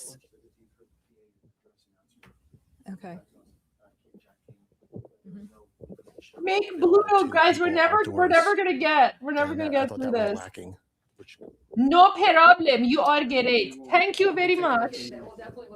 سپاسگزارم. نه بلدم فارسی بخونم. آره. So thank you for that information. ببخشید. حالا برای دوستانی که جدید اومدند، آره یه کمی با لهجه صحبت میکنم چون که من از 1 سالگی کانادا بودم و تو کانادا بزرگ شدم. خب به خاطر این زبان فارسی می کمی لهجه داره و خب راحت ترم که به زبان انگلیسی صحبت بکنم، ولی آره بله فارسی میتونم بخونم و متوجه میشم، ولی خب برای من انگلیسی صحبت کردن راحت تره و دلیلی که این کانال رو به زبان انگلیسی هم میذارم اینه که خب یه صدایی باشیم برای مردم ایران به زبان انگلیسی. And so welcome to the English channel of Iran Revolution Live. And thank you all for your support. Love you all. All right, let's continue this. That's new, and we'll definitely look into it. We'll go right back here. And don't worry, I'm keeping an eye on President Trump. I'll be right back. Thomas Moore, Sky News. Administrator Isaac Mann, as a fellow astronaut, what were your feelings watching your crew rising above Pad 39B? And do you feel that extra sense of responsibility for the crew as they head further into space? I certainly felt that it would be, just from, I guess, my perspective in it, that, I don't know, it is far less stressful to be strapped into the rocket than to be responsible for it here on Earth. So I definitely had those feelings quite a bit. But, you know, you derive a lot of confidence from the process that leads up to this moment. I mean, literally the army of people that came together across NASA, all our contractors, all our partners to prepare for this, every step that leads up to it. This is what I, you know, was really honestly going through my mind through it, is all the testing that goes into it, the integrated testing, the flight readiness review, everything that goes into a flight readiness review. Not to mention you have a truly exceptional crew up there that have been training for years on this. That gives you the confidence to undertake this mission, especially knowing the implications that it is part of a much bigger program. This is America and our partners' return to the moon, and we're trying to do it this time to stay. So incredibly important mission. Certainly felt the pressure of it, but it was relieved, you know, based on the confidence we have in the team here at NASA and everyone who contributes to it. Thank you for the question. We'll come right up here.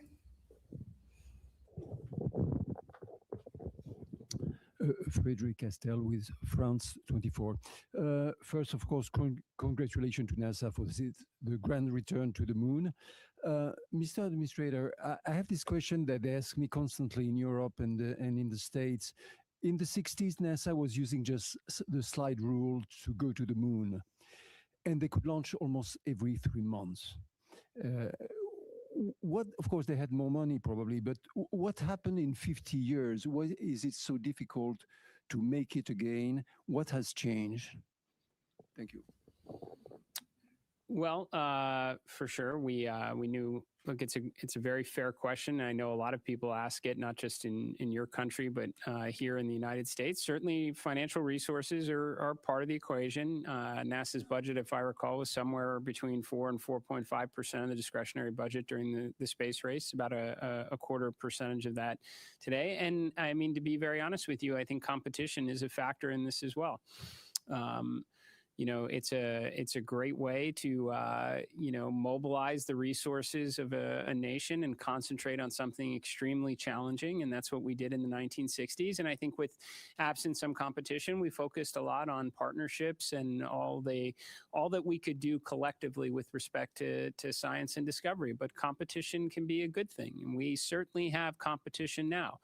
I think that's why you're seeing us start to concentrate our resources back to the objective and do it with a great coalition across the NASA workforce, our contractors, all our partners that have come together, our stakeholders in Congress and the administration who came here to witness this launch, is because they know we have competition, and this one's going to be close. And I think as a result, you're going to see a lot more progress, more so than you have in the, you know, since when this was originally conceived under Constellation. We're going to get back into the business of launching rockets on a regular cadence, and we're going to bring the world along with us. So.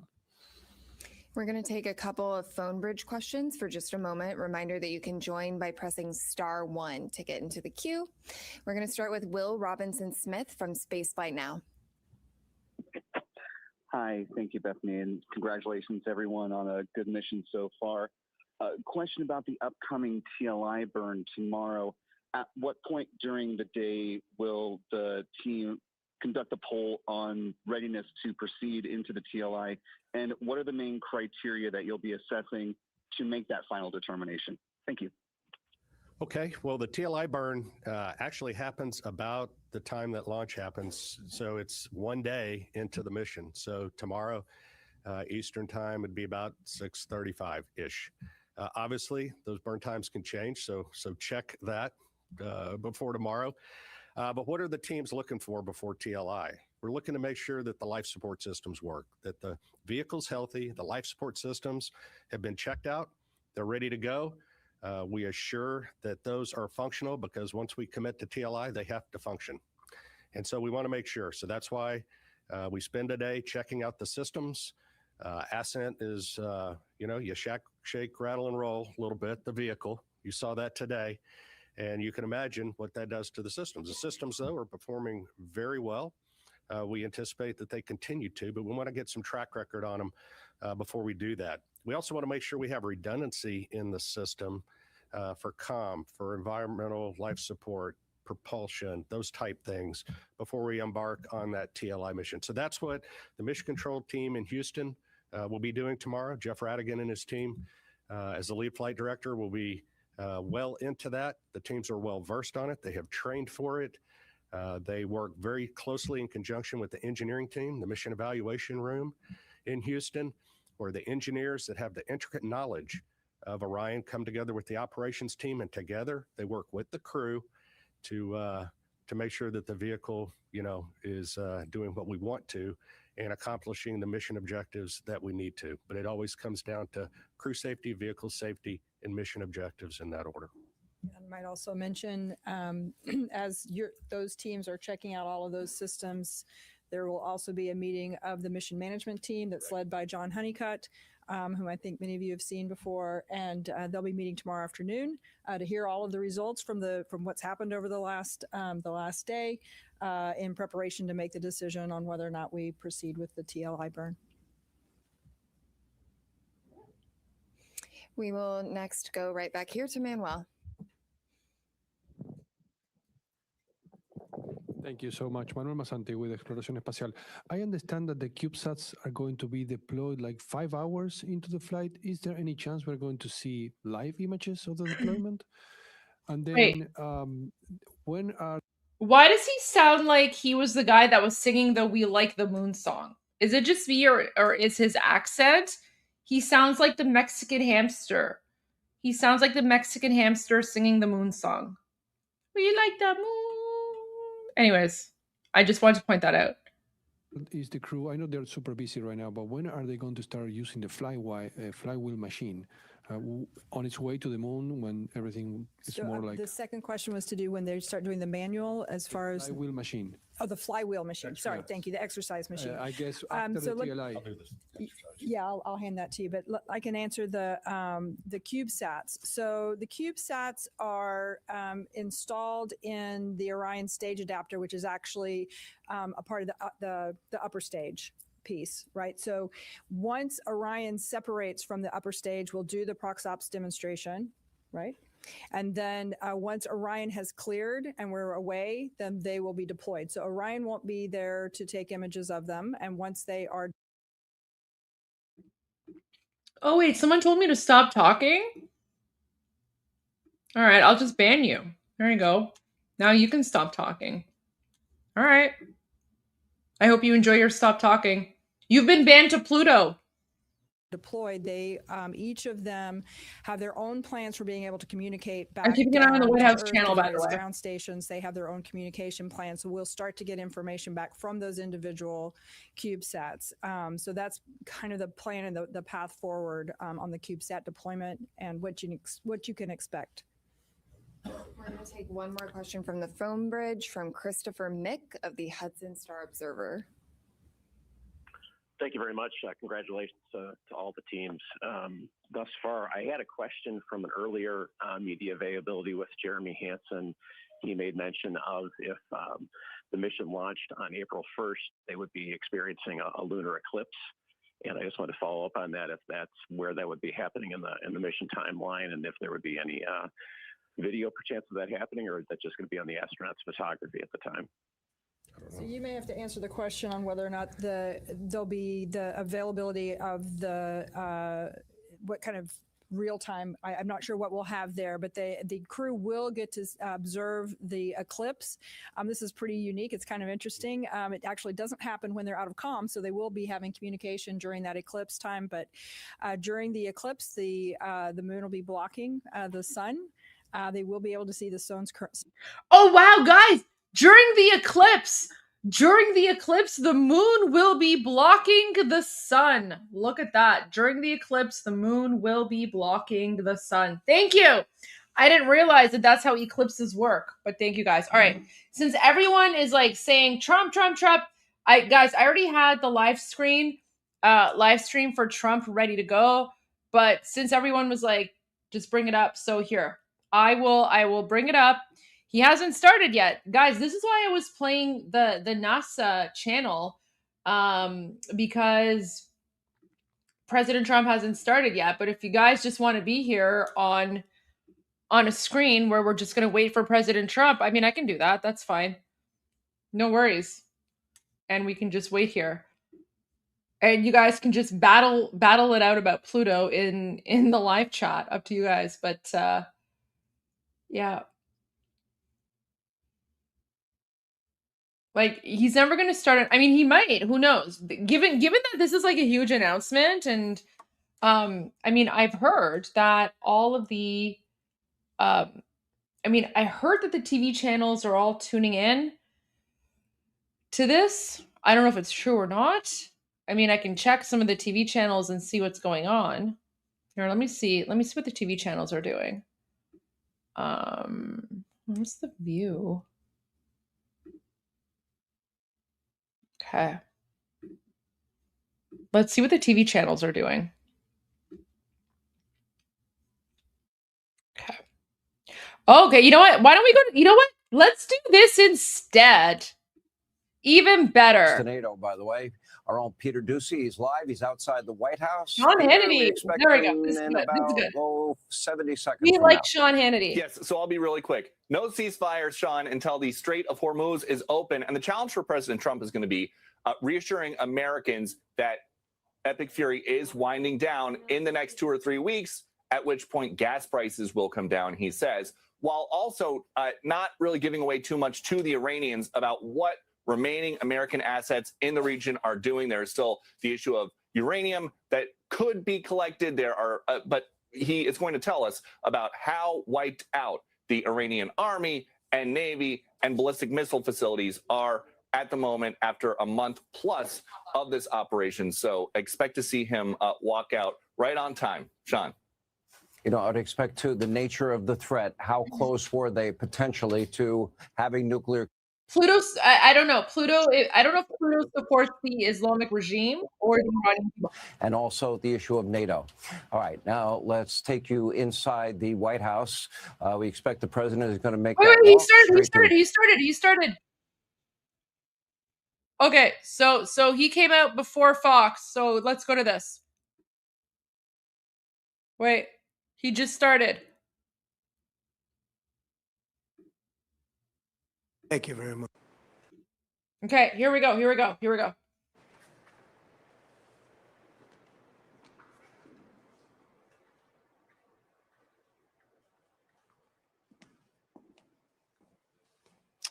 Thank you very much. My fellow Americans, good evening.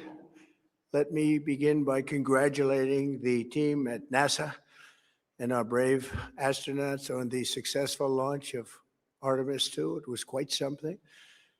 It will be traveling further than any manned rocket has ever flown and will very substantially pass the moon, go around it, and come back home from a distance that has never been done before. It's amazing.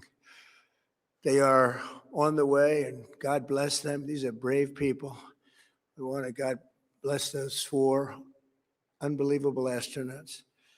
As we speak this evening, it's been just 1 month since the United States military began Operation Epic Fury, targeting the world's #1 state sponsor of terror, Iran. In these past 4 weeks, our armed forces have delivered swift, decisive, overwhelming victories on the battlefield. Victories like few people have ever seen before. Tonight, Iran's Navy is gone. Their Air Force is in ruins. Their leaders, most of them, terrorist regime they led, are now dead. Their command and control of the Islamic Revolutionary Guard Corps is being decimated as we speak. Their ability to launch missiles and drones is dramatically curtailed, and their weapons, factories, and rocket launchers are being blown to pieces. Very few of them left. Never in the history of warfare has an enemy suffered such clear and devastating large-scale losses in a matter of weeks. Our enemies are losing in America, as it has been for 5 years under my presidency, is winning, and now winning bigger than ever before. Before discussing this current situation, I also want to thank our troops for the masterful job they did in taking the country of Venezuela in a matter of minutes. That hit was quick, lethal, violent, and respected by everyone all over the world. After rebuilding our military during my first term, we have by far the strongest military anywhere in the world. And now we're working along with Venezuela and are in a true sense joint venture partners. We're getting along incredibly well in the production and sale of massive amounts of oil and gas, the second largest reserves on earth after the United States of America. We're now totally independent of the Middle East, and yet we are there to help. We don't have to be there. We don't need their oil. We don't need anything they have, but we're there to help our allies. Tonight, I want to provide an update on the tremendous progress our warriors have made in Iran and discuss why Operation Epic Fury is necessary for the safety of America and the security of the free world. From the very first day I announced my campaign for president in 2015, I have vowed that I would never allow Iran to have a nuclear weapon. This fanatical regime has been chanting death to America, death to Israel for 47 years. Their proxies were behind the murder of 241 Americans in the Marine barracks bombing in Beirut, the slaughter of hundreds of our service members with roadside bombs. They were involved in the attack on the USS Cole, and they carried out the countless other heinous acts, including the just horrible, bloody atrocities of October 7th in Israel, something that most people have never seen anything like it. This murderous regime also recently killed 45,000 of their own people who were protesting in Iran. 45,000 dead. For these terrorists to have nuclear weapons would be an intolerable threat. The most violent and thuggish regime on earth would be free to carry out their campaigns of terror, coercion, conquest, and mass murder from behind a nuclear shield. I will never let that happen, and neither should any of our past presidents. This situation has been going on for 47 years and should have been handled long before I arrived in office. I did many things during my 2 terms in office to stop the quest for nuclear weapons by Iran first, and perhaps most importantly, I killed General Qasem Soleimani in my first term. He was an evil genius, brilliant person, a horrible human being, however, the father of the roadside bomb, and he lived just horrible what he did. Iran would have been perhaps in far better, stronger position. Had he lived, we would have had probably a different conversation tonight. But you know what? We'd still be winning and winning big. And then very importantly, I terminated Barack Hussein Obama's Iran nuclear deal, a disaster. Obama gave them $1.7 billion in cash, green cash, took it out of banks from Virginia, D.C., and Maryland, all the cash they had. Flew it by airplanes in an attempt to buy their respect and loyalty, but it didn't work. They laughed at our president and went on with their mission to have a nuclear bomb. His Iran deal would have led to a colossal arsenal of massive nuclear weapons for Iran. And They would have had them years ago, and they would have used them. Would have been a different world. There would have been no Middle East and no Israel right now, in my opinion, the opinion of a lot of great experts, had I not terminated that terrible deal. And I was so honored to do it. I was so proud to do it. It was so bad right from the beginning. Essentially, I did what no other president was willing to do. They made mistakes, and I am correcting them. My first preference was always the path of diplomacy, yet the regime continued their relentless quest for nuclear weapons and rejected every attempt at an agreement. For this reason, in June, I ordered a strike on Iran's key nuclear facilities, an Operation Midnight Hammer. Nobody's ever seen anything like it. Those beautiful B-2 bombers performed magnificently. We totally obliterated those nuclear sites. The regime then sought to rebuild their nuclear program at a totally different location, making clear they had no intention of abandoning their pursuit of nuclear weapons. They were also rapidly building a vast stockpile of conventional ballistic missiles and would soon have had missiles that could reach the American homeland, Europe, and virtually any other place on Earth. Iran's strategy was so obvious. They wanted to produce as many missiles as possible, and they did, with the longest range possible. And they had some weapons that nobody believed they had. We just learned that out. We took them out. We took them all out so that no one would really dare stop them. And their race for a nuclear bomb, a nuclear weapon like nobody's ever seen before. They were right at the doorstep. For years, everyone has said that Iran cannot have nuclear weapons, but in the end, those are just words if you're not willing to take action when the time comes. As I stated in my announcement of Operation Epic Fury, our objectives are very simple and clear. We are systematically dismantling the regime's ability to threaten America or project power outside of their borders. That means eliminating Iran's Navy, which is now absolutely destroyed, hurting their Air Force and their missile program at levels never seen before, and annihilating their defense industrial base. We've done all of it. Their Navy is gone, their Air Force is gone, their missiles are just about used up or beaten. Taken together, these actions will cripple Iran military, crush their ability to support terrorist proxies, and deny them the ability to build a nuclear bomb. Our armed forces have been extraordinary. There's never been anything like it militarily. Everyone is talking about it. And tonight, I'm pleased to say that these core strategic objectives are nearing completion. As we celebrate this progress, we think especially of the 13 American warriors who have laid down their lives in this fight to prevent our children from ever having to face a nuclear Iran. Twice this past month, I've traveled to Dover Air Force Base, and it's been something. I wanted to be with those heroes as they return to American soil, and I was with them and their families, their parents, their wives, their husbands. We salute them, and now we must honor them by completing the mission for which they gave their lives. And every single one of the people, their loved ones said, "Please, sir, please finish the job." Every one of them. And we are going to finish the job, and we're going to finish it very fast. We're getting very close. I want to thank our allies in the Middle East, Israel, Saudi Arabia, Qatar, the UAE, Kuwait, and Bahrain. They've been great, and we will not let them get hurt or fail in any way, shape, or form.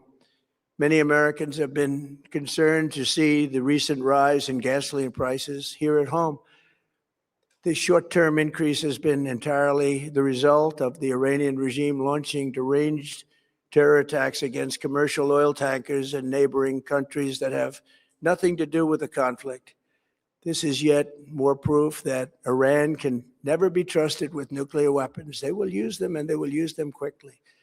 It would lead to decades of extortion, economic pain, and instability worse than we can ever imagine. The United States has never been better prepared economically to confront this threat. You all know that. We built the strongest economy in history. We're going through it right now, the strongest in history. In 1 year, we've taken a dead and crippled country. I hate to say that, but we were a dead and crippled country after the last administration and made it the hottest country anywhere in the world by far, with no inflation, record-setting investments coming into the United States, over $18 trillion, and the highest stock market ever, with 53 all-time record highs in just 1 year.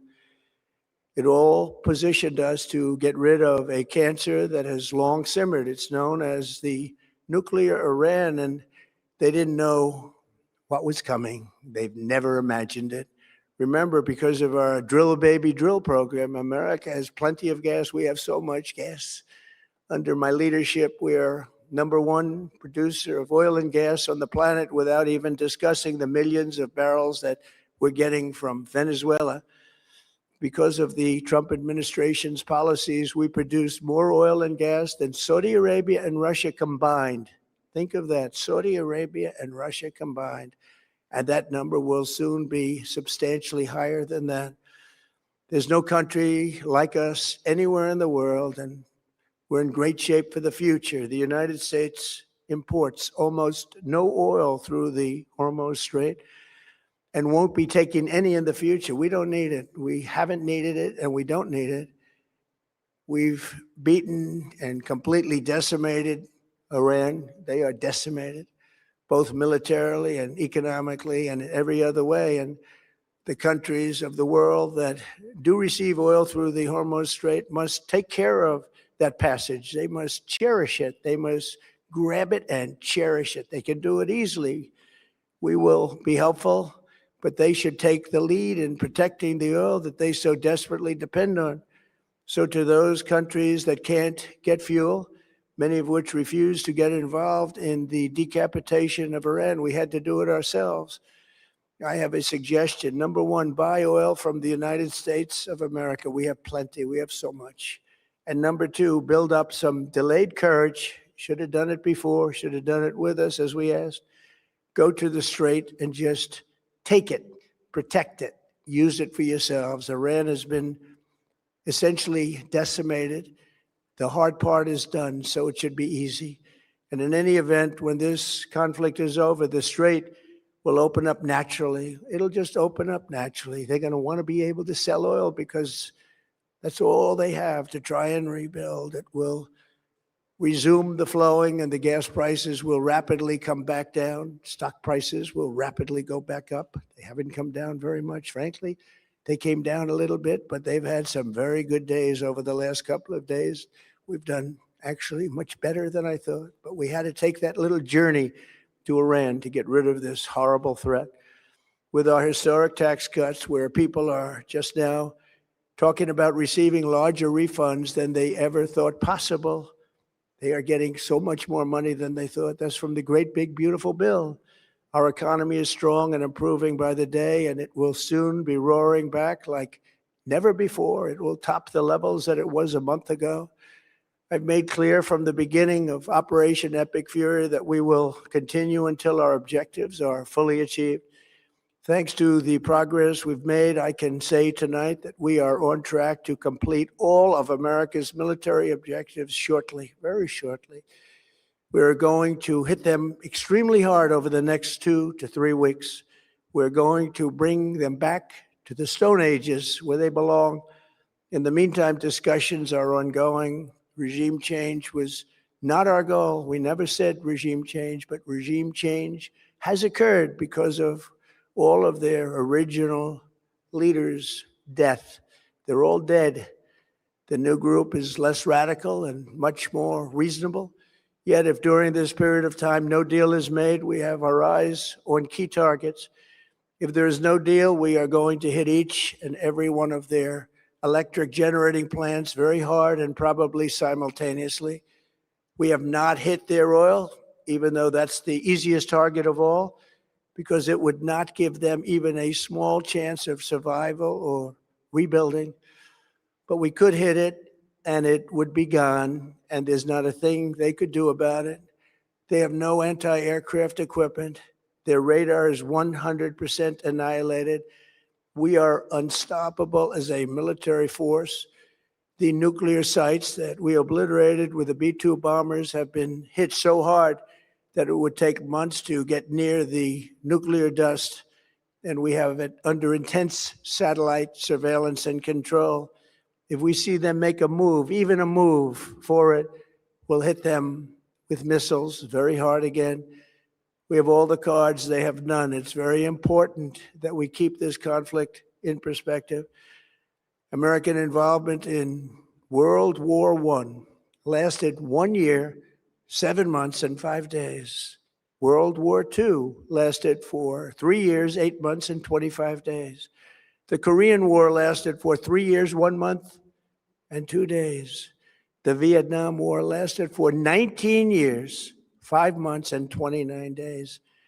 Iraq went on for 8 years, 8 months, and 28 days.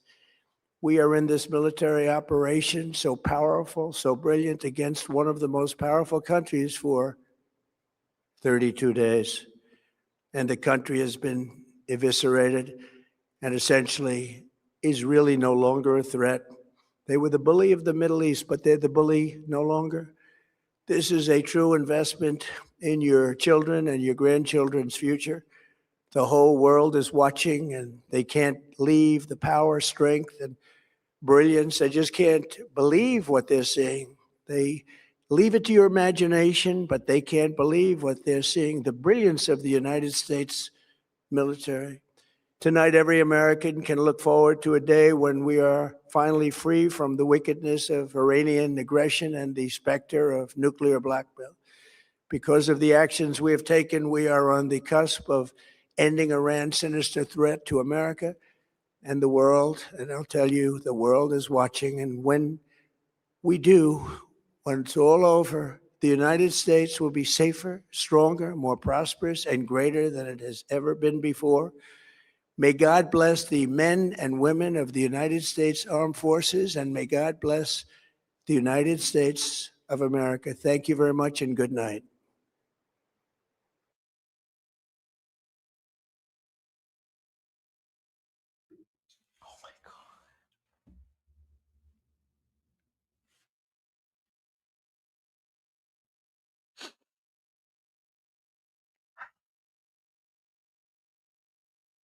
That was perfect.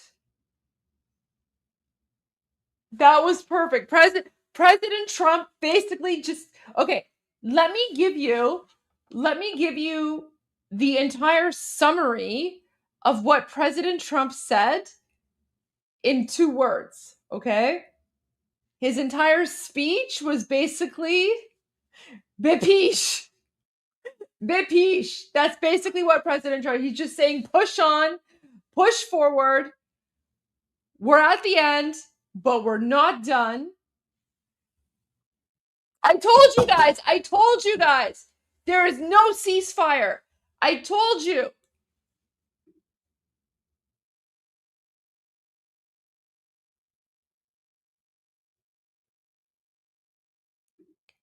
Someone wants me to go to the part where he said Iran is our ally. Let's go to that part again.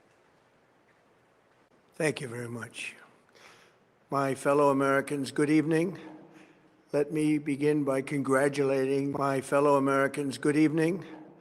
Let me begin by congratulating the team at NASA and our brave astronauts on the successful launch of Artemis 2. It was quite something. It will be traveling further than any manned rocket has ever flown and will very substantially pass the moon, go around it, and come back home from a distance that has never been done before. It's amazing. They are on the way, and God bless them. These are brave people. We want to God bless those 4 unbelievable astronauts. As we speak this evening, it's been just 1 month since the United States military began Operation Epic Fury, targeting the world's #1 state sponsor of terror, Iran. In these past 4 weeks, our armed forces have delivered swift, decisive, overwhelming victories on the battlefield. Victories like few people have ever seen. Victories on the battlefield. Victories like few people have ever seen before. Tonight, Iran's Navy is gone. Their Air Force is in ruins. Their leaders, most of them, terrorist regime they led, are now dead. Their command and control of the Islamic Revolutionary. I love how he says dead. He's just like, they're dead. I love that. I love how I will never get tired of hearing President Trump say dead. I love it. I love it. I love it. Like whenever I need therapy, I just go and listen to President Trump saying that IRGC people are dead, or Khamenei is dead, or they're all dead. People have ever seen before. Tonight, Iran's Navy is gone. Their Air Force is in ruins.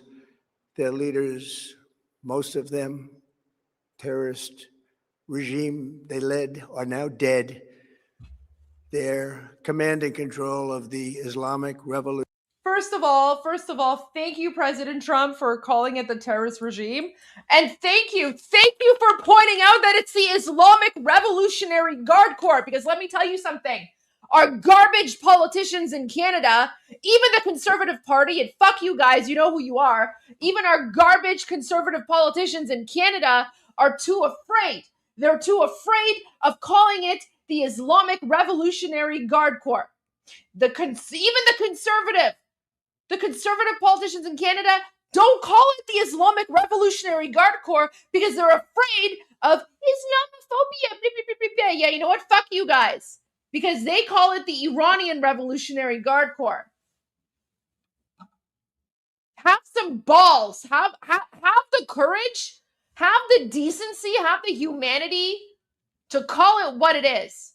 And if you're afraid of being labeled Islamophobic for literally saying the name of the terrorist organization that has murdered us Iranians for the past 47 years, fuck you. That's all I'm saying.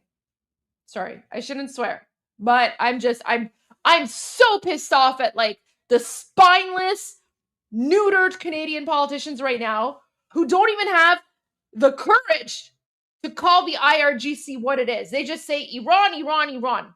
Khafishin bisharafa. Garbage people.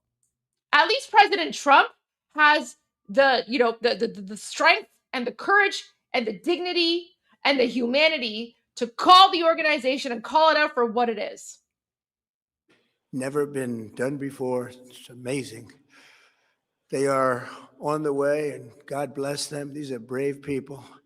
We want to God bless those 4 unbelievable astronauts.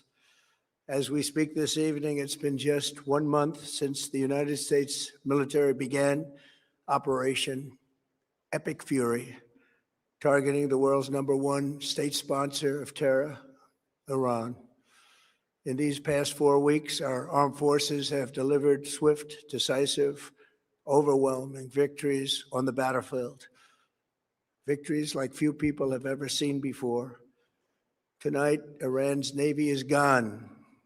Their Air Force is in ruins. Their leaders, most of them, terrorist regime they led, are now dead. Their command and control of the Islamic Revolutionary Guard Corps is being decimated as we speak. Their ability to launch missiles and drones is dramatically curtailed, and their weapons, factories, and rocket launchers are being blown to pieces. Very few of them left. Never in the history of warfare has an enemy suffered such clear and devastating large-scale losses in a matter of weeks. Our enemies are losing in America, as it has been for 5 years under my presidency, is winning, and now winning bigger than ever before. Before discussing this current situation, I also want to thank our troops for the masterful job they did in taking the country of Venezuela in a matter of minutes. That hit was quick, lethal, violent, and respected by everyone all over the world. After rebuilding our military during my first term, we have by far the strongest military anywhere in the world.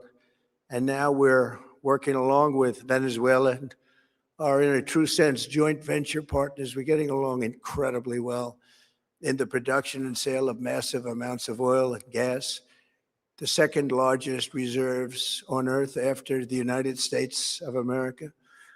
We're now totally independent of the Middle East, and yet we are there to help.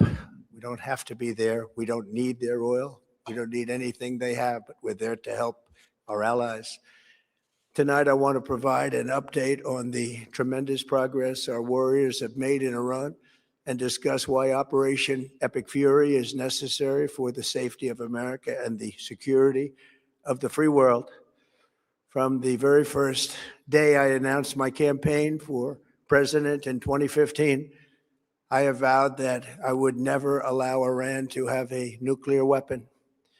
This fanatical regime has been chanting death to America, death to Israel for 47 years. Their proxies were behind the murder of 241 Americans in the Marine barracks bombing in Beirut, the slaughter of hundreds of our service members with roadside bombs.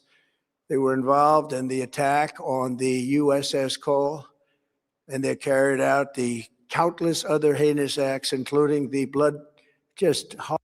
You know what? Can I just go to this comment here? So someone is saying, I really thought Trump was going to call an end of Epic Fury tonight. I was wrong. Not your fault. Guys, I told you. President Trump is not stopping.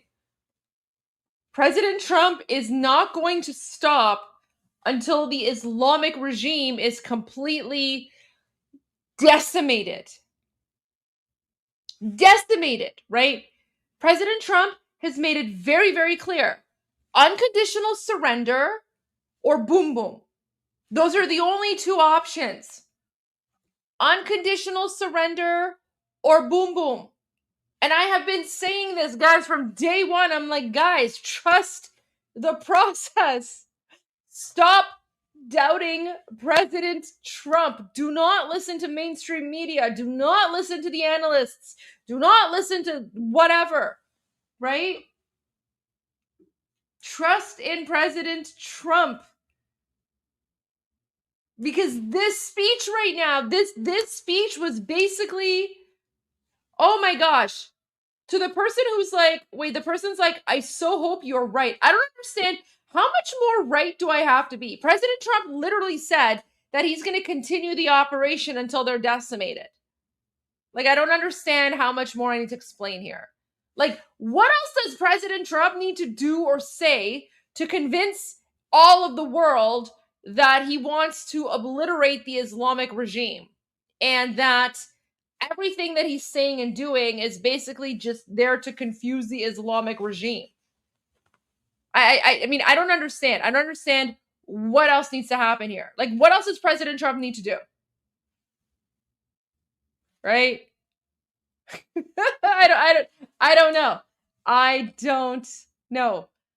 Like, what else does he need to do? And President Trump literally said, we're not done. President Trump said in his speech, we are going to continue. We are going to intensify. President Trump is literally saying, میخوایم حمله هامون رو بیشتر بکنیم. خب President Trump داره میگه آره ما میخوایم حمله هامون رو بیشتر بکنیم. So what does that mean?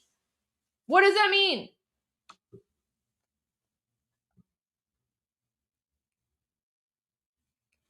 I don't know what to say. I don't know what else to say. Like, this is everything that he said is exactly what we needed to hear.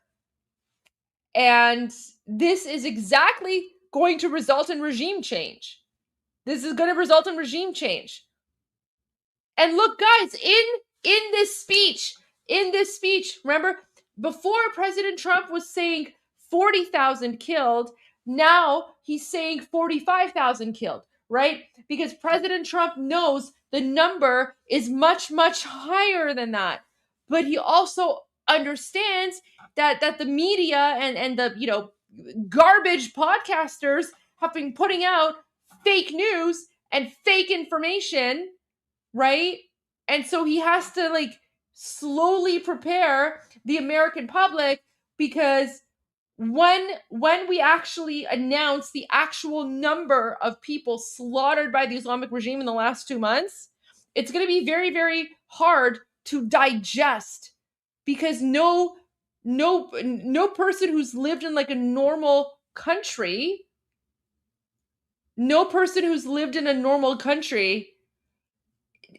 can fathom how evil the Islamic regime truly is, which is why, like Armin and myself and Elika and others, we've been trying to explain, because these people are pure evil. But you heard him. He said 45,000. And I guarantee you that number is going to go up. That number is going to go up because we know what the number is. Okay. Horrible, bloody atrocities of October 7th in Israel, something that most people have never seen anything like it. This murderous regime also recently killed 45,000 of their own people. Yeah, there's other thing as well. So this person is saying, this is very true, and we'll get to this. So Iran GR is saying, guys, remember when he said the Strait of Hormuz will be freed naturally? That means the new regime will open it. He's saying the regime is going to change. Exactly. Like you have to pay attention to the Easter eggs, right? So in what scenario would the Strait of Hormuz open naturally? Well, in a scenario where Iran is, not under occupation by a brutal Muslim Nazi dictatorship, and Iran is being controlled by a normal, functioning, democratic society that does not want to exterminate and destroy the entire world, right? So you're absolutely right. You have to listen to these Easter eggs. Who were protesting in Iran. 45. Listen to this. Just horrible, He says bloody 45,000. atrocities of October 7th in Israel, something that most people have never seen anything like it. This murderous regime also recently killed 45,000 of their own people who were protesting in Iran. 45,000 dead. For these terrorists to have nuclear weapons would be an intolerable threat. The most violent and thuggish regime on earth would be free to carry out their campaigns of terror, coercion, conquest, and mass murder from behind a nuclear shield. I will never let that happen, and neither should any of our past presidents. This situation has been going on for 47 years and should have been handled long before I arrived in office. I did many things during my 2 terms in office to stop the quest for nuclear weapons by Iran first, and perhaps most importantly, I killed General Qasem Soleimani in my first term. He was an evil genius, brilliant person, a horrible human being, however, the father of the roadside bomb, and he lived just horrible what he did. Iran would have been perhaps in far better, stronger position. Had he lived, we would have had probably a different conversation tonight. But you know what? We'd still be winning and winning big. And then very importantly, I terminated Barack Hussein Obama's Iran nuclear deal, a disaster. Obama gave them $1.7 billion in cash, green cash, took it out of banks from Virginia, D.C., and Maryland, all the cash they had. Flew it by airplanes in an attempt to buy their respect and loyalty, but it didn't work. They laughed at our president and went on with their mission to have a nuclear bomb.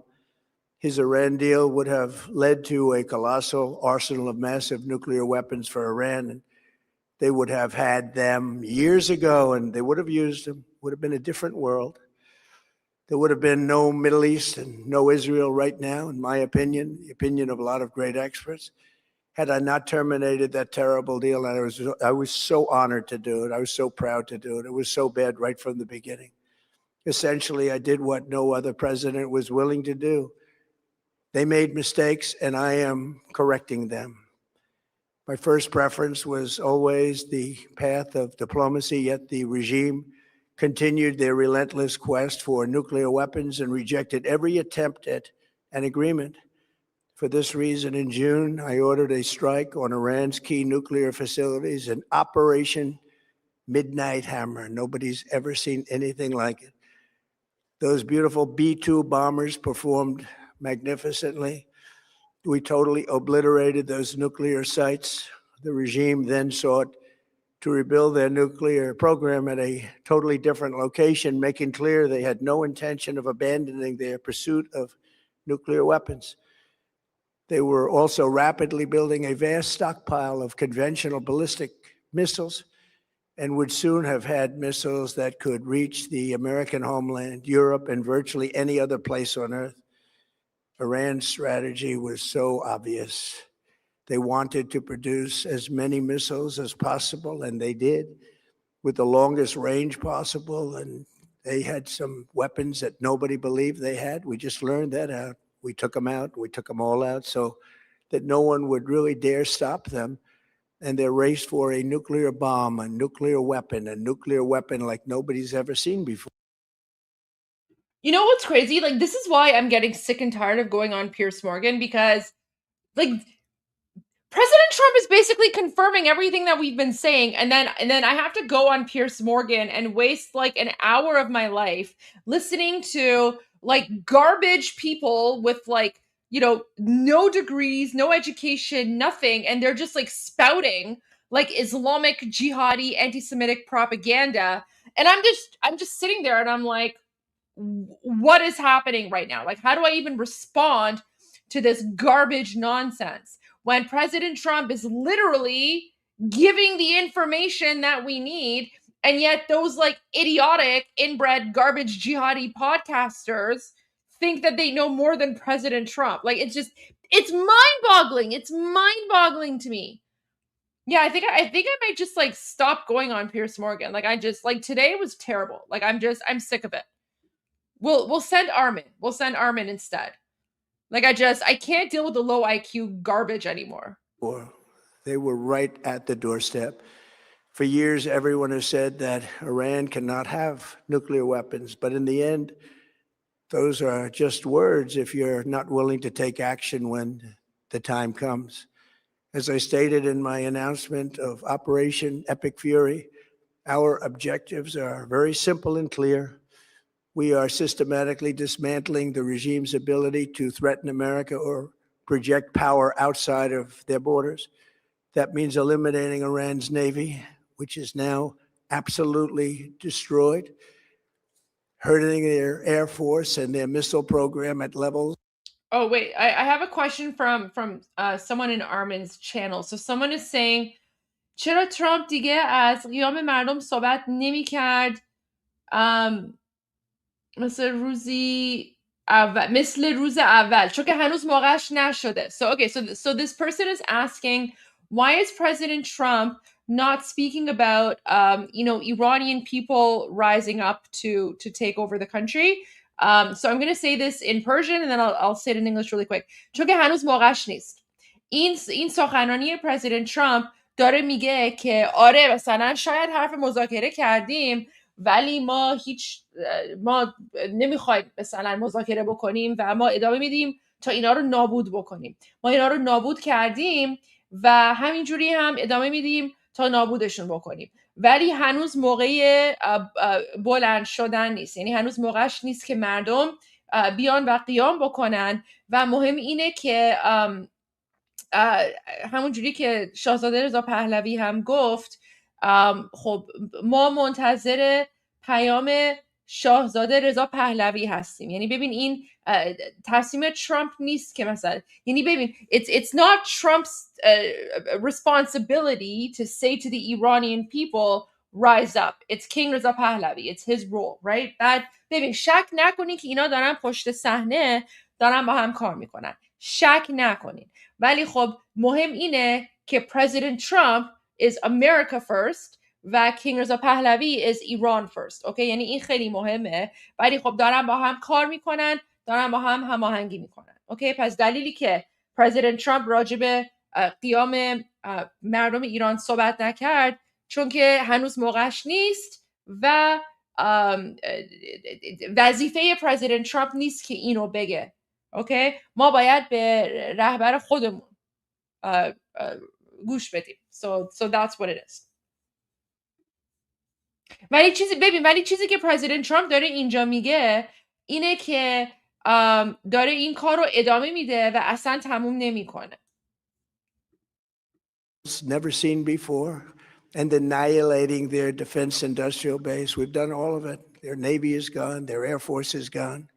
Their missiles are just about used up or beaten. Taken together, these actions will cripple Iran military, crush their ability to support terrorist proxies and Oh, someone is saying worried about the Stone Ages. Don't worry about that. He's basically just saying that he's going to send the 7th century Islamic jihadi mullahs back to the Stone Ages. That's fine. You know what? I know. It's always concerning when you hear, Iran being conflated with the Islamic regime. That's why I'm a stickler. That's why I'm like, make a difference.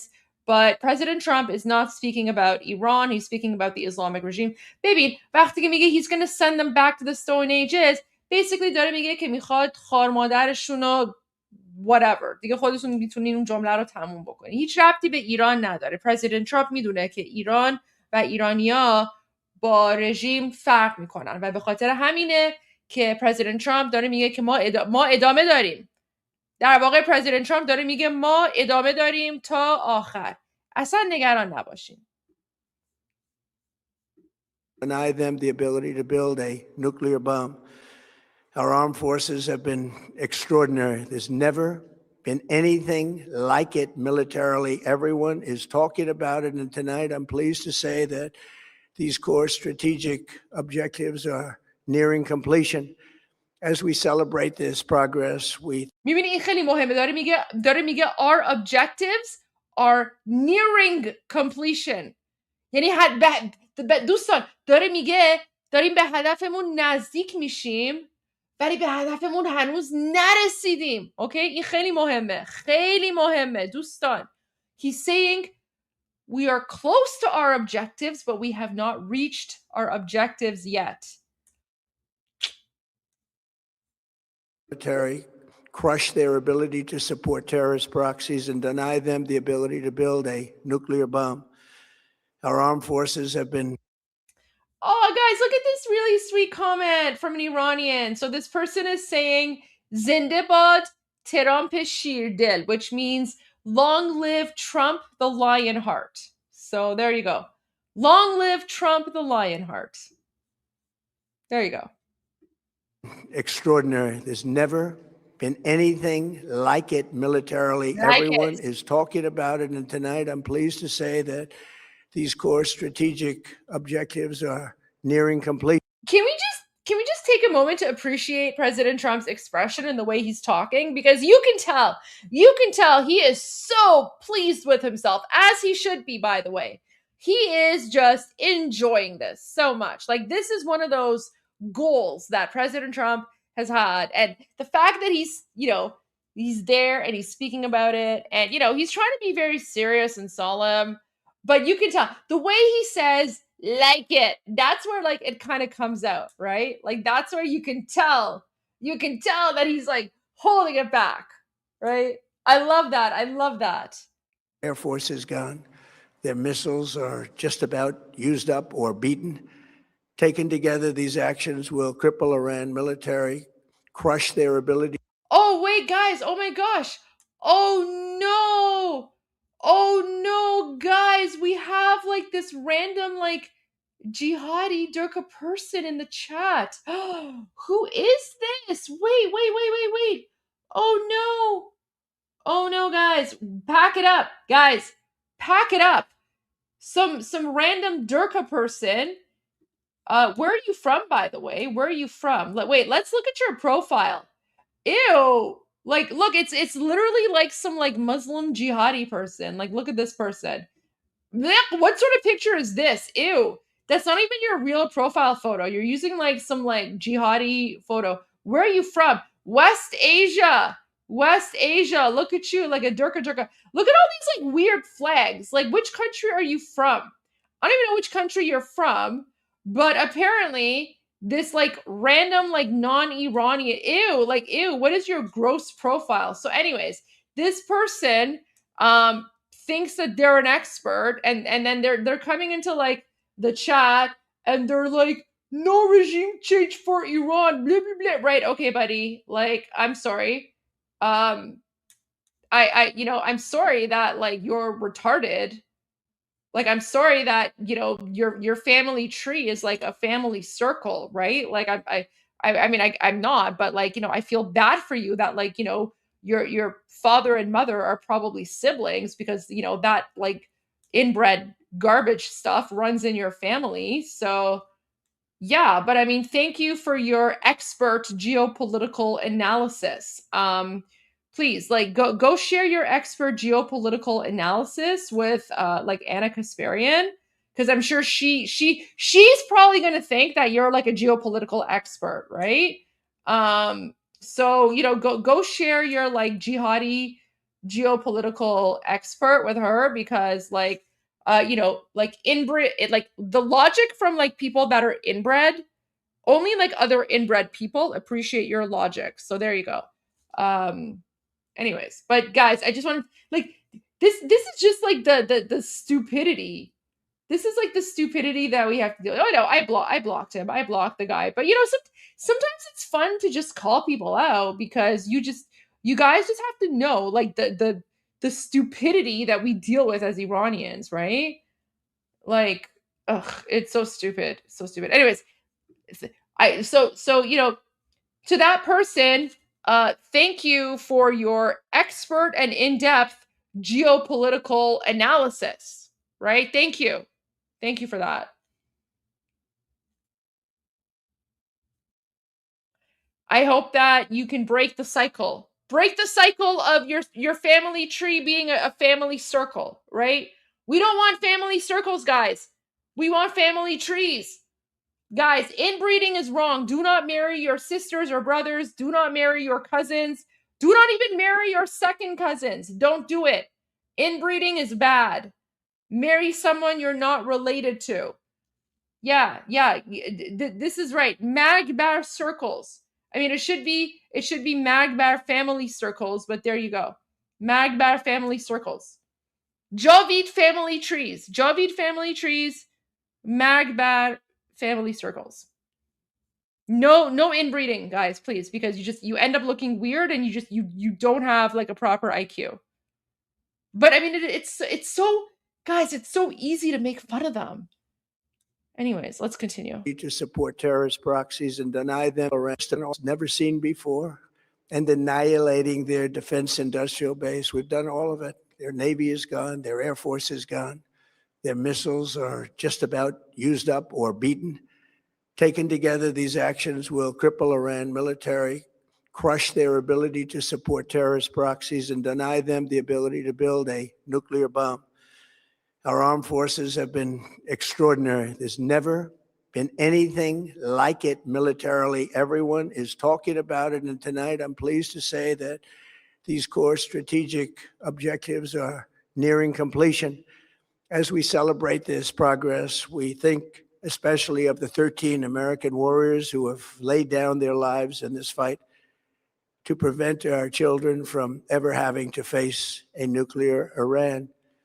Twice this past month, I've traveled to Dover Air Force Base, and it's been something. I wanted to be with those heroes as they return to American soil, and I was with them and their families, their parents, their wives, their husbands. We salute them, and now we must honor them by completing the mission for which they gave their lives. And every single one of the people, their loved ones said, please, sir, please finish the job, every one of them. And we are going to finish the job, and we're going to finish it very fast. We're getting very close. I want to thank our allies in the Middle East, Israel, Saudi Arabia, Qatar, the UAE, Kuwait, and Bahrain. They've been great, and we will not let them get hurt or fail in any way, shape, or form. Many Americans have been concerned to see the recent rise in gasoline prices here at home. This short-term increase has been entirely the result of the Iranian regime launching deranged terror attacks against commercial oil tankers in neighboring countries that have nothing to do with the conflict. This is yet more proof that Iran can never be trusted with nuclear weapons. They will use them, and they will use them quickly. It would lead to decades of extortion, economic pain, and instability worse than we can ever imagine. The United States has never been better prepared economically to confront this threat. You all know that. We built the strongest economy in history. We're going through it right now, the strongest in history. In 1 year, we've taken a dead and crippled country. I hate to say that, but we were a dead and crippled country after the last administration and made it the hottest country anywhere in the world by far, with no inflation, record-setting investments coming into the United States, over $18 trillion, and the highest stock market ever, with 53 all-time record highs in just 1 year. It all positioned us to get rid of a cancer that has long simmered. It's known as the nuclear Iran, and they didn't know what was coming. They've never imagined it. Remember, because of our Drill Baby Drill program, America has plenty of gas. We have so much gas. Under my leadership, we are #1 producer of oil and gas on the planet, without even discussing the millions of barrels that we're getting from Venezuela. Because of the Trump administration's policies, we produce more oil and gas than Saudi Arabia and Russia combined. Think of that, Saudi Arabia and Russia combined. And that number will soon be substantially higher than that. There's no country like us anywhere in the world, and we're in great shape for the future. The United States imports almost no oil through the Hormuz Strait and won't be taking any in the future. We don't need it. We haven't needed it, and we don't need it. We've beaten and completely decimated Iran. They are decimated, both militarily and economically and in every other way. And the countries of the world that do receive oil through the Hormuz Strait must take care of that passage. They must cherish it. They must grab it and cherish it. They can do it easily. We will be helpful, but they should take the lead in protecting the oil that they so desperately depend on. So to those countries that can't get fuel, many of which refuse to get involved in the decapitation of Iran, we had to do it ourselves. I have a suggestion. #1, buy oil from the United States of America. We have plenty. We have so much. And #2, build up some delayed courage. Should have done it before. Should have done it with us, as we asked. Go to the Strait and just take it, protect it, use it for yourselves. Iran has been essentially decimated. The hard part is done, so it should be easy. And in any event, when this conflict is over, the Strait will open up naturally. It'll just open up naturally. They're going to want to be able to sell oil. Guys, I love that part. He's like, when the conflict is over, it'll open up. It'll just open up naturally. It'll just open up naturally. They'll want to sell oil, right? It'll just naturally open up, and Iran is just going to naturally want to sell oil to the rest of the world. Do I need to say anything else, or is it clear? Do I need to say anything else, or is it crystal clear what he's talking about? The Strait of Hormuz will just naturally open up. Courage. Should have done it before. Should have done it with us, as we asked. Go to the Strait and just take it, protect it, use it for yourselves. Iran has been essentially decimated. Also, for all those people who are attacking Trump and trying to cause a division between President Trump and Americans and Iranians, right? Like, there were people out there who were trying to cause tension between Iranians and Americans by claiming, like, oh, President Trump's going to go in, he's going to take the Strait of Hormuz, he's going to rename it the Strait of Trump, like, he's going to take away the territorial integrity of Iran, right? Because, guys, for us Iranians, our territorial integrity is very important, right? Like, that's one of the core foundational principles of our revolution is respect for the territorial integrity of Iran. So we don't joke around about that. However, there were many non-Iranian accounts who were trying to put words into President Trump's mouth, right? And they were like, oh, Trump's going to go in, he's going to take the land, he's going to occupy the land, right? Because they knew that if they do that, that's going to trigger Iranians. Unfortunately, some Iranians were triggered. But remember, Armin and I were like, guys, don't buy into this. Like, this is trolling, this is fake news. It doesn't mean anything. Don't buy into this. Don't buy into this false narrative that the United States is going to go in and, mess with Iran's territorial integrity. President Trump from the very beginning said that he's not looking for land. He's not looking, guys, it doesn't even make sense for President Trump to claim Iranian land, because Iran and the United States don't even share a border. It doesn't even make sense for that, right? Like, it literally makes no sense. And now, and we've been saying that all this time, but now President Trump is confirming it, because he's basically saying when all this is done, the strait will naturally open up. How will it naturally open up? Well, it will naturally open up because when Iran is free,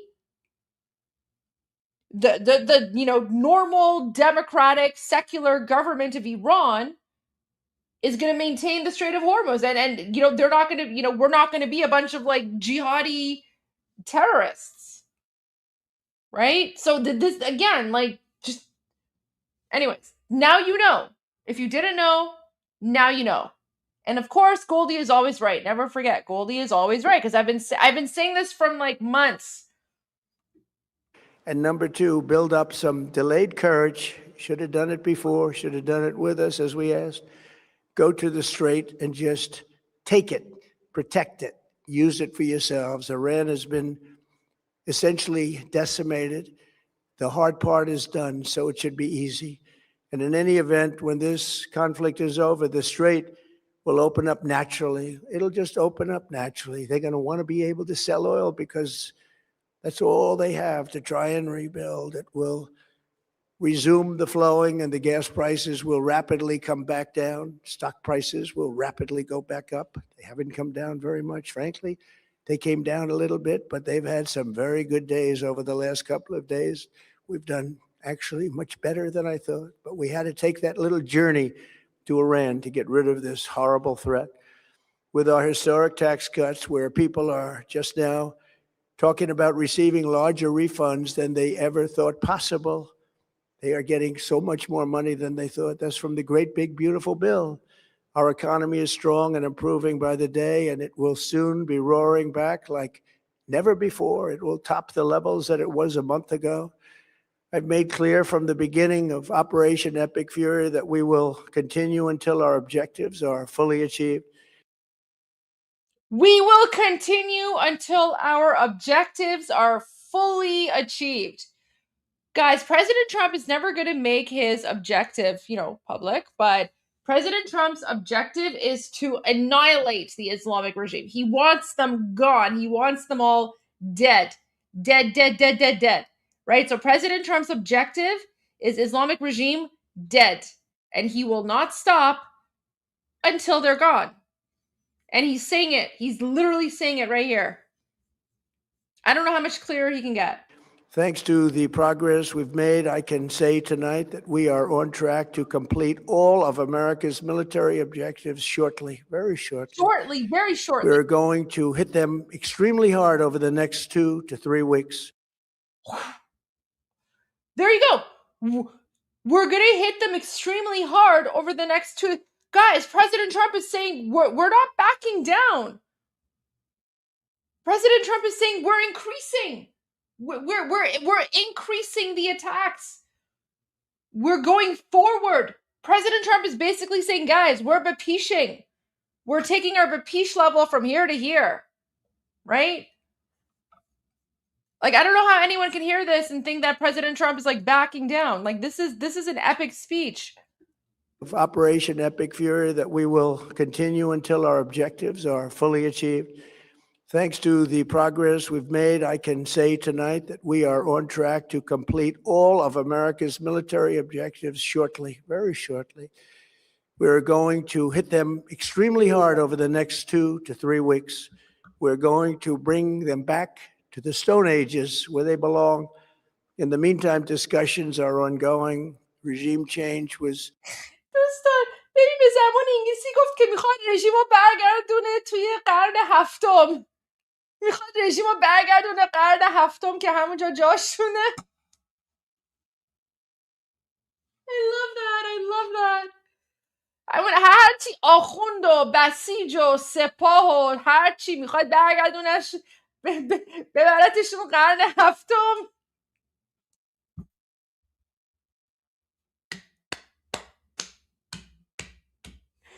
Oh my god. Okay, I'll play it again because some of you guys missed it. We are on track to complete all of America's military objectives shortly, very shortly. We're going to hit them extremely hard over the next 2 to 3 weeks. We're going to bring them back to the Stone Ages where they belong. In the meantime, discussions are ongoing. Regime change was not our goal. Guys, I love this. So listen. In the same sentence, guys, this is why President Trump is trolling them. This is why, guys. This is why the Islamic regime is confused. The mainstream media is confused. The woke lefties are confused. The Durka jihadis are confused. Pierce Morgan is confused, right? Like they're all confused because literally in the same sentence, President Trump says, we're going to bomb them back to the Stone Ages. Oh, but in the meantime, we're also negotiating with them, right? Like, oh yeah, we'll continue talking to them while we bomb them back to hell.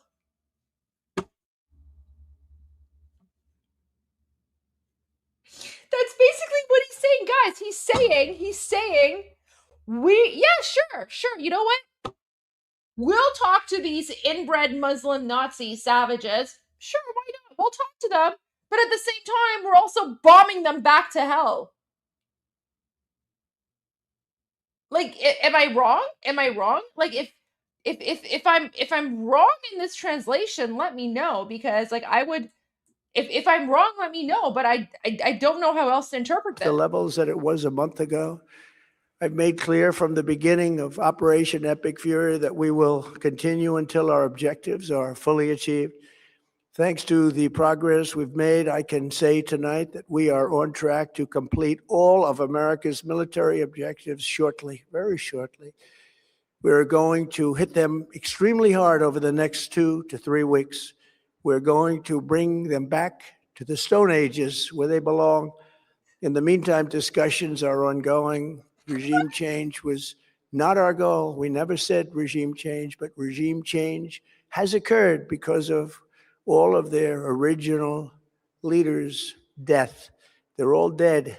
They're all dead. The new group is less radical and much more reasonable. Yet if during this period of time no deal is made, we have our eyes on key targets. If there is no deal, we are going to hit each and every one of their electric generating plants very hard and probably simultaneously. Guys, keep in mind that the only deal that, well, did he say that? Okay, so someone is saying that President Trump say his goal is not regime change. Absolutely, because it's not up to Americans to do regime change in Iran. It's up to Iranians to do regime change in Iran. So President Trump is making it very clear that it's not, like, regime change is not an American goal. Regime change is an Iranian goal, right? So he is respecting the Iranian right to self-determination. Wait, what? So he's saying that regime change has occurred. He's saying that to mess with the Islamic regime. He's saying it to mess with the Islamic regime. He wants them to, like, point fingers at one another and be confused about what's going on. So that's what he's doing. It's literally mind games. But in terms of the deal, so President Trump's deal is unconditional surrender or boom boom. Okay, so he says, like he's always said from the beginning, the only deal he's interested in negotiating is unconditional surrender or boom boom. And either one of those terms will result in natural regime change by the Iranian people, right? So that's all I'm saying. That's all I'm saying. Guys, President Trump is basically taking out the garbage. You know what? I saw that. Yeah, this is a very good point here. This comment. President Trump, you know, and the United States military, God bless you all, and of course Israel and the IDF, God bless you all. They're basically taking out the garbage. They're clearing the path because they know that once the path is clear, Iranians know what to do. But Iranians can't do what they need to do right now because the path is full of garbage, right? And the garbage are like the jihadis, the Durkas, the terrorists, all that. So President Trump and Prime Minister Netanyahu are clearing out the garbage. And once the job is done, then Iranians can you know, do regime change. Right? And that's why President Trump in this speech right now, he's saying we've almost accomplished our you know, objectives, but we're not there yet.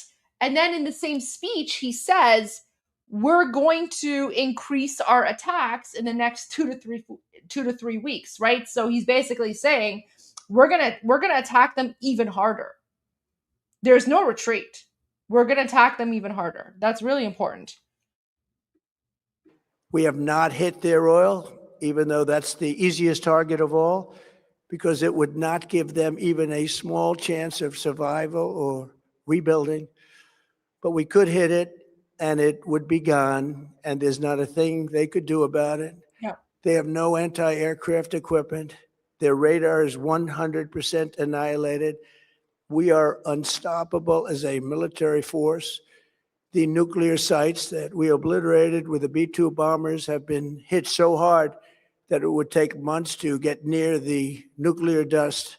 And we have it under intense satellite surveillance and control. If we see them make a move, even a move for it, we'll hit them with missiles very hard again. We have all the cards, they have none. It's very important that we keep this conflict in perspective. American involvement in World War I lasted 1 year, 7 months, and 5 days. World War II lasted for 3 years, 8 months, and 25 days. The Korean War lasted for 3 years, 1 month, and 2 days. The Vietnam War lasted for 19 years, 5 months, and 29 days. Iraq went on for 8 years, 8 months, and 28 days.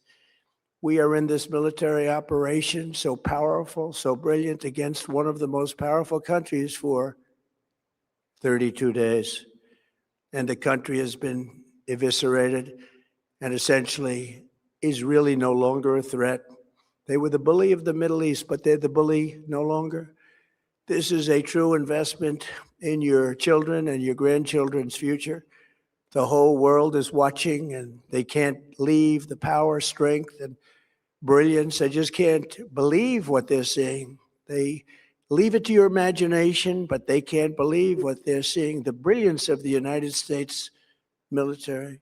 Tonight, every American can look forward to a day when we are finally free from the wickedness of Iranian aggression and the specter of nuclear blackmail. Because of the actions we have taken, we are on the cusp of ending Iran's sinister threat to America and the world. And I'll tell you, the world is watching. And when we do, when it's all over, the United States will be safer, stronger, more prosperous, and greater than it has ever been before. May God bless the men and women of the United States Armed Forces, and may God bless the United States of America. Thank you very much, and good night.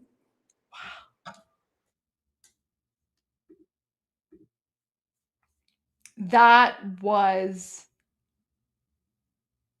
epic. Armin is going to have a field day with that speech tomorrow. Armin is going to have a field day. Oh my gosh. Wow, wow, wow, wow, wow. Oh! See if that bubble comes back. Wait, are these the astronauts? Landing over just the camera or the vehicle fluctuating. Are you guys seeing that, Houston? Are you seeing the bobble in the docking cam video? These are guys, these are the astronauts in space. Okay, copy. Had a little bit of a lateral oscillation there. Houston, authority, DAP checkout complete, ready for step 12. Copy, go to continue, and also, once you get there, you are go for forward target approach to 10 meters. Integrity.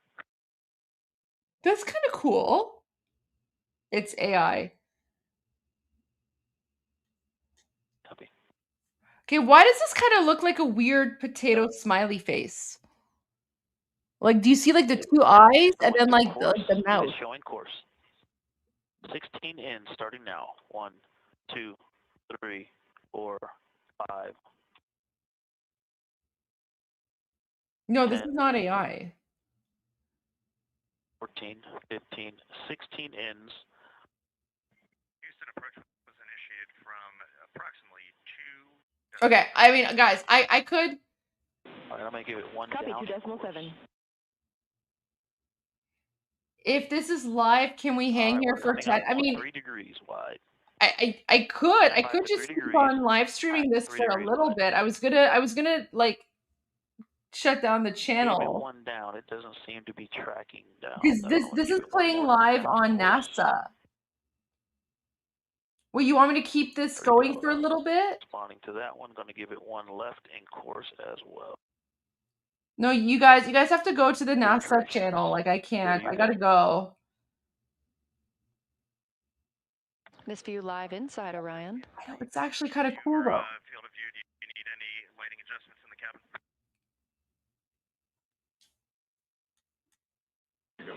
Cab camera looks good to us. Thanks.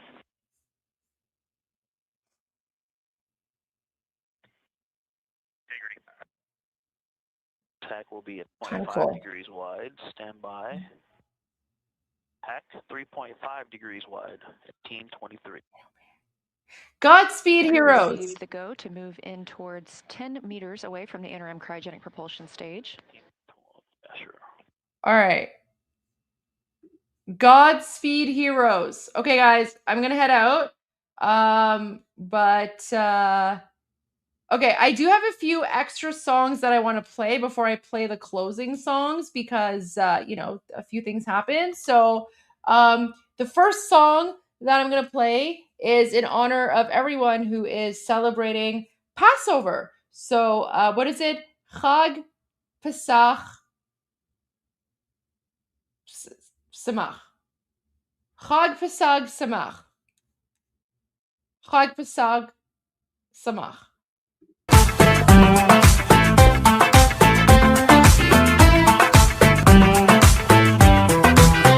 אתה נראה כמו סוס יאור, יש לך שכל של ציפור, עדיף שתישאר בבור כי בקרוב אתה תמות. אתה פשוט אידיוט גמור עם שיגעון גדלות חמור, אתה שטן או בקיצור אתה חלאת האנושות. גם אם תזרוק עלינו טילים או תאיים על הגלילים, החברים שלך מסוריה ואיראן. גם אם תפיל כאן עוד קטיושות, תדע שאין כאן שום ירושות, ביחד נתגבר על הצרה. יאללה יא נסראללה, נדפוק אותך אינשאללה, נחזיר אותך לאללה עם כל החיזבאללה. יאללה יא נסראללה, תלך מפה יא זבאללה, נגזר כבר מלמעלה שזה הסוף שלך. אתה עלוב, אתה קטן, אתה מזכיר אורנגוטנג, יש לך קינים על הזקן ובקרוב תעוף מכאן. אתה ג'וק מת, אתה בואש, אתה מתחיל להתייאש, צהל אותך רק מבקש כדי לשרוף אותך באש. גם אם תזרוק עלינו טילים או תאיים על הגלילים, החברים שלך מסוריה ואיראן. גם אם תפיל כאן עוד קטיושות, תדע שאין כאן שום ירושות, ביחד נתגבר על הצרה. יאללה יא נסראללה, נדפוק אותך אינשאללה, נחזיר אותך לאללה עם כל החיזבאללה.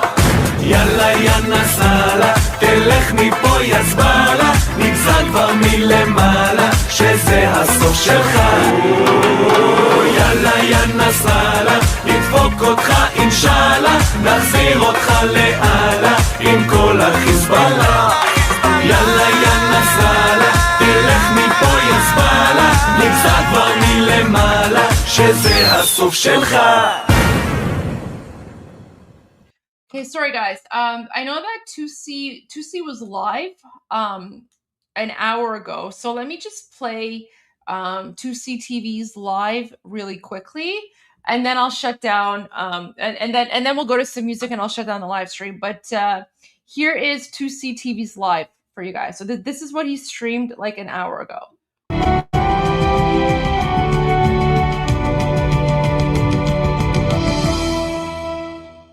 باسم اینترنت پرسرعت و وایفای پایدار، این یک اعلامیه بسیار مهم، بسیار جدی و کمی هم مضحک است. لطفاً توجه فرمایید.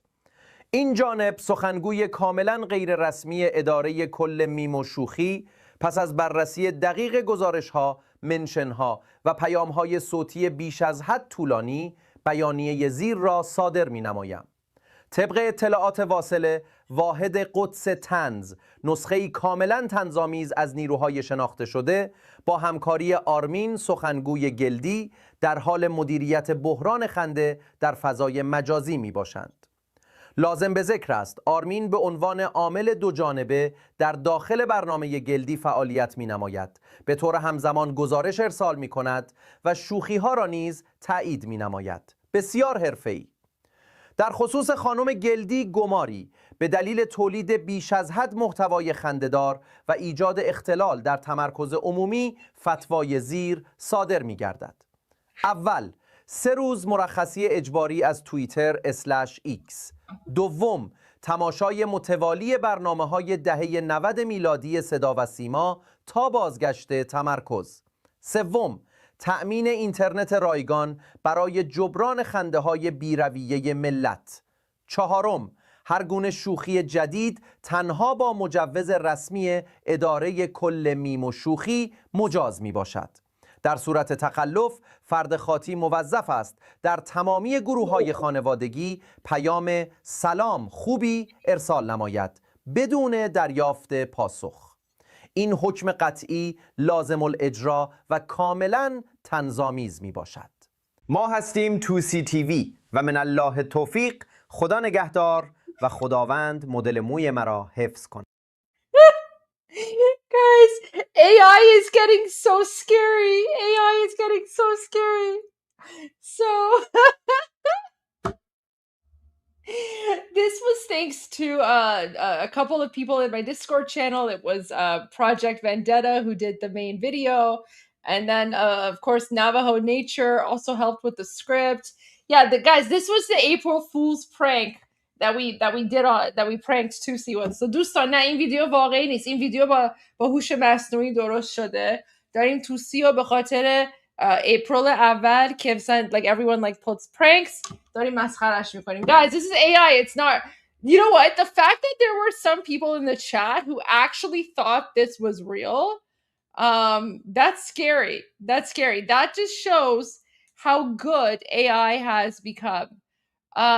His response, yeah, so here's his response. Like I sent it to him. I sent the response, like I sent the video to him, and then he responded. Here you go. Let me find it for you. It was pretty funny. Let me find his response. But this was like my my revenge for him pranking me yesterday, because yesterday he said on his channel that like there's an IRGC announcement, and then the IRGC has announced that Goldie has teamed up with Chunky Yogurt, right? So yeah, so that was yesterday. So this was my response to him claiming that I've teamed up with Chunky Yogurt. Anyway, so his response was, ceasefire between 2C TV and Goldie Gamari has now been broken. The prank wars resume despite Goldie announcing surrender yesterday. Expect retaliation. This is war. And I was like, you wanted a good April Fool's joke. Be careful what you wish for. And then I was like, ceasefire now. Ceasefire now. So I've claimed ceasefire. I've claimed ceasefire. And then he said ceasefire accepted, but I don't know, man. I don't know. He's probably going to come back with something. But honestly, I don't know how he's going to top this. Yeah, you know what, guys? Carl, you're absolutely right. Like, listen, I started this because I sent him a super chat where, you know, I called, you know, I was like Toothy TV, then I said Tissue TV, and then I rickrolled him. So when I rickrolled him, that was when he came back with that video accusing me of, you know, being with like chunky yogurt. But then you guys are amazing. So yeah, like this video is so good. Okay, I'll play it one more time. Guys, the video is so good. Like some people saw it and they actually thought it was legitimate, right? But this is so good. Look at this. Look at this.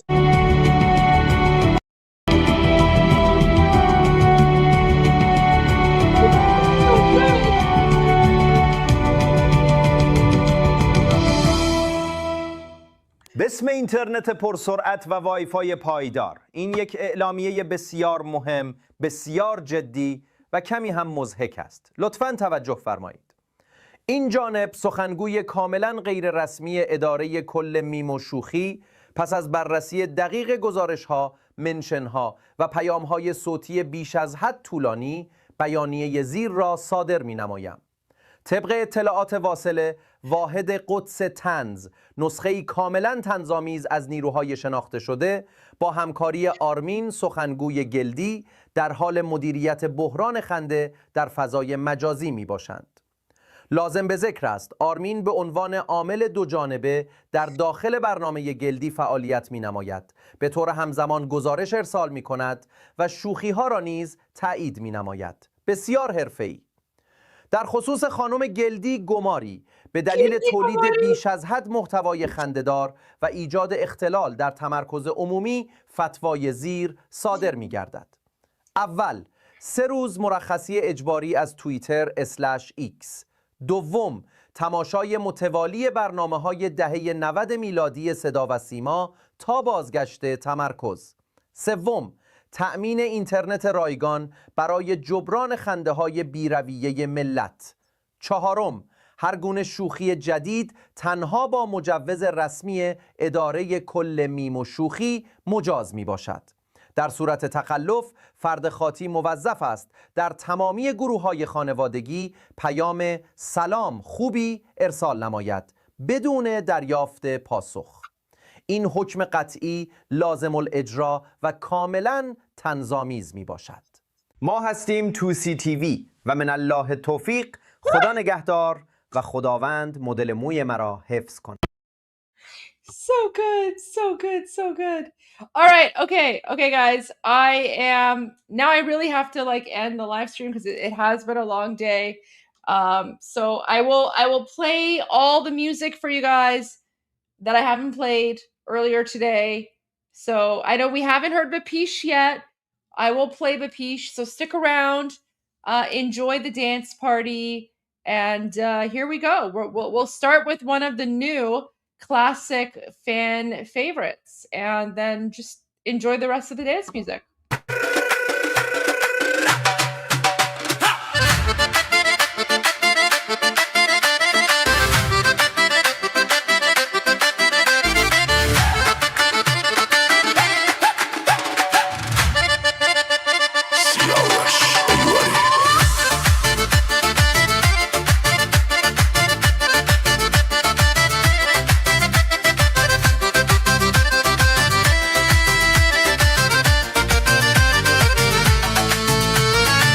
امشب شب خوبیه، خنده رو لمحای ما، پیر و جوون تو میدون هی میرقصن بی هوا.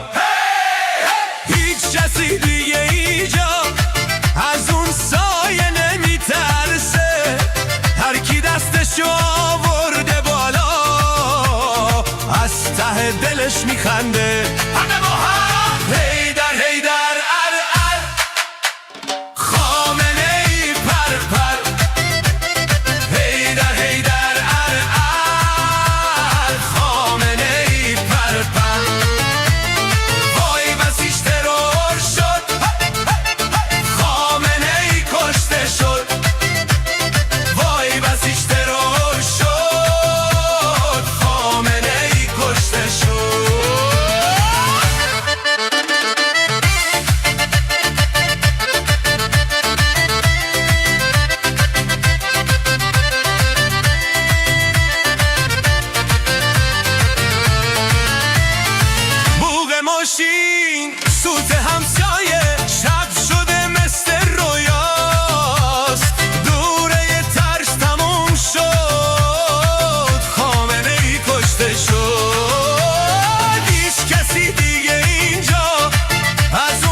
دلش میخنده حالا با هم هیدر هیدر خامنه ای پر پر هیدر هیدر خامنه ای پر پر مای بسیش ترور شد خامنه ای کشته شد مای بسیش ترور شد خامنه ای کشته شد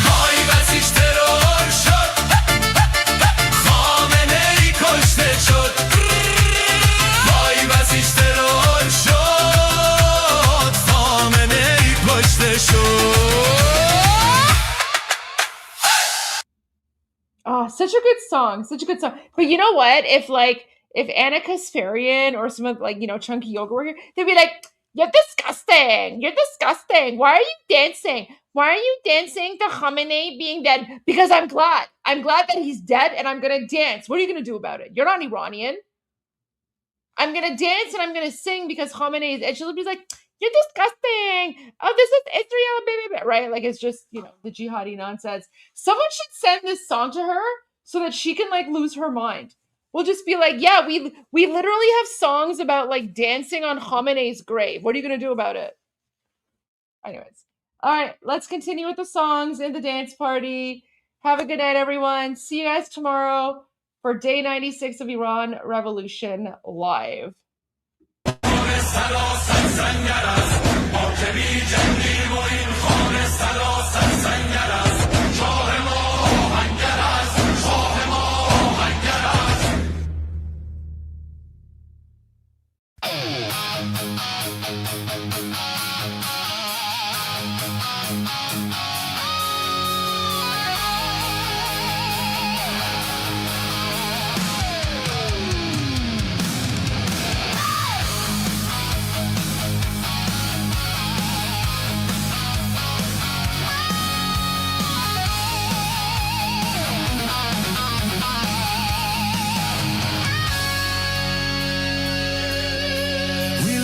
Shadows cut from the light,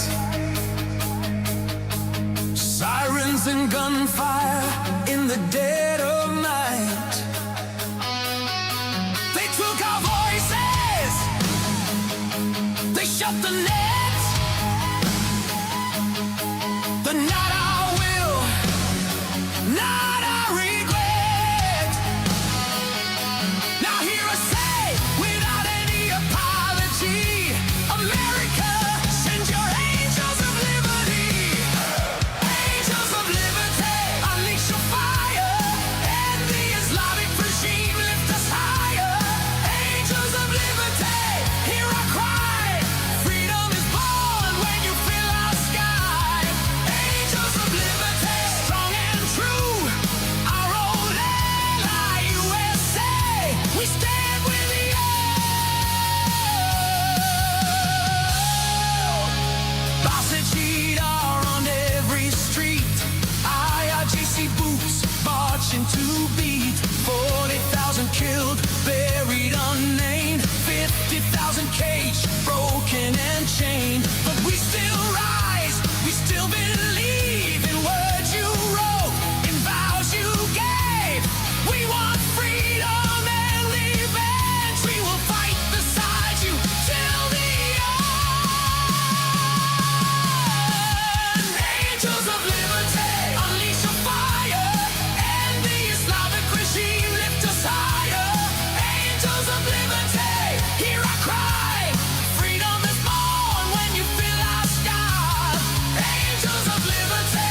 us in peace, where hatred ends and nations breathe. We honor the brave American Air Force and Navy. Through all our lives, we will be free. Angels of liberty, unleash your fire, and the Islamic regime lift us higher. Angels of liberty, hear our cry. Freedom is born when you fill our sky. Angels of liberty, strong and true, our old land, our USA. IRANIAN, stand with you.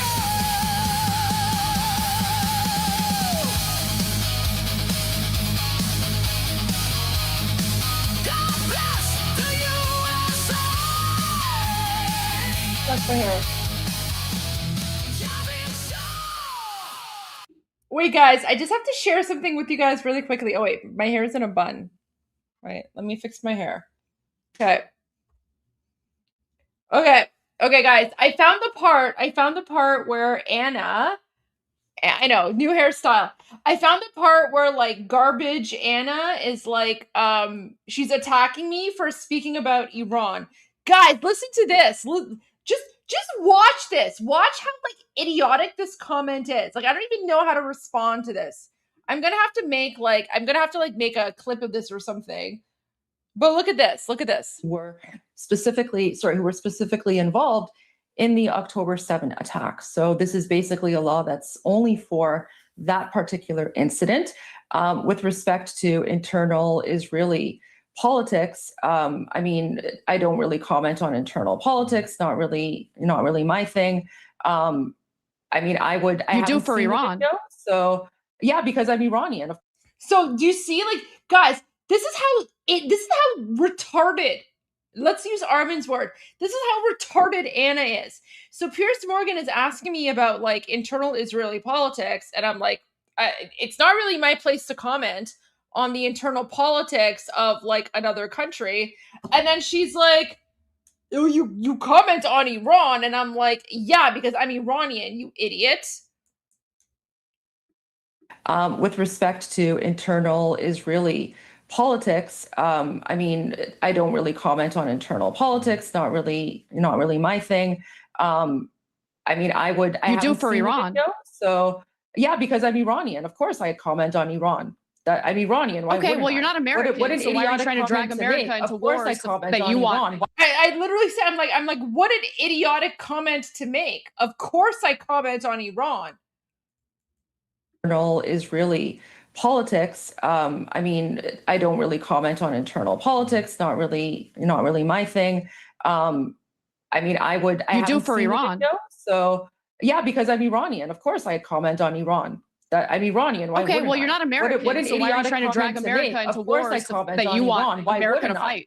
fight? Why are you commenting on Iran? You're not Iranian. Okay, then how about you leave America out of it? You want to comment on Iran, that's fine, but demanding about you that leave American Iran out soldiers of it, then? die on behalf of your little agenda is a little disrespectful, isn't it?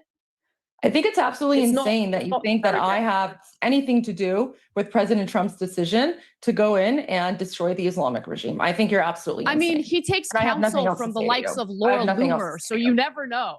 You never know. I have nothing else I'd to say to actually you. like to go back to someone who has And Anna, things I of will come- substance to say Anna, I real will quick. come to you about this Yeah. issue, but I just want to finish one point with Goldie. It's not true that this only applies to Palestinians who were involved in October the Did you see that? Like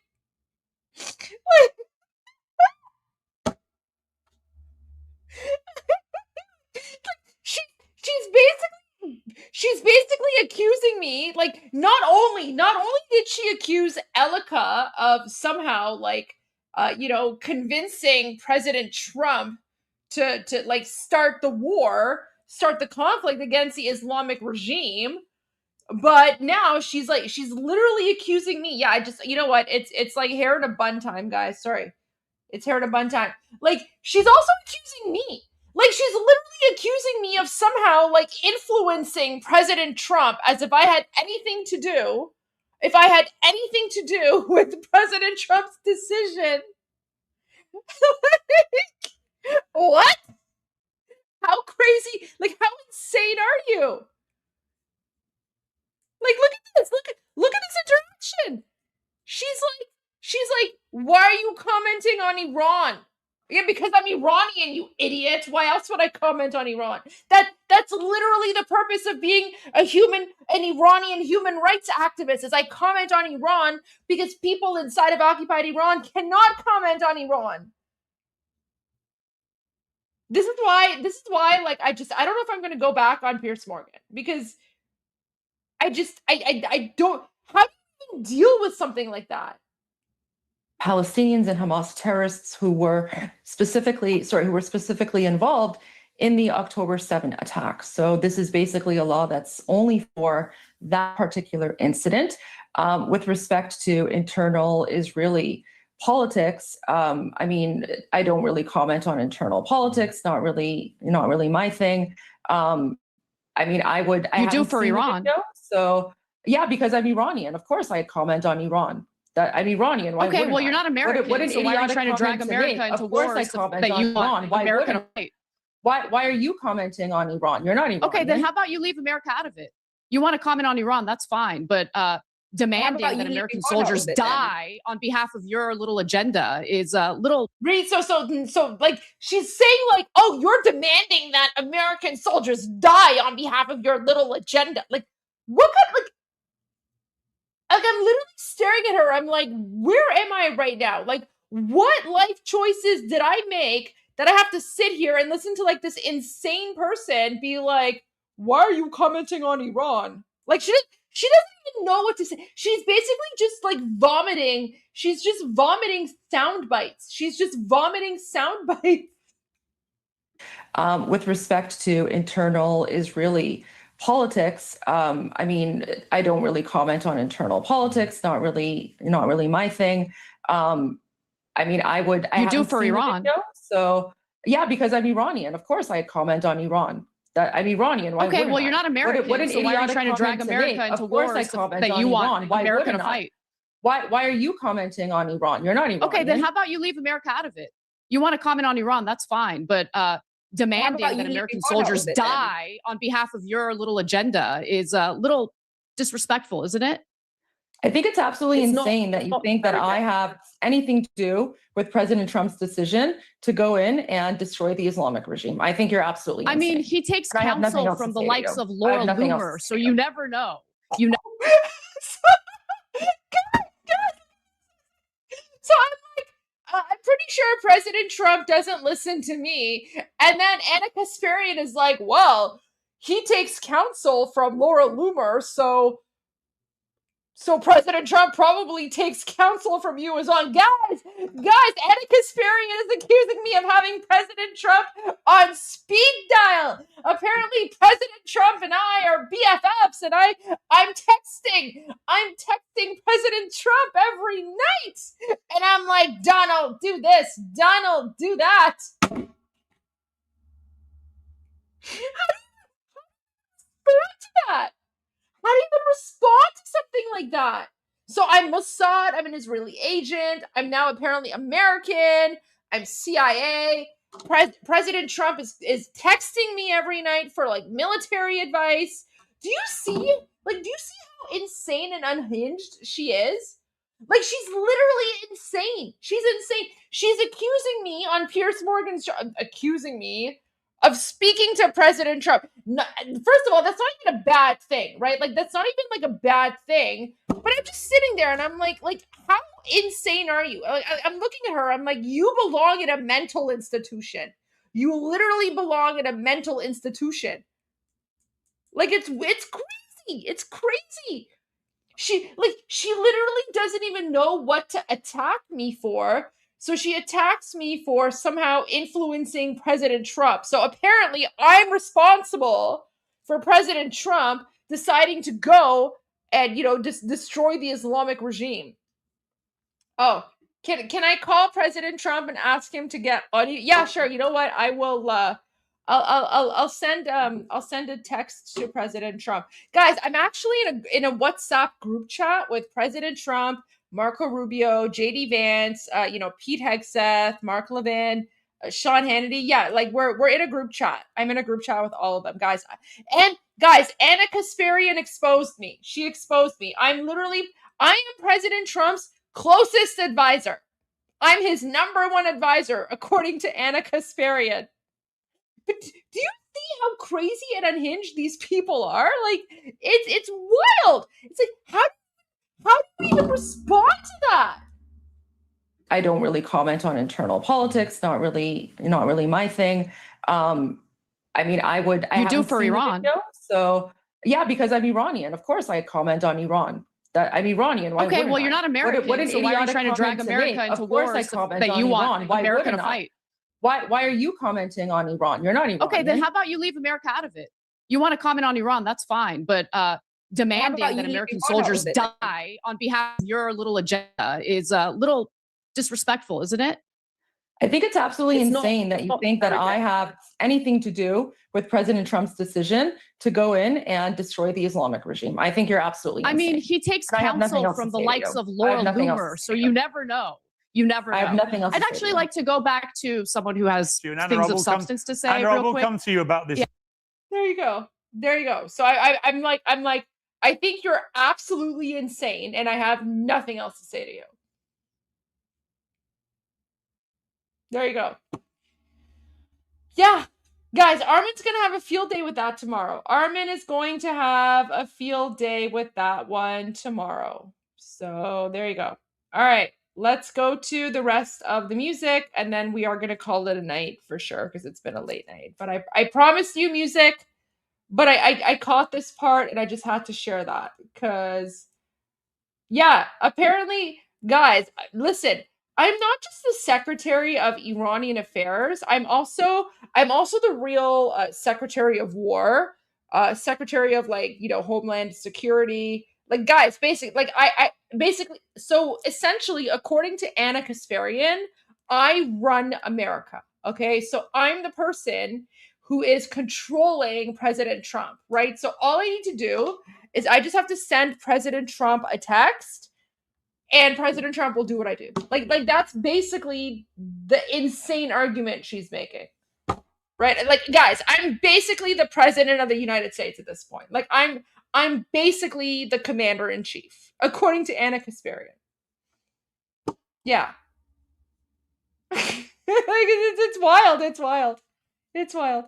Okay, let's go back to music, and then I will see you guys tomorrow. Free. I am here to guarantee a transition to secular democratic future. As always, guys, I'm Israel Chai, God bless America, Payanda Iran, and Javid Shah. And don't forget, I'm your new commander-in-chief. I'm the real president of the United States of America. You guys just don't know it yet. But Anna Kasparian knows. Anna Kasparian, she knows that I'm the real president of the United States. Never forget that. I'm the real president.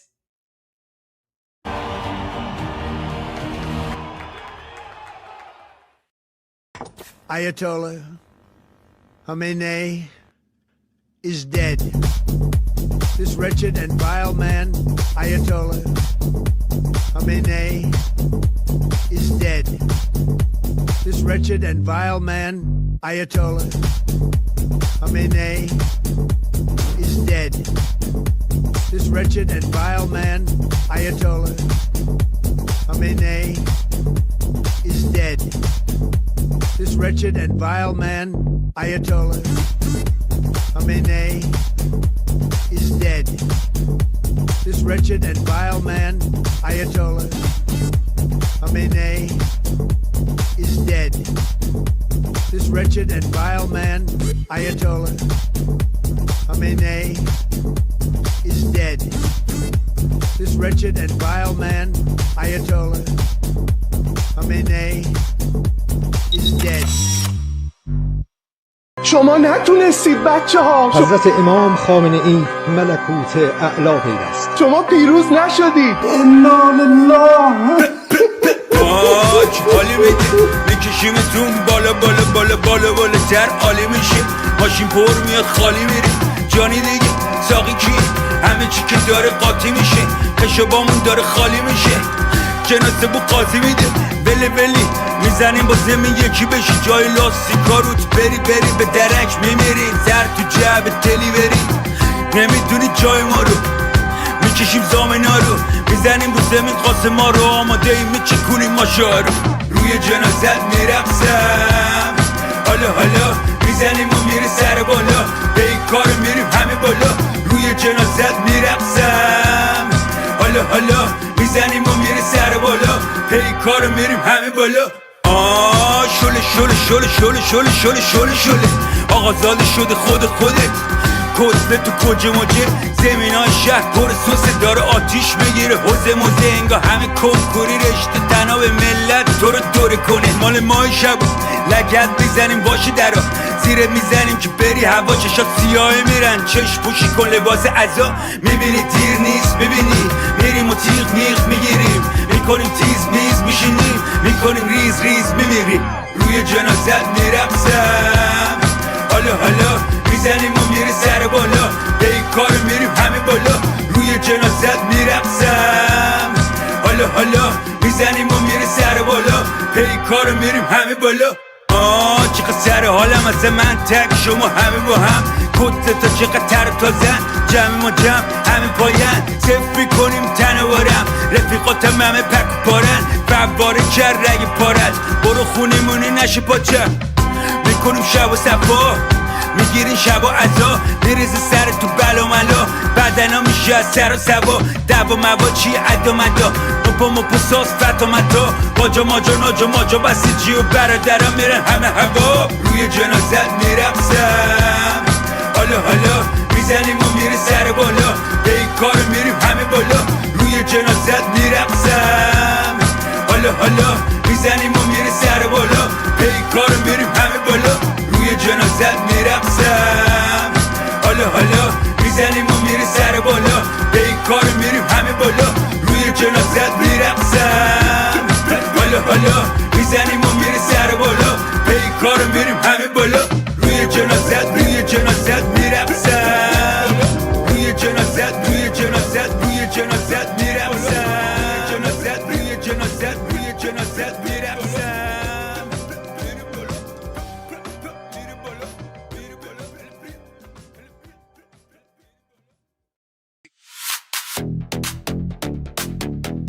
Iran's formerly supreme leader, Ayatollah Khamenei, is dead.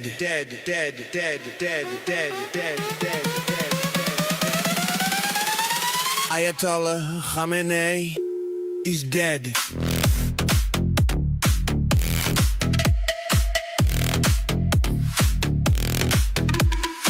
Ayatollah Khamenei is dead.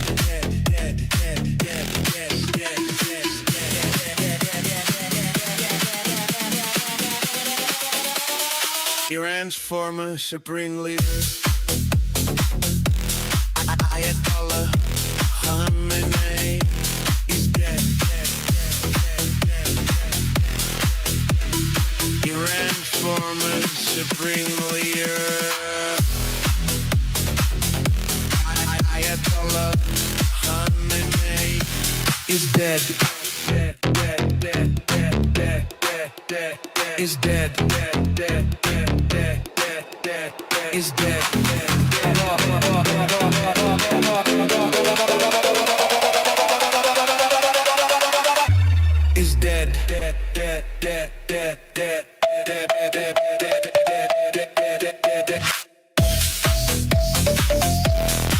Ayatollah Khamenei is dead. Is dead.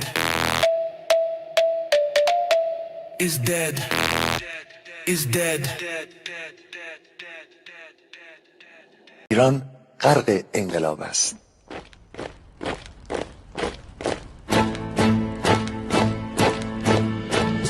کشور ما، تاریخ ما در سی دگر فرا گرفته، گویی اهورا مستا دوباره در نور خود مرا گرفته.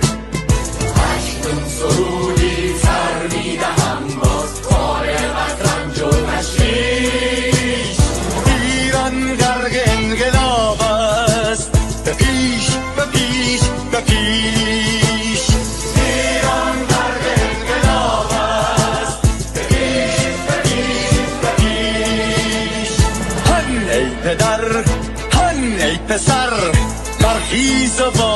تلاش و هنگام تا درد آن تجربه تلخ ما را نکشیده در آب بگذار هر دم بغرند گرگ‌ها در لباس میش ایران غرق انقلاب است به پیش به پیش به پیش ایران غرق انقلاب است به پیش به پیش به پیش ای کارگر ای برزگر راحت کنون ادامه دارد در این زمان که پرتو یزدان از هر سو بر تو میبارد پس پیش به سوی آزادی از بحر خزر تا کیش ایران غرق انقلاب است به پیش به پیش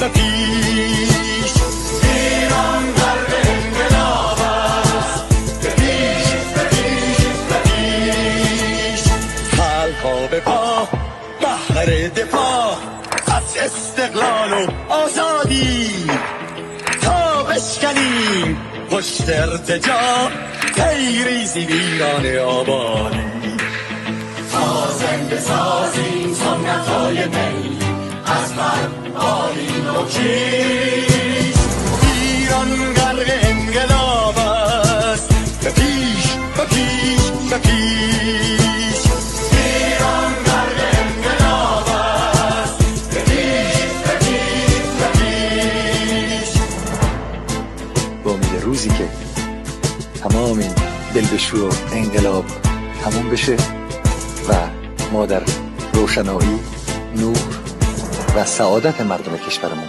غرق بشیم نه خارجی نه بیگانه نه مستشارهای ویرانی نه چیر خاران نه کاسلیسان فقط هم رزمان ایرانی تا با شرافت میهنی بسازی بهر فرزندان خویش ایران غرق انقلاب است به پیش به پیش به پیش ایران غرق انقلاب است به پیش به پیش به پیش مردان بیایید داخل صف ما اکنون که آغاز رویاست دشمنان بدانید ما زنده هستیم بعد از ما هم ایران پابرجاست آن روح شیطان ما را فریب داد با صد شعار مردمیش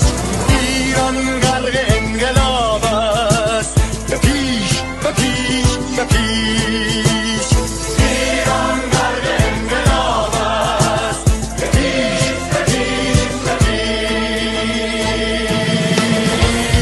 پرچم ما پرچم ایران غرق خون شهیدان روی شانه هامان حمل میکنیمش در هر خیابان و میدان تا ماسک دلغکان را برداریم از روی تسبیح و ریش ایران غرق انقلاب است به پیش به پیش به پیش